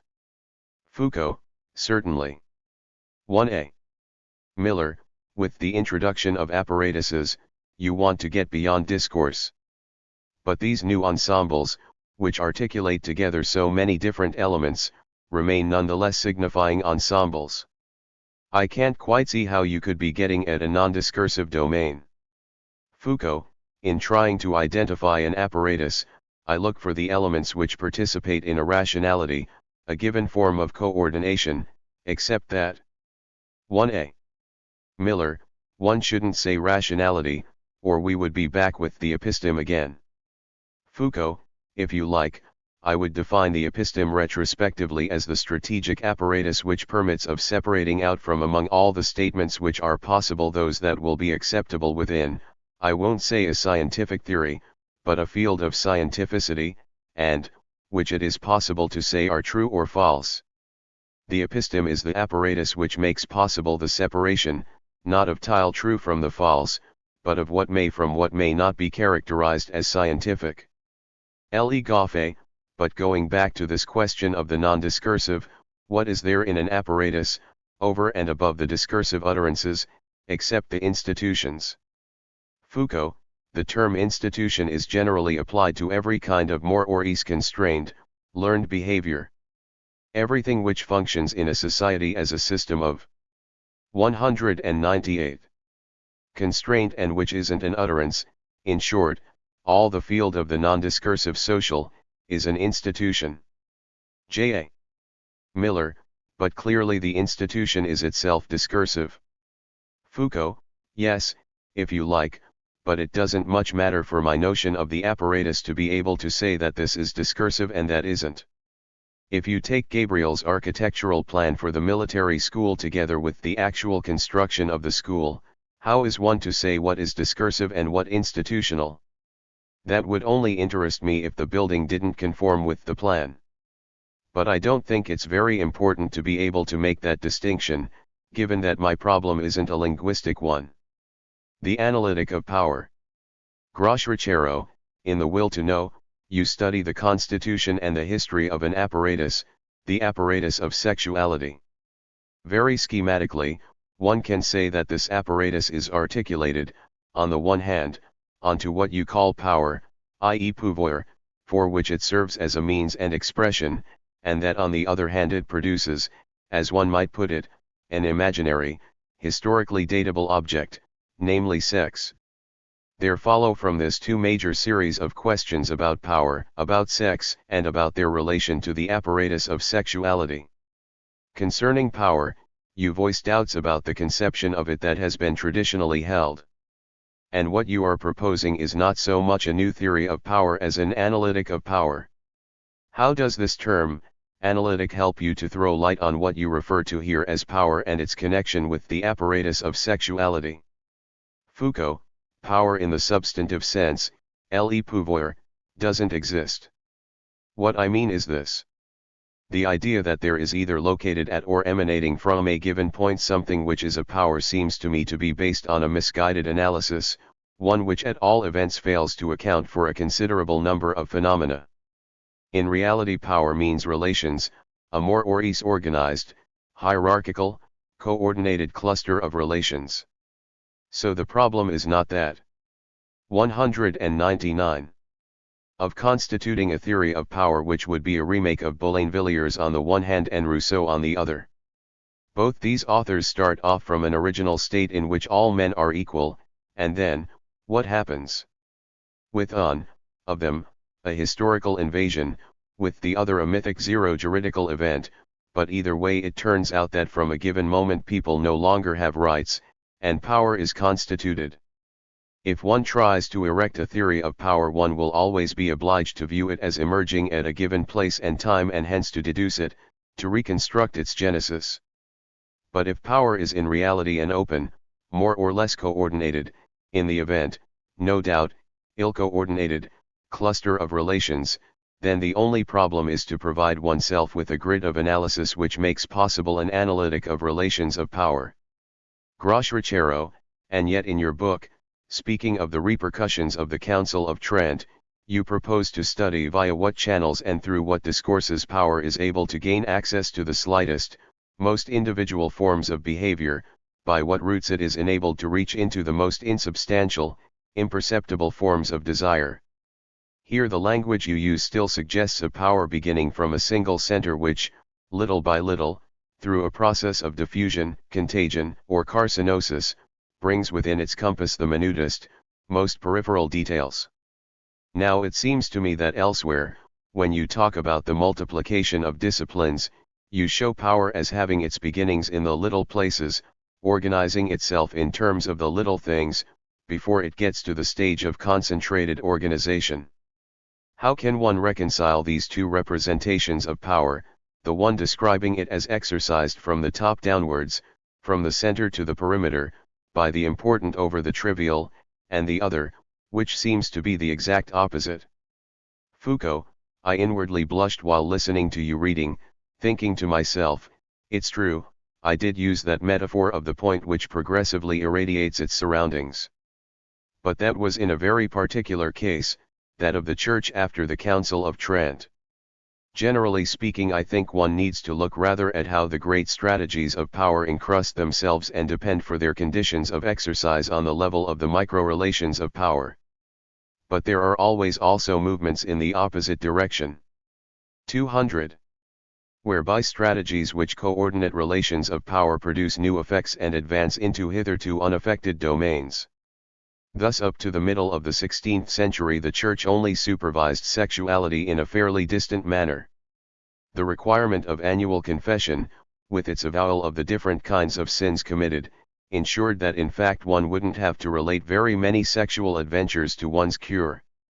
With the Council of Trent, around the middle of the 16th century, there emerge, alongside the ancient techniques of the confessional, a new series of procedures developed within the ecclesiastical institution for the purpose of training and purifying ecclesiastical personnel. Detailed techniques were elaborated for use in seminaries and monasteries, techniques of discursive rendition of daily life, of self-examination, confession, direction of conscience and regulation of the relationship between director and directed. It was this technology which it was sought to inject into society as a whole, and it is true that the move was directed from the top downwards. J.A. Miller, this is the phenomenon which Pierre Legendre has studied. Foucault, I haven't been able to read his most recent book yet, but what he did in L'amour du censeur seems to me to be an absolutely necessary undertaking. What he describes there is a process that really existed. But I don't believe that relations of power are only engendered like that, from the top downwards.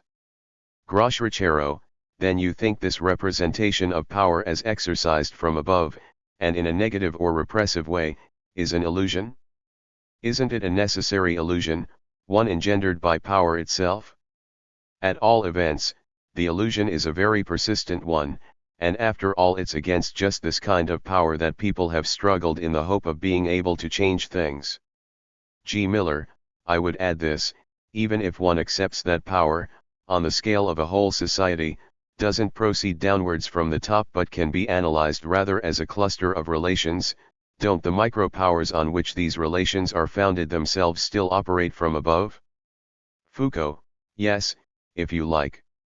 Insofar as power relations are an unequal and relatively stable relation of forces, it's 201. Clear that this implies an above and a below, a difference of potentials. Gros Richero, one always needs to have someone smaller than oneself. Foucault, agreed, but what I meant was that in order for there to be a movement from above to below there has to be a capillarity from below to above at the same time. Take a simple example, the feudal form of power relation. Between the serfs tied to the land and the lord who levies rent from them, there exists a local, relatively autonomous relation, almost a tête-à-tête. For this relation to hold, it must indeed have the backing of a certain pyramidal ordering of the feudal system. But it's certain that the power of the French kings and the apparatuses of state which they gradually established from the 11th century onward had as their condition of possibility a rooting in forms of behavior, bodies, and local relations of power which should not at all be seen as a simple projection of the central power. J.A. Miller, what is it, then, this power relation? It isn't just the relation of obligation. Foucault, ah no. I was just trying to answer the question that was asked a moment ago, about this power from above, which is supposed to be negative. All power, whether it be from above or from below, whatever level one examines it on, is actually represented in a more or less uniform fashion throughout Western societies under a negative, that is to say a juridical form.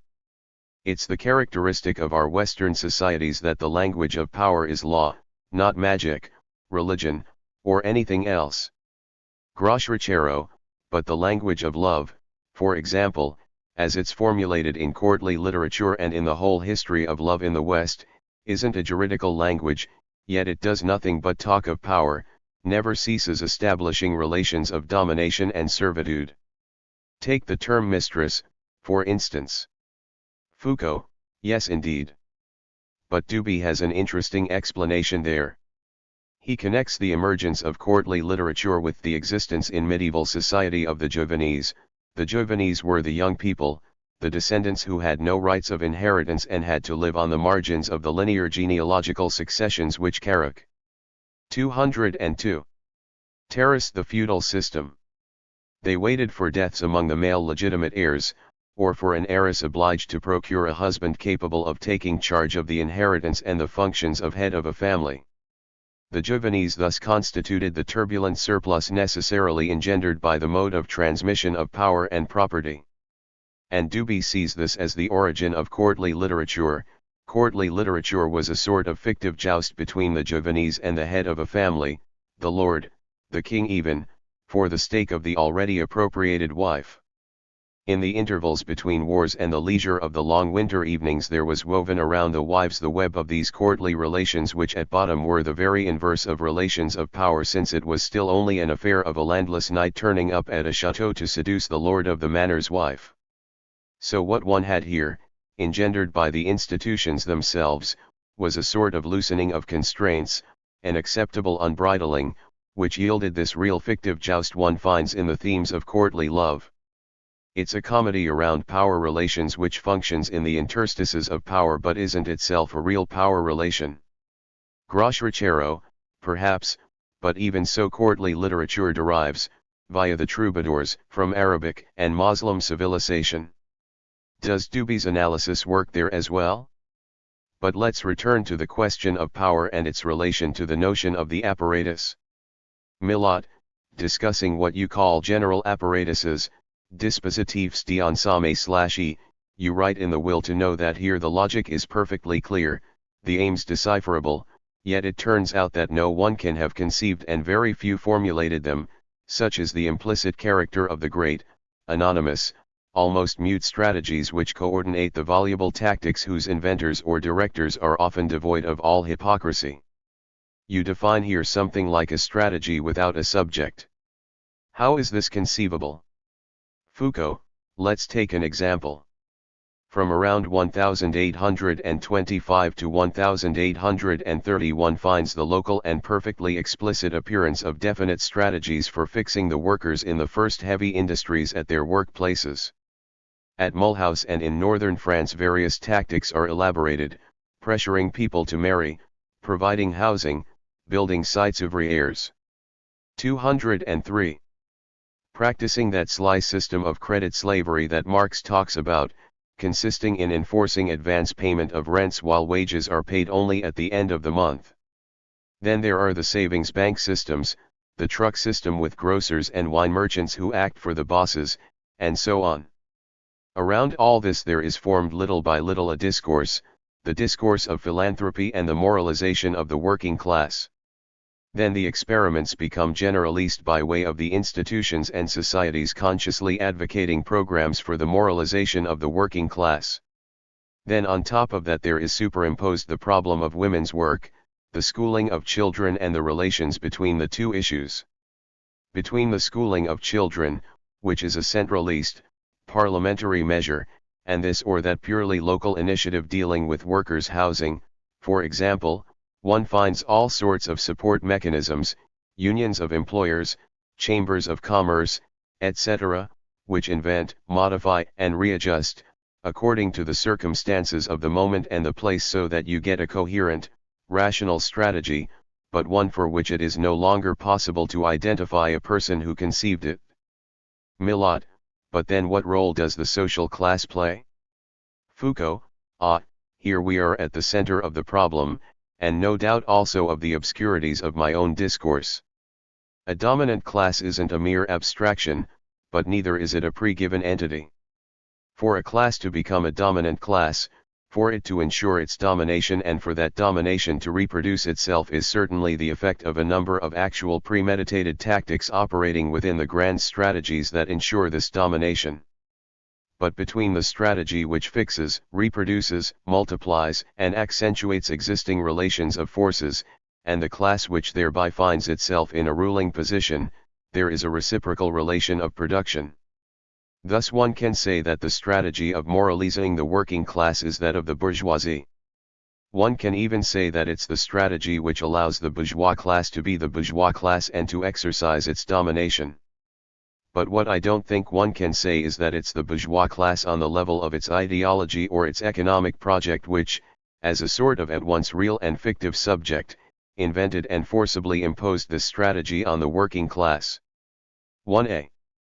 Miller, so there is no subject, but there is an effect of finalization. Foucault, an effect of finalization relative to an objective. 1a. Miller, an objective which is imposed, then. Foucault, which turns out to be imposed. To reiterate, the moralization of the working class wasn't imposed by Guizot, through his school's legislation, nor by Dupin through his books. It wasn't imposed by the employers' unions either. And yet it was accomplished, because it met the urgent need to master a vagabond, floating labor force. So the objective existed and the strategy was developed, with ever-growing coherence, but without it being necessary to attribute to it a subject which makes the law, pronouncing it in the form of thou shalt and thou shalt not. G. Miller, but how is one to distinguish between the different subjects involved in this strategy?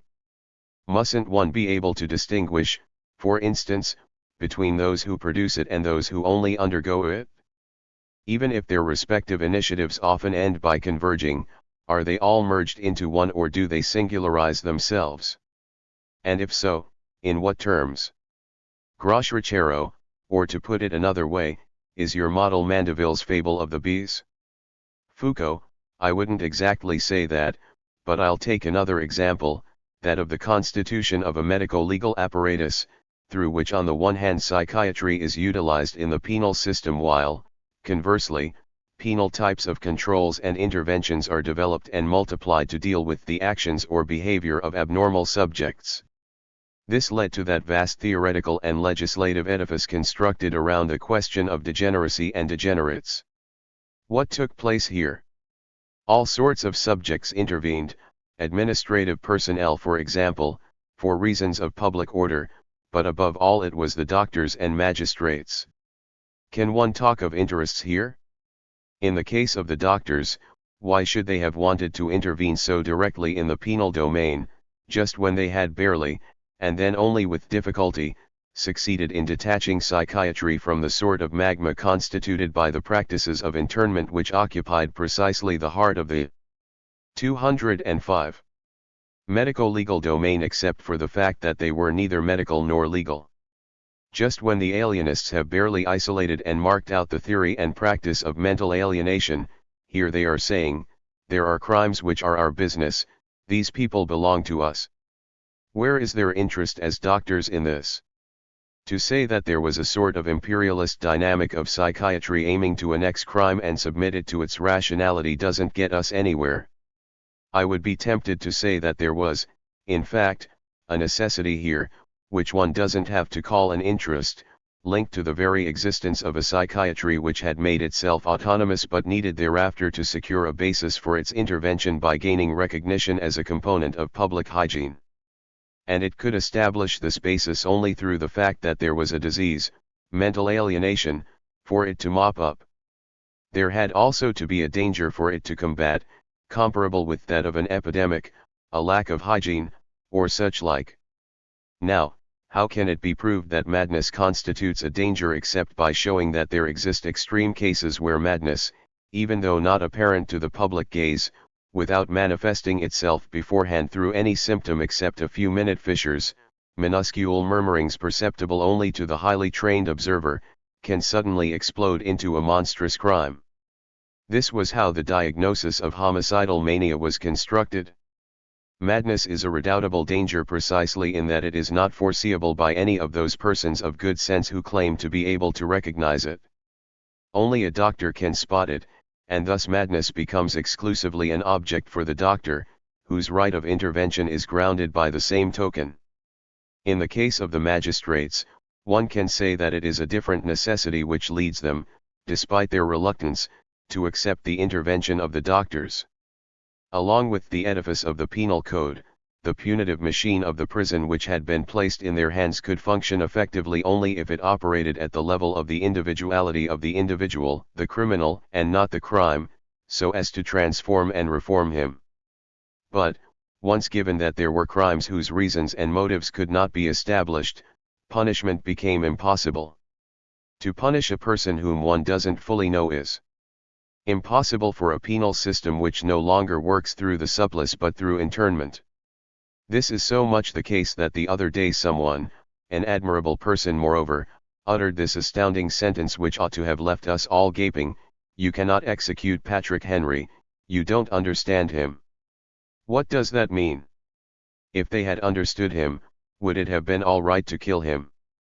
The magistrates, therefore, so as to combine a penal code which was still based on punishment and expiation with a punitive practice which had become one of reform and imprisonment, were forced to make room for the psychiatrists. So here you have strategic necessities which are not exactly interests. G. Miller, you substitute for the notion of interest those of problem, for the doctors, and necessity, for the magistrates. The gain appears very slight, and things remain still very imprecise. Le Goffet, it seems to me that the metaphorical system governing your analysis is that of the organism, which makes possible the elimination of reference to a thinking, willing subject. A living organism tends always to persist in its being, and all means for its attaining that objective are good ones. Foucault, no, I don't agree with that at all. Firstly, I have never used the metaphor of the organism. Secondly, the problem isn't one of self-preservation. When I speak of strategy, I am taking the term seriously, in order for a certain relation of forces not only to maintain itself, but to accentuate, stabilize and broaden itself, a certain kind of maneuver is necessary. The psychiatrist had to maneuver in order to make himself recognized as part of the public hygiene system. This isn't an organism, any more than in the case of the magistrature, and I can't see how what I'm saying can imply that these are organisms. Grosso Ricciero, what is striking, however, is that it was during the 19th century that a theory of society conceived on the model of the organism was constituted, that of Auguste Comte for instance. But let's leave that. All the examples you have given us to show how you conceive this strategy without a subject are drawn from the 19th century, a period where society and the state already 207 possess a very centralist, technicist form. Are thing equally clear for earlier periods? J.A. Miller, in short, it's just at the moment when the strategy appears to have a subject that Foucault shows that it hasn't. Foucault, in a sense, I would agree. I heard someone talking about power the other day. It's in fashion. He observed that the famous absolute monarchy in reality had nothing absolute about it. In fact, it consisted of a number of islands of dispersed power, some of them functioning as geographical spaces, others as pyramids, others as bodies, or through the influence of familial systems, kinship networks, and so forth. One can see perfectly well why grand strategies couldn't emerge in such a system.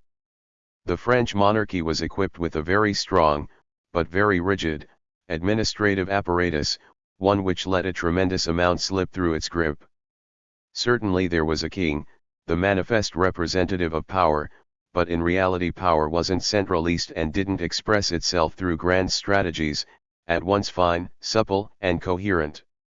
On the other hand, in the 19th century one finds all kinds of mechanisms and institutions: the parliamentary system, diffusion of information, publishing, the great exhibitions, the university, and so on. Bourgeois power was then able to elaborate its grand strategies, without one needing for all that to impute a subject to them. J.A. Miller, as far as the space of theory was concerned, after all, the old transcendental space without a subject never really worried many people, whatever the reproaches that were made against you from the direction of Les Temps Modernes when you published the Order of Things complaints about the absence of any kind of causality from your shifts from one episteme to the next. But perhaps there is a problem when one is dealing not with the theoretical but the practical field. Given that there are relations of forces, and struggles, the question inevitably arises of who is doing the struggling and against whom. Here you can't escape the question of the subject, or rather the subjects. Foucault, certainly, and this is what is preoccupying me. I'm not too sure what the answer is. But after all, if one can. 208. Cites that power has to be analyzed in terms of relations of power, then it seems to me that one has a much better chance than in other theoretical procedures of grasping the relation that exists between power and struggles, and especially the class struggle. What I find striking in the majority if not of Marx's texts then those of the Marxists, except perhaps Trotsky, is the way they pass over in silence what is understood by struggle when one talks of class struggle. What does struggle mean here? Is it a dialectical confrontation? An economic battle? A war? Is civil society riven by class struggle to be seen as a war continued by other means? Celis, perhaps one should take account here of the party, that other institution, which can't be assimilated to those others which don't have taking power as their goal. Groschrechero, and then again, the Marxists do all the same ask the question, who are our friends, who are our enemies, the question which serves to determine the real lines of confrontation within this field of struggles. J.A. Miller, so who ultimately, in your view, are the subjects who oppose each other? Foucault, this is just a hypothesis, but I would say it's all against all. There aren't immediately given subjects of the struggle, one the proletariat, the other the bourgeoisie. Who fights against whom? We all fight each other. And there is always within each of us something that fights something else. J.A. Miller, which would mean that there are only ever transitory coalitions, some of which immediately break up, but others of which persist, but that strictly speaking individuals would be the first and last components. Foucault, yes, individuals, or even sub-individuals. J.A. Miller, sub-individuals. Foucault, why not? G. Miller, regarding this question of power, if I could give my impression as a reader of your book, there are places where I would say it's too neat. Foucault, that's what La Nouvelle Critique said about my previous book, it's too neat not to be harboring lies. G. Miller, what I mean is that this business of strategies 209 is all too neat. I don't think it's harboring lies, but, after seeing everything so tidily arranged and organized on the local, the regional, and the national level, and over periods of centuries, I wonder if one doesn't still have to leave room for the shambles? Foucault, oh, I quite agree. Judiciary and psychiatry join hands, but only after such a mess, such a shambles. Only my position is as if I were dealing with a battle, if one isn't content with descriptions, if one wants to try and explain a victory or a defeat, then one does have to pose the problems in terms of strategies, and ask, why did that work? How did that hold up? That's why I look at things from this angle, which may end up giving the impression the story is too pretty to be true. Sex from Tertullian to Freud. Groschrechero, now let's talk about sex. You treat it as a historical object, engendered in some sense by the apparatus of sexuality. J.A. Miller, your previous book dealt with criminality. Sexuality, apparently, is a different kind of object. Unless it were more interesting to show that it's the same. Which would you prefer? Foucault, I would say, let's try and see if it isn't the same. That's the stake in the game, and if I'm thinking of writing 6 volumes, it's precisely because it's a game. This book is the only one I've written without knowing beforehand what I would CAU it, and right up to the last moment I couldn't think of a title. I use history of sexuality for want of anything better. The first projected title, which I subsequently dropped, was Sex and Truth. All the same, that was my problem, what had to happen in the history of the West for the question of truth to be posed in regard to sexual pleasure. And this has been a problem that has exercised me ever since I wrote Madness and Civilization. About that book historians say yes, that's fine, but why didn't you look at the different mental illnesses that are found in the 17th and 18th centuries? Why didn't you do the history of the epidemics of mental illnesses during that period? I can't seem to be able to explain to. 210. That indeed, that is all extremely interesting, but that wasn't my problem. Regarding madness, my problem was to find out how the question of madness could have been made to operate in terms of discourses of truth, that is to say, discourses having the status and function of true discourses. In the West that means scientific discourse. That was also the angle from which I wanted to approach the question of sexuality. Grow Richard, how would you define what you call sex in relation to this apparatus of sexuality? Is it an imaginary object, a phenomenon, an illusion? Foucault, well, I'll tell you what happened when I was writing the book. There were several successive drafts. To start with, sex was taken as a pre-given datum, and sexuality figured as a sort of simultaneously discursive and institutional formation which came to graft itself onto sex, to overlay it and perhaps finally to obscure it. That was the first line of approach. Then I showed some people the manuscript and came to realize that it wasn't very satisfactory. Then I turned the whole thing upside down. That was only a game, because I wasn't sure. But I said to myself, basically, couldn't it be that sex, which seems to be an instance having its own laws and constraints, on the basis of which the masculine and feminine sexes are defined, be something which on the contrary is produced by the apparatus of sexuality? What the discourse of sexuality was initially applied to wasn't sex but the body, the sexual organs, pleasures, kinship relations, interpersonal relations, and so forth. J.A. Miller, a heterogeneous ensemble. Foucault, yes, a heterogeneous ensemble, one which was finally completely overlaid by the apparatus of sexuality, which in turn at a certain moment produced, as the keystone of its discourse and perhaps of its very functioning, the idea of sex. G. Miller, but isn't this idea of sex contemporaneous with the establishment of the apparatus of sexuality? Foucault, no, no.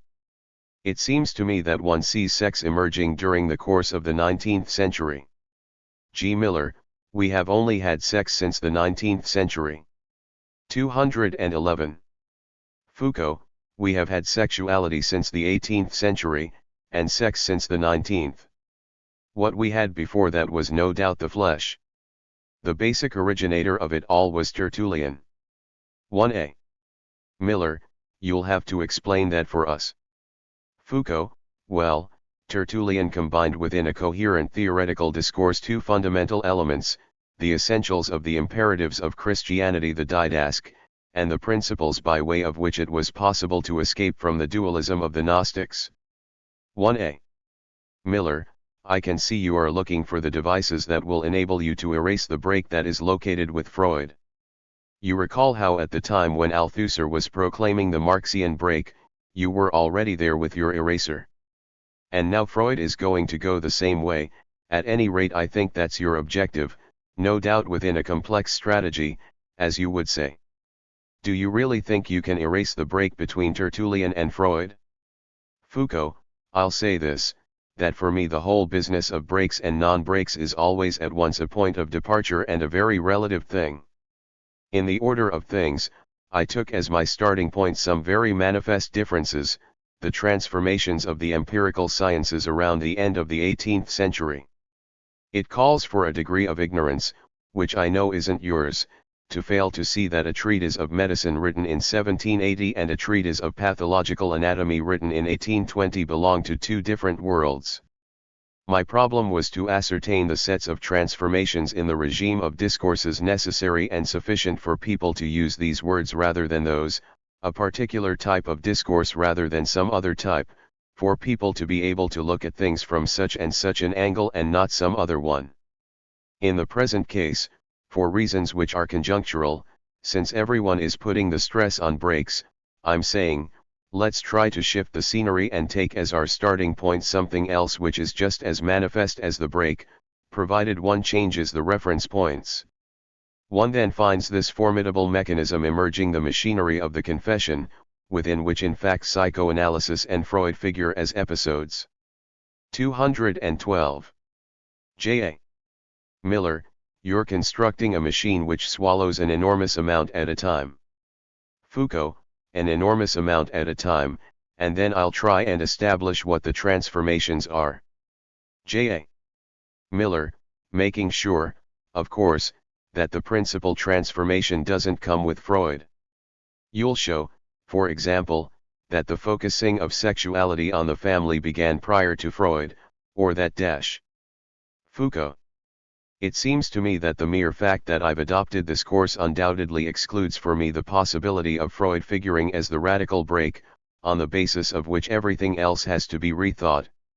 I may well attempt to show how around the 18th century there is installed, for economic reasons, historical reasons, and so forth, a general apparatus in which Freud will come to have his place. And no doubt I'll show how Freud turned the theory of degeneracy inside out, like a glove, which isn't the usual way of situating the Freudian break as an event in terms of scientificity. J.A. Miller, yes, you like to accentuate the artificial character of your procedure. Your results depend on the choice of reference points, and the choice of reference points depends on the conjuncture. It's all a matter of appearances, is that what you're telling us? Foucault, not a delusive appearance, but a fabrication. J.A. Miller, right, and so it's motivated by what you want, your hopes, your Foucault, correct, and that's where the polemical or political objective comes in. But as you know, I never go in for polemics, and I'm a good distance away from politics. J.A. Miller, and what effects do you hope to produce regarding psychoanalysis? Foucault, well, I would say that in the usual histories one reads that sexuality was ignored by medicine, and above all by psychiatry, and that at last Freud discovered the sexual etiology of neuroses. Now everyone knows that that isn't true, that the problem of sexuality was massively and manifestly inscribed in the medicine and psychiatry of the 19th century, and that basically Freud was only taking literally what he heard Charcot say one evening. It is indeed all a question of sexuality. The strength of psychoanalysis. 213. Consists in its having opened out onto something quite different, namely the logic of the unconscious. And their sexuality is no longer what it was at the outset. J.A. Miller, certainly. When you say psychoanalysis there, one could say Lacan, couldn't one? Foucault, I would say Freud and Lacan. In other words, the important part is not the 3 essays on the theory of sexuality but the interpretation of dreams. J.A. Miller, not the theory of development, but the logic of the signifier. Foucault, not the theory of development, nor the sexual secret behind the neuroses or psychoses, but a logic of the unconscious. J.A. Miller, that's very Lacanian, opposing sexuality and the unconscious. And moreover it's one of the axioms of that logic that there is no sexual relation. Foucault, I didn't know there was this axiom. J.A. Miller, it implies that sexuality isn't historical in the sense that everything else is, through and through from the start. There isn't a history of sexuality in the way that there is a history of bread. Foucault, no, but there is one in the sense that there is a history of madness, I mean of madness as a question, posed in terms of truth, within a discourse in which human madness is held to signify something about the truth of what man, the subject, or reason is. From the day when madness ceased to appear as the mask of reason but was inscribed as a prodigious other which is nevertheless present in every reasonable man, sole possessor of a part, if not of the essence of the secrets of reason, from that moment, something like a history of madness begins, or at least a new episode in the history of madness. And we have still not emerged from this episode. I would say in the same way that from the day when it was said to man, you shall not merely make yourself pleasure with your sex, you will make yourself truth, and that truth will be your truth, from the day Tertullian began saying to the Christians, where your chastity is concerned. J.A. Miller, here you are looking for an origin again, and now it's all Tertullian's fault. Foucault, I was only joking there. 214. J.A.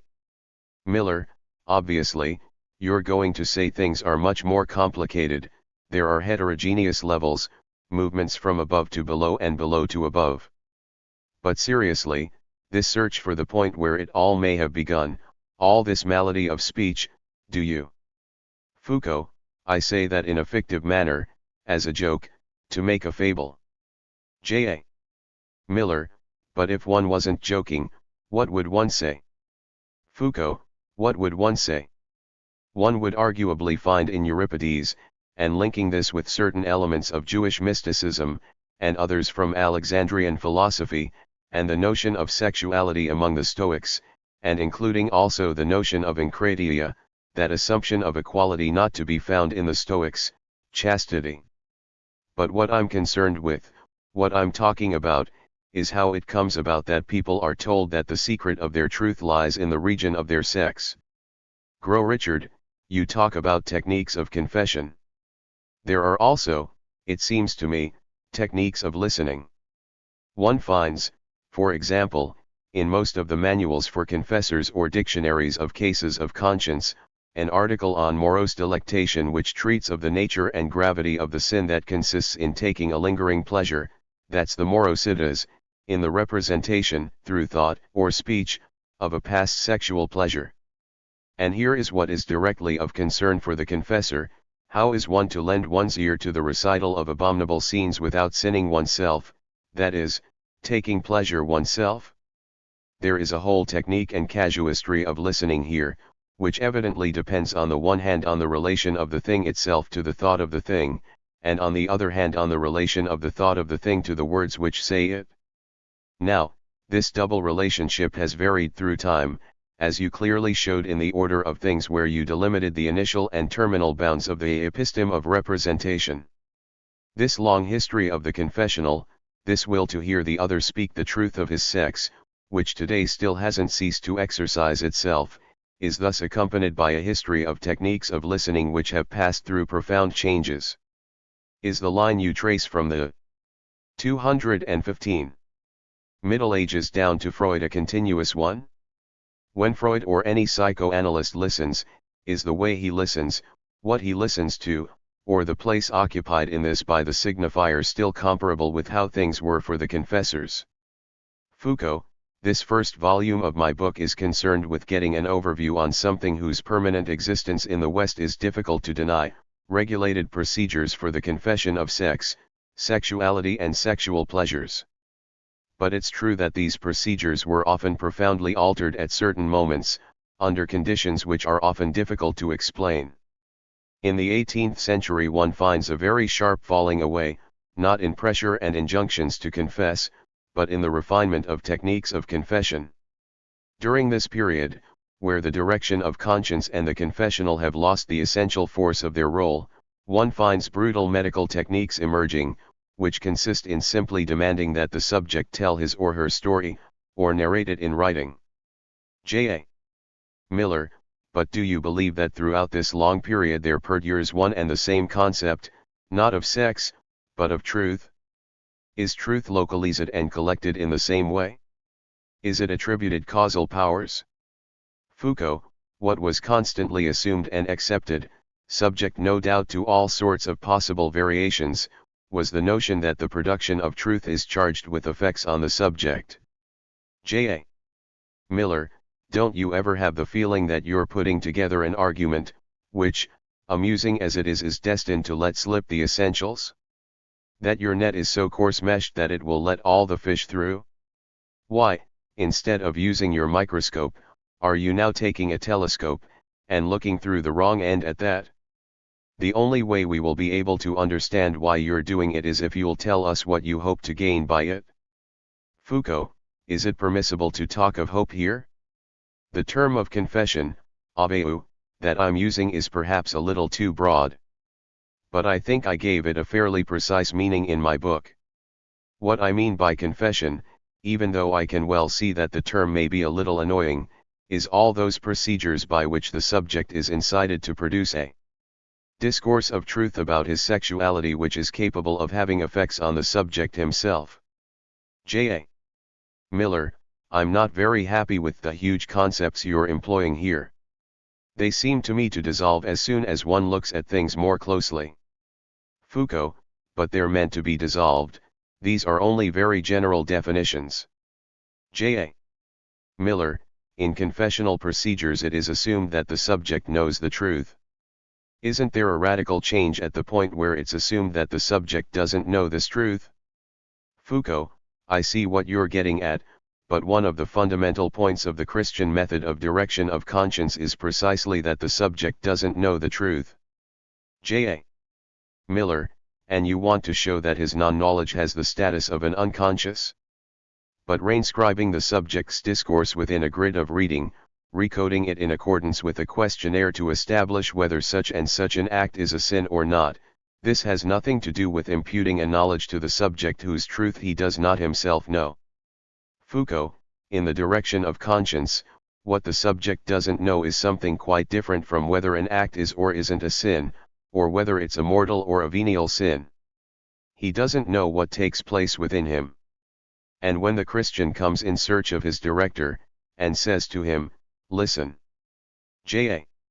Miller, so the relation of director and directed is exactly the analytical situation? Foucault, listen, I want to finish. The Christian says, listen, the trouble is that I can't pray at present, I have a feeling of spiritual dryness which has made me lose touch with God. And the director says to him, well, there is something happening in you which you don't know about. We will work together to find it out. J.A. Miller, I'm sorry, but I don't find the comparison quite convincing. Foucault, I fully realize we are touching here on what is, for you, for me, for all of us, the fundamental question. I'm not seeking to construct this notion of confession into a 217 framework enabling me to reduce everything to the same thing, from the confessors to Freud. On the contrary, as in the order of things, it's a matter of making the differences stand out more clearly. My field of objects here is the procedures for the extortion of truth. In the next volume, which will be concerned with the Christian notion of the flesh, I shall try to study the characteristics of these discursive procedures, from the 10th to the 18th century. And that will bring me to this transformation, one which seems to me enigmatic in a much profounder sense than that of psychoanalysis, since the question it poses was what led me to transform what was only meant to be a little book into this current rather mad project of mine. Within the space of 20 years, throughout Europe, doctors and educators came to be exclusively obsessed with that incredible epidemic threatening the whole human race, child masturbation. Something that no one was supposed to have previously practiced. Livy, concerning child masturbation, do you think you are giving sufficient importance to the difference between the sexes? Or do you think pedagogical institutions functioned in the same way for girls as for boys? Foucault, at first sight, the differences prior to the 19th century seemed slight to me. Livy, I think it all seems to happen much more discreetly with girls. It's less talked about, whereas with boys there are very detailed descriptions. Foucault, yes. The problem of sex in the 18th century was the problem of the male sex, and the discipline of sex was put into effect in boys' colleges, military schools, etc. Then, from the moment the woman begins to take on importance in medico-social terms, with the connected problems of childbearing, breastfeeding, etc., at that point female masturbation comes to be on the order of the day. In the 19th century this seems to become the dominant problem. At the end of the 19th century, at any rate, great surgical operations are performed on girls, veritable tortures, cauterization of the clitoris with red-hot irons was, if not habitual, at least fairly frequent at that time. In terms of the masturbation problem, this was a dramatic development. 218. Wage man, could you clarify what you were saying about Freud and Charcot? Foucault, Freud comes to Charcot's clinic. He sees interns giving women inhalations of amyl nitrate, and they then bring them, intoxicated, for Charcot to see.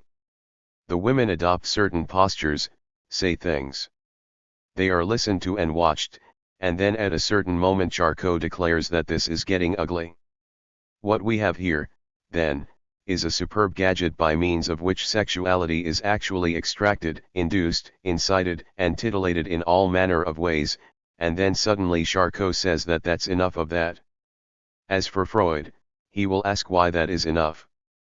Freud doesn't need to go hunting for anything other than what he had seen chez Charcot.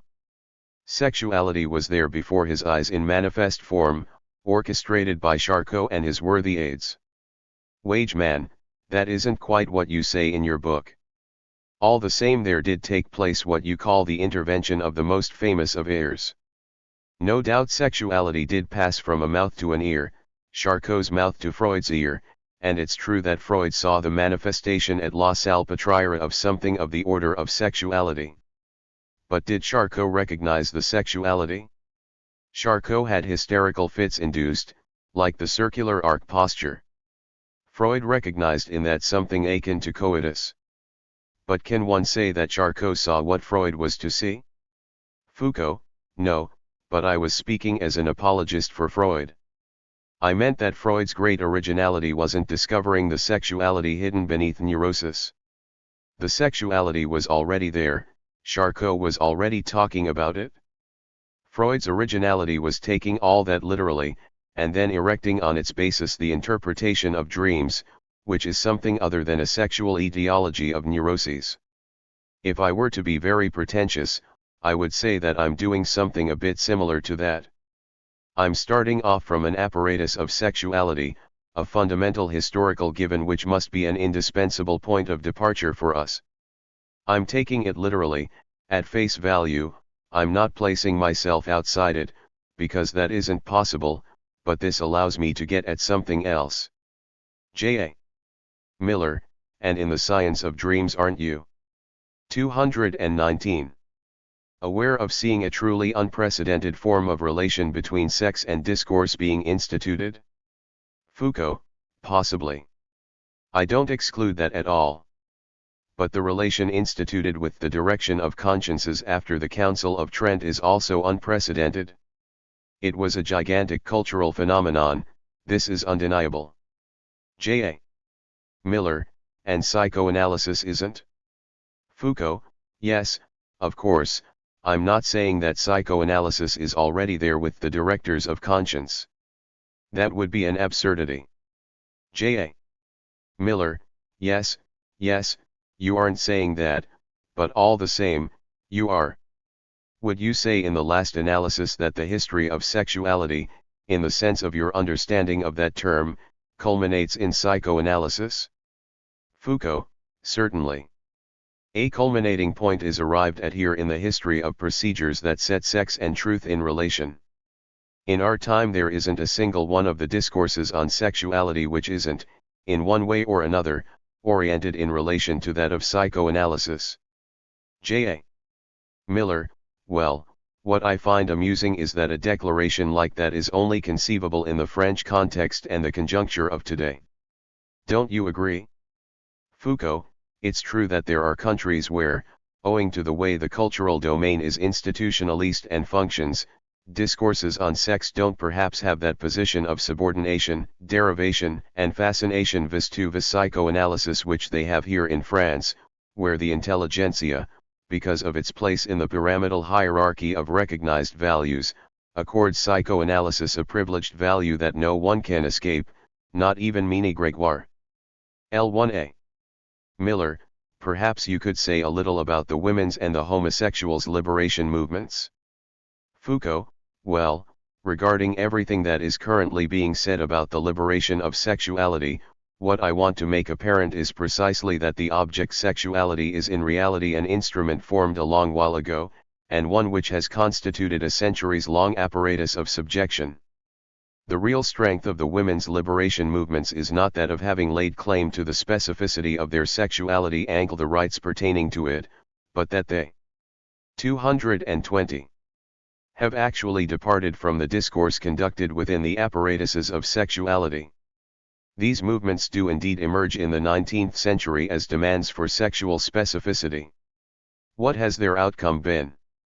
Ultimately, a veritable movement of desexualization, a displacement effected in relation to the sexual centering of the problem, formulating the demand for forms of culture, discourse, language, and so on, which are no longer part of that rigid assignation and pinning down to their sex which they had initially in some sense been politically obliged to accept in order to make themselves heard. The creative and interesting element in the women's movements is precisely that. J.A. Miller, the inventive element? Foucault, yes, the inventive element. The American homosexual movements make that challenge their starting point. Like women, they begin to look for new forms of community, coexistence, pleasure. But, in contrast with the position of women, the fixing of homosexuals to their sexual specificity is much stronger. They reduce everything to the order of sex. The women don't. Le Goffet, all the same, it was these movements that succeeded in removing homosexuality from the nomenclature of mental illnesses. There is still a fantastic difference in the fact of saying, you want us to be homosexuals, well, we are. Foucault, yes, but the homosexual liberation movements remain very much caught at the level of demands for the right to their sexuality, the dimension of the sexological. Anyway, that's quite normal since homosexuality is a sexual practice which is attacked, barred, and disqualified as such. Women on the other hand are able to have much wider economic, political, and other kinds of objectives than homosexuals. Le Goffet, women's sexuality doesn't lead them to depart from the recognized kinship systems, while that of homosexuals places them immediately outside them. Homosexuals are in a different position vis-a-vis the social body. Foucault LT, yes, yes. Le Goffet, look at the women's homosexual movements, they fall into the same traps as the male homo. 221. Sexuals. There is no basic difference between them, precisely because they both refuse the kinship systems. Grow Richard, does what you say in your book about perversions apply equally to sadomasochism? People who have themselves whipped for sexual pleasure have been talked about for a very long time. Foucault, listen, that's something that's hard to demonstrate. Do you have any documentation? Grow Richard, yes, there exists a treatise on the use of the whip in the affairs of Venus, written by a doctor and dating, I think, from 1665, which gives a very complete catalogue of cases. It's cited precisely at the time of the convulsions at Saint Médard, in order to show that the alleged miracle actually concealed a sexual story. Foucault, yes, but this pleasure in having oneself whipped isn't catalogued as a disease of the sexual instinct. That comes much later. I think, although I'm not certain, that the first edition of Krafft-Ebing only contains the one case of sacher-masoch. The emergence of perversion as a medical object is linked with that of instinct, which, as I've said, dates from the 1840s. Wage man, and yet when one reads a text by Plato or Hippocrates, one finds the uterus described as an animal which wanders about in the woman's insides, at the behest, precisely, of her instinct. But this instinct. Foucault, yes, you no doubt understand very well that there is a difference between saying that the uterus is an animal which moves about, and saying that there exist organic and functional diseases, and that among the functional diseases there are some which affect the organs and others which affect the instincts, and that among the instincts, the sexual instinct can be affected in various classifiable ways. This difference corresponds to a wholly unprecedented type of medicalization of sexuality. Compared with the idea of an organ that wanders about like a fox in its earth, one has a discourse which is, after all, of a different epistemological texture. J.A. Miller, ah yes, and what does the 4EP epistemological texture of Freud's theory suggest to you, precisely on the matter of instinct? Do you think, as indeed people thought before Lacan, that Freud's instinct has the same texture as 222? Your instinct introduced in 1840? What are you going to make of that? Foucault, at present I've no idea. 1a. Miller, do you think the death instinct stands in the direct line of this theory of the instinct which you show to appear in 1844?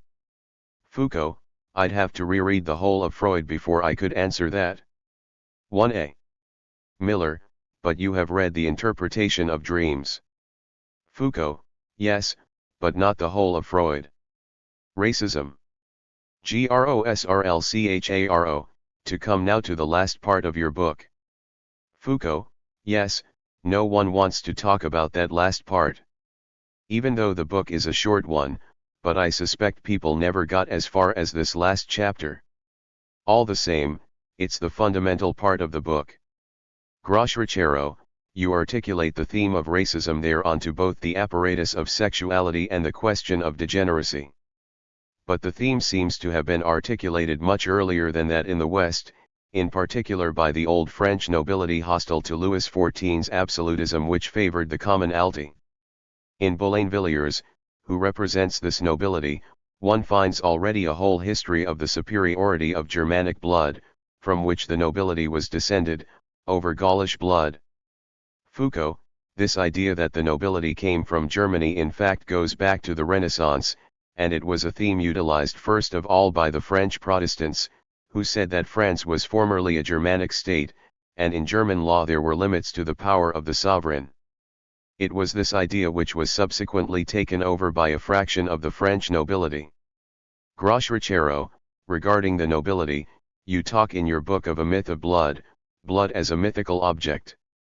But what strikes me as remarkable, apart from its symbolic function, is that blood was also regarded by this nobility as a biological object. Its racism wasn't founded on a mythical 223 tradition, but on a veritable theory of heredity by blood. It's already a biological racism. Foucault, but I say that in my book. Grossrlcharo, I had the impression that you were talking of blood mainly as a symbolic object. Foucault, yes, it's true that at the moment when historians of the nobility like Boulainvilliers were singing the praises of noble blood, saying that it was the bearer of physical qualities, courage, virtue, energy, there was a correlating of the themes of generation and of nobility. But what is new in the 19th century is the appearance of a racist biology, entirely centered around the concept of degeneracy. Racism wasn't initially a political ideology. It was a scientific ideology which manifested itself everywhere, in Morel and the others. And the political utilization of this ideology was made first of all by the socialists, those of the left, before those of the right. Le Goffet, this was when the left was nationalist.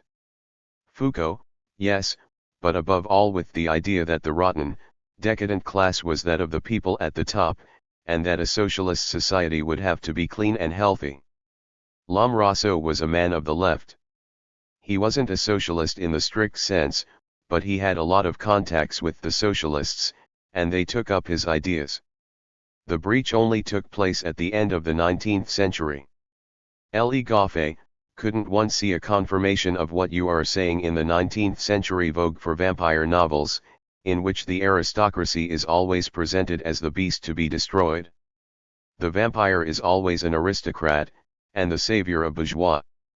Foucault, in the 18th century, rumors were already circulating that debauched aristocrats abducted little children to slaughter them and regenerate themselves by bathing in their blood. The rumors even led to riots. Le Goffet, yes, but that's only the beginning. The way the idea becomes extended is strictly bourgeois, with that whole literature of vampires whose themes recur in films today. It's always the bourgeois, without the resources of the police or the cure, who gets rid of the vampire. Foucault, modern antisemitism began in that form. The new forces of antisemitism developed, in socialist milieus. 224 power/no/h. Out of the theory of degeneracy.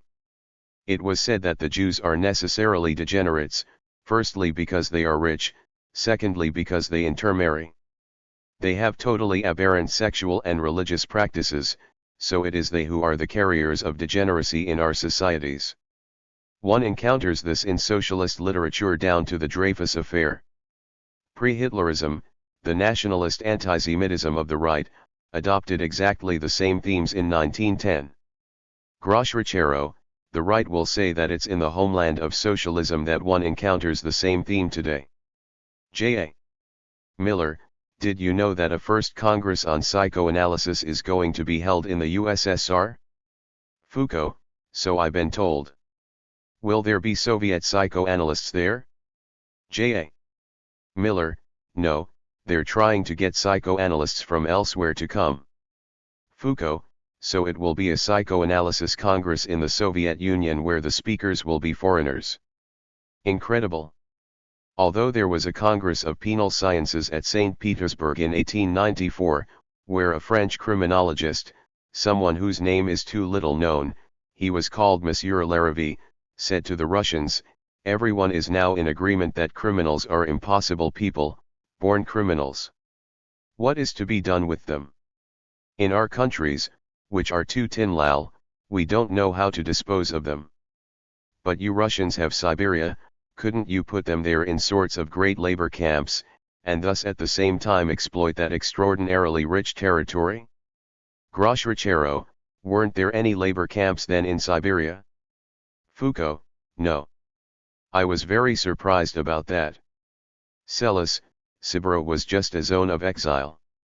Lenin went there in 1898, got married, went hunting, had a maid, etc. There were also some penal colonies.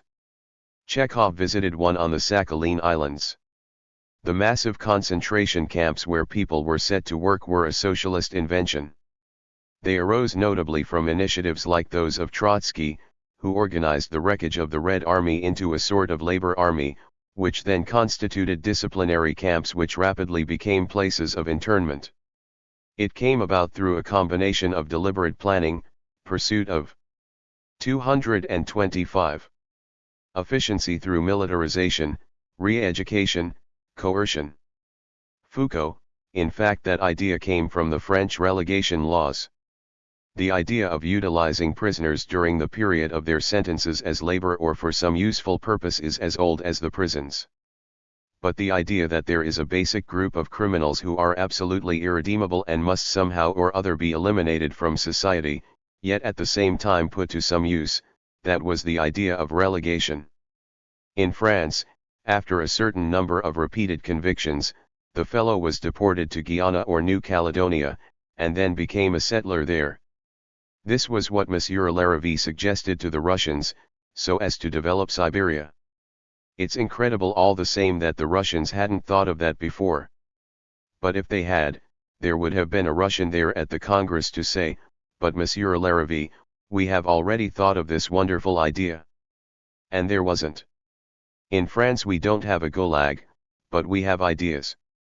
Gros Richard, Maupertuis yet another Frenchman, but one who was the secretary of the Royal Academy in Berlin, suggested to sovereigns, in a letter on the progress of the sciences, the utilization of prisoners for carrying out useful experiments. That was in 1752. J. Miller.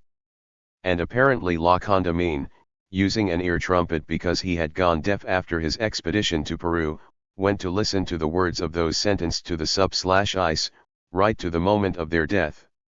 Gros Richard, in this idea of making the sub/ice serve a useful purpose, utilizing this absolute power of execution for the profit of a better knowledge of life by in a sense forcing the condemned to confess a truth concerning life, there is a link with what you were saying about the confession, and the phenomena you analyze in the final section of your book.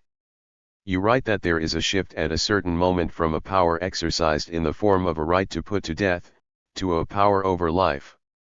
One might ask you this, is this power over life, this concern to master its excesses or defects, specific to modern Western societies? Take an example. Book XXIII of Montesquieu's Esprit de Lois is entitled, Of Laws in Their Relation to the Number of Inhabitants. He discusses as a grave problem the depopulation of Europe. 226. And contrasts Louis XIV's Edict of 1666 in favor of marriages with the different and much more effective measures practiced by the Romans. As though, under the Roman Empire, the question of a power over life, a discipline of sexuality from the standpoint of reproduction, had been posed and then forgotten, re-emerging finally in the middle of the 18th century. So is this shift from a power of death to a power over life really something unprecedented, Or is it not rather periodic, linked for instance to ages and civilizations where urbanization and the concentration of population, or conversely the depopulation caused by wars and epidemics seem to imperil the nation? Foucault, certainly the problem of population in the form, aren't we getting too numerous, or aren't we getting too few, has long been posed, and there have long been different legislative solutions for it, taxes on bachelors, grants for numerous families, etc. But what is interesting in the 18th century is, firstly, the generalization of these problems. Account begins to be taken of all aspects of the phenomena of population, epidemics, conditions of habitats, hygiene, and these aspects begin to be integrated into a central problem. Secondly, one finds all sorts of new types of knowledge being applied, the emergence of demography, observations regarding the spread of epidemics, inquiries into nurses and conditions of breastfeeding.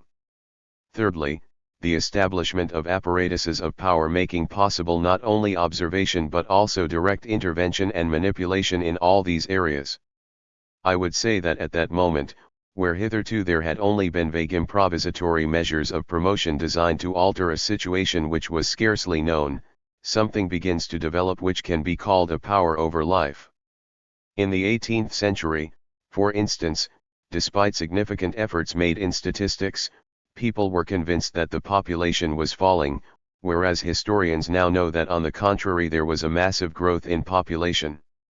Grosh Ricciero, is there any light you can throw, in connection with the work of historians like Flandrin, on the development of contraceptive practices in the 18th century?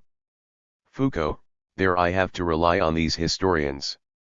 They 227 have very sophisticated techniques for interpreting the notary's registers, baptismal registers, etc. Flandrin brings out a point which seems very interesting to me, relating to the interplay between breastfeeding and contraception, which is that the real issue was the survival of children, not their creation. In other words, contraception was practiced, not so much so in order that children should not be born as that those that were born should survive. Contraception encouraged by a natalist policy, it's pretty amazing. Grow Richard, but that's something that the doctors and demographers of the period declare openly. Foucault, yes, but there was a sort of countervailing effect which meant that children were nevertheless born at close intervals. Medical and popular traditions demanded that a woman who was still suckling her child was not permitted to have sexual intercourse, since otherwise her milk would spoil. So women, especially among the rich, sent their children to a wet nurse, in order to be able to resume having sexual intercourse, and hence keep their husbands. There was a veritable nursing industry. Poor women did it so as to earn some money. But there was no way of checking how the nurse brought up the child, or even whether it was dead or alive, so that the nurses, and in particular the go-betweens with the parents, continued getting paid for a child which was already dead. Some nurses were scoring 19 dead infants out of 20 entrusted to them. It was appalling. It was to prevent this mess, to re-establish a little order, that mothers were encouraged to feed their own children. The rule of incompatibility between sexual intercourse and suckling was broken at a stroke, but only on condition that women didn't immediately get pregnant again. Hence the need for contraception. And the whole business ultimately turns on this idea that once you have made a child, you keep it. Grow Richard, the astonishing thing is that a new argument appears among those used to get mothers to breastfeed. Suckling indeed enables the mother and child to keep in good health, but also what pleasure it gives. So the problem of weaning is posed in terms which are now psychological as well as physiological. How is the child to be separated from its mother?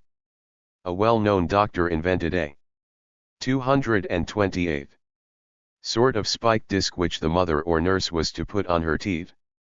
The child when it sucks experiences a pleasure mixed with pain, and if one increases the caliber of the spikes it has enough and detaches itself from the breast.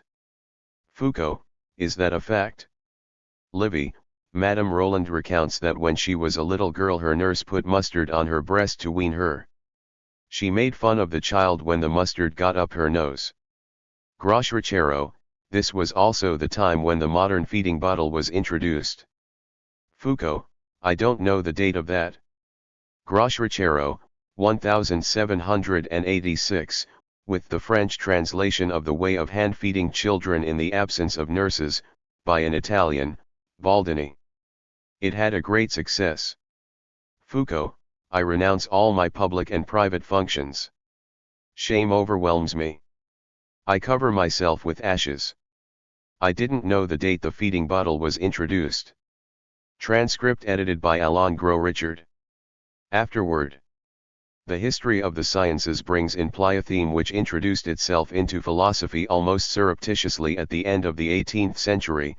At that time, the question was first addressed to rational thought not only as to its nature, its ground, its powers and rights, but as to its history and geography, its immediate past and present actuality, its moment and place.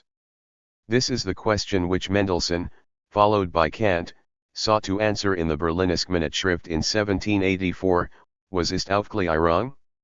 What is enlightenment? Such an undertaking always comprises two objectives which are, in fact, indissociable and interdependent. On the one hand, the search to identify in its chronology, constituent elements, and historical conditions the moment when the West first affirmed the autonomy and sovereignty of its own mode of rationality, Lutheran reform, Copernican revolution, Cartesian philosophy, Galilean mathematization of nature, Newtonian physics. And, on the other hand, an analysis of the present moment which seeks to define, in terms both of the history of this reason and of its current balance sheet, its relation to that founding act, a relation of rediscovery, renewal of a forgotten meaning, completion and fulfillment, or alternatively one of rupture, return to a prior epoch, and so forth. Michel Foucault, Preface to Georges Canguilhem, The Normal and the Pathological. Either way, the question of power and knowledge has recently been posed in France by Foucault and others clearly has to do with the impact of the events of May 1968, and not least the fact that the academic world happened to act as one of the principal focuses of a spectacular series of political and social upheavals. The effect of this circumstance was to cast a fresh light on questions concerning the relation of knowledge and politics in general. It also gave renewed currency and pertinence to some issues that Foucault's previous work had been an attempt to formulate. And through this retroactive effect it became possible to read these books in a different way. When I think back now, I ask myself what else it was that I was talking about, in Madness and Civilization or The Birth of the Clinic, if not power. Yet I'm perfectly aware that I scarcely ever used the word and never had such a field of analyses at my disposal then. Above p. 115. 230. In order to analyze this phenomenon of recurrence properly, its origins would have to be traced back to a whole number of post-war currents in French thought, notably those of the penetration of Marxism into the universities, the Renaissance in Hegel studies associated with the names of Hippolyte and Kojève, and the importation, in fact dating back to the early 1930s, by Sartre, Merleau-Ponty and others of Husserlian phenomenology. But perhaps both the backcloth and the center of preoccupation for Foucault's early work is above all that of the spectacular modern growth and ascent in influence and prestige of the series of disciplines collectively known as the social or human sciences. Two particular aspects of this development in post-war France are worth briefly noting here. The first, the school of historians associated with the journal Annals and led successively by Lucien Febvre and Fernand Braudel, promoted a synthesizing research program involving the collaboration of specialists in geography, economics, demography, sociology, ethnology, and psychology. The Braudelian conception of general history which crowned this interdisciplinary edifice was moreover intensely humanist. General history was explicitly conceived as the history of man. The breadth of influence of the Annals project is reflected in the efforts of Marxist philosophers as different as Sartre and Althusser to reach a certain accommodation between their respective positions and this new kind of history. With regard to the second current which approached the center of the stage during the 1960s, designated under the somewhat dubious rubric of structuralism and embracing an even more heterogeneous cluster of disciplines, it is worth here simply noting the fact that, For all the aggressively anti-humanist ideology of some of its manifestations, its overall effect was emphatically one of reinforcing the implicit claims of the human sciences to constitute something like the self-evident rationality of the age. Now the impossibility, or at least the extreme difficulty and inaccessibility of Foucault's venture during this period lay in the fact that, in contrast with those of Sartre or Althusser, it sought to problematize this universal credo by asking the question, how are the human sciences historically 231 possible, and what are the historical consequences of their existence? The point of Foucault's efforts in Madness and Civilization, the birth of the clinic and the order of things to reconstruct and to demythologize the origins of modern knowledges of man was condemned to remain obscure so long as the sense of this underlying interrogation of a whole contemporary order of rationality remained ungrasped or ungraspable. Discussion of these books tended instead to center on their supposed affiliation with one or other of the main currents within the human sciences, the first being read as a history of mentalities à la Lucien Febvre, the last as a structuralist extravaganza forming a companion piece to those of Levi-Strauss, Lacan, and Althusser, and the second as something of an uneasy synthesis of both. The discussion which the books were actually attempting to open remained blocked by a number of obstacles. The left remained indifferent to their historical material, which it regarded as unimportant or marginal, PL09F. The books themselves were complex and elusive in their philosophical armature, lacked any overt declarations of ideological allegiance, and maintained an increasingly formidable effort of historical synthesis and abstraction. With hindsight one can also suspect that some of the external obstacles to their reception are internalist at those points where these texts anticipate in prophetically Nietzschean tones the impending dissolution of the figure of man. Now while the effect of 68 in the universities had less the character of a fundamental interrogation of the human sciences than that of a fresh impetus for their renovation, developments elsewhere gave a topical point to questions previously posed by Foucault and others on the institutional matrices of the human sciences, the psychiatric asylum, the clinical hospital. The waves of new forms of working-class revolt, factory occupations, sequestrations of bosses, popular justice, and the dispersed struggles in a whole range of social institutions, housing, schools, prisons, asylums, hospitals, the army, social workers, magistrates, and lawyers, made the existing social forms of the exercise of power, and the particular roles of certain forms of specialized knowledge in the functioning of these apparatuses, increasingly visible. Yet another series of effects of 232. 68 are also pertinent, at a more subterranean level, to the trend of Foucault's work. One might say that the trouble with Foucault's work was that its originality was in inverse proportion to its utility for Marxism. Now factors such as the rather obvious discrepancy between the events of 1968 and after, and the revolutionary timetable of the Communist Party, both made it increasingly difficult for the organized left to impose on its loyal intellectuals the strict conditions of service customary in the era of Zdanov, and opened up the possibility on the left for a reconsideration of some of the problematic features of Marxism. Among these features it is relevant here to mention two paradoxes about Marxism's relation to history.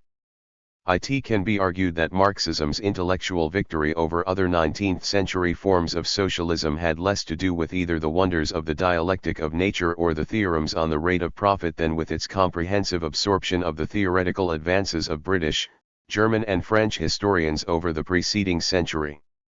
Yet it is also clear that communism as a political institution has exercised the most rigorous and exclusive control over the political utilization of historical knowledge, an ideological policing codified in the axioms of determination in the last instance and the Leninist/Stalinist strategic lore of the objective conditions of the current conjuncture. Secondly, whereas historical materialism has seemed in principle preeminently destined to construct a history of Western forms of rationality and scientificity superior to idealist narratives in terms of progress, spirit, influence, or the sublime accidents of genius, its actual achievement in this domain has remained depressingly meager and problematic, paralysed all too often by the universal explanatory nostrums of class consciousness, class ideology, and class interest. One must recognize, all the same, that the problems here do not arise only for Marxists.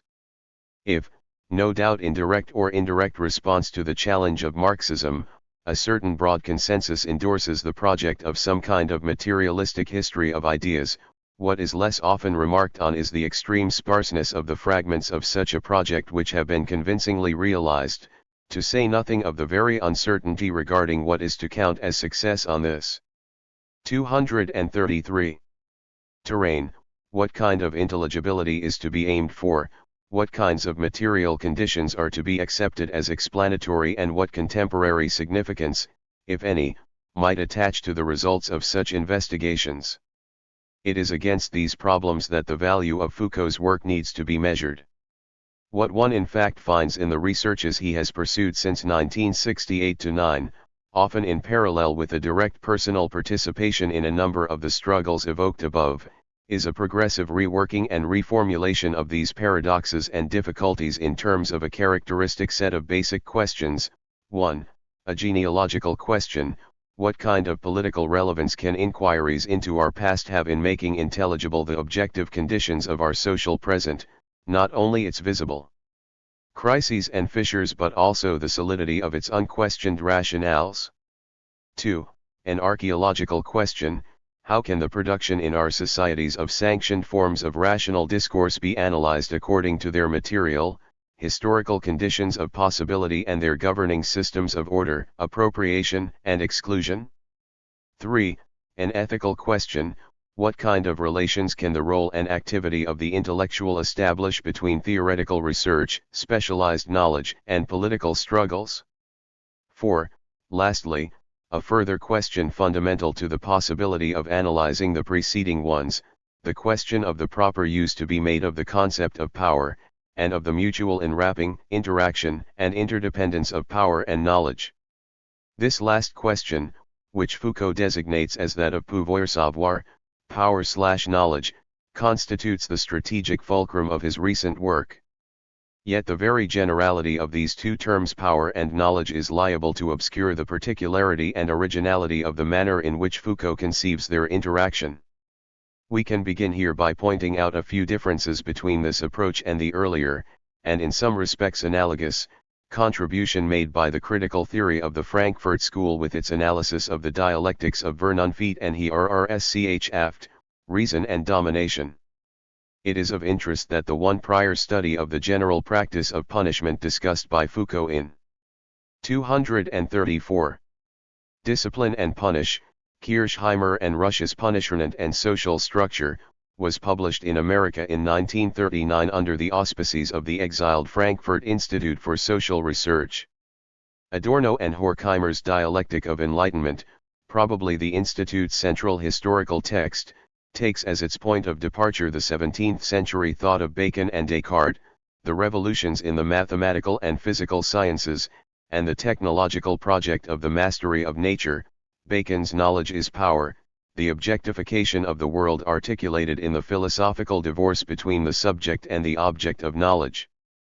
Foucault's studies, on the other hand, repeatedly center around the latter part of the 18th century and the decades around 1800 as the period of the initial constitution of the human sciences in their modern forms and of the elaboration of certain new technologies for the governance of people, both developments being linked to a new philosophical conception of man as a simultaneous subject and object of knowledge.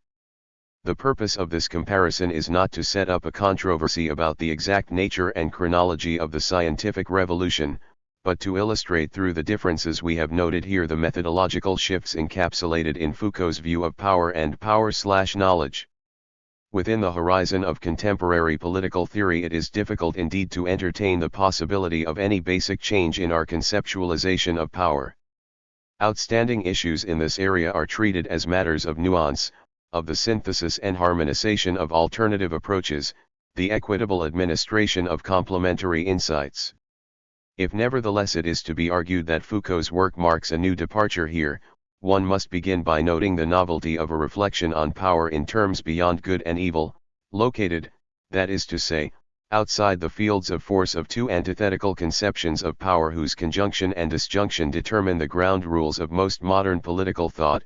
On the one hand, the benign sociological model of power as the agency of social cohesion and normality, serving to assure the conditions of existence and survival of the community, and on the other the more polemical representation of power as an instance of repression, violence, and coercion, eminently 235.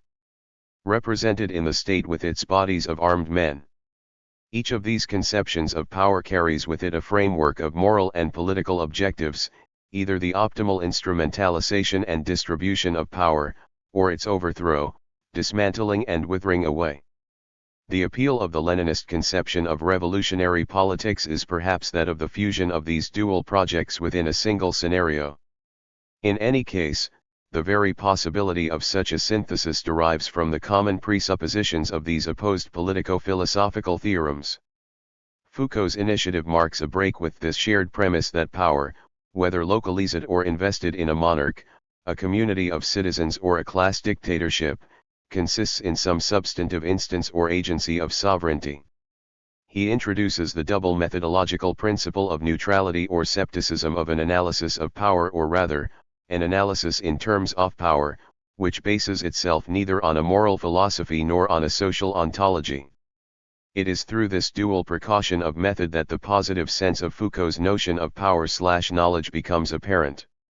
One can say that in these two respects his thought is at once intensely Nietzschean and profoundly Kantian, inspired both by the critique of pure reason and the genealogy of morals. It may appear an implausible move within the problematic of materialist history to invoke the precedent of Kant's transcendental idealism. Yet it is in fact at this point that Foucault's work, From Madness and Civilization to the Will to Know, manifests a certain characteristic philosophical and historical irony. The Histoire de la folie and the projected history of sexuality are in fact not histories of madness or sexuality at all. Nor is the former text even a history of attitudes to, or modes of treatment of, madness. Its working hypothesis could be taken on the contrary to be that madness does not signify a real historical anthropological entity at all but is rather the name for a fiction or a historical construct. The problem which it addresses is hence that of the series of conceptual and practical operations through which madness, as mental illness, has been constituted in our societies as an object of certain forms of knowledge and a target of certain institutional practices. Foucault's general attitude to power is somewhat analogous. Power in the 236 substantive sense, i.e. pouvoir, doesn't exist. P 198, clearly it is necessary to be a nominalist. Power is not an institution, a structure, or a certain force with which certain people are endowed, it is the name given to a complex strategic relation in a given society. So, as with Kant, the task is not that of fixing an ontologically primitive, definitively real stratum of historical reality, but in tracing the mobile systems of relationships and syntheses which provide the conditions of possibility for the formation of certain orders and levels of objects and of forms of knowledge of such objects, the uncovering of what Foucault terms a historical a priori. This methodology does not mean an indefinite phenomenological bracketing of the history of material life, although it does imply certain reservations about the historical materialism which posits the real in the fore of a total process, a general, continuous and unitary human substance.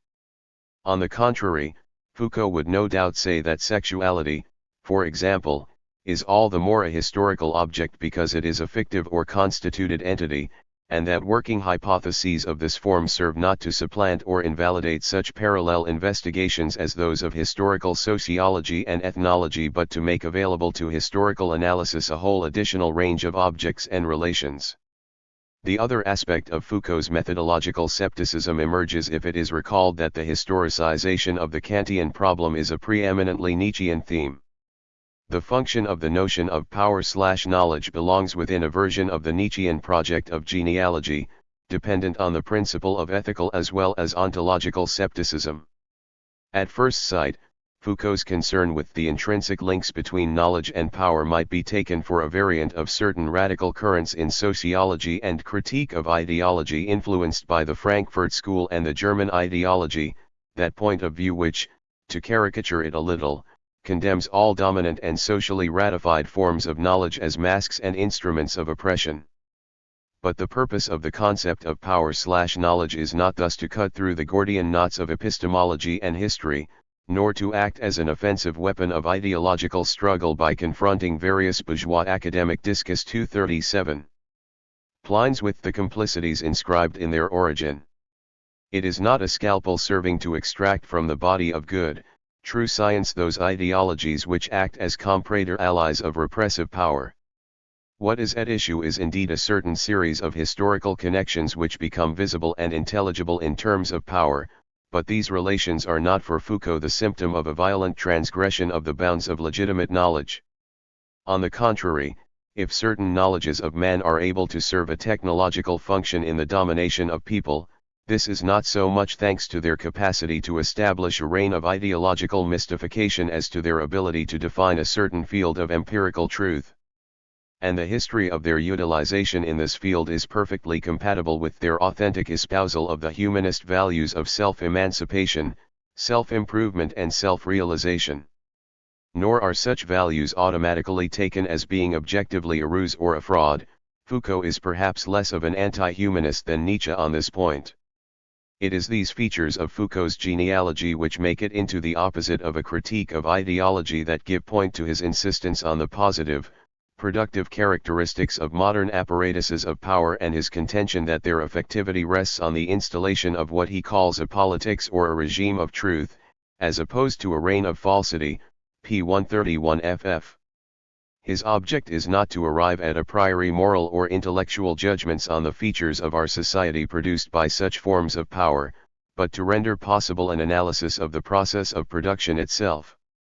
It turns out in fact that the scrutiny of power in terms of knowledge and of knowledge in terms of power becomes all the more radical, and this is indeed the condition of its possibility through its rigorous insistence on this particular kind of neutrality. In fact, if one takes the contrasts drawn above between Foucault and the Frankfurt School, it becomes possible now to see how this seemingly innocuous methodology depends on the confrontation of a series of blockages and obstacles which span the fields of the history of science and political theory. One can decipher a logic whereby Foucault's initial and seemingly unspectacular explorations and subject matter lead to a series of unexpected consequences concerning the question of power. 238.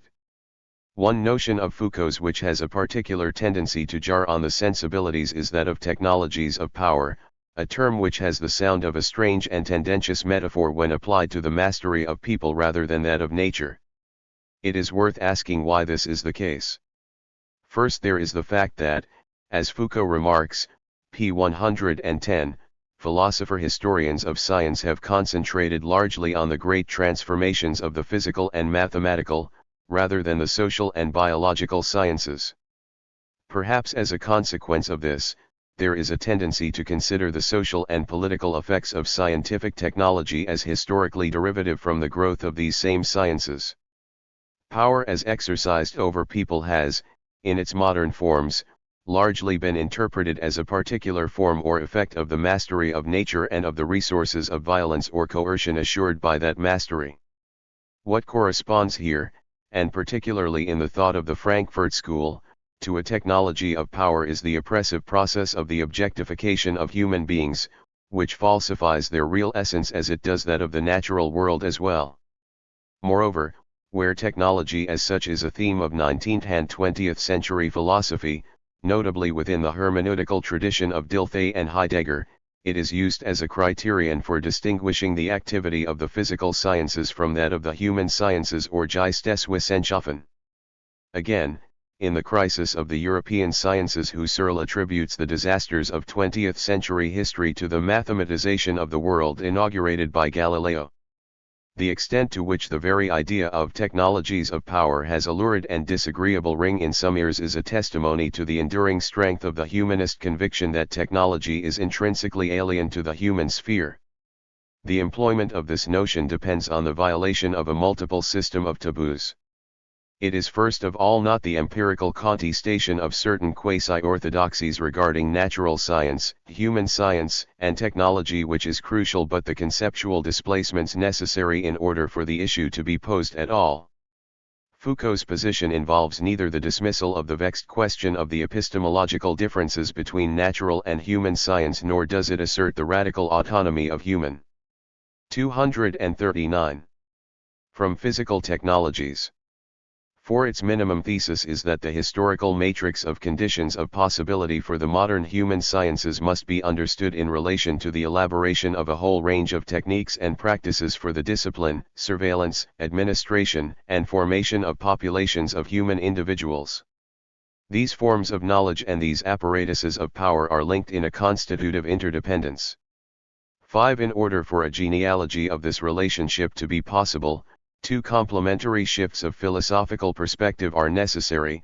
Firstly, the discarding of that ethical polarization of the subject-object relationship which privileges subjectivity as the form of moral autonomy, in favor of a conception of domination as able to take the form of a subjectification as well as of an objectification, and secondly, the rejection of the assumption that domination falsifies the essence of human subjectivity, and the assertion that power regularly promotes and utilizes a true knowledge of subjects and indeed in a certain manner constitutes the very field of that truth. The whole of Foucault's work from Madness and Civilization to The Will to Know can be read as an exposition of these two theses. It is possible to think that their significance may be commensurate too with the influences and assumptions which have hitherto rendered them inadmissible. It must be pointed out that the subject here is thought of by Foucault as a fictive or constructed entity, as are certain objects, though this does not mean that it is false or imaginary. Power does not itself give birth to actual people, but neither does it dream subjects into existence. The key here to Foucault's position is his methodological skepticism about both the ontological claims and the ethical values which humanist systems of thought invest in the notion of subjectivity. To repeat, the point is not to judge or to subvert these values, only to investigate how they become possible and not to content oneself with ascribing them to the teleology of progress. The question of progress in fact marks the point where the rather shallow antithesis between neutrality and critique implied in the preceding remarks can be transcended. The various precautions of method and displacements of perspective that have been described are indeed preliminaries. 240. To the deployment of a certain form of critique, one whose terms and objects must now be stated. At the same time we may be able to see how a number of very wide-ranging theses are developed in Foucault's work from a starting point in a fairly restricted sector of the history of the sciences. The uncertainty of the interface within historiography between general history and the history of the sciences itself comprises or symptomatizes one of the major obstacles to the quest for a materialist history of forms of rationality. It is this complex set of relationships between the notions of historicity and rationality that form the framework of Foucault's critical thought. Foucault has acknowledged that one of the initial reasons for his opting to work in the history of sciences which were not the philosophically noble disciplines of physics and mathematics was the example of Georges Canguilhem who, since the 1940s, has produced a remarkable body of studies devoted entirely to the history of the biological sciences. 6. What this work has shown is that the philosophically recalcitrant aspects of the development of these sciences imposes on the historian certain methodological reflections which yield a series of novel philosophical insights. Precisely because the biological sciences do not emerge out of discoveries validated through the adequacy and rigor of their mathematical formalization, it becomes unsatisfactory and inadequate for their historian to assume the present standpoint of a more or less definitive scientific truth and to reconstruct their development as the immanent logic of a series of ordered transformations through which that truth is attained or revealed. The history of biology does not thus transparently unfold itself before the gaze of present truth. But neither can it be made intelligible through a simple descriptive sociology of the beliefs and practices of successive generations of savants. Nor does the solution lie in an amalgamation of these two approaches.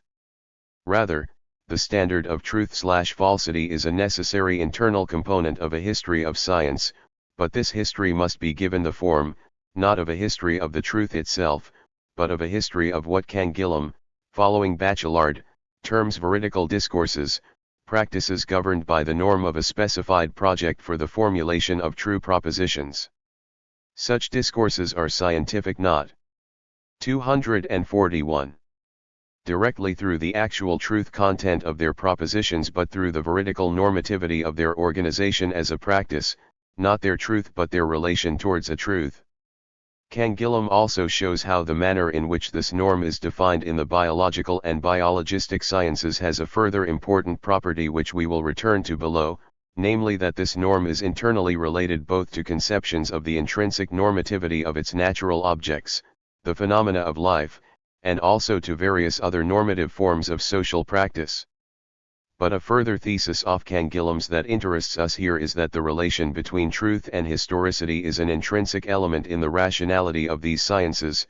The advance of biological knowledge involves a particular kind of continual re-evaluation, a retrospective transformation and reutilization of different preceding stages of that knowledge. Biology thus progresses through a constantly open-ended and provisional critique of its own progress. Foucault's thought performs a further elaboration and extension of these considerations.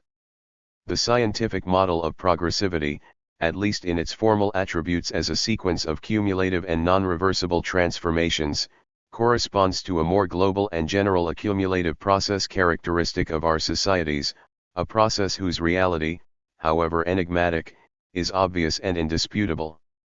The uncertain and yet suggestive status of the history of the sciences consists in the fact that it exhibits a kind of rationality which may be taken either as a formal model, an exemplar, a component, or an explanation of this ensemble of social historical processes. Now there is an important and essential corollary to the manner in which the phenomenon of historical progressivity in general is experienced. This experience always engenders and is incorporated in a certain conception of the present. And here Foucault's method of genealogy utilizes Canguilhem's analysis and critique of this conception of the present as a standpoint of scientific thought and a standpoint of the history of that thought. We can say that the object of Foucault's critique is the status of the present. It is in this sense that Foucault characterizes his enterprise as the history of the present. Not a history for which the present means the real terminal. 242. Point of explanatory narratives, nor a history for which the present functions as the given existential site determining the questions that the historian addresses to a past, but a history of the present as modernity, the present as the form of a particular kind of domain of rationality, constituted by its place on a diachronic gradient, a regime of truth composed of a field of problems, questions, and responses determined by the continuity or discontinuity, clarity or obscurity of the administered ensemble of relations which constitute the partition between present and past, new and old. It is here that the wider critical import of Foucault's concern with establishing that the failure of the prisons is an older problem, and sexuality a newer problem than is officially maintained, becomes fully apparent. The present is a fundamental figure of power/knowledge, the correlate of a form of social practice within which historiography is only one aspect or component. Here again one has a certain kind of nominalism. If Foucault poses a philosophical challenge to history, it is not to question the reality of the past but to interrogate the rationality of the present. As an account of Foucault's views, this probably strays into the margins of exegetical fiction. It must be said in any case that Foucault's genealogy is certainly not a master schema purporting to govern all possible forms of historical explanation, though it may offer them a supplementary dimension of reflection. What it may possibly provide is a principle of intelligibility for some, at least, of the historical relations covered by the category of power/knowledge, insofar as these are constituents of an effect of progressivity/modernity. More precisely, it suggests a mode of examination of the general signification of the history of particular forms of rationality and scientificity. This would consist in the exact opposite of the rationalist historicism, where the truth of history is interpreted as the effect of a meta-historical process of rationalization. It would mean a study of the specific effects of practices whose rationale is the installation of a regime of truth.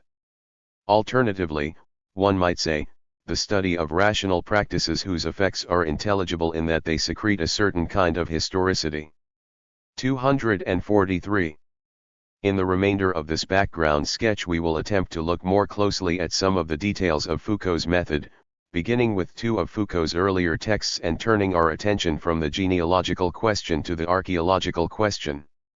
The Birth of the Clinic, 1963, contains one of the most remarkable studies to date relating the transformation of a field of knowledge during a specific period to its context in the field of extra-theoretical material circumstances and events.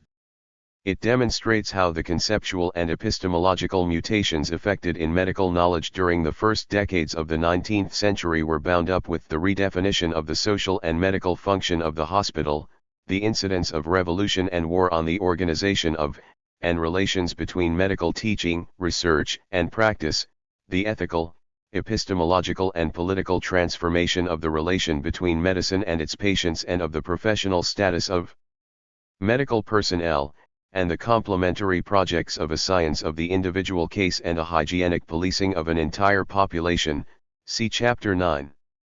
What is interesting about Foucault's method here is that it does not conduct an ontological search for the determinant in the last instance, nor attempt to deduce these diverse orders of events from causal principles of sufficient reason such as an economic mode of production or the intentions and interests of a class. Instead, it analyzes a multiplicity of political, social, institutional, technical, and theoretical conditions of possibility, reconstructing a heterogeneous system of relations and effects whose contingent interlocking makes up what Foucault calls the historical a priori of the clinical gaze. What it thus achieves is a form of historical intelligibility whose concreteness and materiality resides in the very irreducibility of the distinct orders of events whose relations it plots. The archaeology of knowledge develops this approach further by proposing a theoretical reworking of certain problems traditionally assigned under the histories of science, ideas, and ideologies. This project of an archaeology is conceived as the study of forms of knowledge and rationality at the level of their material manifestation as bodies of discourse composed of finite sets of effective oral 244 or written utterances.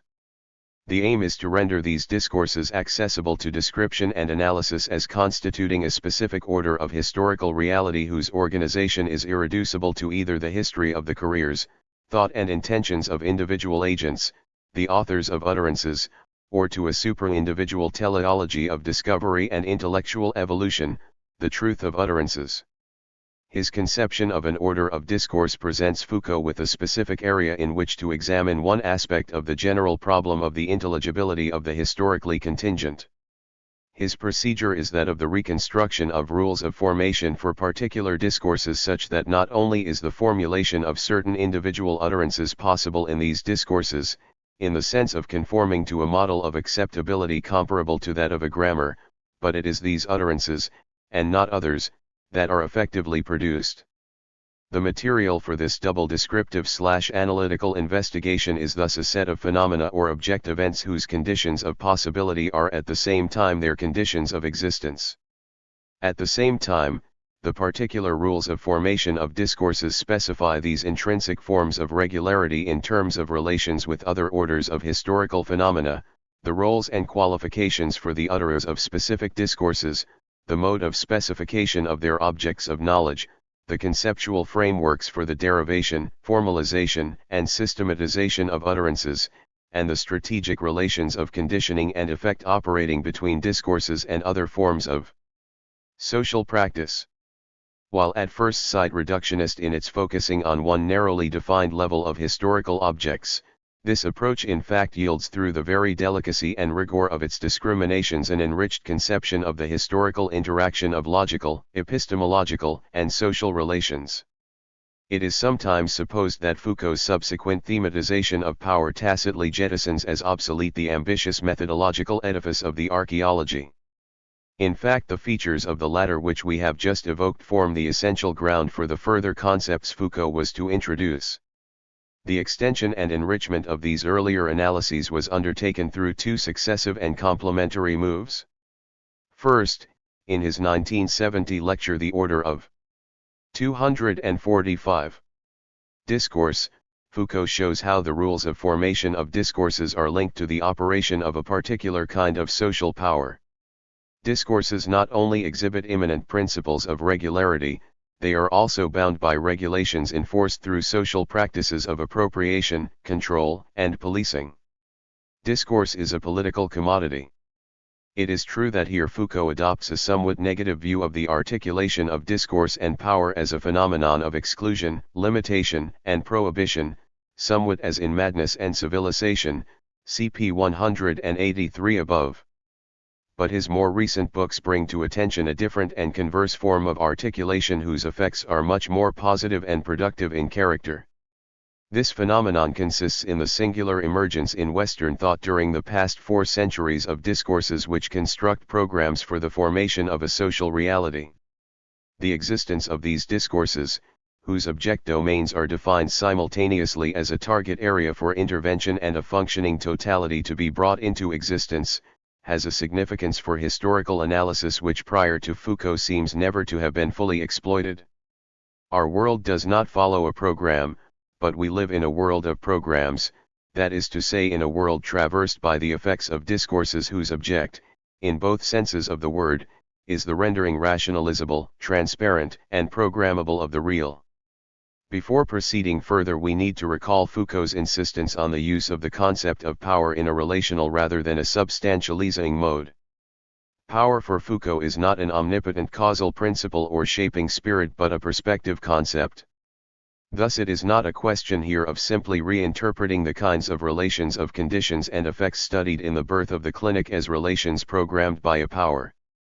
On the other hand, this is a conception of the exercise of power as a practice which establishes certain relationships between heterogeneous elements. If we say that all human practices are possible only within relations and subject to conditions which are only finitely modifiable at a given point and time, then the exercise of power can be conceived as the general aspect of practice within which these relations and conditions function as a material and a terrain of operation. Power is 246. Exercised not only subject to, but through, and by means of conditions of possibility. Hence for Foucault power is omnipresent in the social body because it is coterminous with the conditions of social relations in general.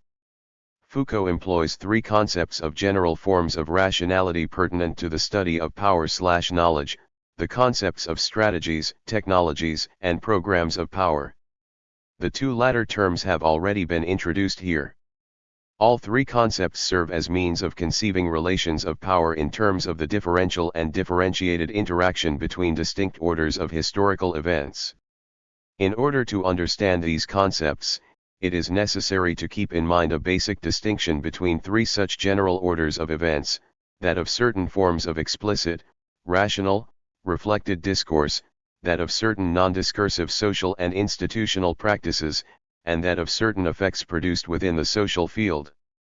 These 3 orders do not of course represent watertight ontological compartments, the same events can be considered in turn under each of them. The point is to clarify certain of the ways in which they intersect and interact. Readers of Foucault sometimes emerge with the dismaying impression of a paranoid hyper-rationalist system in which the strategies technologies programmes of power merge into a monolithic regime of social subjection. The misunderstanding here consists in a conflation of historical levels which reads into the text 2 massive illusions or paralogisms, an illusion of realization whereby it is supposed that programs elaborated in certain discourses are integrally transposed to the domain of actual practices and techniques, and an illusion of effectivity whereby certain technical methods of social domination are taken as being actually implemented and enforced upon the social body as a whole. These misunderstandings are perhaps both metaphysically rooted in a neo-Hegelian tendency to identify realization with effectivity, both notions being co-present in the Hegelian concept of Wirklichkeit. For Foucault's thought it is essential that they remain distinguished from one another. One needs to beware the pitfalls inherent in the word power itself. Foucault's thesis of the omnipresence of relations of power or power/knowledge is all too easily run together with the idea that all 247 power, insofar as it is held, is a kind of sovereignty amounting to untrammeled mastery, absolute rule, or command. Hence Foucault is taken to attribute an absolute omnipotence to apparatuses of power. It hardly needs to be pointed out that, if this were the case, history would assume the form of a homogeneous narrative of perpetual despotism, and the subtleties of genealogical analysis would be entirely superfluous. In fact, the concepts of strategies, programs, and technologies of power serve to analyze not the perfect correspondence between the orders of discourse, practice and effects, but the manner in which they fail to correspond and the positive significance that can attach to such discrepancies. This kind of non-correspondence is not a new discovery, of course. But the ways in which it is most commonly treated, in terms for example of the gulf between the intentions of human agents and the results of their actions, leaves a number of options unexplored. This point is admirably stated by Albert O. Hirschman in a recent essay which connects at a number of points with the current researches of Foucault and others. 7. In the Passions and the Interests, Political Arguments for Capitalism Before Its Triumph, Princeton, 1977, Hirschman compares his own discussion of the intellectual antecedents of capitalism with that of Max Weber's The Protestant Ethic and the Spirit of Capitalism. As Hirschman remarks, Weber's thesis of the paradoxical effects on economic behavior of Calvinist theology and morality spelled out one of those remarkable unintended effects of human actions, or in this case, thoughts, whose discovery has become the peculiar province and highest ambition of the social scientists since Vico, Mandeville, and Adam Smith, p. 130. Lie goes on to suggest that discoveries of the symmetrically opposite kind are both possible and valuable. On the one hand, there is no doubt that human actions and social decisions tend to have consequences that were entirely unintended at the outset. But, on the other hand, these actions and decisions are often taken because they are earnestly and fully expected to have certain effects that then wholly fail to materialize. 248 PowerKnowledge. The latter phenomenon, while being the structural obverse of the former, is also likely to be one of its causes. The illusory expectations that are associated with certain social decisions at the time of adoption may keep their real future effects from view. Moreover, once these desired effects fail to happen and refuse to come into the world, the fact that they were originally counted on is likely to be not only forgotten but actively repressed. p. 131. Thus the empirical non-correspondence between the level of discourses and the level of historical effects can be analyzed in other terms than the sociological inference of a hidden hand which orchestrates the unexpected, without lapsing into the interpretation of history as the realization of some, articulate or inarticulate, project.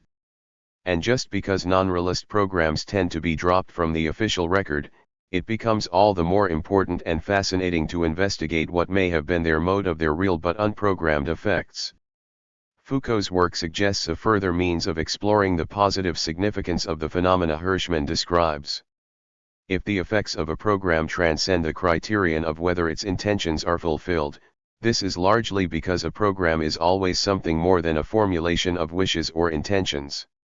Every program also either articulates or presupposes a knowledge of the field of reality upon which it is to intervene and/or which it is calculated to bring into being.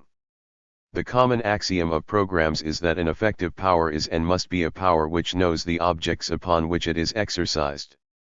Further, the condition that programmatic knowledge must satisfy is that it renders reality in the form of an object which is programmable. This operation is reminiscent of the function Kant attributes in the Critique of Pure Reason to the concept of the schema which, as Deleuze puts it, does not answer the question, how are phenomena made subject to the understanding, but the question, how does the understanding apply itself to the phenomena which are subject to it. A characteristic solution to this problem is the positing of a reality which is programmable by virtue of an intrinsic. 249. Mechanism of self-regulation, an inherent economy. Hirschman brings out certain properties of such systems in his remarks on Stoiart's inquiry into the principles of political economy, 1767. The basic consistency of Stoiart's thinking is best understood through his metaphor of the watch to which he likens the modern economy. He uses it on two different occasions to illustrate in turn two aspects of state intervention. On the one hand, the watch is so delicate that it is immediately destroyed if touched with any but the gentlest hand. This means that the penalty for old-fashioned arbitrary coups d'autorite is so stiff that they will simply have to cease. On the other hand, these same watches are continually going wrong, Sometimes the spring is found too weak, at other times too strong for the machine, and the workman's hand becomes necessary to set it right, hence well-intentioned, delicate interventions are frequently required. Pages 86 to 7, here the genius of the program consists in positing a real mechanism which itself foreprograms the appropriate form of intervention upon it. Even more sophisticated schemas can be constructed, of course. Those which Foucault has discussed most extensively are the programs which invent forms of automatism for the correction of the automatism of the economy and in particular the rectification of the human elements of its materials. Such a model is that of Bentham's Panopticon, cf. Chapter 7. Bentham completes the economy of exchange with an economy of power.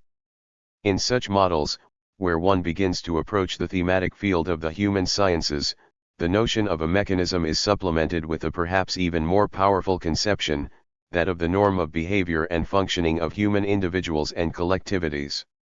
Here one encounters a complex and intimate series of relations between programs of power and technologies of power. One property of human norms is that deviation is no longer, as with the watch, an adventitious consequence of the imperfection of its construction. Abnormalities come to be understood as effects of a human and social pathogeny which is as natural as the norm itself, and hence the object. 250. Of a complementary form of knowledge. Further, the concept of a norm is inseparable, as Canguilhem has shown 9 from concepts of normativity and normalization. The specification of a norm is inseparable from the specification of natural and technical operations which affect or correct this normativity. Indeed, without the availability of means of normalization, a norm is hardly knowable. In turn, techniques of normalization themselves suffer from defects which necessitate correction and adjustment. Thus a programmatic schema fulfills its vocation only insofar as it is complemented by the elaboration of a technology. This internal relation between the programmatic and the technological, the normal and the normative, is in turn the outcome of the conceptualization within the discursive form of the program itself of an ineluctable discrepancy between discourse and actuality. Now this programmatic point of view on phenomena of non-correspondence is not the last word on this matter for the genealogist of programs. But it does already allow one to indicate one basic mode of the historical effects of unsuccessful programs, namely the manner in which every program caters in advance for the eventuality of its own failure. What Foucault illustrates here is a curious anti-functionality of the norm, the failure of prisons to fulfill their planned function as reformatories, far from precipitating their breakdown acts instead as the impulse for a perpetual effort to reform the prison which continually re-invokes the model of its original, aborted program. The prison is one of many such epics of failure in the annals of social policy. Failure here is the norm. 10. Yet a further factor, the complement of this one, is the possibility that the untoward effects of a technique which mark a failure within one program can still be recouped as successes within the coordinates of another one. This is exactly what happens with the prisons, cf. Chapter 2. But discipline and punish does not, finally, take this absurd historical logic as defining the ineluctable, immovable truth of the social. The effects described above belong within what Foucault terms the domain of strategies of power. In contrast with the normative logic of the 251 program, the characteristic of strategy is its artificial, improvisational, factitious nature. Whereas programs/technologies of power have essentially to do with the formation of the social real, strategic activity consists in the instrumentalization of the real. In effect, Foucault's notion of strategy defines that minimum form of rationality of the exercise of power in general, which consists in the mobile sets of operations whereby a multiplicity of heterogeneous elements, forces, resources, the features of a terrain, the disposition and relation of objects in space-time, are invested with a particular functionality relative to a dynamic and variable set of objectives. Strategy is the exploitation of possibilities which it itself discerns and creates. What is important is to avoid merging the concept of strategy into that of the program by way of the image of the grand strategist and his plan. It is necessary here to distinguish clearly between Foucault and his authors. Bentham's panopticon may well be described as a design for an automatic strategy of social power. But Foucault for his part is not under the illusion that such an integrated strategy has ever been translated into reality. Nor is his position the futile hypothesis that everything happens as though such a plan had been implemented. The basic difference is that strategy, unlike the program, is an essentially non-discursive rationality. Discourse is not a medium for strategy but a resource.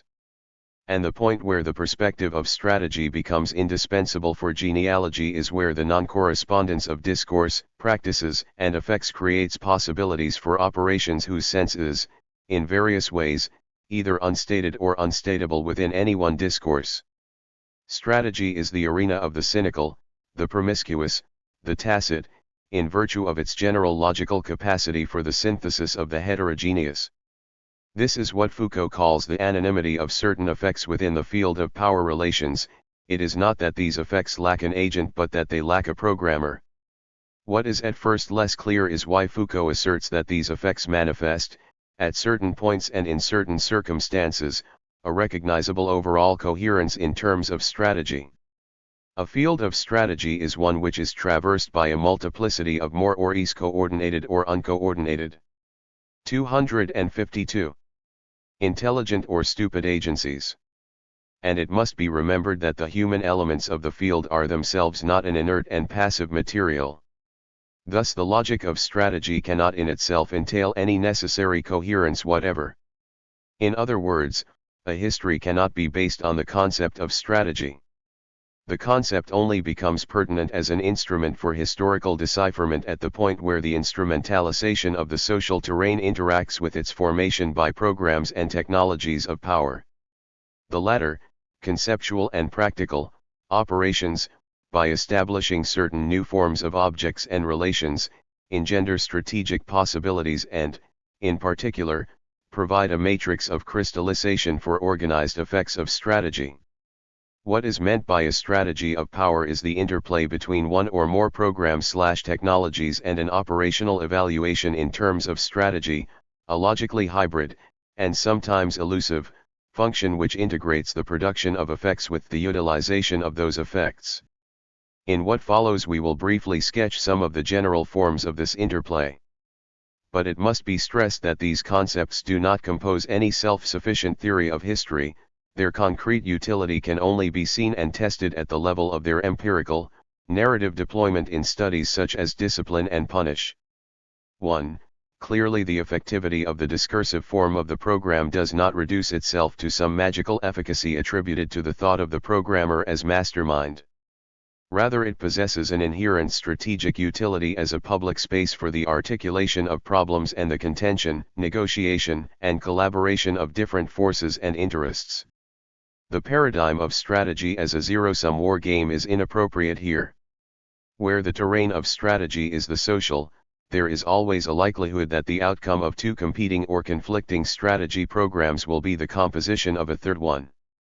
The built-in logical coherence of the program serves here as a vehicle for the improvisational flexibility of strategy. 2.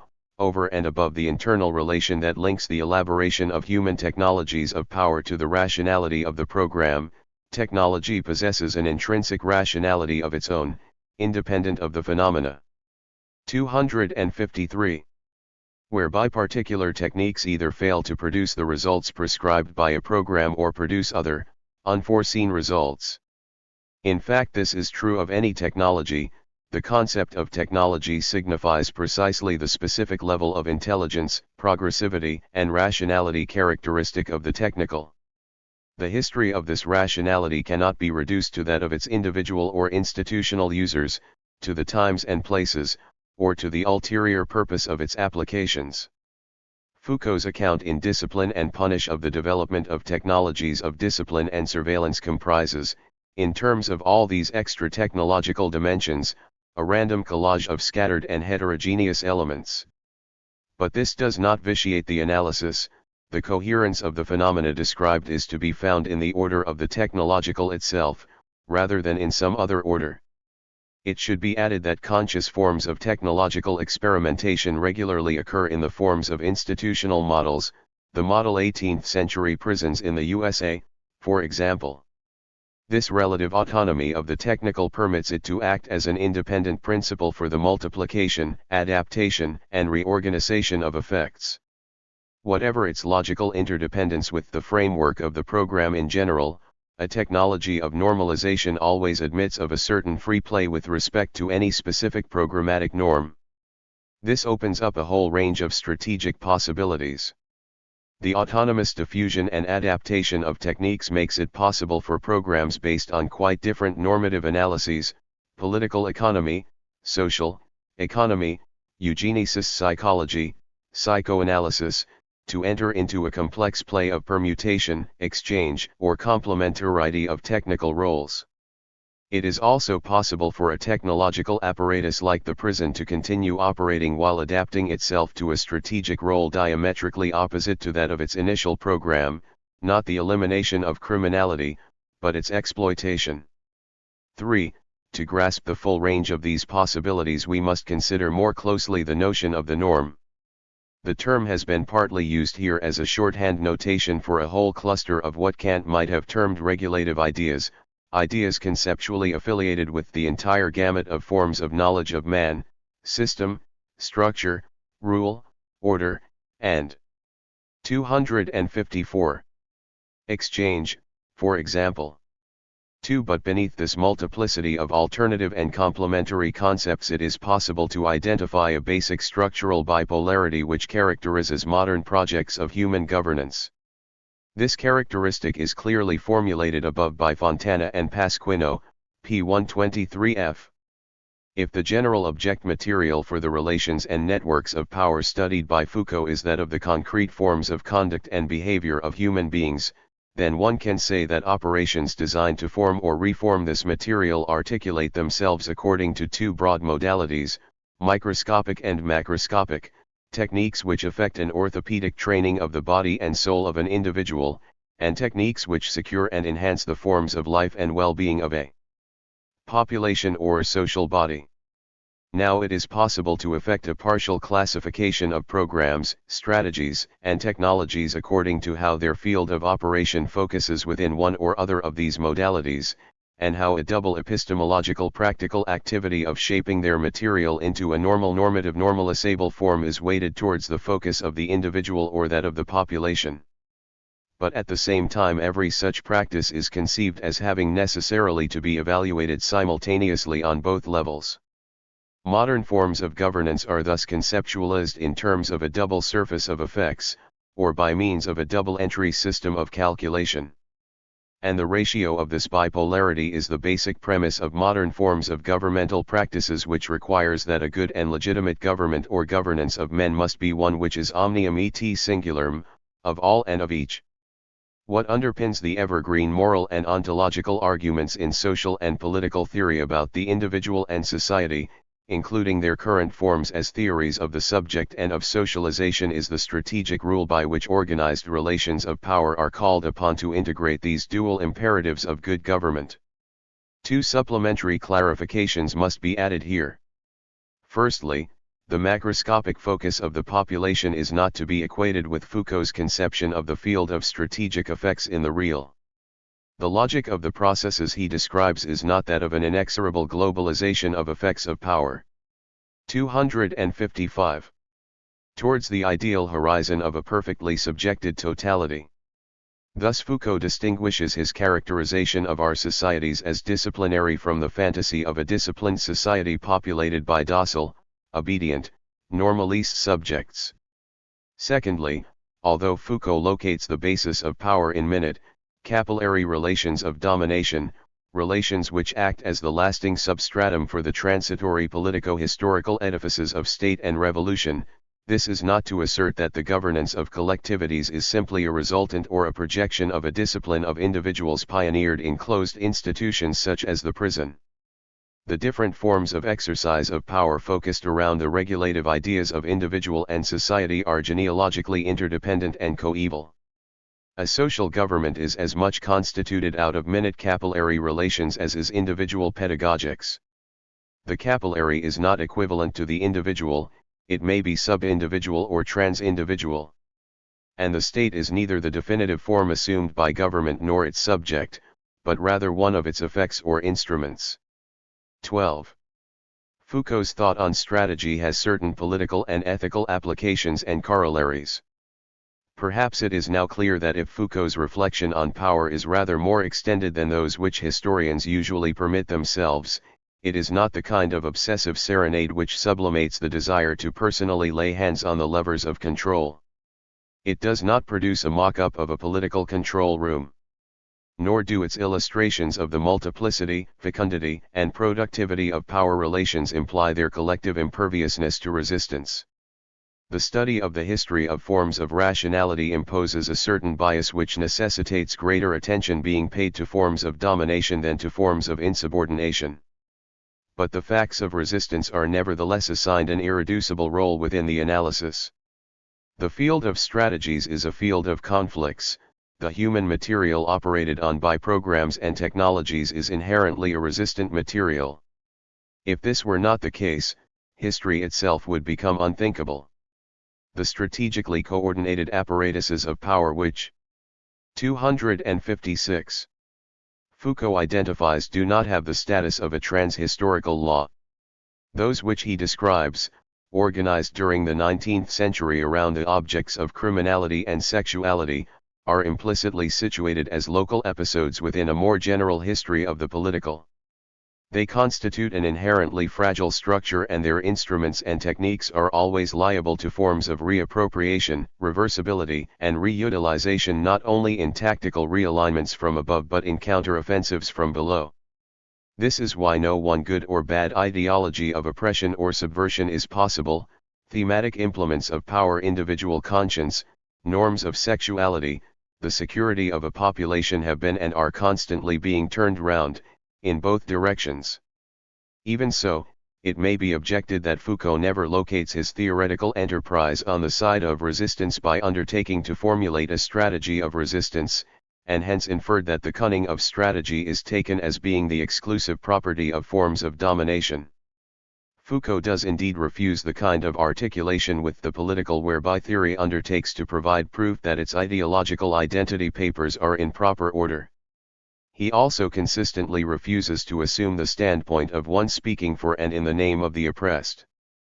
13. These refusals correspond to a certain caution about the project of formulating, at last and once again, the lines of a correct political strategy. In conclusion, we will attempt to formulate some of these reservations as they arise from Foucault's discussions of power, strategy, and resistance. The identification of resistances. Every program of revolution or subversion which espouses the dictum that it is right to revolt is obliged to limit its generosity by distinguishing those acts which it authenticates as right and as revolts from those other occurrences and agents which it disqualifies as adventurisms, provocations, left-wing infantilisms, criminality, hooliganism, or whatever. What needs to be immediatist here is the subordination of the category of resistance to the normative criteria of a political program. A corollary of Foucault's desubstantialization of power is a certain desacralization of canonical forms of resistance identified by a politico-ideological affiliation. 257. Without rushing to the opposite extreme of a romanticism of noble savagery, it can be argued that within a general reflection in terms of power, the category of resistance cannot be made to exclude its, supposedly, primitive or lumpen forms of manifestation. There is another problem about the political definition of resistance. If one turns, not to the fictitious schema of the disciplined subject but to the question of what is it for real people to reject or refuse, or on the other hand in some manner to consent to, acquiesce in, or accept the subjection of themselves or of others, it becomes apparent that the binary division between resistance and non-resistance is an unreal one. The existence of those who seem not to rebel is a warren of minute, individual, autonomous tactics and strategies which counter and inflect the visible facts of overall domination, and whose purposes and calculations, desires, and choices resist any simple division into the political and the apolitical. The schema of a strategy of resistance as a vanguard of politicization needs to be subjected to re-examination, and account must be taken of resistances whose strategy is one of evasion or defense, the Schwitzks as well as the Solzhenitsyns. There are no good subjects of resistance. The focusing of resistances. Certain contemporary apparatuses of power are evocative of a different kind of mechanism from that envisaged by a Stoyart or a Bentham. Foucault has likened France's legal system to the constructions often uili, one of those immense pieces of machinery, full of impossible cogwheels, belts which turn nothing and gear systems, all these things which don't work and ultimately serve to make the thing work. 14 Even the stupidities, the failures, the absurdities, the weak links, p. 143f, of the existing order of things are capable of a positive utility within the strategic field. For this and other reasons a certain prudence is advisable regarding revolutionary strategies which utilize these phenomena as levers for the realization of a program which is more rational, more intelligent, and hence more acceptable and better than that of the prevailing regime. There is a different kind of challenge which might be considered here. What if instead of stigmatizing the unacceptable in order to supplant it by the acceptable, one were to call in question the very rationality? 258. Which grounds the establishment of a regime of acceptability and the programmatic logic whereby the unacceptable is regularly restored to the acceptability of a norm. It is at the points where the role of a whole species of rationality and the status of a whole regime of truth can be made to open itself to interrogation that the possibility of a profounder logic of revolt may begin to emerge. Here, as Foucault says in Chapter 5, the object is neither a denunciation of the effects of knowledge in general, nor the fabrication of a knowledge for the instruction, correction, and guidance of every possible resistance. At this point the contribution of the intellectual as historical analyst ends and gives way to the reflection and decisions, not of the managers and theoreticians of resistance but of those who themselves choose to resist. For the recent eruptions of popular knowledge and insurrections of subjugated knowledges which he celebrates, p. 81f, what Foucault may have to offer is a set of possible tools for the identification of the conditions of possibility which operate through the obviousnesses and enigmas of our present, tools perhaps also for the eventual modification of those conditions.